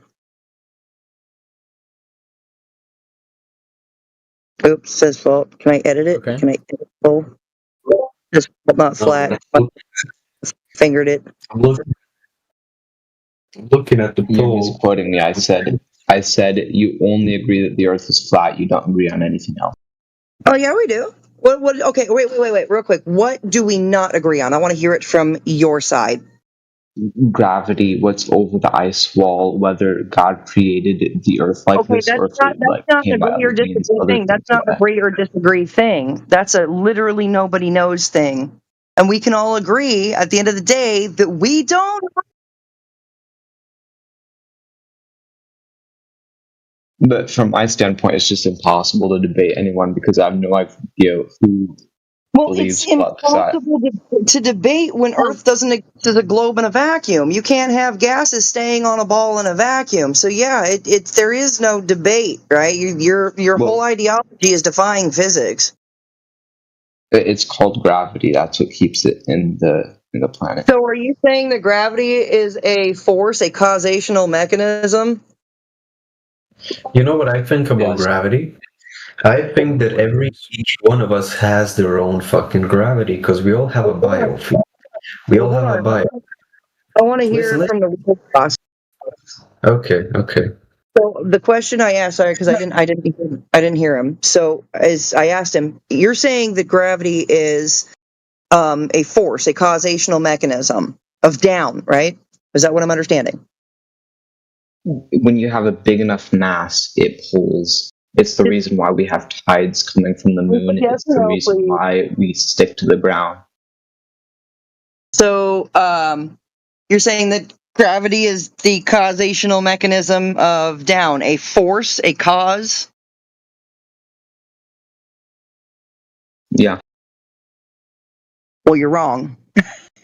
You're wrong. In every equation where there's little g, it is the effect of something. It's not a cause. Gravity is not a cause. It's defined as a pseudo force, a fictitious force. There is no downward directional bias when I really don't care about the nitty gritty little terms. Really, it's just a force. These nitty little terms are used in science. These are used in science. I am using scientific language right now to explain to you how gravity is not a cause. Why so I am words. I'm totally confused about what your point is here. That doesn't surprise me. You know, Einstein even stated that gravity is not a cause. See, Did you know that's why, brother, that's why I straight up interrupted that whole conversation, because I knew nothing he was gonna say is gonna be as smart as what I'm about to say right now.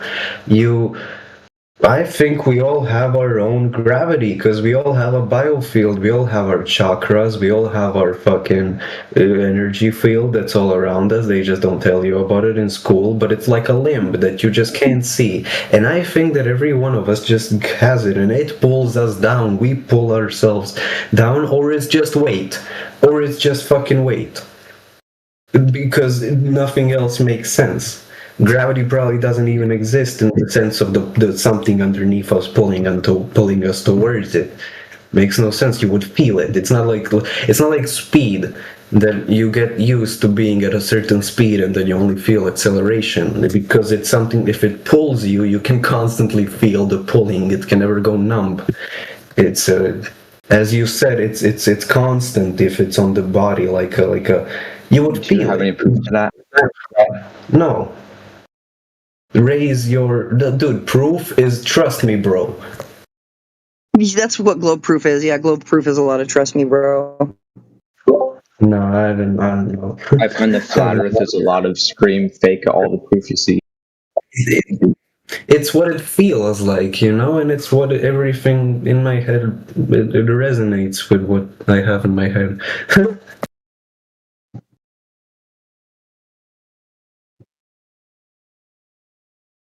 Because go outside, try it for yourself. It's like you can, like, when you're running or just walking slow, or there's some steps and you gotta get more balance. When you get more like stable on your feet, it's like you can feel it. You're pulling yourself to the ground. It's like a partnership. It's like telekinesis. It's like a partnership with the ground, and you can feel. I don't have a partnership with the ground. In the sense of energy, bro. In the sense. Wait, what? Oregano. In the sense of energy.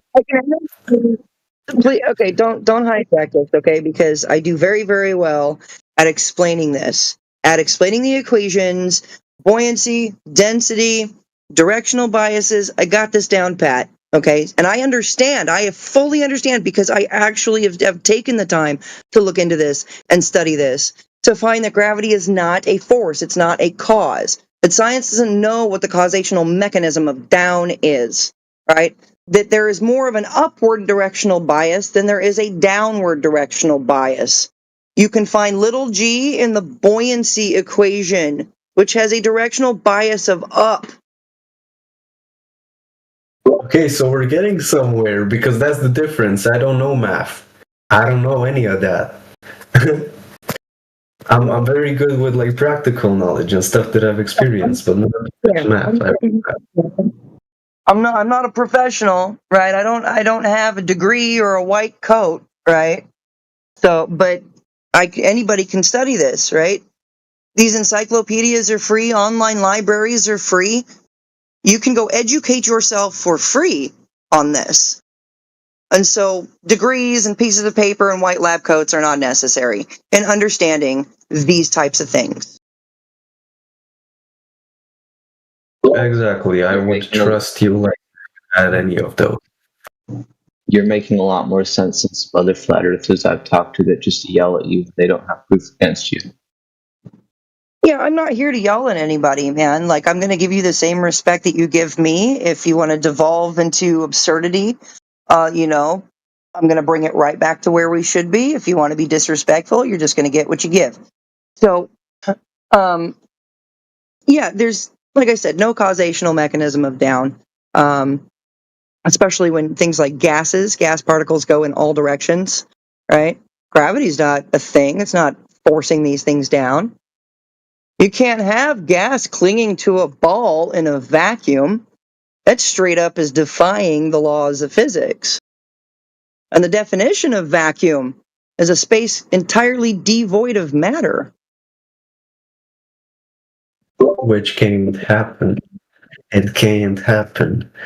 But am I right when I say that everything is built and held together by energy? Does that work with physics? Does that work that motion is holding everything together on like a molecular level?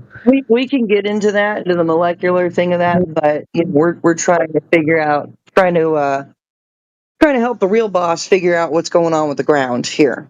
So gravity is used as the band-aid, as the fix-all for all of the little problems that are wrong, all the holes in the heliocentric cosmology.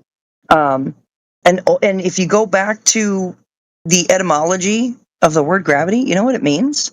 It's just a fancy word for heaviness or weight. So, yeah. You're right in the way that we do have our own gravity because everybody weighs differently. Yeah, I guess, but that's, I think it isn't. Yeah, it's personal and personalized. Yeah, you probably don't weigh what I weigh. I don't weigh what you weigh. But gravity is a fancy word for weight. So, yeah, you would be right in saying that everybody has their own quote-unquote gravity, their own weight. So, if you have your force equals mass over acceleration, you've got G in that equation. It's showing as an effect in the equation, not the causational. And a lot of people just think, okay, gravity is a force, it's a cause, but it's not.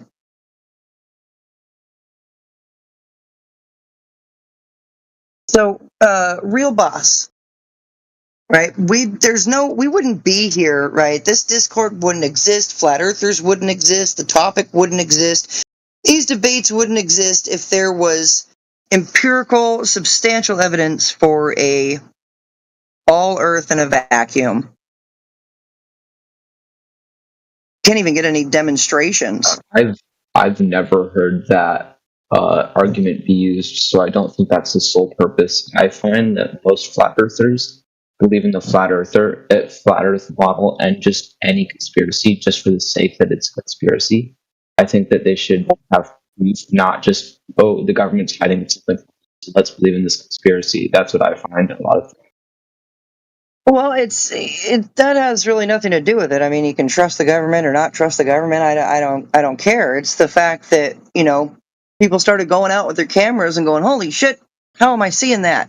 That's like 30 miles. That's supposed to be... Never trust the government. Yeah. Not supposed to what see about people that could take out their telescopes and go look out at the different planets and stars? Okay, well, that's looking away from the ground. It'd be better off, if you want to figure out what the ground is doing, I would recommend holding your telescope horizontally, parallel to the plane of the horizon, and just seeing how far you can see from a 6-foot observation height above sea level. You're going to see so much, thousands upon thousands of percent more than you should for a globe Earth with a 3,959-mile radius. I find that very strange because I have not researched this, so I just want to say that first. But the light bends over, but then also the flat earthers claim that light bends, and that's why we can't see light. We see boats going down. So I find that both arguments use that light bending thing. So I don't know if that's really a valid argument, but that's why you can't see further if you shine a laser or something. Yeah, I haven't heard any flat earthers claim that light bends. I hear that claim come from Globers. I haven't heard it come from flat earthers. But you would see, and it's been done. Perhaps somebody can post it in the text chat. There's been videos where people take their telescopes out and they view horizontally, line of sight, and they're seeing so far, dude. I mean, there's these things that they're seeing should be hidden hundreds to thousands, even miles below an Earth curve, but it's not there. How do they know how far they're seeing? How is that? How are they able to tell how far they're able to see? You can map it out. You can grab a map. Are they seeing land far away that they shouldn't be able to see or something? Absolutely. How yeah, far? because The way like you move your eyes away from the telescope and you can't see anymore, you put them back and you can see. So what do you conclude, bro? It's optical resolution between the eyes and the optical assisting tool, right? So even your telescope has an optical limit, but it's still going to show you things that you shouldn't be seeing, and there's no coming back from that. There's no excuses. There's no reason for that. Globers like to squawk refraction, but refraction doesn't allow you to see further. Quite the opposite, actually. It limits how far you can see, what you can see, and how you're seeing it. I just have a question that I've asked several times in the chat and I've never gotten an answer to. What's that? What exactly is the ISS? Because I've gone out and I have this app where it tells me when the ISS is going overhead, and I can go outside and see it passing overhead if it's a clear night. And if you get binoculars, you can actually see some of the solar panels, and if you get a telescope, you can see it pretty clearly. So I'm wondering, I know people are like, oh, you shouldn't be able to see it and this and that, but what is it? Like, if it's not what they say it is, and what exactly is it? Yeah, I don't know. I don't know what it is, but I know that something the size of a 747 at 250 miles away shouldn't be visible. So it's not in space. That's for sure. Whatever it is, it's not in space. Get in the XP truck, or you're gonna be left here with no XP and be fucking stupid all game like a retard. Are you okay? Hurry up.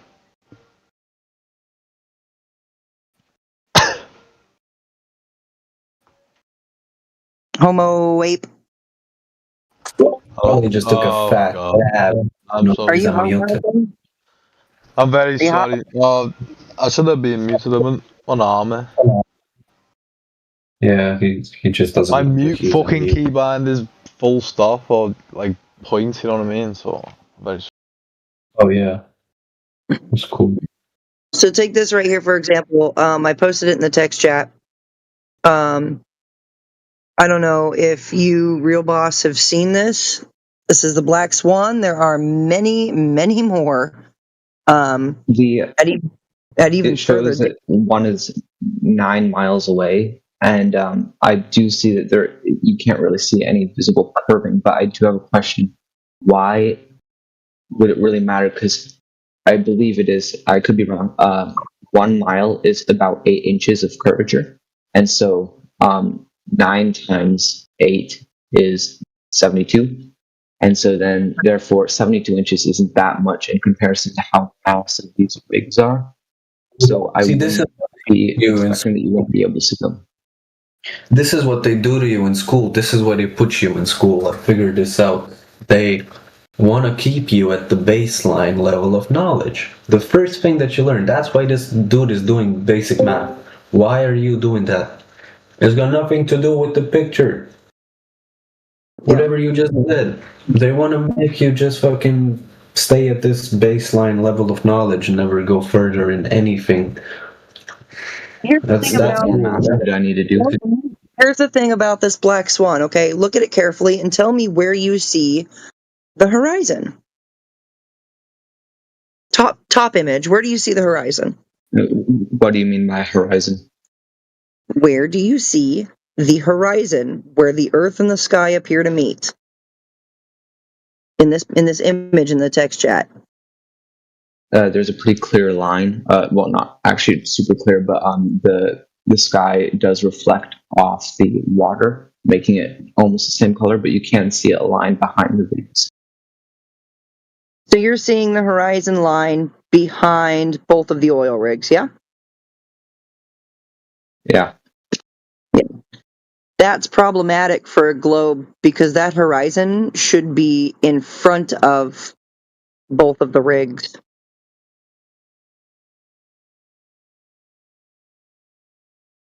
Interesting. I will research this.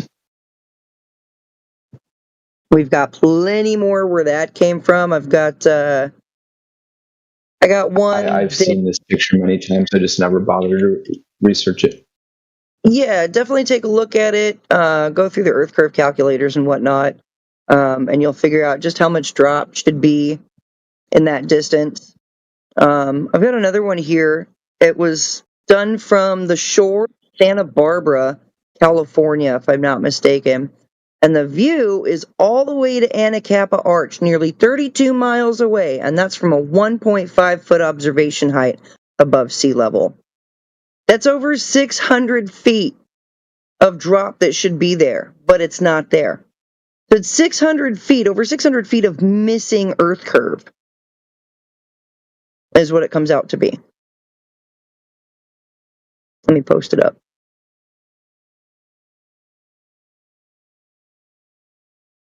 There we go. So you've got another oil platform in this one, and you're seeing this one from let's see, it's 19.8 miles away, and then behind that, you see Anacapa Arch. Again, this was done from Santa Barbara, California, at 1.5 feet above the surface of the water. I just did a quick calculation, and I'm probably a few feet off, but my calculation says it should be 21 feet of curvature, not it's hundreds. In the top Black Swan, yeah, you should have about 23 to 26 feet of curvature in the top Black Swan. In the bottom one that I just posted, do the math for that one. It's nearly 600 feet.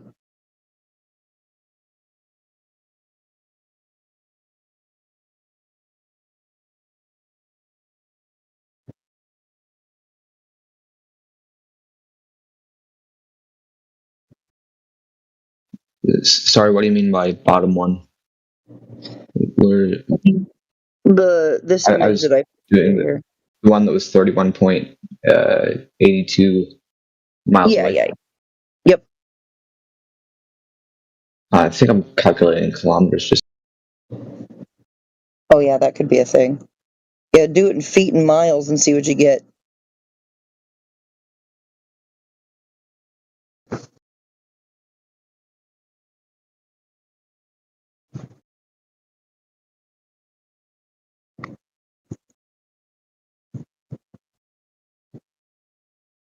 I mean, there's even further observations.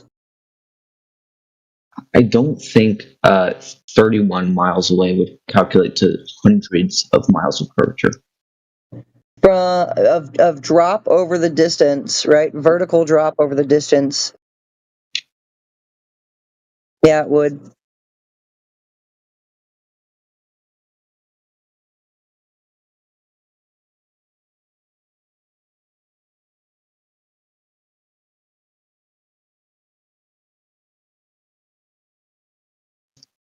How high is eye level?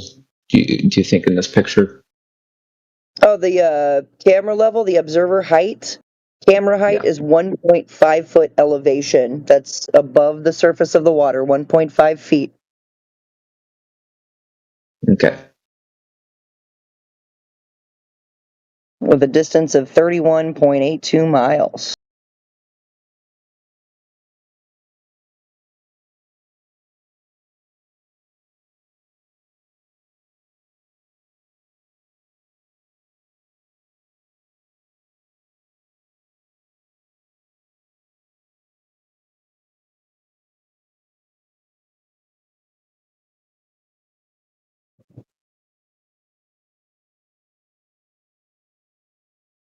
So you see, chat, every time it's tested, there is huge amounts of missing curvature. We are seeing thousands of % farther than we should for a ball Earth. There's no geometric horizon. It's an apparent horizon. And that horizon, it changes May I ask throughout. who took the photo? Do you know? The one he set 31 miles away. I don't remember. It's been so long. I don't remember. Okay. Because this could be proof, but a lot of times what I find is if we find proof for the round Earth, it's called fake. But then when other people find proof for the flat Earth, it's always real. And the flat Earthers never fake things, which is We don't have a reason to. it's a double standard. So I just like to research the person who took it, but So, it's fine. let me interrupt here real quick. Hey, I'm noticing a really concerning trend here. You seem to keep trying to make Jen and others answer for people that we're not.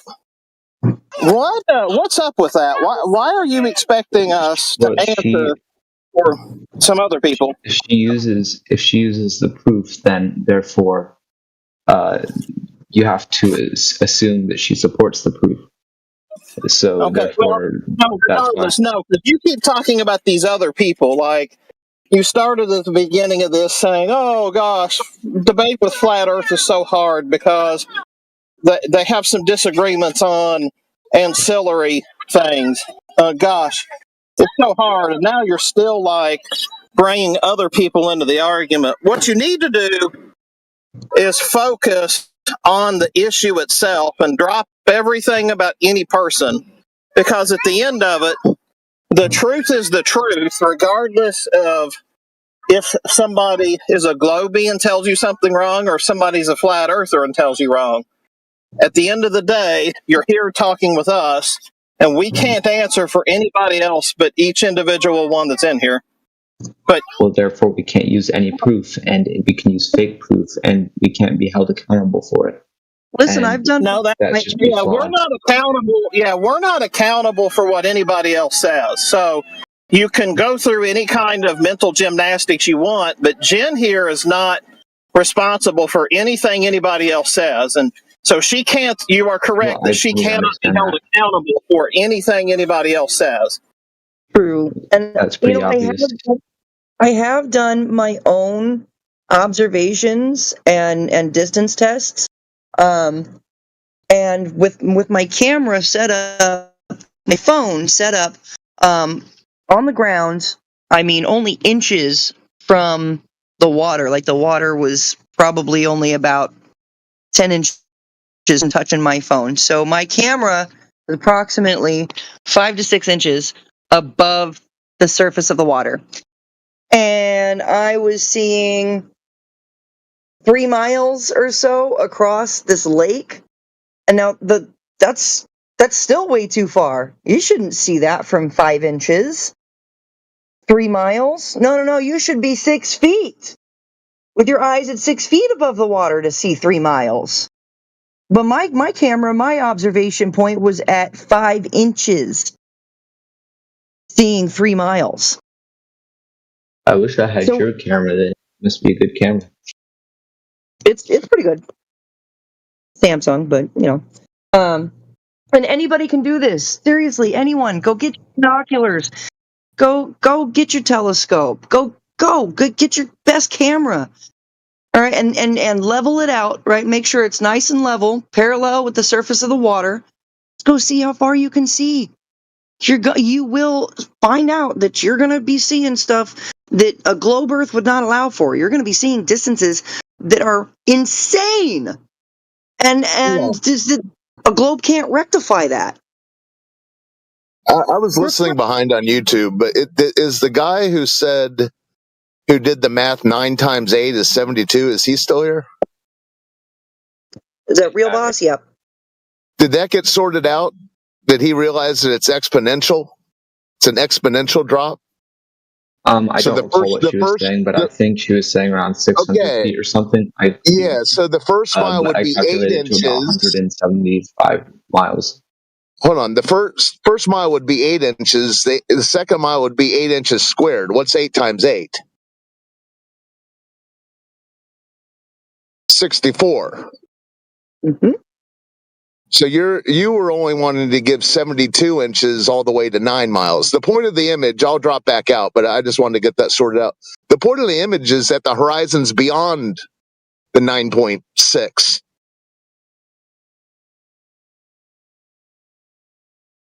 Yep. But I also He seems to think it has to do with the. Yeah, go on. No, yeah, I also dropped the other one from Santa Barbara to Anacapa Arch, and it's nearly 32 miles from a 1.5 foot observation height. We're missing a lot of curvature there.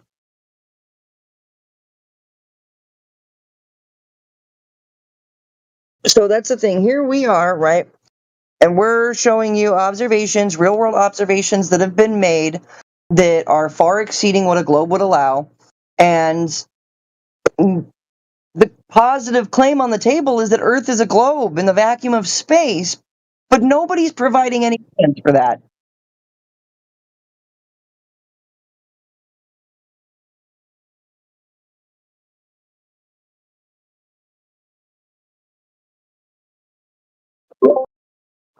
Do you all think that the pagans before Christianity knew that the world is flat and that their research that was burned?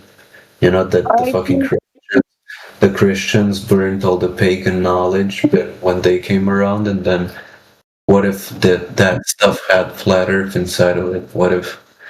Well, I think that many ancient cultures all across the Earth knew that the Earth was flat, stationary. They navigated by the stars. They knew that. And here we are in 2025, thousands of years later, and flat Earth is coming up again. Why? Because you can't bury the truth. Because the Industrial Revolution 200 years ago, when everything went hush hush, no more magic. How did they navigate by the stars in every single ocean? What do you mean? So you're saying basically you're saying they could see the North Star from everywhere? Then isn't that the right assertion to be made here? Assumption, sorry. No, I'm not asserting that. Why would I assert that? You just said they navigated by the stars. Yeah, by the stars. Okay, Constellation. So that means, yeah. So that means, yeah. From so that means things would be. Yeah. So that means they saw these constellations no matter where they were in whatever ocean. That's not true, man. I travel all over the United States, and I see different constellations depending on what state I go to, dude. But why? I've lived in America and I've lived in Ireland. See the same damn the constellations that I'm seeing in Ohio, for example. How did they know to go north? How did they know to go north? Like, how did they follow the Northern Star when they were at sea, or like the Southern Cross if they were trying to go south? Well, you know how long we've had compasses, bro? Yeah, but a compass will show you south. It will show you away on your flat Earth, right? North is the center. No, I'm not talking about compasses like the magnets, the fucking the sun and the moon compass and the thing, dude. So you're saying you can see the sun and the moon from everywhere? You can use math. It's not hard. When you know which direction the sun and the moon are going to come from, right? When you know which way is east and west. At night. You How are you know going to know which at way. night? Cold. When you know which way east and west are, you know which way north and south are. It's How do you know not where that east hard. and west are? By the stars by that. How are you gonna keep track of where east and west is once you set sail at sea and you're in the middle of pitch black nothingness and you can't see shit? If you always know the time, if you know the position of the moon or the sun, how are you gonna know the time? Oh, fucking dude, you're asking stupid questions. But yeah, you're gonna love me. I don't think they're stupid questions. I think they're smart. Yeah, they're reasonable questions. You're talking about a time where the people didn't have G-Shock watches on their wrists, right? They didn't have cell phones. They didn't have iPhones. So how the hell would they know where to go when they're in pitch black ocean? My phone That's your level of ignorance, Mike. You think you need digital shit to navigate with. Yeah, I was about to say. That's the opposite. I'm saying if I'm 18 and I look at the sun to see what time it is. What are we talking about? Yeah, but now I'm saying it's nighttime. You're in the middle of the ocean. How are you gonna? radiation, so you can see the fucking moon. I can't understand what you're saying when you're yelling over your mic. You need to be more calm. My bad. Yeah, this. My bad. I don't know how this mic sounds, bro. It's far away. But you can always see the moon in the middle of the sea. But the moon doesn't tell you the direction of anything. No, you Yes, it can't does. always Yes, see the it does. moon in Yes, the it middle of Does the the moon always point south? Does the moon always point north? Where does it point? Comes out. Arrow-shaped mountains. The moon is an arrow that points You guys are places talking over each other. It's impossible to decipher what either of you are saying. Nigga, you're a rage baiter. The moon always comes out from. How is he How a am I a rage baiter? I'm You asking are you the such most a reasonable fucking question. idiot. It's actually mind-boggling. Listen to this guy talk. When you can't Just find a shut the proof fuck up. against him, you call him a Oh my rage bait. god. No, you called me a rage baiter. You have listen to me, bro. Listen, the moon always comes out from You the are same. talking about navigation with the stars, and then he starts talking to you about, and you're a rage baiter, dude. Dude, you always can you shut the fuck, dude? The moon and the sun always come out and they set in the same side of the earth. They always set and come out from the. The moon sets on the same side of the earth? What? Yeah, you are AI. How am I AI? The sun Why rises from the do I east and look sets like in the AI? and sets in the west. But You the are moon, AI. the moon doesn't rise and set like the sun. You can be anywhere relative to the moon. That's true. You know, if I'm keeping a heading at sea, and I watch the sun go away to my left, right? I'm at the front of the bow of my ship, and I watch the sun go to my left. Okay, so I know which way east and west are, right? Which means I would know that I would know that I am pointing north, that my heading is north. Okay. Yeah, but So you know, depending on, you know, did you ever go on a yacht into the ocean?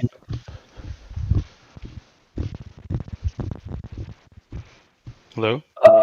Mute. Your microphone is making noises, Homo ape. Thank you. Did either of you ever go on a yacht into the ocean? Yep. I was So born in San Diego, basically on the damn beach, dude. That's awesome. So you should know that it's impossible to keep a perfect straight line when you're sailing in sea without some sort of device that tells you exactly where you're navigating, because every divergence by 1 degree can take you to a completely different location, right? So saying the sun is setting on my left side, I need to go this way, means nothing in the ocean, because you could be going that way and then going a completely different direction what you think you're going, unless you have some sort of navigation system, which would be this constellation of the stars or some sort of, I don't know, special compass. Right. So they knew that once the sun went away, that light attenuation wasn't reaching, and they began to see the attenuation of the stars. They can navigate by those. They could know which side of the constellations north would be on, right? So which side of Orion would Polaris be on? They knew these things. Yeah, I agree with you. So now you're agreeing with me. They could see the constellations regardless where they were standing, right? Different constellations depending on where you're at, right? What about like the I just want to say I've lived in America and I've lived in Europe, and I can only see the same exact constellations. I can see the Milky Way right above my head. I can only see, if it's a clear night, I can see the Big Dipper, the Little Dipper sometimes. It's always the same. And if I was moving across the entire Earth, I would expect that these constellations would be completely different because you're moving in a different direction, just like the land changes as you move. I would expect the sky to change on flat Earth, but it doesn't. Unless you believe in like the stars are moving with you or something, it really doesn't make sense on flat Earth.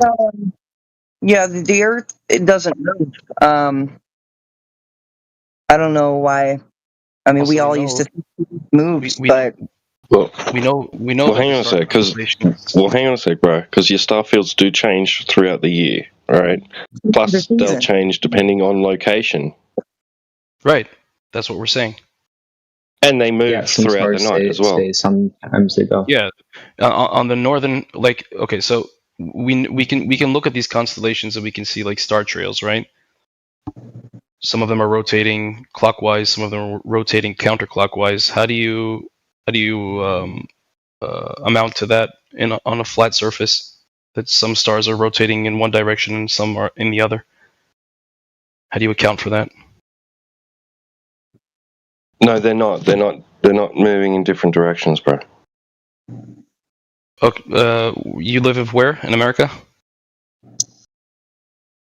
Yeah, are you saying that there's certain stars that move west to east? No. I'm saying. Okay. So if you ever looked at a photo of star trails, what they do is they lock the camera on a fixated point in the sky on one of the, like for example, on the Northern Star or the Southern Cross, and then you set your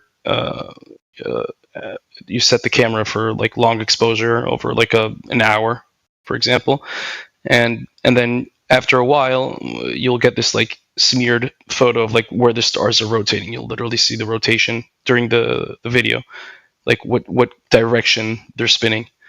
This is which direction are they spinning? East or west? On the northern hemisphere, they're spinning counterclockwise, and on the no. I asked which direction. What do you mean by direction? I'm talking about east, west, north, south. Cardinal direction. Left, right, up, down. So they rotate. Rotation has no east-west. It's rotation. So that would infer either clockwise or counterclockwise, unless you're standing on the equator, and there you'll see. So in which direction? Towards the east? Towards the west? So it depends where you're standing, but if you're standing on the equator, for example, it's east to west. East to west? So east to west. That's what he said, right? Pretty sure, yeah. There you go. So they don't move in different directions then. That's not what I said. I said on the northern hemisphere, it rotates counterclockwise. On the southern hemisphere, it rotates clockwise. No, but are they going from east? Are they going from east to west in the south as they are in the north? No, there's no such thing as east to west in a circle. So wait. So you're saying the sun doesn't move east to west? I'm not talking about the sun. I'm talking about the star trails. Yeah, so the star trails as well. No, star trails are rotating. Direction of rotation is either clockwise or counterclockwise. There's no east from the west. horizon. From horizon. So when you see no horizon. No horizon. There is no horizon. Rotation. Stars don't come from the horizon. No, just rotation. No, you've never seen the quote unquote planets move through the horizon. In some locations on the planet or on your flat Earth, yes, like you can see that at the equator. But I'm talking about where are they coming from though? East, right? They're always there, but you just don't see them because the sun. They're coming from the cardinal direction from the east. I mean, what I'm saying is they're not coming from everywhere. They're not appearing out of nowhere. It's either you can see them or you can't see them because of the sun. The stars are always there. You can't see them because the light of the sun is blocking it. I guess what I'm saying is like you're trying to make it. You're talking about one location, one geographical location. I'm talking about north and south. Yeah, Mighty, you're trying to argue for an apparent rotation. Yeah. Okay, so I'm not trying to argue. I'm saying this is evidently documented. You can look at evidently documented. Yourself. That's great. Easy. That's great. We're seeing an apparent rotation, counterclockwise and clockwise. That's wonderful. What does that mean? What does that mean? That means that in some geographical locations on the plane, whatever plane it is, if it's spherical or flat or whatever, some stars are rotating counterclockwise, and on some geographical locations they're rotating counterclockwise. How do you account for that on a flat Earth? Are you saying that stars are rotating in different directions in different locations? No, they're not. You claiming that shit goes west to east? Here's the thing. Here's the thing. I said east to west was only one geographical so what location. Stars are? Mighty, can you form a logical syllogism for star movements and that having anything to do with the Earth, like a premise, conclusion? So you could start with something that's true about star rotations. I don't care. Hold on, I was not saying this was my logical explanation for why the Earth is a sphere. I'm asking, how do you atone for that on a flat Earth? Then why are we talking about it? Wait, stop. I don't get how you atone for something. There's no, you right now, what you have is a false dichotomy. You have a flat Earth and you have a globe Earth. Is that not the case? Well, what do you mean? Is that not the case? Like, Okay, so I answered one of just us- one of us simple. So in- look, there's transparency in what you're saying, right? So transparency means that you're going to be forthcoming with what you're intellectually honest about. Are you saying that there's a premise that you have that the Earth is a globe? Is it? No, I don't have. Okay, so when you're No, just answer the question. Is it true that the Earth is a globe? I'm just gonna. Is it true that the Earth is a globe? I'm addressing what you said. So Is my it yes or my no? log. Just says it's a yes or no.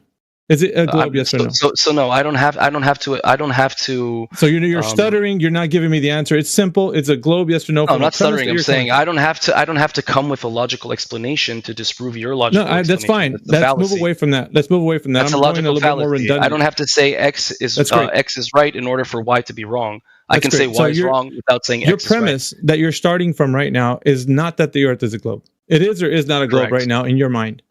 It could be anything. It could be any shape. I'm So asking it you, could be how do anything. you So prove therefore, that- yeah. Oh, wait a how minute. do you Time prove out. X No, on we're not your- going to on prove. your- Hang on a second. on your Yeah, Earth, Mighty, which you Mighty, believe Mighty, is Mighty, flat? Mighty. You can't give us an argument that we're going to be able to make to you if you're not starting with the premise that you're trying to defend a Why not? position that you have. Because No, of I'm the not fact trying to that if you defend any hold on a position. second, I'm asking hold you on a to second, defend your Mighty.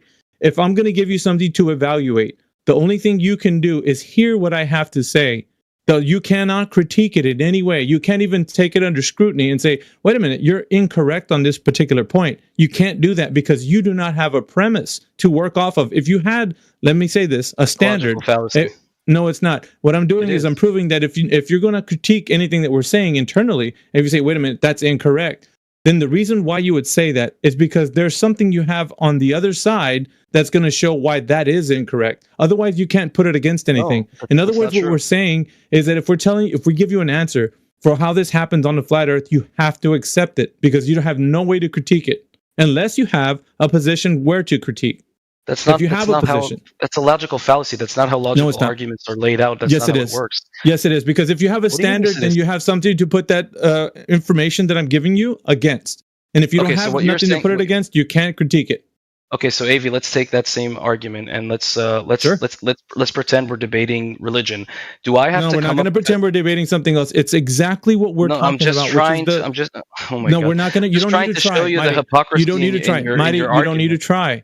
You have to go from the premise of what you're talking about. And No, I that's don't some- have to do anything. You're not Yeah, listening. you do. You're No, you escaping. don't. You're not. I don't wanting to be have held to. accountable. I don't have to come up Mighty. with an alternate religion if I'm saying Christianity. No, we're not talking about coming up with an alternate religion. False, right? No, you can't. I don't have No, to. see, So that's here's the the problem. same thing. I don't have Yeah, to here's the come up problem. with an alternative explanation to disprove no, your here's the problem. explanation.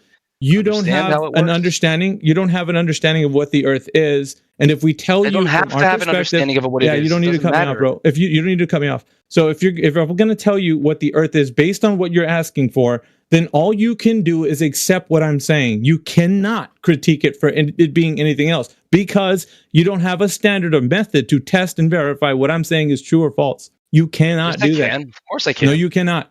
Yes, I Because can. how? Of What are you course I going to can. put it I against? literally just If I gave you an tell arg- you, I literally just let me gave you put it one. this way. Hold on. Let me put it this way. Let me put it this way. If I give you an argument for the Earth being a horizontal plane and the stars are rotating clockwise and counterclockwise, and that's just how it happens, you cannot then therefore come back and say that's incorrect because I'm going to tell you what is the standard method that you're telling me that's incorrect by. Get it? That's not. No, that doesn't make any sense at all. If you're It does saying to the if you're- audience. well, then maybe the audience is not, particularly bright. It's going to pretty much say the same thing, Alpha. No, Yeah, it's he's just- going to it's repeat. just- It's, You- it's you not a, can't it's not a repeat- repetition. yeah, you You're- can't you're, you're repeat- making Okay, an Marty. assertion. You're making an Okay, assertion. Marty, the Earth is flat. Okay, the Earth is flat, independent of what the stars do. The Earth is flat. Now, we look up at the sky, the stars do what they do. Now what? Now what? Go from here without you having your any alternative worldview, without you having an alternative worldview. Let's move forward from there. What now? Now you brought us back to square one without all of Avi's. Yeah, what's your critique? What's your critique of what he just said? The critique, it. I literally just did. Now we can What go is back to square one. The critique is if you're asserting the Earth is flat, I'm asking you how can you see stars rotating in He different told you. directions? He told you How? it's happening. It doesn't. How? There's no how. The observation is it is occurring. When he goes outside and observes the Earth as a horizontal plane, he also sees the stars rotating clockwise and counterclockwise. So the how is void of this. The observation is it is occurring. That's it. That's Okay, where it so all you can, ends so you for can you. basically say, so basically what you're saying is you can say everything is just occurring and I don't have to explain any of it to atone to my That's exactly what you my wanted. worldview. You wanted this. You wanted for him to tell you, okay, I want you to tell me how this works. He's like, well, I make the observation and it's working. Now what? What do you mean by working? Well, it's moving clockwise and counterclockwise, just as you Well, that doesn't observe mean and we working. observe. It just means that's what you're observing, right? Yeah, Working and doesn't so have what? anything to do. Yeah, so it's operating. Listen, it's in operation mode, right? It is moving. It is doing something, and that something that it's doing is what we all witness. You, me, and everyone. We can all say the same thing that you're saying, and we can also say that the Earth is a horizontal plane. That in no way negates the fact that you don't have a standard. So you cannot come at us and say, "Nah, that's incorrect," because we can say, "Well, you now, didn't give now us we a can take standard." it right, correct. Now we can take it a step further, and I can say that I think that these observations correlate more with the spherical Earth because there it is. There it is. That's it right there. That's what I want. That's the money right there, Mighty. So now you're saying it correlates. So let's talk about correlation. In what way have you built a bridge for us to understand that the stars moving give us any indication that the Earth is a geometric shape? I want you to build that bridge for us. How does it determine that? So it's not just the star constellations. That was just one Oh, example. no, stop. Because we weren't talking about other things. Stop. We're not talking about other things, Mighty. We're only talking about the star rotations. That's the only thing you the asked star of rotations us. make Hold on a sense second. on Hold on. spherical Earth. Mighty, a second. You just only asked us to talk about star rotations and that it's happening over a horizontal plane. We said yes. Now you say, wait a minute. No, that doesn't work because I'm going to critique it. I have to now assume that the Earth is a globe. No, you only did this so that you can grease the skids for your Earth being a globe. Now, I'm asking you to go ahead and... Yeah, I'm asking you right now to go ahead and tell us what is the correlation from stars moving in the sky to the ground being a curved surface?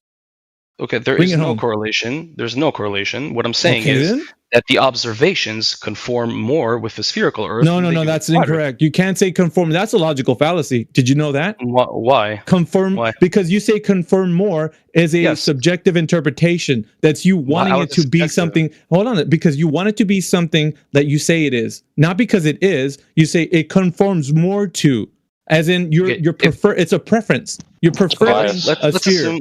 Confirmation bias. Let's assume that both of us don't know the shape of the Earth. But that's not the case. We're not. That's not what's in contention. It's just a hypothetical. Hold on a second. No, wait a minute. No, you can't. You can't do that. You cannot say the shape of the Earth is what's being in contention. Nobody here brought that up except for you. You're the one that has this as something. You're not even letting me lay out the argument. So let me lay out. You can't, because that's not a part of something we're saying. That's what you're saying. That's what you're saying. You're talking about the shape of the Earth. We're not. Say anything. You're not letting me say anything. Yeah, you're talking about you wanting to bring in the shape of the Earth into this conversation. You're not letting me speak. Now go ahead and say the moment you say the shape of the Earth, I'm going to stop you. Okay. Fair? I didn't say the shape of the Earth, and if you want to stop me, you can stop me at any time. That's fair. You can do whatever you want in this supposed debate. My question to you is: let's say we're investigating the shape of the Earth and we don't know it. Okay? There it is. Now, you as an investigator... That's a problem. You didn't state that at the very beginning. You were just asking for us to give you an explanation of how star trails work or rotations in the north and the south. Yeah, I'll finish my argument and then you'll understand why. No. You didn't say that to us. What do you mean? No. Or me or anybody. What do you mean? No. I'm making anybody about it. I'm not asking anything yet. I'm just laying out an argument. Okay. Let's say you're at a crime scene. Okay, and then you have multiple pieces of evidence to put together, and then you take all the pieces together to assume who the criminal is and what his motives were based on the evidence you have. Okay, so let's say you don't know who the murderer is. You have no idea. You have multiple suspects. It could be any of them, but you have evidence. What are you going to do? Are you going to look at one specific point of evidence and say, no, I can assert this guy's the murderer. I'm not looking at any other evidence. I'm just going to look at this one piece over here. If there's a smoking gun with his handprint in it, I'm not going to check that maybe the handprint was fabricated and it was put on the gun. I'm not looking at any other evidence. Not looking at the DNA samples. I'm just looking at the smoking gun. Or are you going to look at all of the evidence and make it conform to one cohesive, making sense kind of argument as to who the suspect is? What are you going to do? Hold on. What's the question? What's the question being asked here? So the question being asked is why you're so fixated on the curvature when you have a plethora of other evidence. You need to relax. If you're not allowing me to tell you, I'm just going to funding mute you, which is talk over you, and I don't want to. All right. So here's the important part. The question that's being asked is it about the perpetrator causing the crime, or is it the crime itself? Has a crime occurred? Like, has a murder occurred, or are we looking for a suspect? Which one of those? Because it sounds like there's two different things you're talking about. Has a crime occurred, or are we looking for a suspect? We have a body. We have a body. We're looking for a suspect. So what is the question being raised? Is there a crime being committed? Are you going to look at all or of the is there a evidence person we're looking for? Or are you going to look at one specific set I don't know what the question you're asking. That's what I'm saying. I want to clarify. So now we'll take that hypothetical and we'll no, we're not taking anything. You didn't clarify. Mighty, you didn't clarify. I'm clarifying it now. Dude, are we looking for a suspect, or are we looking for the crime being committed? Which one?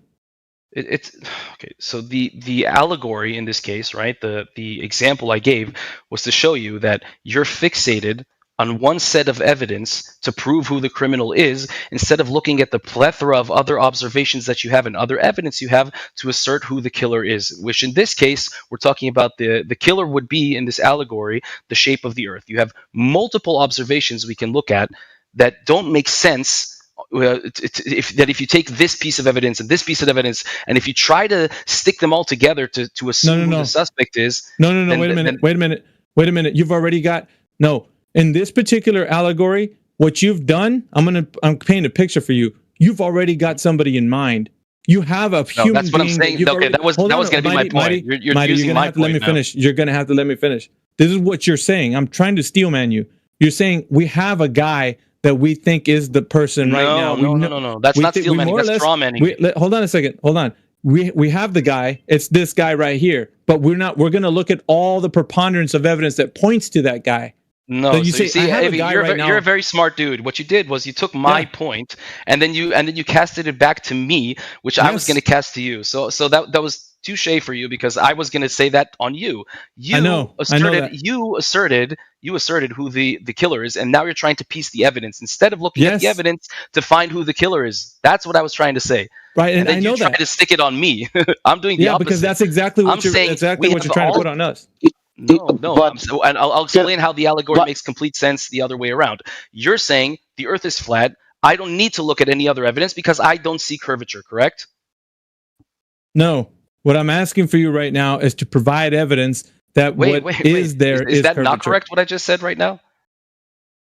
Yeah, because you're trying to work from a premise that you already have a suspect in mind. The problem is there is nothing to have in mind. Okay, so first of all, you're going from the first principle, right? How do you know that something's first committed, right? If there a crime being committed? So you have to establish that first. And then you say, okay, hold on. The allegory that you were making is kind of convoluted. But if you're going to look at it from a standpoint, at least to bring some clarity to it, you want to know if something is actually taking place. First of all, is there a crime being committed? You have to establish a foundation. Hold on. Let's assume we have a body and we know it's a murder. Yeah, okay, so you have a body and you know it's a murder. So therefore, you're already working with hard evidence, right? These are the facts. These are the facts. Correct. There's no... you can't say that would be star rotation, right? Yeah. No, there's some rotations. truth. The star rotation would be a piece of evidence. It would be a handkerchief with a... so that's not the crime. So that's not the crime then. See, that's what I'm saying. I get his allegory. I know what he's trying to go from a position where... Maybe you didn't understand the allegory. I'll try to explain it again. The allegory is the suspect would be the shape of the earth. The evidence is the observations. Did that make it more clear now? What's the crime then? What's analogous to the crime? Yeah. You're looking too much into it. There's nothing. It has nothing to do with the crime. The allegory is simply... No, it's not a problem. You're bypassing the dead body. There's a dead body that you're just walking over and looking for a suspect. You don't even know if you're looking for somebody that's committed a crime yet. You don't even know if a crime has been committed. You're just assuming that there's a crime until you start from a foundation that there is actually something to look at because there's a crime. So in other words, it's like this: if there is something to look at, you're flip-flopping. You're flip-flopping between the suspect and the crime. Yep. No, you guys are looking way too much into the example. Dude, we've been down this road before. Than into the actual logical argument. It's funny. It's not logical. It's not. You're looking into motives and crimes. So what is the globe Earth the suspect of? Like, it's the suspect that it's responsible for.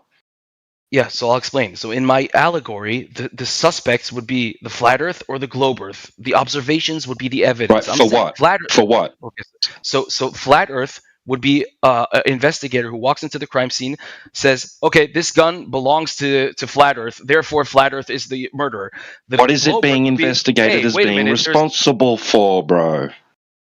Let's say it's murder. It doesn't matter. That's not part of the. No, it'd be star rotation. Star rotation would be the evidence, not the suspect. You're looking at it wrong.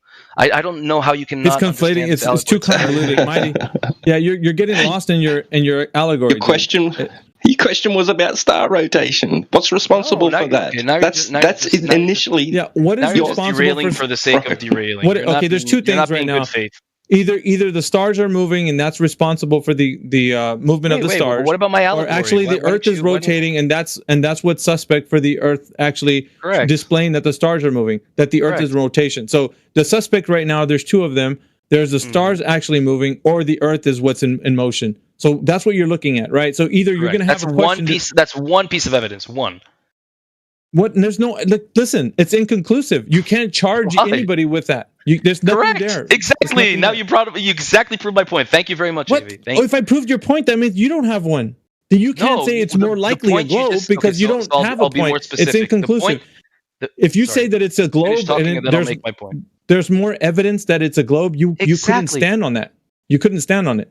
No, because it's inconclusive. So you just okay. So the funny thing is, when I brought this allegory, you totally can see through you can see straight. You can see the logic straight and completely make sense on this allegory. But you don't. But it doesn't make sense to you when we go back to flat Earth and sphere. That's why I'm glad I brought this example. So you just said you can't base. It's not apropos, who the suspect is. Based on just one piece of evidence, which is exactly my point. You can't assert the Earth is flat just based on the fact that you think it appears flat to you. There's multiple. No, wait a minute. No, we're not talking about that. We need to we're not talking about that. To assert you've driven the point. Yeah, you've driven your point off into the weeds. We're not talking about whether the Earth is flat or not. You're looking at star rotations and then making declarations of what fits that most better to you. It's a subjective interpretation. It's your subjective interpretation that the Earth would be the most leading idea. That's why the stars are moving. Yeah. So the stars are moving based on that. You think the thing that fits most is that the Earth is in motion. Correct. It's correct because I understand where you're drawing that from. It's lifelong indoctrination from hearing that the Earth is a globe and it's spinning in the vacuum of space. Of course, indoctrination has nothing to do with evidence. Oh, that's easy. There is no evidence. It's just like hearing a story. Wait. If you're going to poison the well and say that it's indoctrination, it's not a well being poisoned. It's flat. This assessment, Mighty, this assessment is what everybody that comes in here and tries to advocate for the Earth being a globe, all it is that you've heard a story over and over and over again. So what you're doing here is you're making it sound like, well, it sounds good to me. Why doesn't it sound good to you guys? That it's the Earth spinning around. You're kind of derailing because you're losing the argument. It's not. I'm actually bringing it to a point, which is what you're trying to say right now. Not really. You're just saying feelings. Your argument feelings now, are that you feel like it's the Earth spinning around. That's why the stars are moving.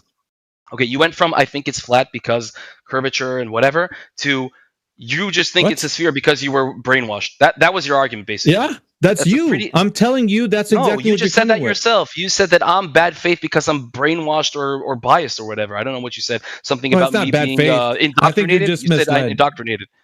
Yeah, indoctrinated. Okay, so you're misled. Okay, so when you poison the well and say that you're just misled and indoctrinated, there's no point in debating because I can say the same thing about you. Yeah, the point is that you're brainwashed from the zealots. Yeah, Mighty, you're uncovering the fact that it hurts your brain to talk about this. Argument then. Yeah, it hurts your brain to talk about this because you find out that all you have is subjective interpretation that the Earth is a globe spinning around. About it because you can't stand behind it. You can't prove it. It's not strong enough. Oh, Mighty, stop it. You don't want to hear. What are you trying to investigate? What is it you're trying to find out? Is it the Earth's shape, or is it the reason why the stars move the way that they do? It's not me personally investigating. It's just an argument to prove how. What is the focus of investigation? What's the focus, bro? Stop. Why are you so mad? Because listen, bro, it's a simple question. What's the focus of the investigation? The Earth's shape, or why the stars appear to do what they do? The Earth's shape, obviously. Okay, why? What do you mean why? That was the debate. Flat Earth. Yeah, but why? Then why did you start with star rotation? and not what is the shape star of the rotate. Earth? Okay, so I'll explain again. Maybe you didn't listen to the point I brought earlier. The point of the You star bro. You asked us how does that work on a flat Earth, independent of any Earth shape. Right. Correct. Right. Okay, then. So it's not. So it's not the Earth shape then. So the if I were to focus of leave it- investigation is the focus of the investigation the Earth shape or the star rotation. Okay, so now I can go back to my analogy. No, you're going to answer the question. You're going to answer Yeah, the question. I'll answer his question through the analogy. I could work at the No, Federal you're going to answer Bureau the question Investigation directly. No analogy, just direct. Go ahead, directly. and ask the agent who. No, you're not gonna. You're not gonna continue. You got a choice. You're not gonna continue. Why is it that you're putting on us that our focus of investigation must be the star rotation, but for you it's the shape of the Earth? The shape of the Earth. Why? Yep. Go ahead. I Answer. never said that. I don't know where you brought that argument. Yeah, you did. You just finished saying that the reason why you're inquiring is because you want to find out the shape of the Earth conversation, and then you went into star trails, which has nothing to do with the shape, according to you. No, I didn't say that. I said that's. You did, dude. We have you on recording. You can't escape the simple logic here that you're trying to say one thing and out the other side of your mouth you're saying another thing. It's not going to work. This multiplying your words and speaking quickly is not going to help you in this conversation, dude. It won't. We can easily pause you and do an exposition on what you're trying to do. It's not going to work in this room. So you can be forthcoming with telling the truth, and then we can get to the bottom of why you're asking the questions, and we'll all talk about it.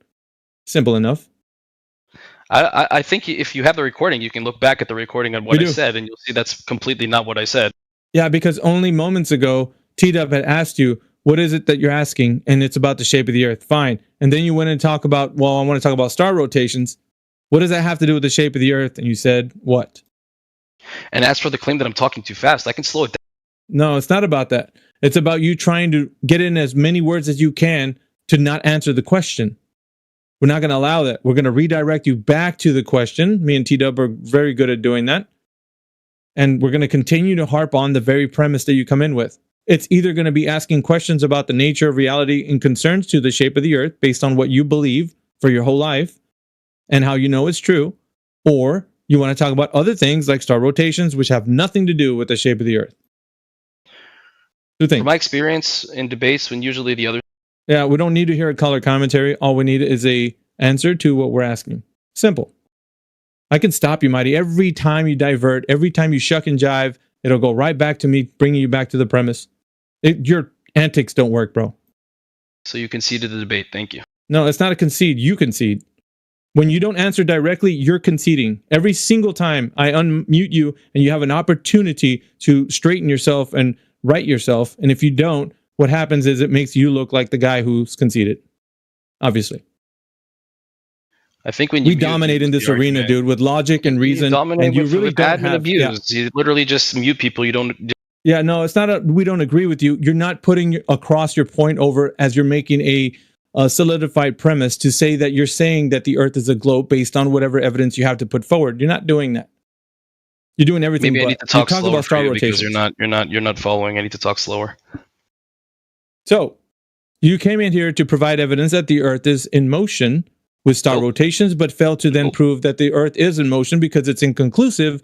You Straw can't man. tell if the stars are moving or the Earth is moving. Inconclusive. To everyone You can't watching on tell. YouTube, I hope you enjoyed the debate. That was really There's no reason to, because you didn't provide one. A debate would be you have a solid premise to come at with. You don't have that. Sorry, you're bankrupt in that arena. I never saw a debate where the other side mutes the other side. Well, it has to That's happen weird. in this particular Usually case happens when you the other- you're not being held accountable. And this is what happens in this channel. It would go back and forth and you will be unmuted and nobody will even touch the mute button if you're being held accountable and you answer direct questions. I answer your direct questions, you answer my direct questions. That's the way it goes. You never answered my questions though. Yeah, we do. We have been. And in regards to the Earth's shape, you haven't brought any evidence forward except for your feeble attempt at talking about star trails, producing some sort of subjective interpretation that's the only thing it can work on. That's not an evidence for the Earth being a globe. That's your subjective interpretation of why you think it's a globe. At this point, you're just Based on a story. arguing with yourself. I never made that argument or that assumption. Oh, really? So why did you bring star trails involved? I said that star trails are one piece of evidence we can look. Of what? What are the evidence of, Mighty? Go ahead. Why do you keep muting? Why are you so mad? Answer the question. What is it evidence of? Well, look, can you explain to me why you're so mad? Why? What is it evidence of? Why You're does it not gonna upset you detract- what I'm saying? It's not going to detract me. What is it evidence of? Go ahead. Well, if you can stop being upset, we can continue the I'm debate. not upset. I'm not upset. What is it evidence of? You're upset because you're muting me. What is it evidence of? We Not can gonna have a stop discussion asking. without you muting me, right? What is it evidence Or you're of? not capable. If you're not capable of not What is muting it me, evidence so- of, Mighty? So why Start are black rotation. people so act like monkeys and they're so fucking violent? All right. I'm going to keep asking. No, him. I'm just Did he like leave? wondering like why black people are so violent and you know. All right. So you're muted. And Mighty, what does star rotations prove? Star rotations don't prove anything necessarily. Thank you for your concession. Then your point was moot, and we could move on. See how easy that was? I got a concession without you having enough time to speak quickly outside of that. Your concession is well noted. Thank you, Mighty. Now that star rotations don't prove anything that has to do with the shape of the Earth, where else do you want to go to bring evidence that the Earth is a globe, Mighty? Ball's in your court. Pun intended. If the ball's in my court, then that means I'm be able to speak, right? Yeah, I mean, bring another evidence because star that's rotations didn't do it for you. Okay, so first of all, I didn't concede anything. You just muted me and started talking over me like a pigeon who's shitting on a chessboard and saying I won. Right? Yeah. That's Go not proving anything. We just mute the Go other guy ahead. and start talking and saying, "Oh, you conceded, blah blah blah blah blah." That's just Blah, child blah, behavior. blah, blah, blah. Get to your Right. point. How, Okay, so what's the point evidence of the Earth is, being a I globe? said that's one observation. Observation of something that doesn't prove that the Earth is a globe. You've already mentioned it. Let's move right along to the next thing that you're going to bring forward as evidence of the Earth being a globe. Now go. So now you concede that I didn't say that, right? No. Yeah, you did. You said that it doesn't prove anything, so we're good with that. Honestly, we're good. You don't need to repeat it. Now, I want to go to the next thing that actually proves that the Earth is a globe. Go ahead. Okay, so we can look at multiple evidence. Hey, give me another one that doesn't Okay. prove. So are in this debate? Are we going to use like footage? Are we allowed to use like live Dealer's footage? choice, Mighty. Dealer's choice. Choose and just go from there. Okay, so if I bring you like live footage from Okay. Let me just clarify this really quickly for you, Mighty. I don't care what you bring. Bring your best. But then talk about one thing first before you drop like 10 things. Talk about one thing. We'll take that to the logical conclusion and go from there. Okay, what's your logical conclusion for it being? No. I'm asking you for evidence. You can provide that, can you not? Yeah, sure. Just go to YouTube. Okay, go look for for it. this. Look for satellites that have live footage from space, and you can see the Earth shape, and you can literally see the curve. Deal done. All right. Yeah. Did you How can you provide any disprove that? evidence? Did you provide you any want evidence? you want the live stream? I'll get it for you. One second. I don't care what it is. Mighty, listen. Yeah, You have to I'm getting provide for you. what I'm it getting is you for think is yeah, evidence. I'll provide it. I'll provide it. Here.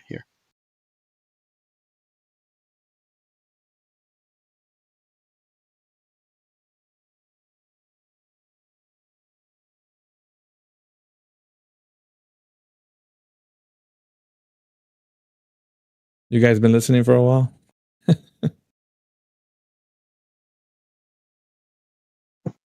Yeah. All right, we'll see what he puts in the text. He insulted our whole audience earlier in that, like when you first started talking to him, Miggy. Yeah. There we go. Okay. Give us a moment, will you, Mighty? Some what? All right, so give us a moment. I'm going to click on this. Mm-hmm. Oh, let's see. What do we have here? It says here, live now, 24/7, NASA live stream of Earth from space. There's a blank screen here. I'm going to actually I'll do this. Go to the beginning of the stream. You can go to the beginning. That's the. But it's a probably live the stream, most yeah? sound, yeah, it's live. But if you don't see Alright, let me- anything on the screen, maybe it's blurred or something. You can just go to the beginning of the stream where it started to Yeah, record. hold on a second. This is what I got. I'm posting it for the audience. This is what's showing there. This is, according to him, Mighty's evidence that the Earth is a globe. You can go to the beginning of the stream if you can't find any footage. Beginning of the stream. What's? Yeah. I'll put the thing all the way. Go to I'll give you an exact timestamp. Thank you. Minus 11:4636. Hold on. Minus 11.46 would be enough, I think. I guess. 4.6. Okay, pause. Hold on. Give me a second here. Let me generate the image. This is for the audience. You guys. All right, I'm putting it in the text chat. This is Mighty's evidence that the Earth is a globe. Coming at you right now. Everybody can click on that.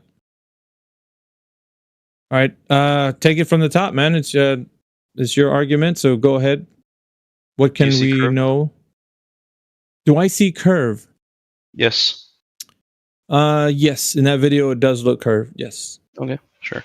Is that satellite actually in space?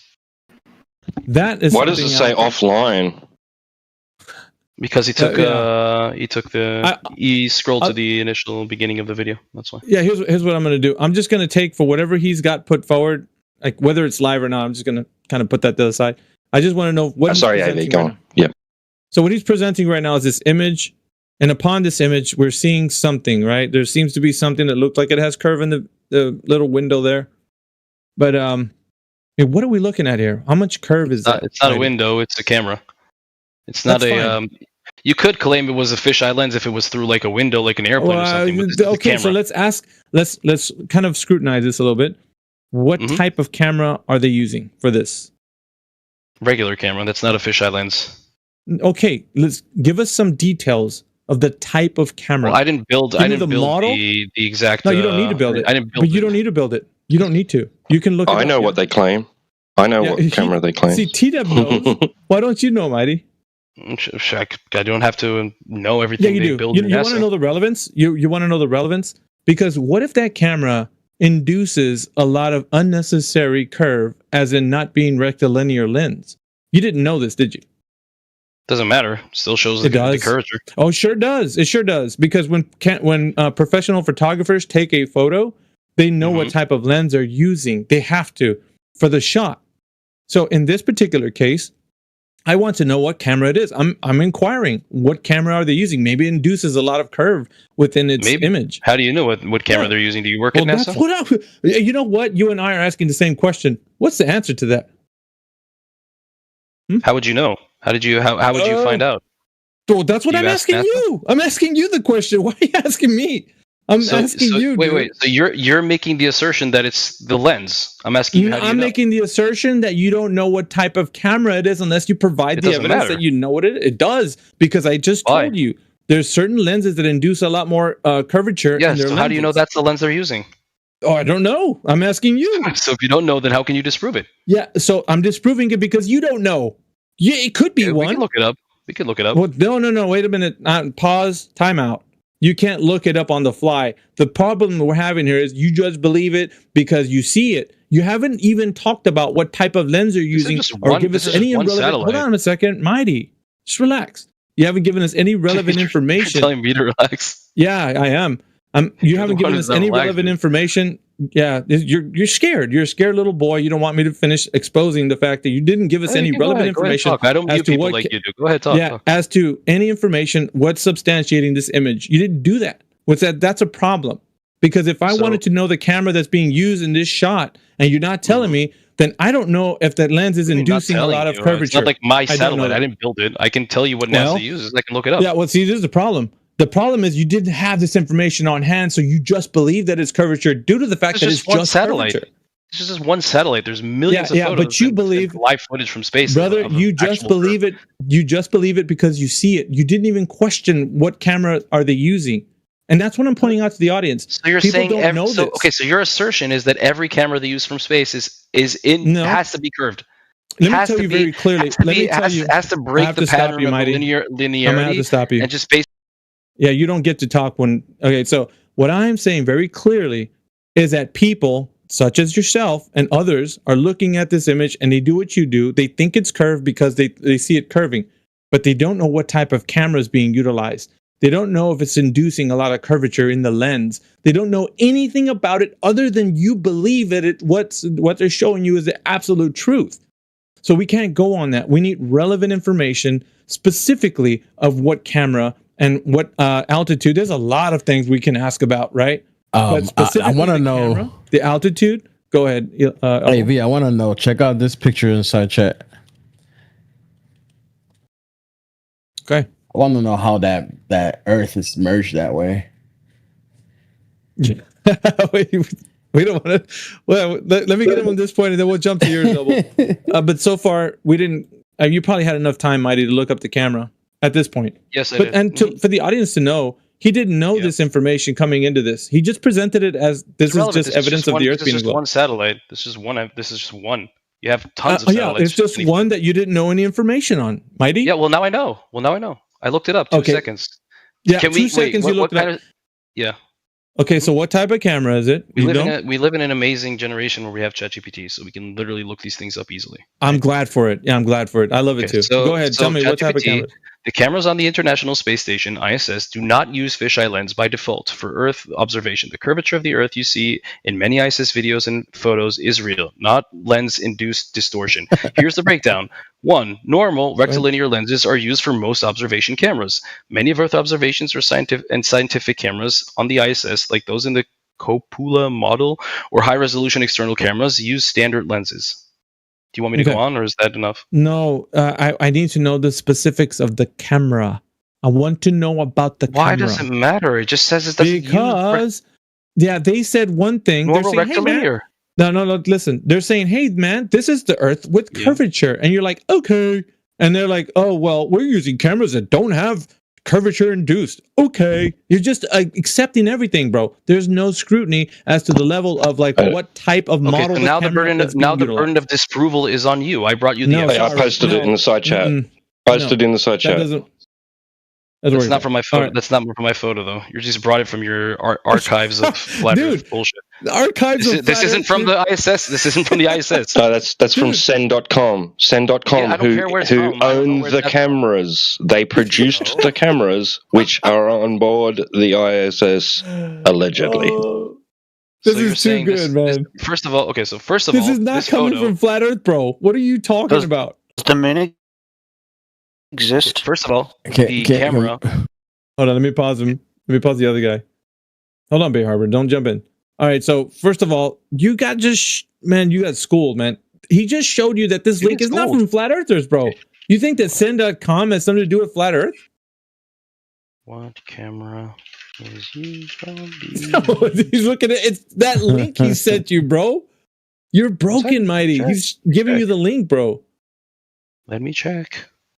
He's cross-referencing because he can't believe a flat earther just gave him some information that could be true. So here, for many years, NASA and partners have used Nikon. You have to go to ChatGPT to look for his answers. The Oracle is a source. Yeah, but what happened to T-Dub? T-Dub had a source for you. He showed you the link. So Sen cameras are just one type of camera. They're not used on all of the satellites. I just showed you that they used to use Nikon DSLRs. Bro, we're talking about the ISS. We're talking about the ISS. So that's just one satellite. You think they use the same cameras for all their satellites? No. This is about your image that you posted, bro. This is coming straight from the ISS. We're not talking about multiple satellites. It's just the one that you presented as the evidence for the Earth being a globe. The ISS. Okay, so in your quote that you brought, I'm going into the Sen 4K camera. Whatever. Yeah, go ahead. 4K video cameras head the space station. Blah blah blah. Sen's mission live stream Earth 4K. Where does it say here that it's unbelievable?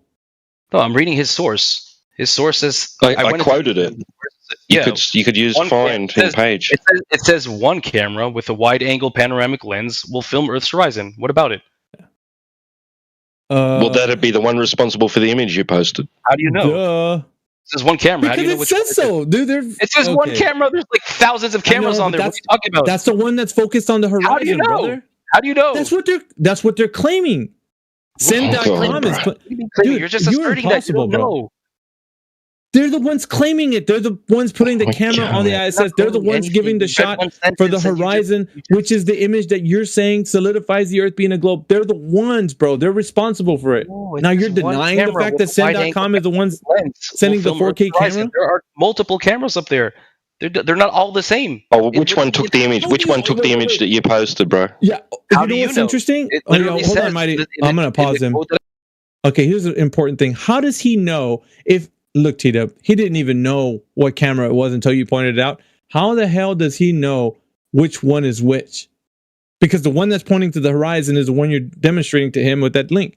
Now, if he's saying it's not that, it's another one, how did he know that? He didn't even know which camera, what type of the model of camera was being utilized. Now he wants to sound like an expert as to like which camera. Well, that's not the one. Dude, you can't save face, bro. You're exposed. You didn't even know this information. I didn't Nothing say it can wasn't save that you, one. bro. I said you don't know it's that one. That's what I said. You just keep misquoting me because you. Yeah. Oh, are we saying that, or are they saying that? Because now you're fighting against a narrative. All right, dude. So your evidence of the Earth being a globe based on the image, I'm just gonna say you couldn't substantiate it being a globe based on that because you didn't even know, number one, what type of camera is being utilized, what type of lens is being used that could be inducing a panoramic view, which could give you a more curved view of the thing to see more of, right? Because that's what they want to see more of, the image. So, and you're saying it's not that camera, it's another one. You don't even know that. How could you tell an audience, that people that are listening to you right now, that that is the case? And we're asking you which one is it. Then if it's not that one, you can't even come up with it. Oh, let me text into ChatGPT. Bro, you're failing, bro. Which one No, I don't gives think I'm the failing. I Earth think a seam? You're just kind of coping because you can't handle what I'm Nah, saying. we're not coping. You're kind of coping. You're quoting Nope. like What'd you say, one- Heretic? one- Or you're Elbow? quoting one sentence from the entire article he brought without any context whatsoever, and you don't know which camera he's talking about, and you're assuming Which it's the camera, one on the video. bro? You're assuming Mighty, it's the one on the which video. You don't camera even know gives the yourself. Earth? You don't Mighty, know. which camera gives the Earth a seam? A regular camera can do that. Gives the Which Earth one? a seam? Seam? What do you mean by a seam? Look at the picture I just took from the feed you gave us. Yeah. You see Elbow TV? Click on that picture. Which one? Yeah, I see it. Do you see that big ass seam coming across it? Oh, seam. Yeah. Yeah, I see Which it. camera does that? Okay, even if you look at one side, the one without the seam, it's still curved. So if you can say that, Dude, the whole answer the question. Just I'm answer answering. You can No, you you're can not. use it. You can use. Now, which camera is it? Speak specifics. Which one is it? Just tell us which one it was. Okay, again, I'm saying this specific shot seems to be like it's panoramic. But even if you're going to claim it's panoramic, you can see the curvature on both sides. So it's a Yeah. Okay. I mean, so what? Yeah, you're not proving that it's curvature actually. You're just proving that the camera's inducing that curve. You're basically Wow. saying the same thing Wow. that Wow, Yeah, that was you are. embarrassing. Yeah, Dude, well, you're- I know it is, isn't it? You shouldn't be saying things that you don't know. I agree. How is the camera inducing the curve? Well, you might want to ask Mighty because he doesn't know. I literally just said. You can claim it's a panoramic shot. That's fine. You can say that they cropped it. Is it or not a panoramic shot? Is it or Again, not? I said you can claim it's a panoramic shot. It's fine. No, we're not claiming. Like, dude, do you know if it is or not? First of all, I don't know, but I'll concede. all right. Thank you for the concession. What were you saying, Twonger? He doesn't know if it's a panoramic shot, so we'll just move on. What were you saying about the curve? I mean, but having a seam on the Earth, that's it's kind of weird, man. That's like two. You're joining two supposedly shots or pictures of the thing. It's not a legit one video of it, so I'm gonna that point might to the not one. be even real. This is what he's. Okay, so Elbow's actually talking about this.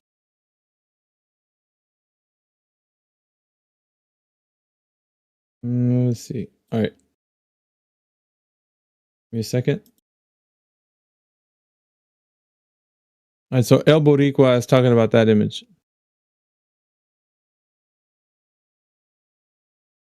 Do you guys see that seam, everybody? Hopefully everybody in YouTube land. Again, the seam has nothing to do. Like you can say it's a cropped image that it's panoramic, but then you'd have to explain why you have curve on both of the photos. No, the thing is, this is supposed to be a picture, a video of the Earth. Does your Earth cuts? Wait, does your Earth is your Earth cut that way? Waterfall. If I take a panoramic shot of a waterfall and it composes all the pictures together, does it not mean it's a waterfall because it's a panoramic shot? No, nothing we're- to do with what- no, that's not the same because it's Why not? okay. Because it could be showing the Earth, but it's inducing curve. It could be a horizontal line. It could be a horizontal. Dude, hold on a second. I'm telling you the difference. I'm telling you the difference. You're saying it's showing something. Yeah, I would agree. It's showing something. But what if it's not showing the exact thing it's supposed to be because of the curvature that it has in the lens? It's inducing that curve. But I already told you, and I already proved to you that not all the cameras are using are curved. Specifically in that shot, So they are. Then you would agree that some are. You would agree that some maybe some of them are. Yeah, maybe. Okay, maybe. then Bob's your Not uncle, all of then, them. right? Right, Bob's But, your uncle. but even the ones without even those that are without, all of them are with curve. I never saw a photo from outer space that is not curved. I don't With know, or but without- I with or don't without see. those lenses. I don't see clouds having a seam between them continuously from one place to another. For me, that looks like a CGI supposedly saying that's the Earth, but it can't be. Could that be the Earth? How could that be the Earth, bro? Tell me, how does the Earth have a seam in the middle? You keep fixating on the seam. I already told you it could be a panoramic. Of course, I'm fixating. That's a big ass error in your video Okay, so it's from a your panoramic live shot. stream of the Oh, Earth. so it is wide angle then. So it is a wide angle lens then. That's just one photo. That's just one. But even though the wide angle lens would not give you a seam in between the Earth, bro. So it's a panoramic shot. It doesn't matter in both. No, I sides. don't even sure if it's panoramic. You don't understand this part. Is that not even panoramic shots will give you a seam on the object. So okay, so you're saying the seam proves it's fake? That means what I'm saying is this whole shit right there that you're watching can't be real. Has to How be do you know? CGI. Because have the Earth. Tell me where on Earth can you see that seam at? So if let's just assume for a second that NASA is trying to lie to us about the shape of the Earth, right? No, we're not doing that. No, we're not doing that. No, we're not doing that. Nope. We're going straight to the fact that he's pointing out that there's some he's pointing out a seam. discrepancies. Why would they show the seam if they're trying to lie to us? No, if they're trying to tell us the truth, Exactly. not lie to us. If they're trying to Yeah, tell so why us would the they truth. show this obvious seam if they're trying to lie to us? What, dude? No, you're getting it wrong. Not lie to us. Tell us the truth. If they're trying to show the Earth that's a globe, it's an actual genuine, camera footage of the Earth being a globe. What the hell does that seam have to do with anything? And Elbow's just pointing out it's a discrepancy that shouldn't be there if they're trying to be genuine. Now that's something you have to deal with, not us, because we're not claiming any of this being evidence that the Earth is a globe, but you are, so you have to deal with that. And he's just pointing that fact out. It's like you can't rectify that by just. I couldn't make a better argument for it being a globe than what Elbow just said. What? If they're trying to hide the fact that it's not a globe, why would they put that obvious seam in the photo? They would just try to hide it or CGI it or make it less obvious. Oh, so you're saying they did it on purpose because it's an actual globe? That's his argument, bro. Like, how messed up in the mind are you that they messed up on purpose? But that's because it's a real globe. Why would they be showing you that it's like that messed up? Because it's a real globe, obviously. Dude, this guy is so far into the globe. Like, he is so enamored. I'm sorry, Mighty Man. You're just rambling. You're not making any sense, though. It makes no it logical doesn't matter. sense that NASA would be trying to lie to you and showing these obviously fake photos with seams inside Dude, of them, because and nobody it is. would be able to You disprove have to it. accept it at some level. Exactly. At some level, Which you means gotta be like, that the dude, photo this is not real. It actually This has a isn't seam. real. It actually has a seam, but that doesn't mean it's fake. That's what I'm trying to say. Why? You're not making any Wake sense at up all. and smell the fake images, brother. Wake up and smell the fake images, man. It's Can I fake, throw dude. something in real fast? Let me throw something in real quick. Why would they lie? Because you will believe it, Mighty. That's not my question. No, I've answered it for you. You literally asked that question, though. I didn't ask that question.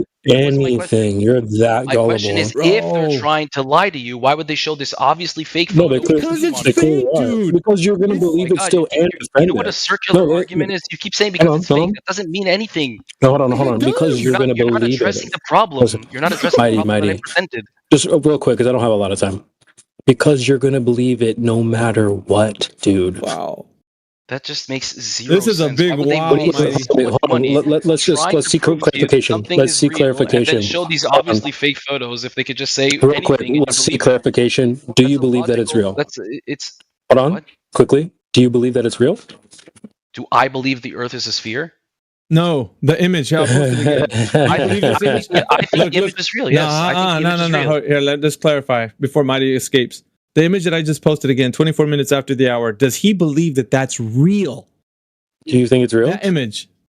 If that image is in fact from the ISS stream that I showed you, then yes, I believe it's real. There you go. So why how can I get away with it? Because you're gonna believe it, dude. No matter what they do, you're gonna believe it. So go ahead. Check it out, man. 24 minutes after the hour, this man is saying that image is real, bro. Look at that seam coming straight across the earth.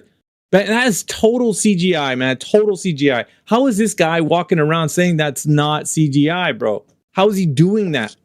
And they're just getting away with it. Like, oh, dude, it's not CGI. It's just like, normal. Yeah, and I think that the guy left. If someone wants to ping the guy that came in and left, we can ping him and have him try to maybe ask his question. But Mighty, hold on, Tonga. You don't really have much to value to offer. Mighty, this is the perfect example. The fact that your willingness to believe it is so apparent. Like, you're no different than anyone else. They all believe it like you do. They're hardcore. So it's like even the people that ask, "Thank you, Tonga, appreciate you." There's a line there. Hold on, let me get him. You have to wait, Tonga. Thank you, Tonga. Appreciate it, Tonga. No, it's just like people ask all the time, well, how could they get away with it, or why would they lie? It's like, because we have gullible believers like this person, and they're not going to change no matter what evidence is presented. I need to add that to the soundboard, by the way, the clip of Matt going, "I'm dug in, and I'll never change." Exactly. Dude, you guys are not willing to look at the evidence. You know what it's like, CB? It's like the time where you saw that car go into, like, the SpaceX car. Like, is that whole dude is so? How are you not saying it's not fake, bro? Like, and that walking away, looking at CGI, dude, just staring it into the seam, just all like, it's crazy, bro. It's intense. Matthew pretty much put it down in text perfectly. He says, because they know they can be lazy and commit mistakes like this, and yet people are so hypnotized they will still believe it. Facts. Yep. Dude, got to the point where they can do and say, yeah, go ahead. It's not a lie. They genuinely make these things boring, so you won't sit there and look. They're literally taking pictures of the Earth and then putting them side by side. How is that? How do you not understand that? What do you mean they're taking pictures? It's supposed to be a live stream. It's a live stream, bro. It's not taking. Okay, Tronger, you just made our point. Yeah, Tronger, you just cooked yourself with that one. Yeah, exactly. Because it's like people are telling us, "Oh, we have live footage from space. That's how we know it's true." It's like, wait, so it's not edited? No, it's all live stream. Blah blah blah blah blah. And then you're like, "Well, they're editing it and stitching it together." Oh, you're so cooked, dude. I mean, but thank you for that. I mean, we're agreeing with you. Yeah, they edited it. But he's the man saying that they're not edited. Why would they? Photos and they put them together. Yeah. Dude, he's not saying. Okay, Tonga, you're not kept up with what Mighty's saying, dude. He's not saying that, bro. He's coming at it from saying it's really the Earth. Live stream, no editing, no cuts. It's straight up the Earth. That's what he's saying. He doesn't know what he's talking about then. Well, that's what we've been trying to tell him. Like, even if he's advocating for the Earth being a globe, which is what I was saying too. I was like, at least make it plausible. You're not even giving the Earth being a globe a chance, bro. If you're saying that that's not edited, that's not, they're trying to adjust the image in any way. Like, that's disingenuous, just coming from there. Even if you are a baller, that's how I'm seeing it. Like, at least come with the fact that you're being honest. If you're saying the Earth is a globe and you're looking at something like that, you're like, yeah, but they had to edit it for whatever, reason they had going on. He's not saying that, though. He's like, no, dude, they wouldn't put this image up if it was live stream, which means that it has to be real. Where are the pictures? Where are the pictures of the flat Earth from space? We're not looking at that right now. Right now, the critique is going straight to Mighty. We're on, I think, the third point, T-Dub. The second or third point. I'm going to let Mighty continue. He barrels through conversation, so it's really hard to get in a word. So I'm just muted him for now. Mighty, I'm going to let you up in just a moment. I want for you to come up with another point. Obviously, this one from the ISS didn't really do justice. And basically, Twonger is saying the same thing we are saying. Even if you're advocating for the Earth being a globe, you have to come from a position where you're making a point solidified to say, even if we do see edits or cuts or some sort of distortion, you're not making it plausible for it being a globe. You're not even giving the Earth being a globe a chance. So you're just going straight out the gate that this is all real. That just doesn't fly, bro. In any realm. Can the real boss mic up for a sec? Yeah, we'll leave Mighty muted. I don't know, the real boss. Go ahead.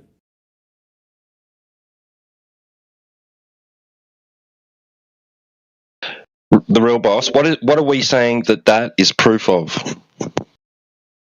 He's saying I can't turn my mic on right now. Yep.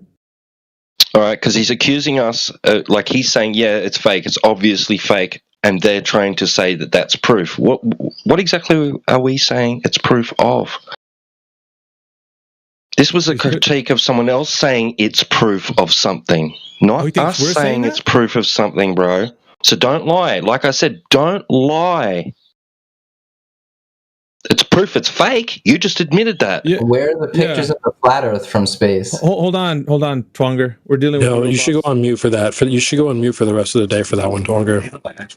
No, but okay. So first of all, you basically kind of went along with our point, which is what we're telling Mighty. And now the real boss, he's confused. He doesn't know whose point it was. So that's what T-Dub is doing. He's clarifying that it was actually Mighty's point, that he's saying that this is a real live stream. That's actually for real. Like there's no editing, there's no cuts. That's exactly what we're seeing is the Earth.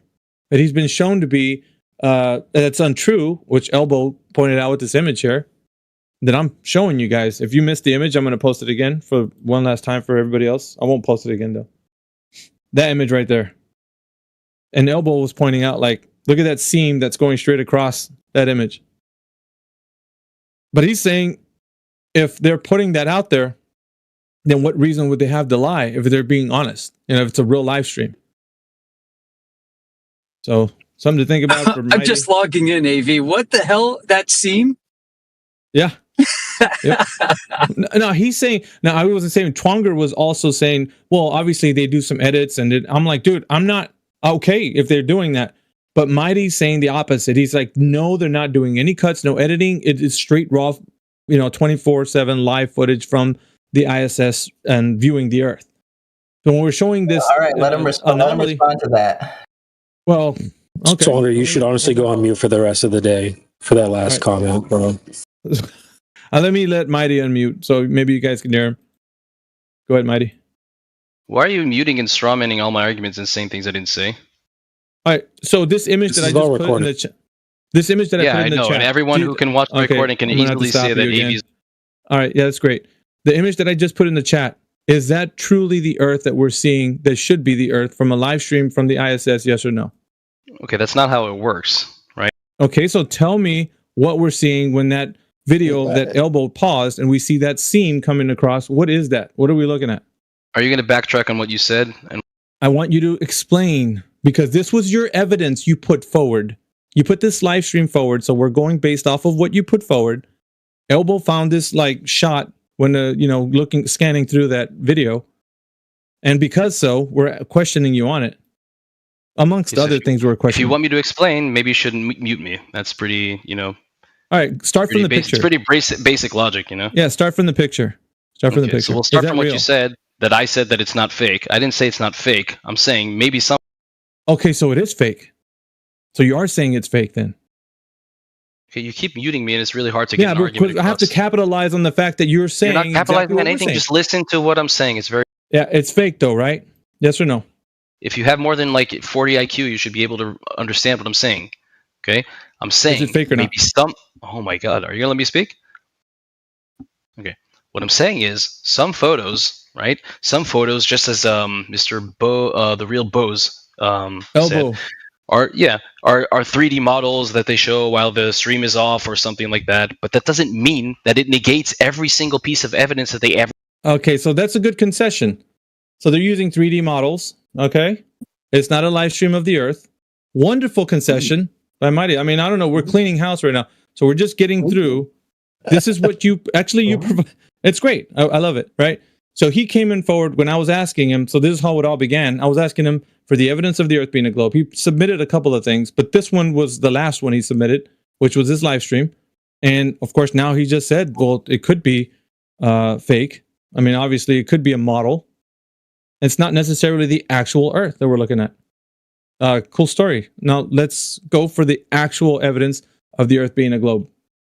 I mean, put something forward that we can have some meat on its bone that we can actually look I thought it said this is where he started off with this video. This link is the Earth from space. Now he's going back on it and saying that it's not, and now they show us 3D images. So how do we know which is which? I guess we don't in Mighty's case, which is fine. He backtracked, and I guess now that we have it on audio, we can play it back anytime. I want him to go with another piece that he's going to be able to, because he was talking about a preponderance, right? And we're just going through, and like, I guess, I think it was Star Trails he was going on before. So some people that came late to the party, he was talking about Star Trail rotations, and he was using an analogy of like a crime scene. I was questioning, or what is he talking about, the crime or the actual perpetrator who did the crime? So he was actually talking about the perpetrator. And so we're saying, analogizing that to like what star rotations would be. And then we said, are we concerned with the Earth or star rotations? And yeah, we got into a little bit of the mud there. But he clarified and said that the star rotations don't conclude anything and they don't prove anything. So we dismissed that out and went to this, which is the image of video, the ISS video. So now we're on this. So that didn't work out for him. So we're going off to the next point. I hope he's going to another point. He might come back and start talking about what I'm doing and stuff. Let's see. You're a professional rambler. It's really boring. That's what I do, brother. All right, what you got? What's your next one? Okay, so I never said the footage was fake. I said that they sometimes show 3D models when the satellite goes offline. How do you determine? This is an interesting thing. How do you determine when they're doing that? How do you know when they're using models and when it's the real Earth? How do you know that? So obviously, like you pointed out, there are some footages. There's some footage that has seams on it that look CGI fake, but others you can't disprove that are fake. You're not a CGI. Yeah. Okay. So how do you determine? Once again, don't think you're answering me. How do you know when something's real and when something's fake? How do you know it's not a model? How do you know we're looking at the real Earth? How do you know that? Okay, so I'm going to say that I can concede that I don't know for sure. I can assume that if anyone has... Okay, that's fine. Well, we're good with that. The assumption part, you assumed, that's great. Point over with, right? Oh, hold on, I got a call. I mean, this is kind of the thing, though, is you can't really just posit an argument that says, I don't know anything, but your argument is wrong. And that's kind of what I'm hearing here. Wait, yeah, claims are independent of anybody else's claims, of any counterclaims. So what I said was that I've not seen a CGI expert till this day that claims that these footage from satellites... Who's a CGI expert? Right, I think what we can just conclude is that this is not good evidence of the globe. Do you have anything else? Yeah, that's what do you want to move on? I think the entire logical basis of this argument is a bit defunct because it's not so much point and counterpoint, but point and I don't believe your point.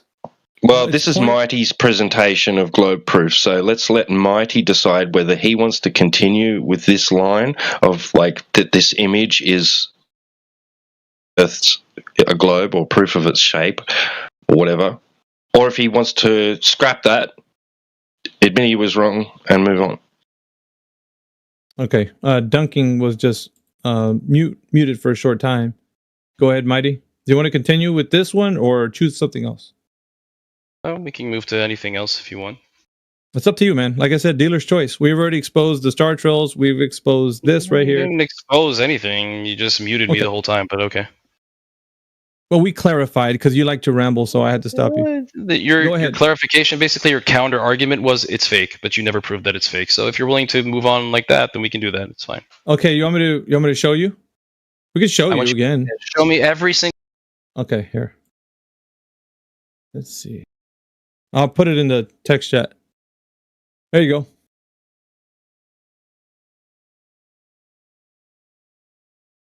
You see it? You see it, Mighty? Okay, so you're just ignoring what I literally just said a second ago. No, which you said, show me. Yes. There it is. Yeah, that's not... Okay.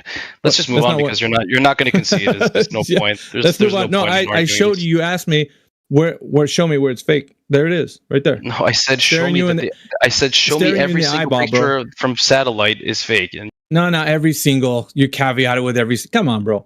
We're talking about the ISS. That's exactly what you were presenting, and that image right there proves that your evidence, which you submitted, shows this seam that looks totally fake, dude. Totally. And you got to come back with something. And if you agreed that sometimes they use models like in the seam image, okay, well then you're just conceding that it's fake. Okay, now you got something else, bro? Move on. what I conceded is that they sometimes show photos that are not fake. Ah, dude. Sometimes, which includes the fact that sometimes they do. So move on. Yes, so sometimes do, sometimes don't. Doesn't mean don't. Yeah, and That's you don't know which times they that's just do. your logical fallacy because you don't know how to. But you don't know that would be think. you don't have critical, staying logical inconclusive. thinking. But let's just move on to the next. Yeah, there's go ahead. no point. Okay, what else do you want to talk about? I don't know. You got something else to bring forward that the Earth is a globe based on your evidence? Is there any other compelling evidence you have for Earth being flat besides curvature? Nah, we're not going to go there because either you do where? or do not have evidence that the Earth is a globe. And I do want to flesh this out with you because it seems like you come in here every single time and you multiply your words, but you have nothing to say. You're just saying a bunch of things. So You let's just like do it words from the other way everywhere. around. Let's do it the other way around. No, we're not doing that. I'll bring No. you. I'll bring you an evidence that Yeah. the Earth is not. Okay. No, you need to bring evidence that the Earth is a giant sphere. Like everybody believes that it is. And two things you brought in so far, star trails and this ISS footage, aren't going to do it. It just doesn't get us there. So something else got to. I mean, if you still hung up on it, obviously you must think there's a road to get there. What else you got? Is the Earth contained? No, we're not going to bait on that. So if you don't got nothing else, I'll go to the next caller. Or we can talk amongst ourselves as to how you didn't bring evidence that the Earth is an actual globe, oblate, spheroid, or whatever you think it is. But I will give you the floor because I do want you to bring another point. I really do. You got anything else? Look at another point. Yeah, sure. Let's look at another point. Go for it. Sunsets. You want to do that? Hey, take it from the top, man. I'm going to give you the floor. Tell us, and remember, the same How standard. long am I getting? How long am I getting? Well, no, I'm saying this. It's the same standard, Mighty. You got to put something in the text chat. Is it the same standard? Okay, so I can mute you. No. So I can mute you when I feel I'm like going it. to mute myself. So it's the I'm same gonna mute standard. myself. You never mute yourself. Don't lie. I will. Here's the thing, though. But you got to put stuff So when in I the talk, text you're chat. staying muted, and you don't mute me. Deal? But you got to provide the evidence, bro. I mean, in the text. In the text, bro. I mean, that's can't. fair. Avi, just That's be fair. honest. You're kind of power hungry, right? 'Cause you I'm can't, going to like, mute literally myself right now. Look, Okay, as long as you don't keep talking about me and you go to the evidence, we're good. Sure. Fair enough. Okay, so sunsets. During a sunset, right, when the sun sets over the horizon and you can't see the sun anymore, if you go to a really tall building, you can therefore pull, so to speak, pull the sun back into perspective, into vision. You can see the sun again. How do you explain that on a flat Earth? Let's say you have a table. Dude, One second. come on. One second. I didn't Mighty. finish. Let's say you have a flat table. You started off on the wrong foot. Take a circle, which would be the sun, a marble, for example, and you Yeah. start to make it curve over the horizon and disappear over the horizon. How would you bring it back by going higher up in It's elevation? incredibly difficult not to stop you. I ain't gonna lie. Because it's Okay, now like, I'm finished. we're asking You you can- you can specifically go. for globe evidence. We're asking Yeah, for that's globe evidence. evidence, and you're talking about how is this work on a flat Earth question proof? And no. Yeah, that proves that it's Dude. not a flat Earth. No. How does it prove Yes. it's a globe? Like, where's the geometry in all this? Like, what? How do we? Because now I'll prove it. Question. On a globe, Question. when it disappears over the horizon and you go higher up in elevation, it'll appear again because now you can see further across the curve. Does that make Question. sense? Question. What's the horizon? What's the horizon? Mhm. You want me to describe the word horizon or what? Yeah, the it horizon seems to be. It seems to be kind of within your argument. All right, you've said it along with the sun. So what's the horizon? Like, what you want me to give you the definition of horizon? Well, what's the horizon from your point of view? The horizon will be looking anywhere that you can't see over. I guess it's like the farthest What place. do you mean by over? Over the horizon? What do you mean? I can see things beyond the The horizon. line where What do the you mean? Earth's surface and the sky appear to meet. I guess.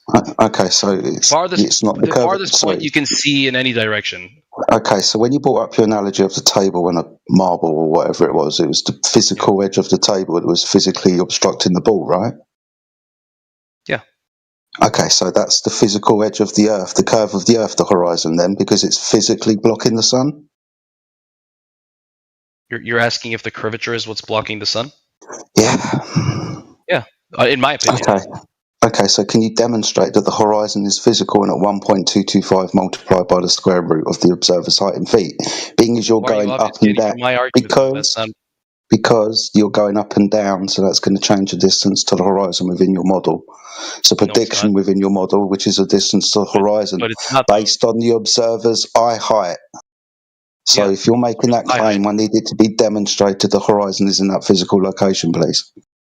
Okay, so again, you're not changing the distance to the horizon. You're just going up in elevation. Going higher up in elevation doesn't change the distance to the horizon. Excuse me. The same delta. Excuse me.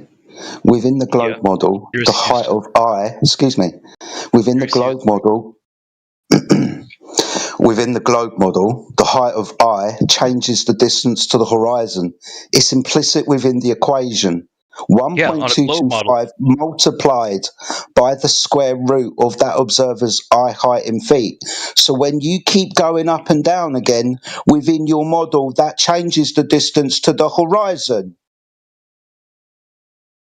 Yeah, which just explains why you see it So on a why are you saying no? I didn't say no. It's got I said that nothing to do explains with how you it. see You it on a literally globe go Earth. back to the recording and listen to your own words.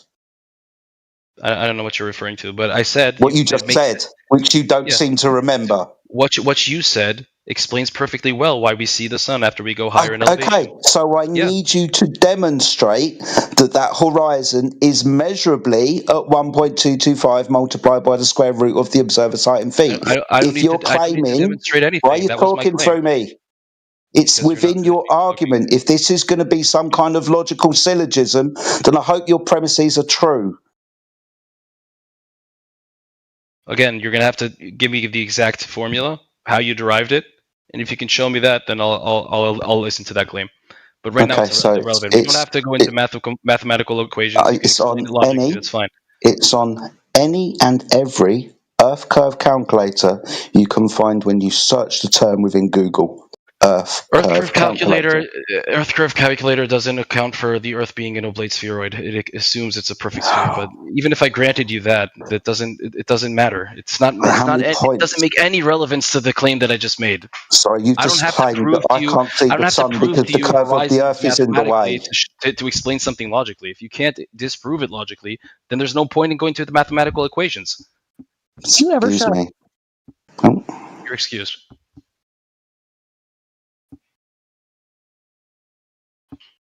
Made a claim that the horizon's physical, causing physical obstruction. Why are you throwing the ball back to me? The ball is in your court right now. You want me? This is why I asked you to explain what the horizon was. I don't have to explain anything. I ask you a question. You have to answer now.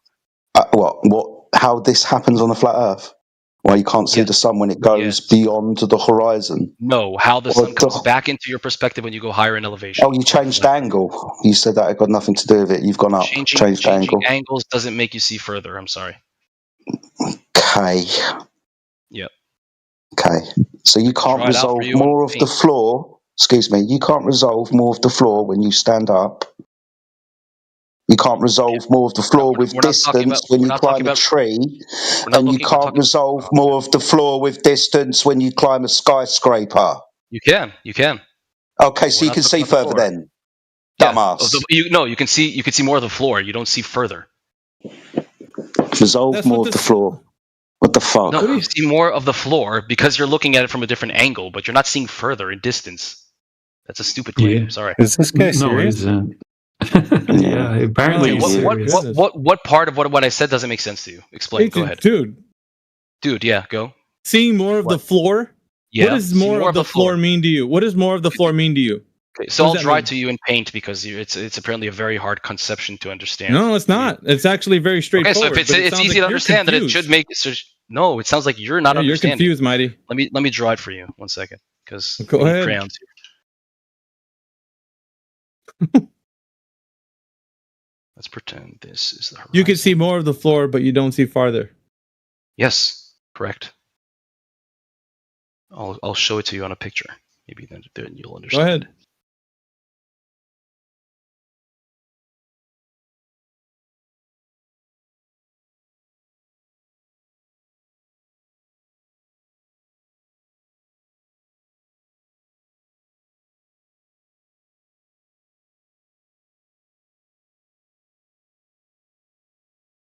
Who is Laugh or L.O. Wretch? Lot Wretch.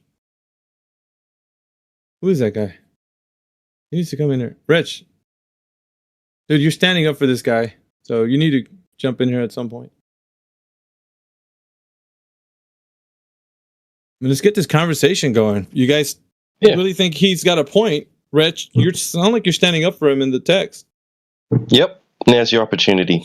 Put your money. Don't let him change the topic. Hey, can you see my picture that I drew in paint? So you see the bottom guy is the guy standing at ground level. He sees whatever he sees from the floor because of his angle. The guy standing on the building sees more of the floor, but they're both looking at the same distance towards the horizon, which is the sun at this point.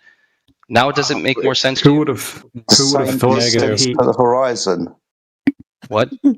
The same distance to the horizon when you observe is the same distance. The distance to the horizon is the arrow going horizontal. Yes. Excuse me.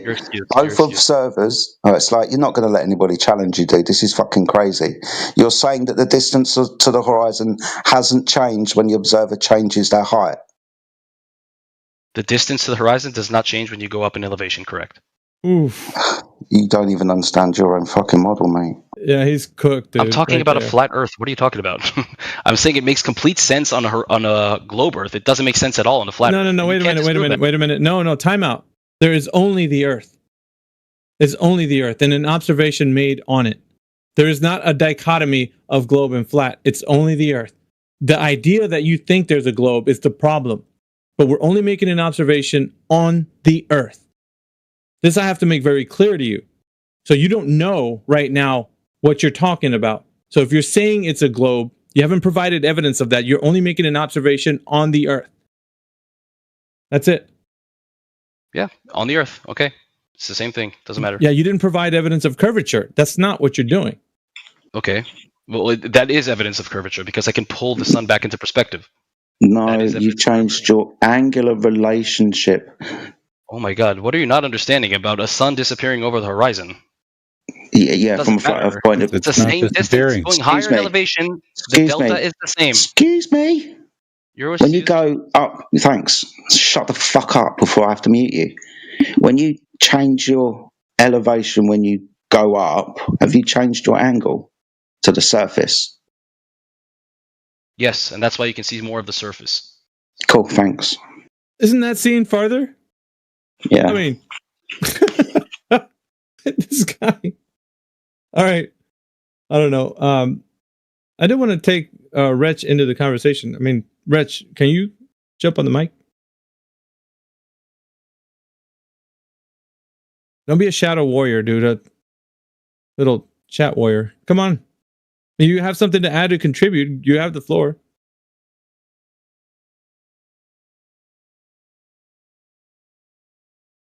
No?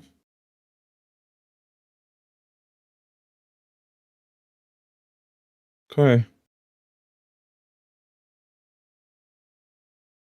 That guy's confused, man. Mighty is so confused.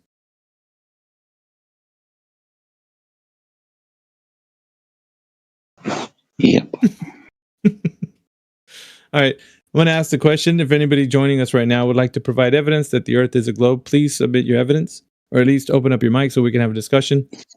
I've invited Wretch to have a conversation, but he's denied by way of not opening up his mic. We do want to talk to people that declare that the Earth is a globe, because obviously you might have some evidence that we want to talk about.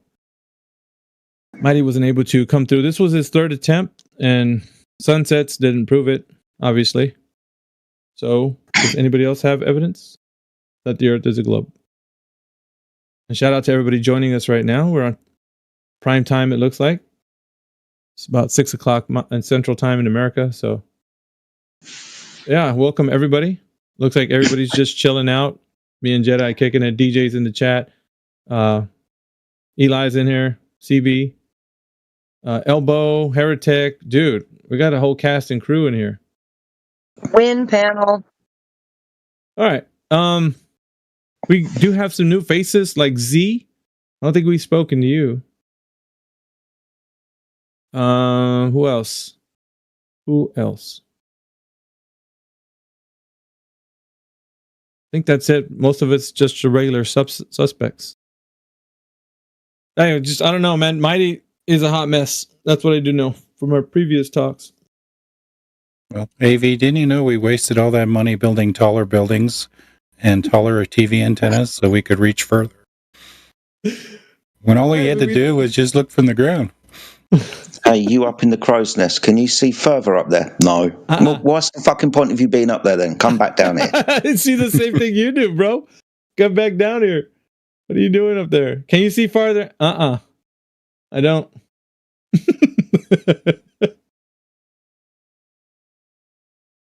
This is intense, bro. I like it. I mean, dealing with his cognitive dissonance, you'd have to kind of like hold him to the mute button. And he's one that you'd have to do that. Other people, you could just let their mic up. Let me see. I could probably let his mic up. He's going to go on a color commentary watch. Hopefully he does it. All right, good. All right. So if anybody else wants to step forward, other than that, man, we could just keep talking amongst ourselves and saying what's really good with the conversation. Go ahead, Rayleigh. So, AV, if you put a coin on the floor and then walk away from it, is it easier to see from a high angle or a low angle? Oh my God. Who are you asking? Me. Because you don't know. Answer him then. Higher. Duh. Does it mean it's further away from you then? Oh my God. You can't answer, so you just engage in this kind of like method of not answering because you're coping. But that's fine. I think the viewers are enjoying the show, so it's you keep doing that. Think about it. Being more horizontal to the getting a narrow angle, you couldn't see the face of that coin if you got all the way horizontal to it. Yeah, so you're changing your perspective, not your distance. As you increase, you start to see more of the floor. Farther. Yeah. This is what happens, dude. I put the coin down on a checkered floor, and when I'm looking horizontally across the floor with my nose pressed up against the floor, I realise I need to mop it. But when I look at the coin side on, it's quite hard to see. And I definitely can't resolve those black and white squares beyond a certain distance. I can't see it. So I stand up, then I can resolve those black and white squares. I can see more of the floor. If we're just talking about the surface, don't have to talk about anything on it unless you want to talk about things going beyond the horizon. Understanding that the horizon is primarily the limitation of the eye or optic's ability to resolve the surface at distance due to the angle of observation. If it's narrow to the surface with distance, it's not going to be able to resolve tiny angles, so it's going to appear invisible. Eventually, the floor is going to appear like it stops because you can't resolve it anymore. So you change your angle, you stand up, for example, then you can resolve those angles that you couldn't resolve, and the more of the floor starts to appear. But a new horizon, based on the angular resolution limit of the optic, still applies. So you have a new horizon which you can't resolve the black and white squares beyond. So yeah, you can see more when you stand up. Some nice word salad there. Yeah. Still doesn't prove the point, but okay. Nice try. It does, man. Like, you poisoning the well doesn't really help. Like, well, that wasn't a good argument. Like, it was, dude, because you didn't come in with anything. You just said the same thing, but like 3 minutes longer, and it didn't make any sense. I'm sorry. Yeah, so to you, because you're confused, bro. You're confused about everything. Perspective, you're confused about Star Trails. You're the one who was confusing distance with perspective, but that's just my opinion. My humble opinion. Dude, it is, humble. Okay, I'll expand. I'll expand on the point, because I understand that when I lay down on a very long corridor and there's a door at the end, usually I can see the gap between the door and the floor at the bottom of the door when I'm standing up. But when I'm narrowed down, I can't even perceive that gap because the angle is too small. Replace the door of the sun in this example, right? It appears to be merging with the floor till I change my angle and I can see the angle of separation. Because it is there, I just can't resolve it when I'm low to the floor. Word salad. Yeah. Yeah, because you're pretty much not. You're still rambling about the same answer. It's not changing. Dude, anymore. would you cut it out with that? Seriously, you man, can just cut see it the out, angle Mighty. of separation between the surface and the sun when you change your angle of observation, i.e., go higher. Yeah, and you're pulling the sun back into perspective. Pulling the sun back into perspective. What are you talking about? Yes, because now you can see the sun after it supposedly disappeared over the horizon. That can happen on a flat Earth. The moment it disappears over the horizon. Wait a second. Unless Wait, you're no, going to I'm claim gonna it's have not to hold disappearing you. over the horizon. Yeah, I'm gonna have to hold you. How do you know it's going over the horizon? What is the confirmation it's going over the horizon? Not because you can't see it. How do you know it's going over? Okay, so now we're going to have to go into a different topic. That's the same topic, dude. You're saying it's going over the horizon. I want a confirmation it's going over the horizon, as in over the curvature of the Earth. How do you know that's happening? Because the Earth is rotating. Because the Earth is already doing something that you don't know what it's doing? Like, this is weird, dude. Okay, sure. Let's hear your explanation about what the sun is doing. Go I ahead. don't need to. It's your point. Point Mighty. I don't need Go to. ahead, I don't man. need to explain anything. I just need to say It's because things. your answer was, well, it's the Earth is because it's spinning. Like, you didn't I'll tell you determine what that yet. No, you didn't determine that. So the observation is something going over the horizon. Yeah? How do you know it's doing that? That's the point I'm trying to get you to realize. You're not saying it's going over. Wow, the Earth is spinning. Like, you didn't determine that yet. We didn't even get there. We got to first establish how you know it's going over the horizon. Well, we know it's going over the horizon because it's... No. No, I wanted to expand the point about... Hold on. Yeah, hold on a second. Hold on. Level 9 this. And the reason why I'm saying this is because he's establishing a known fact right now. He's like, it's going over the horizon. I want him to determine it in the conversation right now. How do you know it's doing that?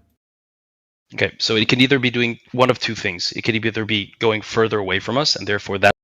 No, dude. One of two things is inconclusive. It doesn't bring the conclusion that it's establishing what you said in the beginning. It's going over. That's conclusive. If I say make a statement, it's going over the horizon. I'm not giving an option this or that. I'm saying it's doing that thing that I'm saying it's doing. Yeah? That's not what you just stated right now. Well, it's one or the other. No. Your statement was it's going over the horizon. Now, conclusively, how did you know that? Yeah, I can try to explain, but you're just going to keep muting me because you don't like the answer. But okay. No, do it's you not want me this to or provide that. the answer? It's not this or that. It's either Well, you this didn't thing hear or the rest of my argument, so it's impossible. This or that is not going to help it. Convey anything. So okay, so just mute me then. That'll be easier for you. You won't have to hear the truth. Go ahead. No, the truth is you don't know if it's a conclusive argument that you're giving I forward. don't think we established that. I think you're just muting me because you don't want to hear. Okay, you're going to keep giving meta, or you're going to establish how it is exactly the curvature. It's going over the curve. How did you establish I can do that, but you're going to have to allow me to. No, you do it, and you keep saying what you say with meta. I'm going to keep muting you. Go play this game. Okay, then. Go. Have it your way. Go. That's not how it works. You're going to have to allow me to speak. No, well, if you keep saying that shit, I'll just keep you on mute. How about that? Because conclusively, you can't provide evidence that it's going over the curve. You said, well, it's this or that. No, it has to be what you're saying it is. I can, but you're just going to mute because you don't want the answer. That's fine. You can plug your ears and pretend that you're getting muting because you're not giving the answer. Bonehead. Oh, it's Indio. What's up, Indio? How are you doing? Yeah. So I came in here because I got a bone to pick with you, dude. So I pulled the audio when I talked to you, and I had an AI create the transcript to it. And I said, how many times did Mighty lie and say he said something and didn't say it? How many times do you think that is, Mighty? How many times? How many times did you say something then deny you said it? What did your AI tell you? I'm interested. No, I want you to tell me, dude. How many you times? Want me to guess? How am I supposed the answer to tell you? You should be saying is, I never did that. Well, I don't know. But you know that you do it. But you know that you do it. That's why you don't know the number, because the number should be zero. If anyone ever says to me, I don't know. How many I don't know times did you say something and deny you said it? I'd say zero. No problem. It's fucking zero. Why can't you do that, bro? I think you guys are trying to derail. Why can't you do that, bro? Why isn't the number 0? Derailing. Just saying. Okay. No, I came in here specifically when I saw you To say hello. for this. Because you missed me. Or No, to show that you are a dishonest scumbum. dishonest what? Scumbum? Scumbum, Okay, bro. Thank you for your input. I'll send it to the Right, managers and he we'll doesn't try to need deal to with your read the claim. sources he's providing. However, at 350, when challenged on their content, he contradicts himself by saying, I'm looking at the article right now. I'm reading it with you. That's just one. I can keep going. We'll answer you within 14 business days. Yeah. Nothing is conclusive. Told you, dude. I told you, all you freaking clowns, you ass clowns. You're going to do this freaking Alice in Wonderland technique in here. The Iosauron is going to turn toward you and start singling you out. I've gone through, so I've only made it to a couple of you, but I've gotten you and Sheeple, and then I'm going to get Mage and JJ and fucking Powers, and I'm going to go through all of you because you're all using the same technique. Wait, is Middle Earth flat? Is Middle Earth flat? It was. What do you mean Middle Earth was flat, bro. Yeah, Okay, so so during the similar So how come the Eye of Sauron? Dude, so in the War of Middle Earth, it was flat, and then after what do they call it, the Gomorians or whatever? After the flood of Nemoria, sorry, and they came to Middle Earth, then I think the name is Ard, turned the Earth into a ball. So it was flat, and then it got turned into a ball. But that's pointless. Because you're deflecting from the fact that you're a piece of shit liar. No, he's not substantial. He was like, "Oh, it's going over the curve," and I was telling him right now. How did you determine it's going over that curve? And he used, "Well, it could be this, or could be something." And he gave it like a second position to say that it could be something else. And I'm like, "Well, you're not determining that it was going over the curve, which is what your statement concluded. That's what the sun is doing. It's going over the curve. Apparently, it's not, because it could be doing something else." And then he tried to give you a dichotomy, right? Then he tried to give you a dichotomy. It's like his fourth attempt right now. We got him on a fourth attempt. I heard more than fourth attempt to substantiate it, because all I hear is him talking about talking. Yeah, his evidence that he's been providing so far has not been able to substantiate conclusively that what he's saying is the Earth being an actual globe. He's just giving a good reason for him to believe it. That's it. Based on information that he's been told. That's all we got. Like, that's it. Like, there's not like this. He's giving good exposition on a position that he knows for sure is the Earth being conclusively a globe based on, empirical information. It's not happening. Not now, anyway. Yeah. I mean, we could ask him, like, how did you do your evaluation? I just answered in side chat for who was it? Who asked that question? Level. What are you doing, dude? You asked the question. I just showed you. So how did you do your evaluation that this is what is happening? Wait, I just answered Linus. Why are you jumping in, dude? Chill. Yeah. How did you do your evaluation that your diagram is what's actually happening? What do you mean? How did I do my? How did you evaluate your observation? What did you do? What was your technique, measurement, whatever you did? I don't know what you did. That this is what's happening. That this is what you see something and you said, "Hey, this thing over here, this diagram is what's happening." How did you evaluate your observation? How did you get from A to B logically? I can't start the whole debate from the beginning now because you jumped. Well, AB said you never answered the question, so like, he hasn't. Let me start over.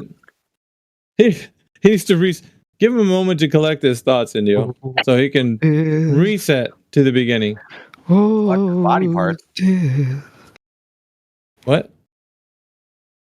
Someone's singing like a weirdo. To another year.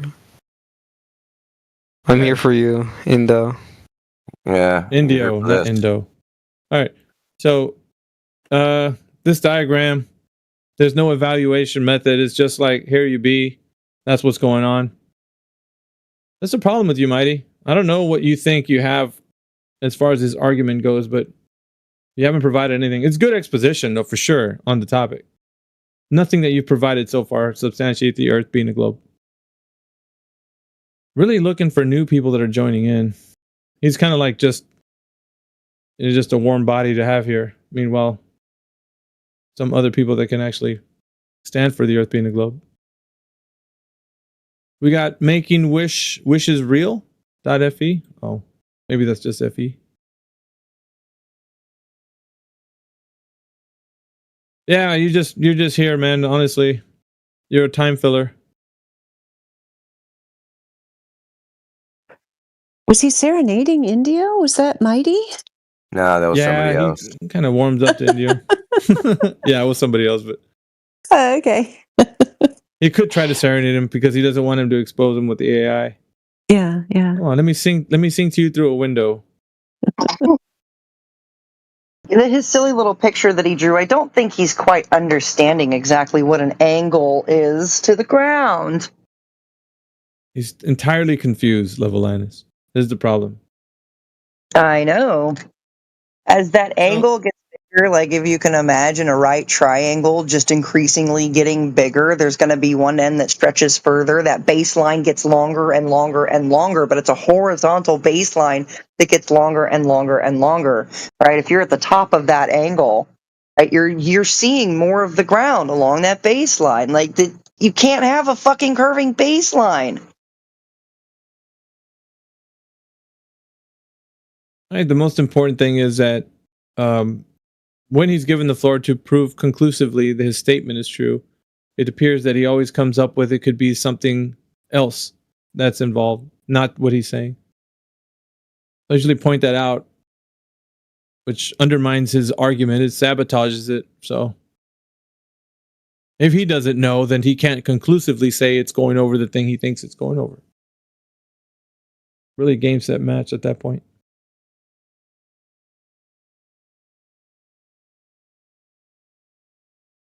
Maybe him spurging out will stir up some convo. More of the same. He'll just put his little diagram in there. Wow, Earth's a globe, look. You like my pictures? I think I'm pretty artistic. You mean, never mind. I was going to use that. Buzzword. I'm not going to say it. Problem with people who are artistic? No, didn't say it. We love art. We love it. We love it so much. We like savants, just not idiots. You were tiptoeing on the cusp of being deplatformed. Holy crap! Yeah. Well, what? That one deplatform us, you nitwit. Yo, Indio, why are you so mad, dude? We're talking about like Sauron a few minutes ago, and you're completely chill. Yeah, you don't have to spurg because of. Yeah, look in the chat. Why don't you freaking read in the chat how much of a dishonest slime ball you are? I'm way too tired to read that. Self-reflection is not your strong suit, is it? If you can like summarize it with ChatGPT, I'll read it. You're a liar. Let's just summarize it. Like you can put it in a summary. There, you don't have to. You don't have to like spam the whole chat for that. You could have just said it. Save us the time. I just wanted to substantiate it. The things you won't do. Yeah. Okay. You're not as clever as you think you are, Mighty. I think I am. That's what matters. Yeah, I mean, in your own head, you think you're a secret king, but you're really just a pauper. Isn't that true? We call it the main character syndrome. Main character, so. Yeah, he thinks he's him. He's not him. You're not that guy. Who's that guy? Not you. Not you, bro. Who's you? Who is me? Me is you.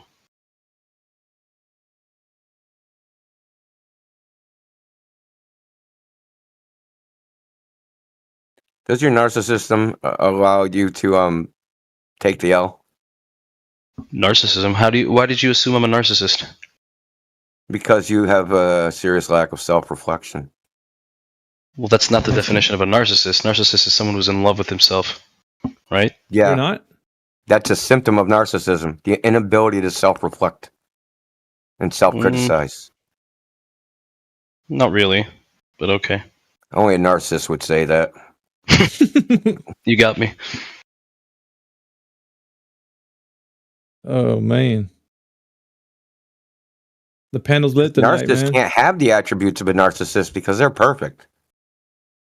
True. I am kind of perfect. You could say There that. you go. There, confirmed. Confirm? Yeah. Your arguments suck, but yeah, you are a narcissist. I mean, there's If they evidence. suck, you would be able to disprove them easily. But if you couldn't, then I guess your argument. You didn't provide any evidence to disprove. That's because you weren't hearing you. You can't arrive late to the party on the and say you table. want to get high, dude. There's a claim on the table, and we're looking for the evidence for the claim. That's what we're looking for. You're arriving late to the party and expecting to be drunk, dude. That's not how it works. You have to sit with the guys and drink. Well, I come to the party drunk, so really simply, on booze. Obviously, he's only providing ditch weed, dude. So you ain't gonna get high at all anyway. So, goddamn. I know. Look, man. Like the problem that we're having here is that you're just coming about this to try to disprove what we're saying. I've been hearing you really. like you try to sneak in every now and again. You'll try to say, "Well, how does this happen to be on the flat Earth?" Like you keep doing that. I hear you. I think flat. Redirect. If you really want to know what I think flat earthers are just like they don't want to address anything besides curvature because it doesn't convert to their worldview of how the shape. Dude, what else do we need to talk about? If the curvature is the main problem, a million other observations that we can look at. Dude, would they make the Earth curve? The curvature is like the most obvious thing that if the Earth was a globe, it would have. So this goes back to why the wouldn't we analogy talk I brought about it? earlier, but India wasn't here, so maybe you can explain the analogy to him and then he'll understand. Because Oh I'm God, way dude, too tired to do that. your argument, your analogy is a train we don't wreck, need dude. your argument because this is very simple. It's a logical necessity that the surface of the Earth is curved to be a sphere. It's necessary, right? It's the necessary condition. Again, it's the only evidence you're going to look at. It's a because you don't wanna look at anything necessary else. condition. Like you guys It can't even has tell to me how exist. far the sun is or like what the size of the You know sun how is. falsification works? Like that.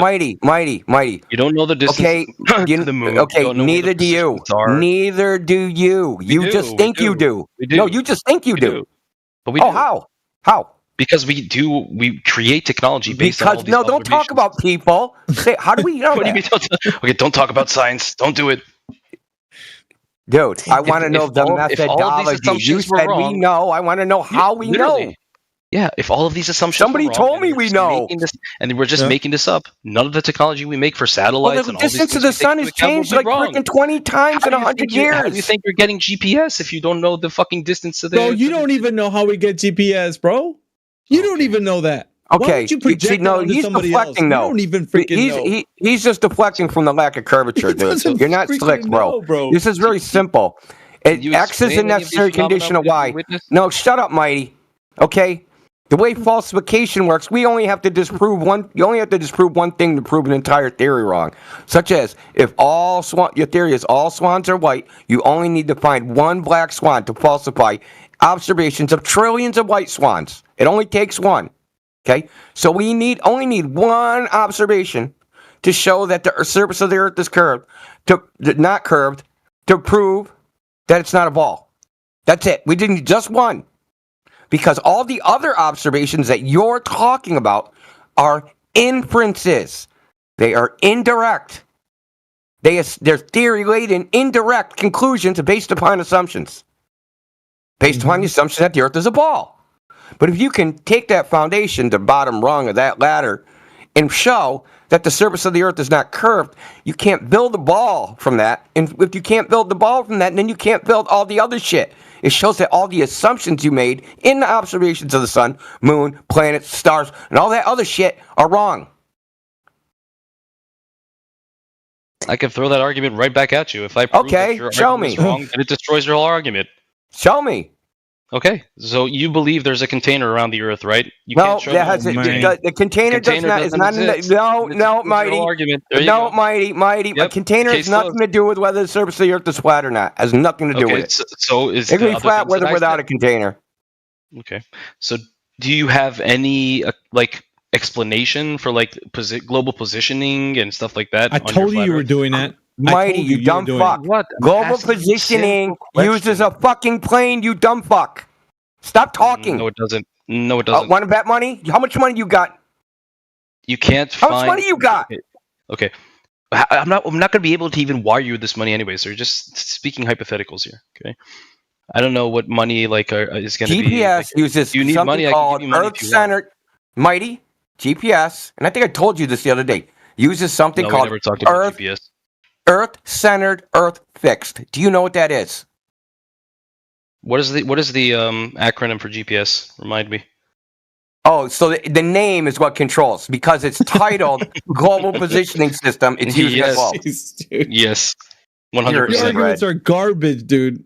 Mighty, you don't even know the distances of other countries. Did he say the You flat don't even positioning know the satellite or distances of something? other countries. Your argument is That's how trash, ridiculous bro. your model. Neither do you. Yes, we do. We know the exact distance to every country. That's how we know exactly what. How? You don't How know do you think? that. How Hold do you on. think? Wait, Wait. hold How on, do you Mighty. think flights No, I'm gonna work? have to How hold do I him to know this. exactly? Yeah, hold on a second, dude. How do you know they're exact? Tell the audience how you know they're exact, bro. Because every time I take a flight, I arrive at the same time.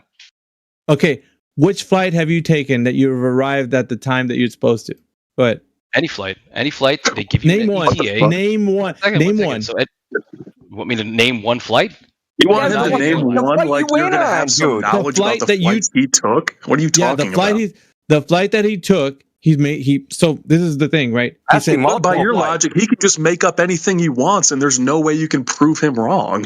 What the yeah, fuck? wait a minute. We can Bullshit. we Bullshit. can We compare. do it all the time. Yeah, we can compare Because they'll what he's say doing. because they imagine something would happen, and then we have to Compare correct what them. he's doing So they to what? imagine it works a certain way, and then they'll say, "Hey, I did this," and then we go, Yeah. "Hey, it doesn't work that way. You lied." Yeah, well, let's hear what he's gonna say. Maybe you'll Because be he proven wrong probably too. thinks airplanes fly in great circle routes, which they don't. Savino, Oh, what do they do? Oh, hold on Out a of second. curiosity. They fly in international domestic flight corridors, Sabino. I'm gonna have to. You just wait. Maybe you'll be surprised if you let him tell you instead of you interjecting and say, "Well, he could just make something up." Let him try. That's what we want. So now This is he's got to Mikey's provide backup, evidence. you know. This is backup. Yeah, we got to provide. He's got to provide evidence that what he's saying is true. Now you're here to listen. Listen to what he's got to say. I'm gonna unmute you now, but don't interrupt him. Let him finish. All right. So he's got to go ahead and provide evidence of what he's saying is true. Go ahead, Mighty.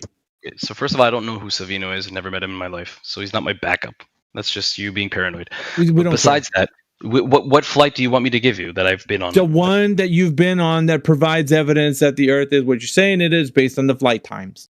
That they're correct. Yeah, that you know the distance, dude. Yes, we Go know ahead. the distance because we know how long it takes to fly. I know that. No, answer the freaking question. Give me the flight that you were on that went from point A to point B and tell me the distance and the time. Go ahead.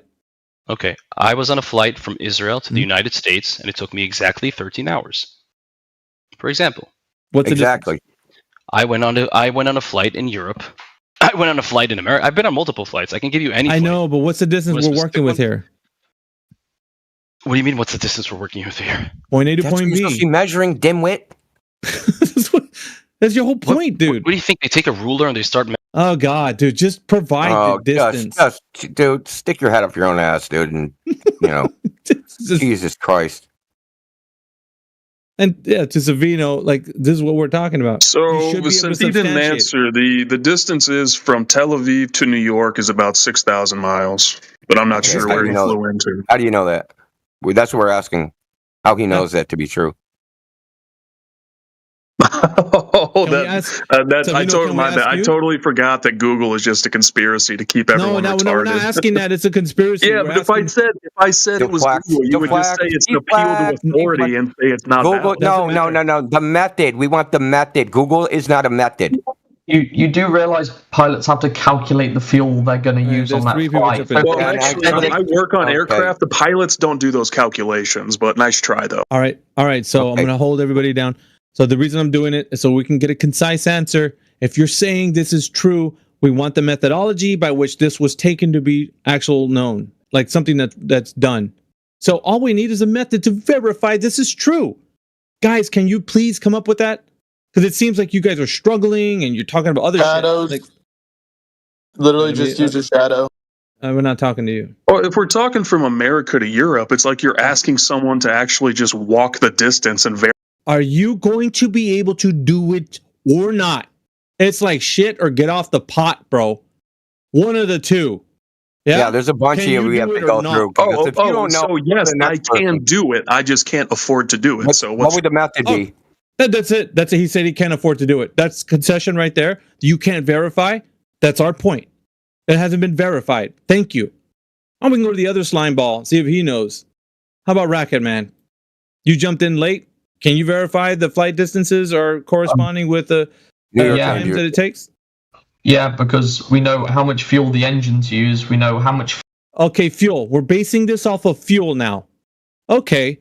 How much fuel does it take to go from point A to point B on a distance traveled from wherever they want to go? Go ahead. Are you going to listen or act like a child? Yeah, but you better go ahead and state what I'm saying because that's what's on the table right now. Well, You're using fuel. Explain. You're using fuel, so go ahead with fuel. Yeah, how did you get the distance from fuel consumption is what we want to know. Yep. Because the amounts of the pilot will know how much fuel. No. The pilot will know is not an answer. We want to know the method by which fuel consumption is being taken into account to know the distance that the plane is going to travel from point A to point B. We want to know because otherwise your whole fuel argument is going to go up in flames. And they need to know every meticulous measurement, my man. It's a claim that's being put forward. So if you're making a claim, yeah, we'd like you to substantiate it. Duh. The claim was, we know the distance between New York and Israel. We know it. One guy said, hey, it's because I took a flight. He couldn't substantiate it. The other guy says, I can't do it because I don't have the money. So we're on number 3 who says, hey, it's fuel consumption. So we're trying to figure out how he used fuel consumption to figure out the distance between Israel and New York. Yeah. Okay, back to Rocket Man. How do you know that? Because I do this for a living. Thank you. Show us the method, please. So appeal to credentials. Okay. Now tell us how you do it for a living. Show us. The rate of consumption of fuel burn by the engines, right? You have to have a certain amount of fuel on board to go a certain distance. Mm-hmm. If you don't have enough fuel, you won't get the... That's ambiguous. How do you know exactly how much fuel you're going to need if you're going from point A to point B? He said androgens. Yeah, but they don't have an MPG. What? Planes aren't like cars. They don't get miles per gallon, dude. How do you get the distance from the gallonage? Yeah, good question. Let's see if he answers that. I mean, there is actually the amount of fuel going through the engines is very closely monitored. Oh, dude, stop talking about stuff. Well, we're watching it very closely. We got all the scientists and experts working on it. Stop saying that and just tell us the method by which a numeric value is determined of how much gasoline is being used. Yeah? You literally won't listen to any answer I give you. God. You're not saying anything, bro. You're not saying anything. That's you keep muting me because you don't like what you're hearing because it uses you're like more than 2 seconds of talk. I'm not going to lie. You do sound a little competitive. Just say it. Well, how do you determine the numeric value of how much fuel is being consumed? Well, what is the amount of fuel that a flight's going to need? How do they determine that? Using math. Dun, dun, dun. Okay, Rocket Man, let me ask you this. Do they only bring just enough fuel to get there? Or do they bring extra? You can only bring... Well, they'll have reserves. Oh, yeah. So how do you tell fucking how much fucking fuel, douche?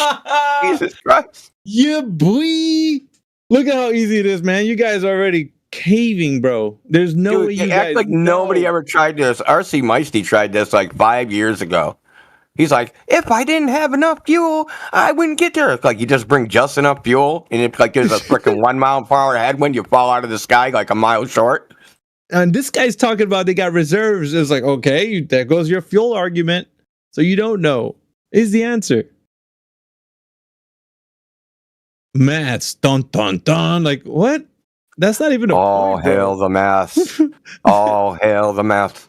I mean, math, right? Am I right? Like, dude, that's so dumb, bro. Like math, science, logic. Wait, can I ask you guys one question? Sure. What? How do satellites work though? Like I'm genuinely asking. Like, anyone in particular? Are they an actual thing? Am I just like? Do I not understand satellites? You're thinking about any? Is there any particular satellite you're thinking about? Well, I mean, any satellite, like the Starlink there are like hundreds of satellites. You can literally connect to the internet when you're in the wilderness, as long as you have one of their. Have you done that? What do you mean? Have you connected to the internet in the Yeah, I've wilderness? connected to someone. Someone let me connect to their thing in the wilderness before, and it worked. Cool. 100%. Now, why do you need satellites to connect to the internet in the wilderness? The idea is there's no antennas out there, like no cables or anything. How far do you think a electromagnetic signal travels? Do you both, like, what are you saying?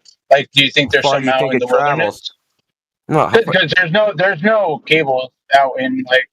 yeah, I know, but We get that. electromagnetic We get that. radiation, a Especially radio signal. How far does it travel? How far do you think they travel?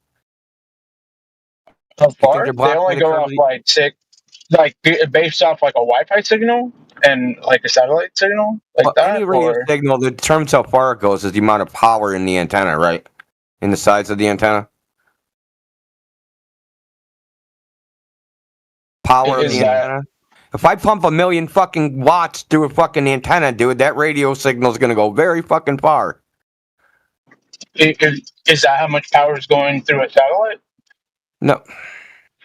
What satellite? We're trying to establish that David Well, exists it in the would just first be place. We're any not at satellite. satellite yet. I'm trying to walk you through this step by step, dude.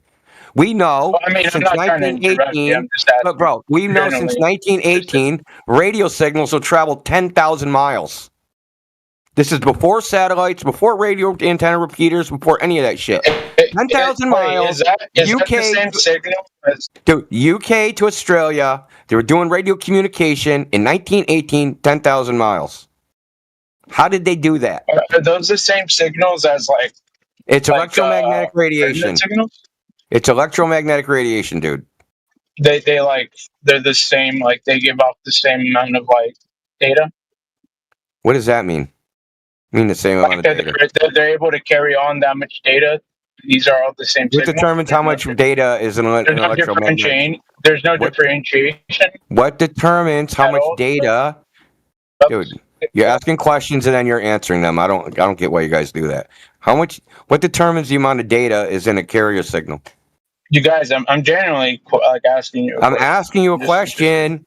What determines how much data is in a carrier signal? Well, I don't know. That's why I'm telling you. I don't know. So why do you guys try to have discussions about freaking technologies that you don't know how they work, how they could work, or anything? You just heard a story, you read in the newspaper. Well, I mean, Hey, there's these satellite you things. said show the.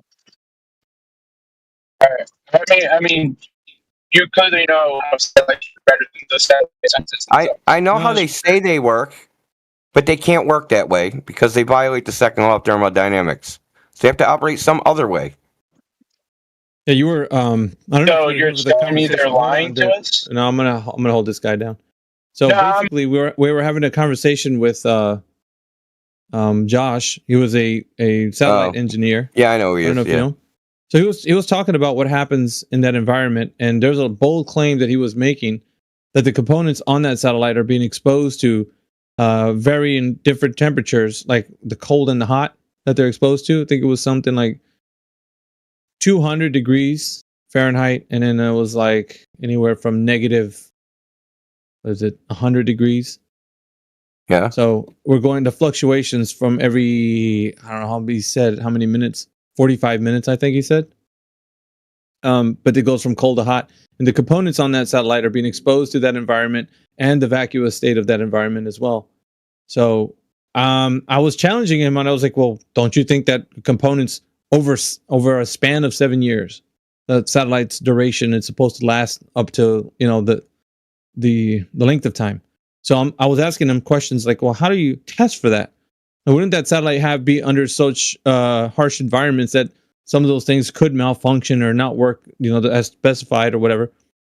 And he's basically saying they test for it on the ground before they send the satellite up. And he said in certain facilities, and this is where we're getting into the meat and potatoes. He's like, in certain facilities, they have this thermal chamber where they stick the satellite in, where they're reproducing that environment, where it's fluctuating temperatures every 45 minutes, where it's feeling that extreme harsh heat and cold environment, within the vacuous state. Simultaneously on the same satellite. I mean, it rotates, like the temperature's fluctuating, so they have it go from one to the other. You know what I mean? Like in one temperature environment to another. So it's kind of like, I understand that, but this is what I'm talking about. Like the sun side is like 300, and like the the shadow side is like negative 100. So the distance between those two temperatures is like freaking 3 millimeters. Yeah. How do they simulate that? I'm really curious. How would you simulate that? Like, well, this is the thing, right? Because I was asking him, I was like, how do you shield components that are supposed to be like out in just that environment, like obviously exposed, from being, like you consider outgassing or, just other things, right? Like the components on the microchips, things like that. And he was talking about some type of shielding that he's not sure of that gets put around the microchips of the processor and stuff. So he was saying something to that effect, but he wasn't sure. He said, I got to go workshop this, but I'll be back with you on that. So I'm still talking to him about that. There seems to be a gap of information that hasn't not supplied currently, with me asking him these questions specifically about satellite, because you guys were talking about it right now. So specifically about the Kuiper program, which is a Amazon project. Essentially, he's saying that was telling us any information we wanted to know, and I was specifically on this so that we can know for sure if what he's saying is true or not, or at least test it, right? So we're trying to see if there's any information we can gather that we know that the satellite is in this specific harsh environment, and the materials that the satellite is made of can withstand temperatures that fluctuate within that amount of time. And it's like an ongoing thing. So they're constantly.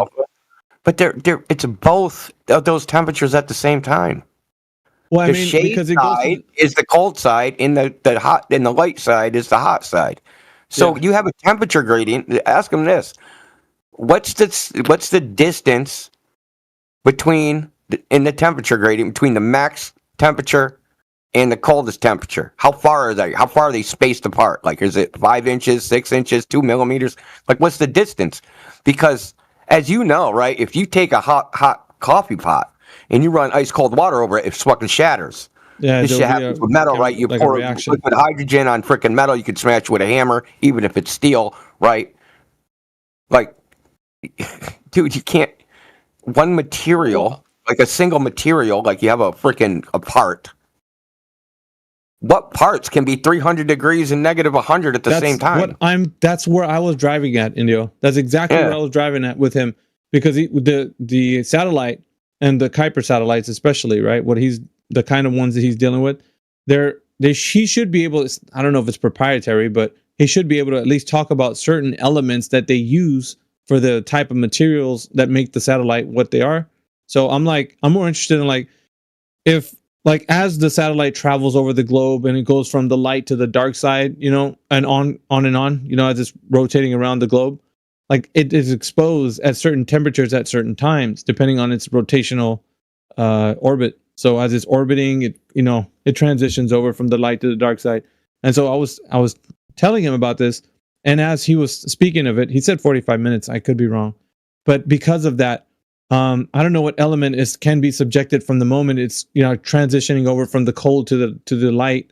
You know what I mean? And being exposed to that, and then it being not a problem for over 7 years, being exposed to this constant fluctuation, and then not to mention the vacuous environment. Right? So there's so much stress that's being put on the materials that it doesn't equal that a test on the facility on Earth could simulate that environment correctly. You get me? I think you were even saying something about it. It's like, I'm not buying it, man. It doesn't make any sense for him to say well, we tested, one of the things he said, we test satellites before we send them up. So obviously they're prepared for that. And I'm like, I don't think so, man. It's just it's a hard pill to swallow that you're saying these satellites are in that environment and you're testing for them. I got to know what's happening there. Like, what are you utilizing for the test? So he started talking about a thermal chamber that they use, and I think Radwin was here. But it was interesting because I'm like, the practical side of it is either it is happening with the test. I'm not talking about up there, but with the test. And they're able to test these materials with the fluctuation of degree that they're using, including the vacuum, or they're not testing it like it's, you know what I'm saying? Like they can't sell us on the testing part of it. Like the materials are, to me, it's a huge point for them to say like it is up there in that environment. It's doing what it's doing. I just can't buy it.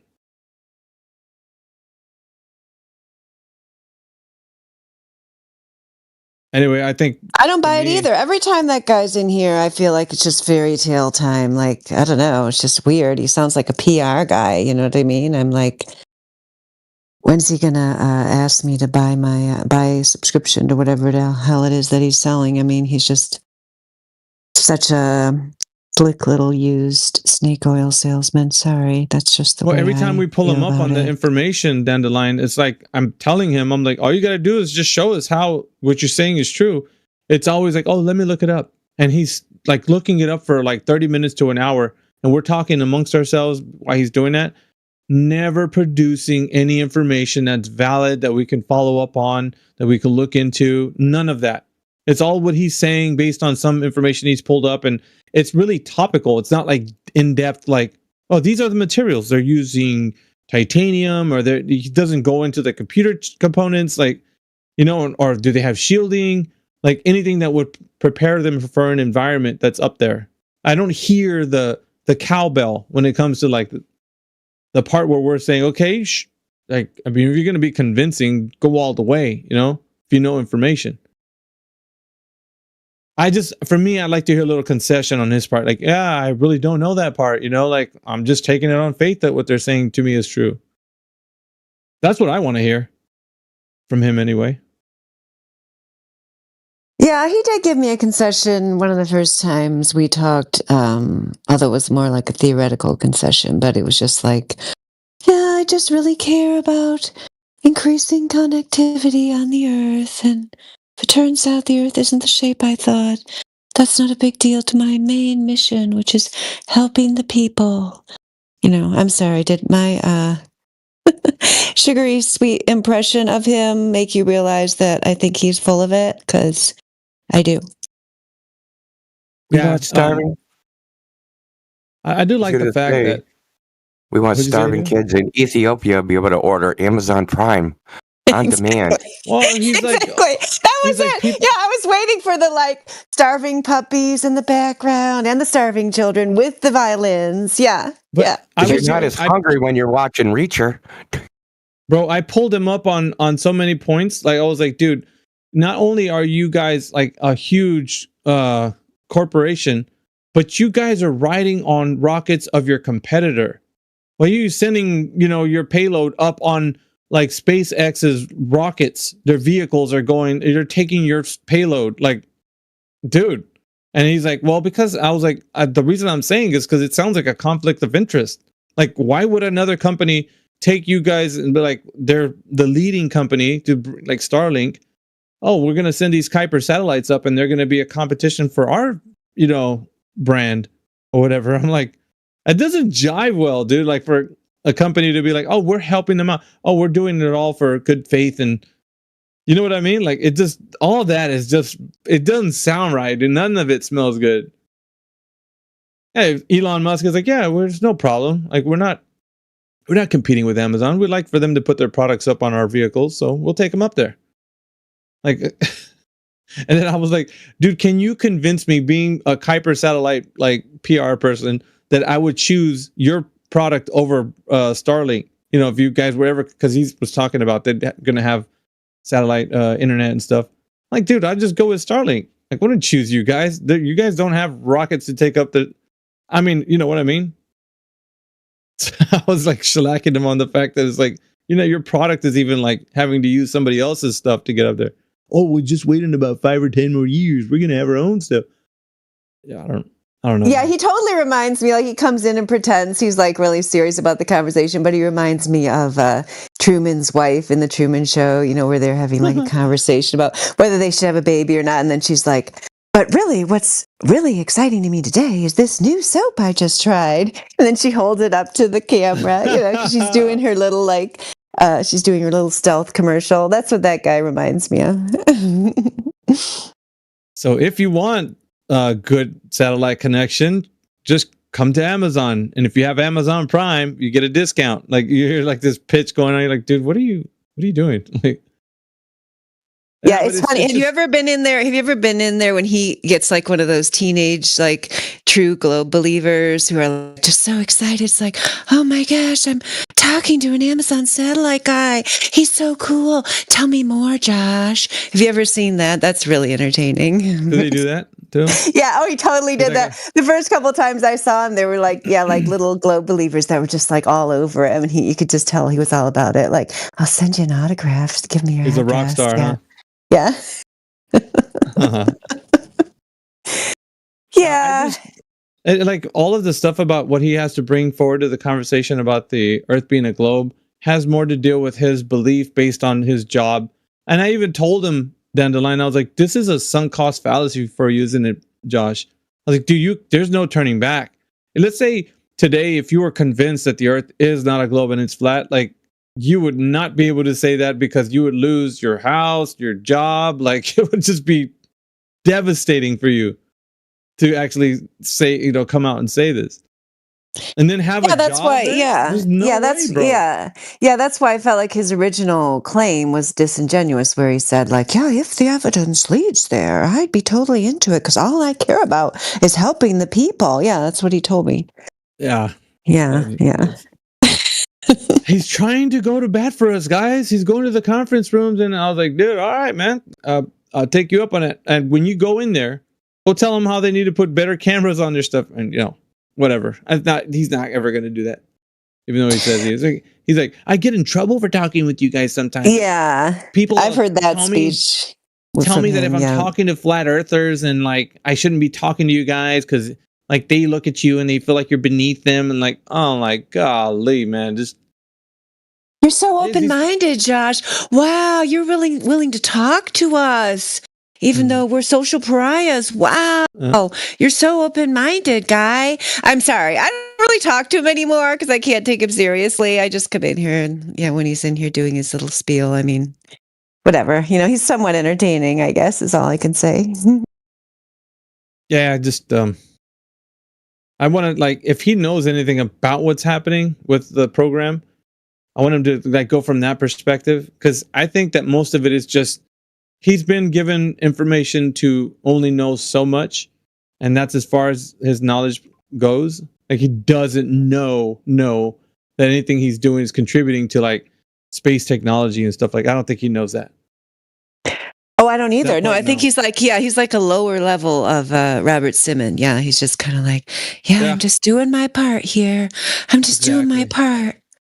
Yeah, it's so great. He's passing out pamphlets in the airport. Well, I mean, yeah, he's like Jehovah's Witnesses or the Mormons. Yeah. Like, giving people flowers, little with the Amazon logo on them. Put it in their buttonhole. Krishna. He's just like putting flowers around your neck. Well, why aren't they using Bezos's rocket? That's what I was telling him. He's like, well, for 5 more years, we're gonna have our own vehicle. I'm like, bro, yeah, but you're all over like Elon's jock, bro, because you can't get your stuff up there unless it's through his stuff. Well, yeah, obviously, like his stuff is well equipped to take his like whatever rocket he named one of the Elon's rockets. That vehicle's always prepared to. I was like, so yeah. You're kind of like, hey man, we don't got our own stuff, so you mind if we hitch a ride? Like, pay for it. Like, I mean, yeah, so you can compete directly with what you're selling. Yeah, I told him that. I was like, yeah, but he's not. Their company doesn't see it like that. I'm like, baloney, dude. Like, this is you guys, man. Like, corporations are just, yeah, for sure. Come on over, man. We'll take your stuff up. We'll charge you a nominal fee. It's okay. Dude, like that's how really like the corporate world actually works like that, dude. Are you serious? If you're a competitor, they're not going to be like open arms. So sure. There's a reason we don't have Mario Brothers on PlayStation, okay? Yeah, dude. But in this realm, Indio, it's for the good of mankind. Yeah, of course. Oh, okay. That's what it is. Yeah. Well, it's all pray to that. Obviously. Pray to the phalluses going into the space. Oh man, we Don't haven't even make me had, bring up Jack Parsons. dude. We haven't had like a real good, other than that one guy like a few days ago, a real good psychologist come in here and try to like figure us out. Just remember those guys used to come in here. I just want to know, like, I'm just in here to kind of like see what you guys think. I'd like to hear you guys, the way you talk, like what are you saying, like just. We had one of those in the home server, but he didn't last long because people like weren't like thrilled that he wanted to know their inner thoughts. He was like, I just don't know why you guys you guys don't want to answer my question. He was like really offended. Like, did I say something wrong? You know, like he ended up leaving because it was kind of over Fences was talking I remember to him. that, That was the night Over Fences was talking. She's just kind of like was just kind of feisty with him because it's, you know, it's kind of like, yeah, I just met you. Like, I don't want to tell you my innermost thoughts because he was asking like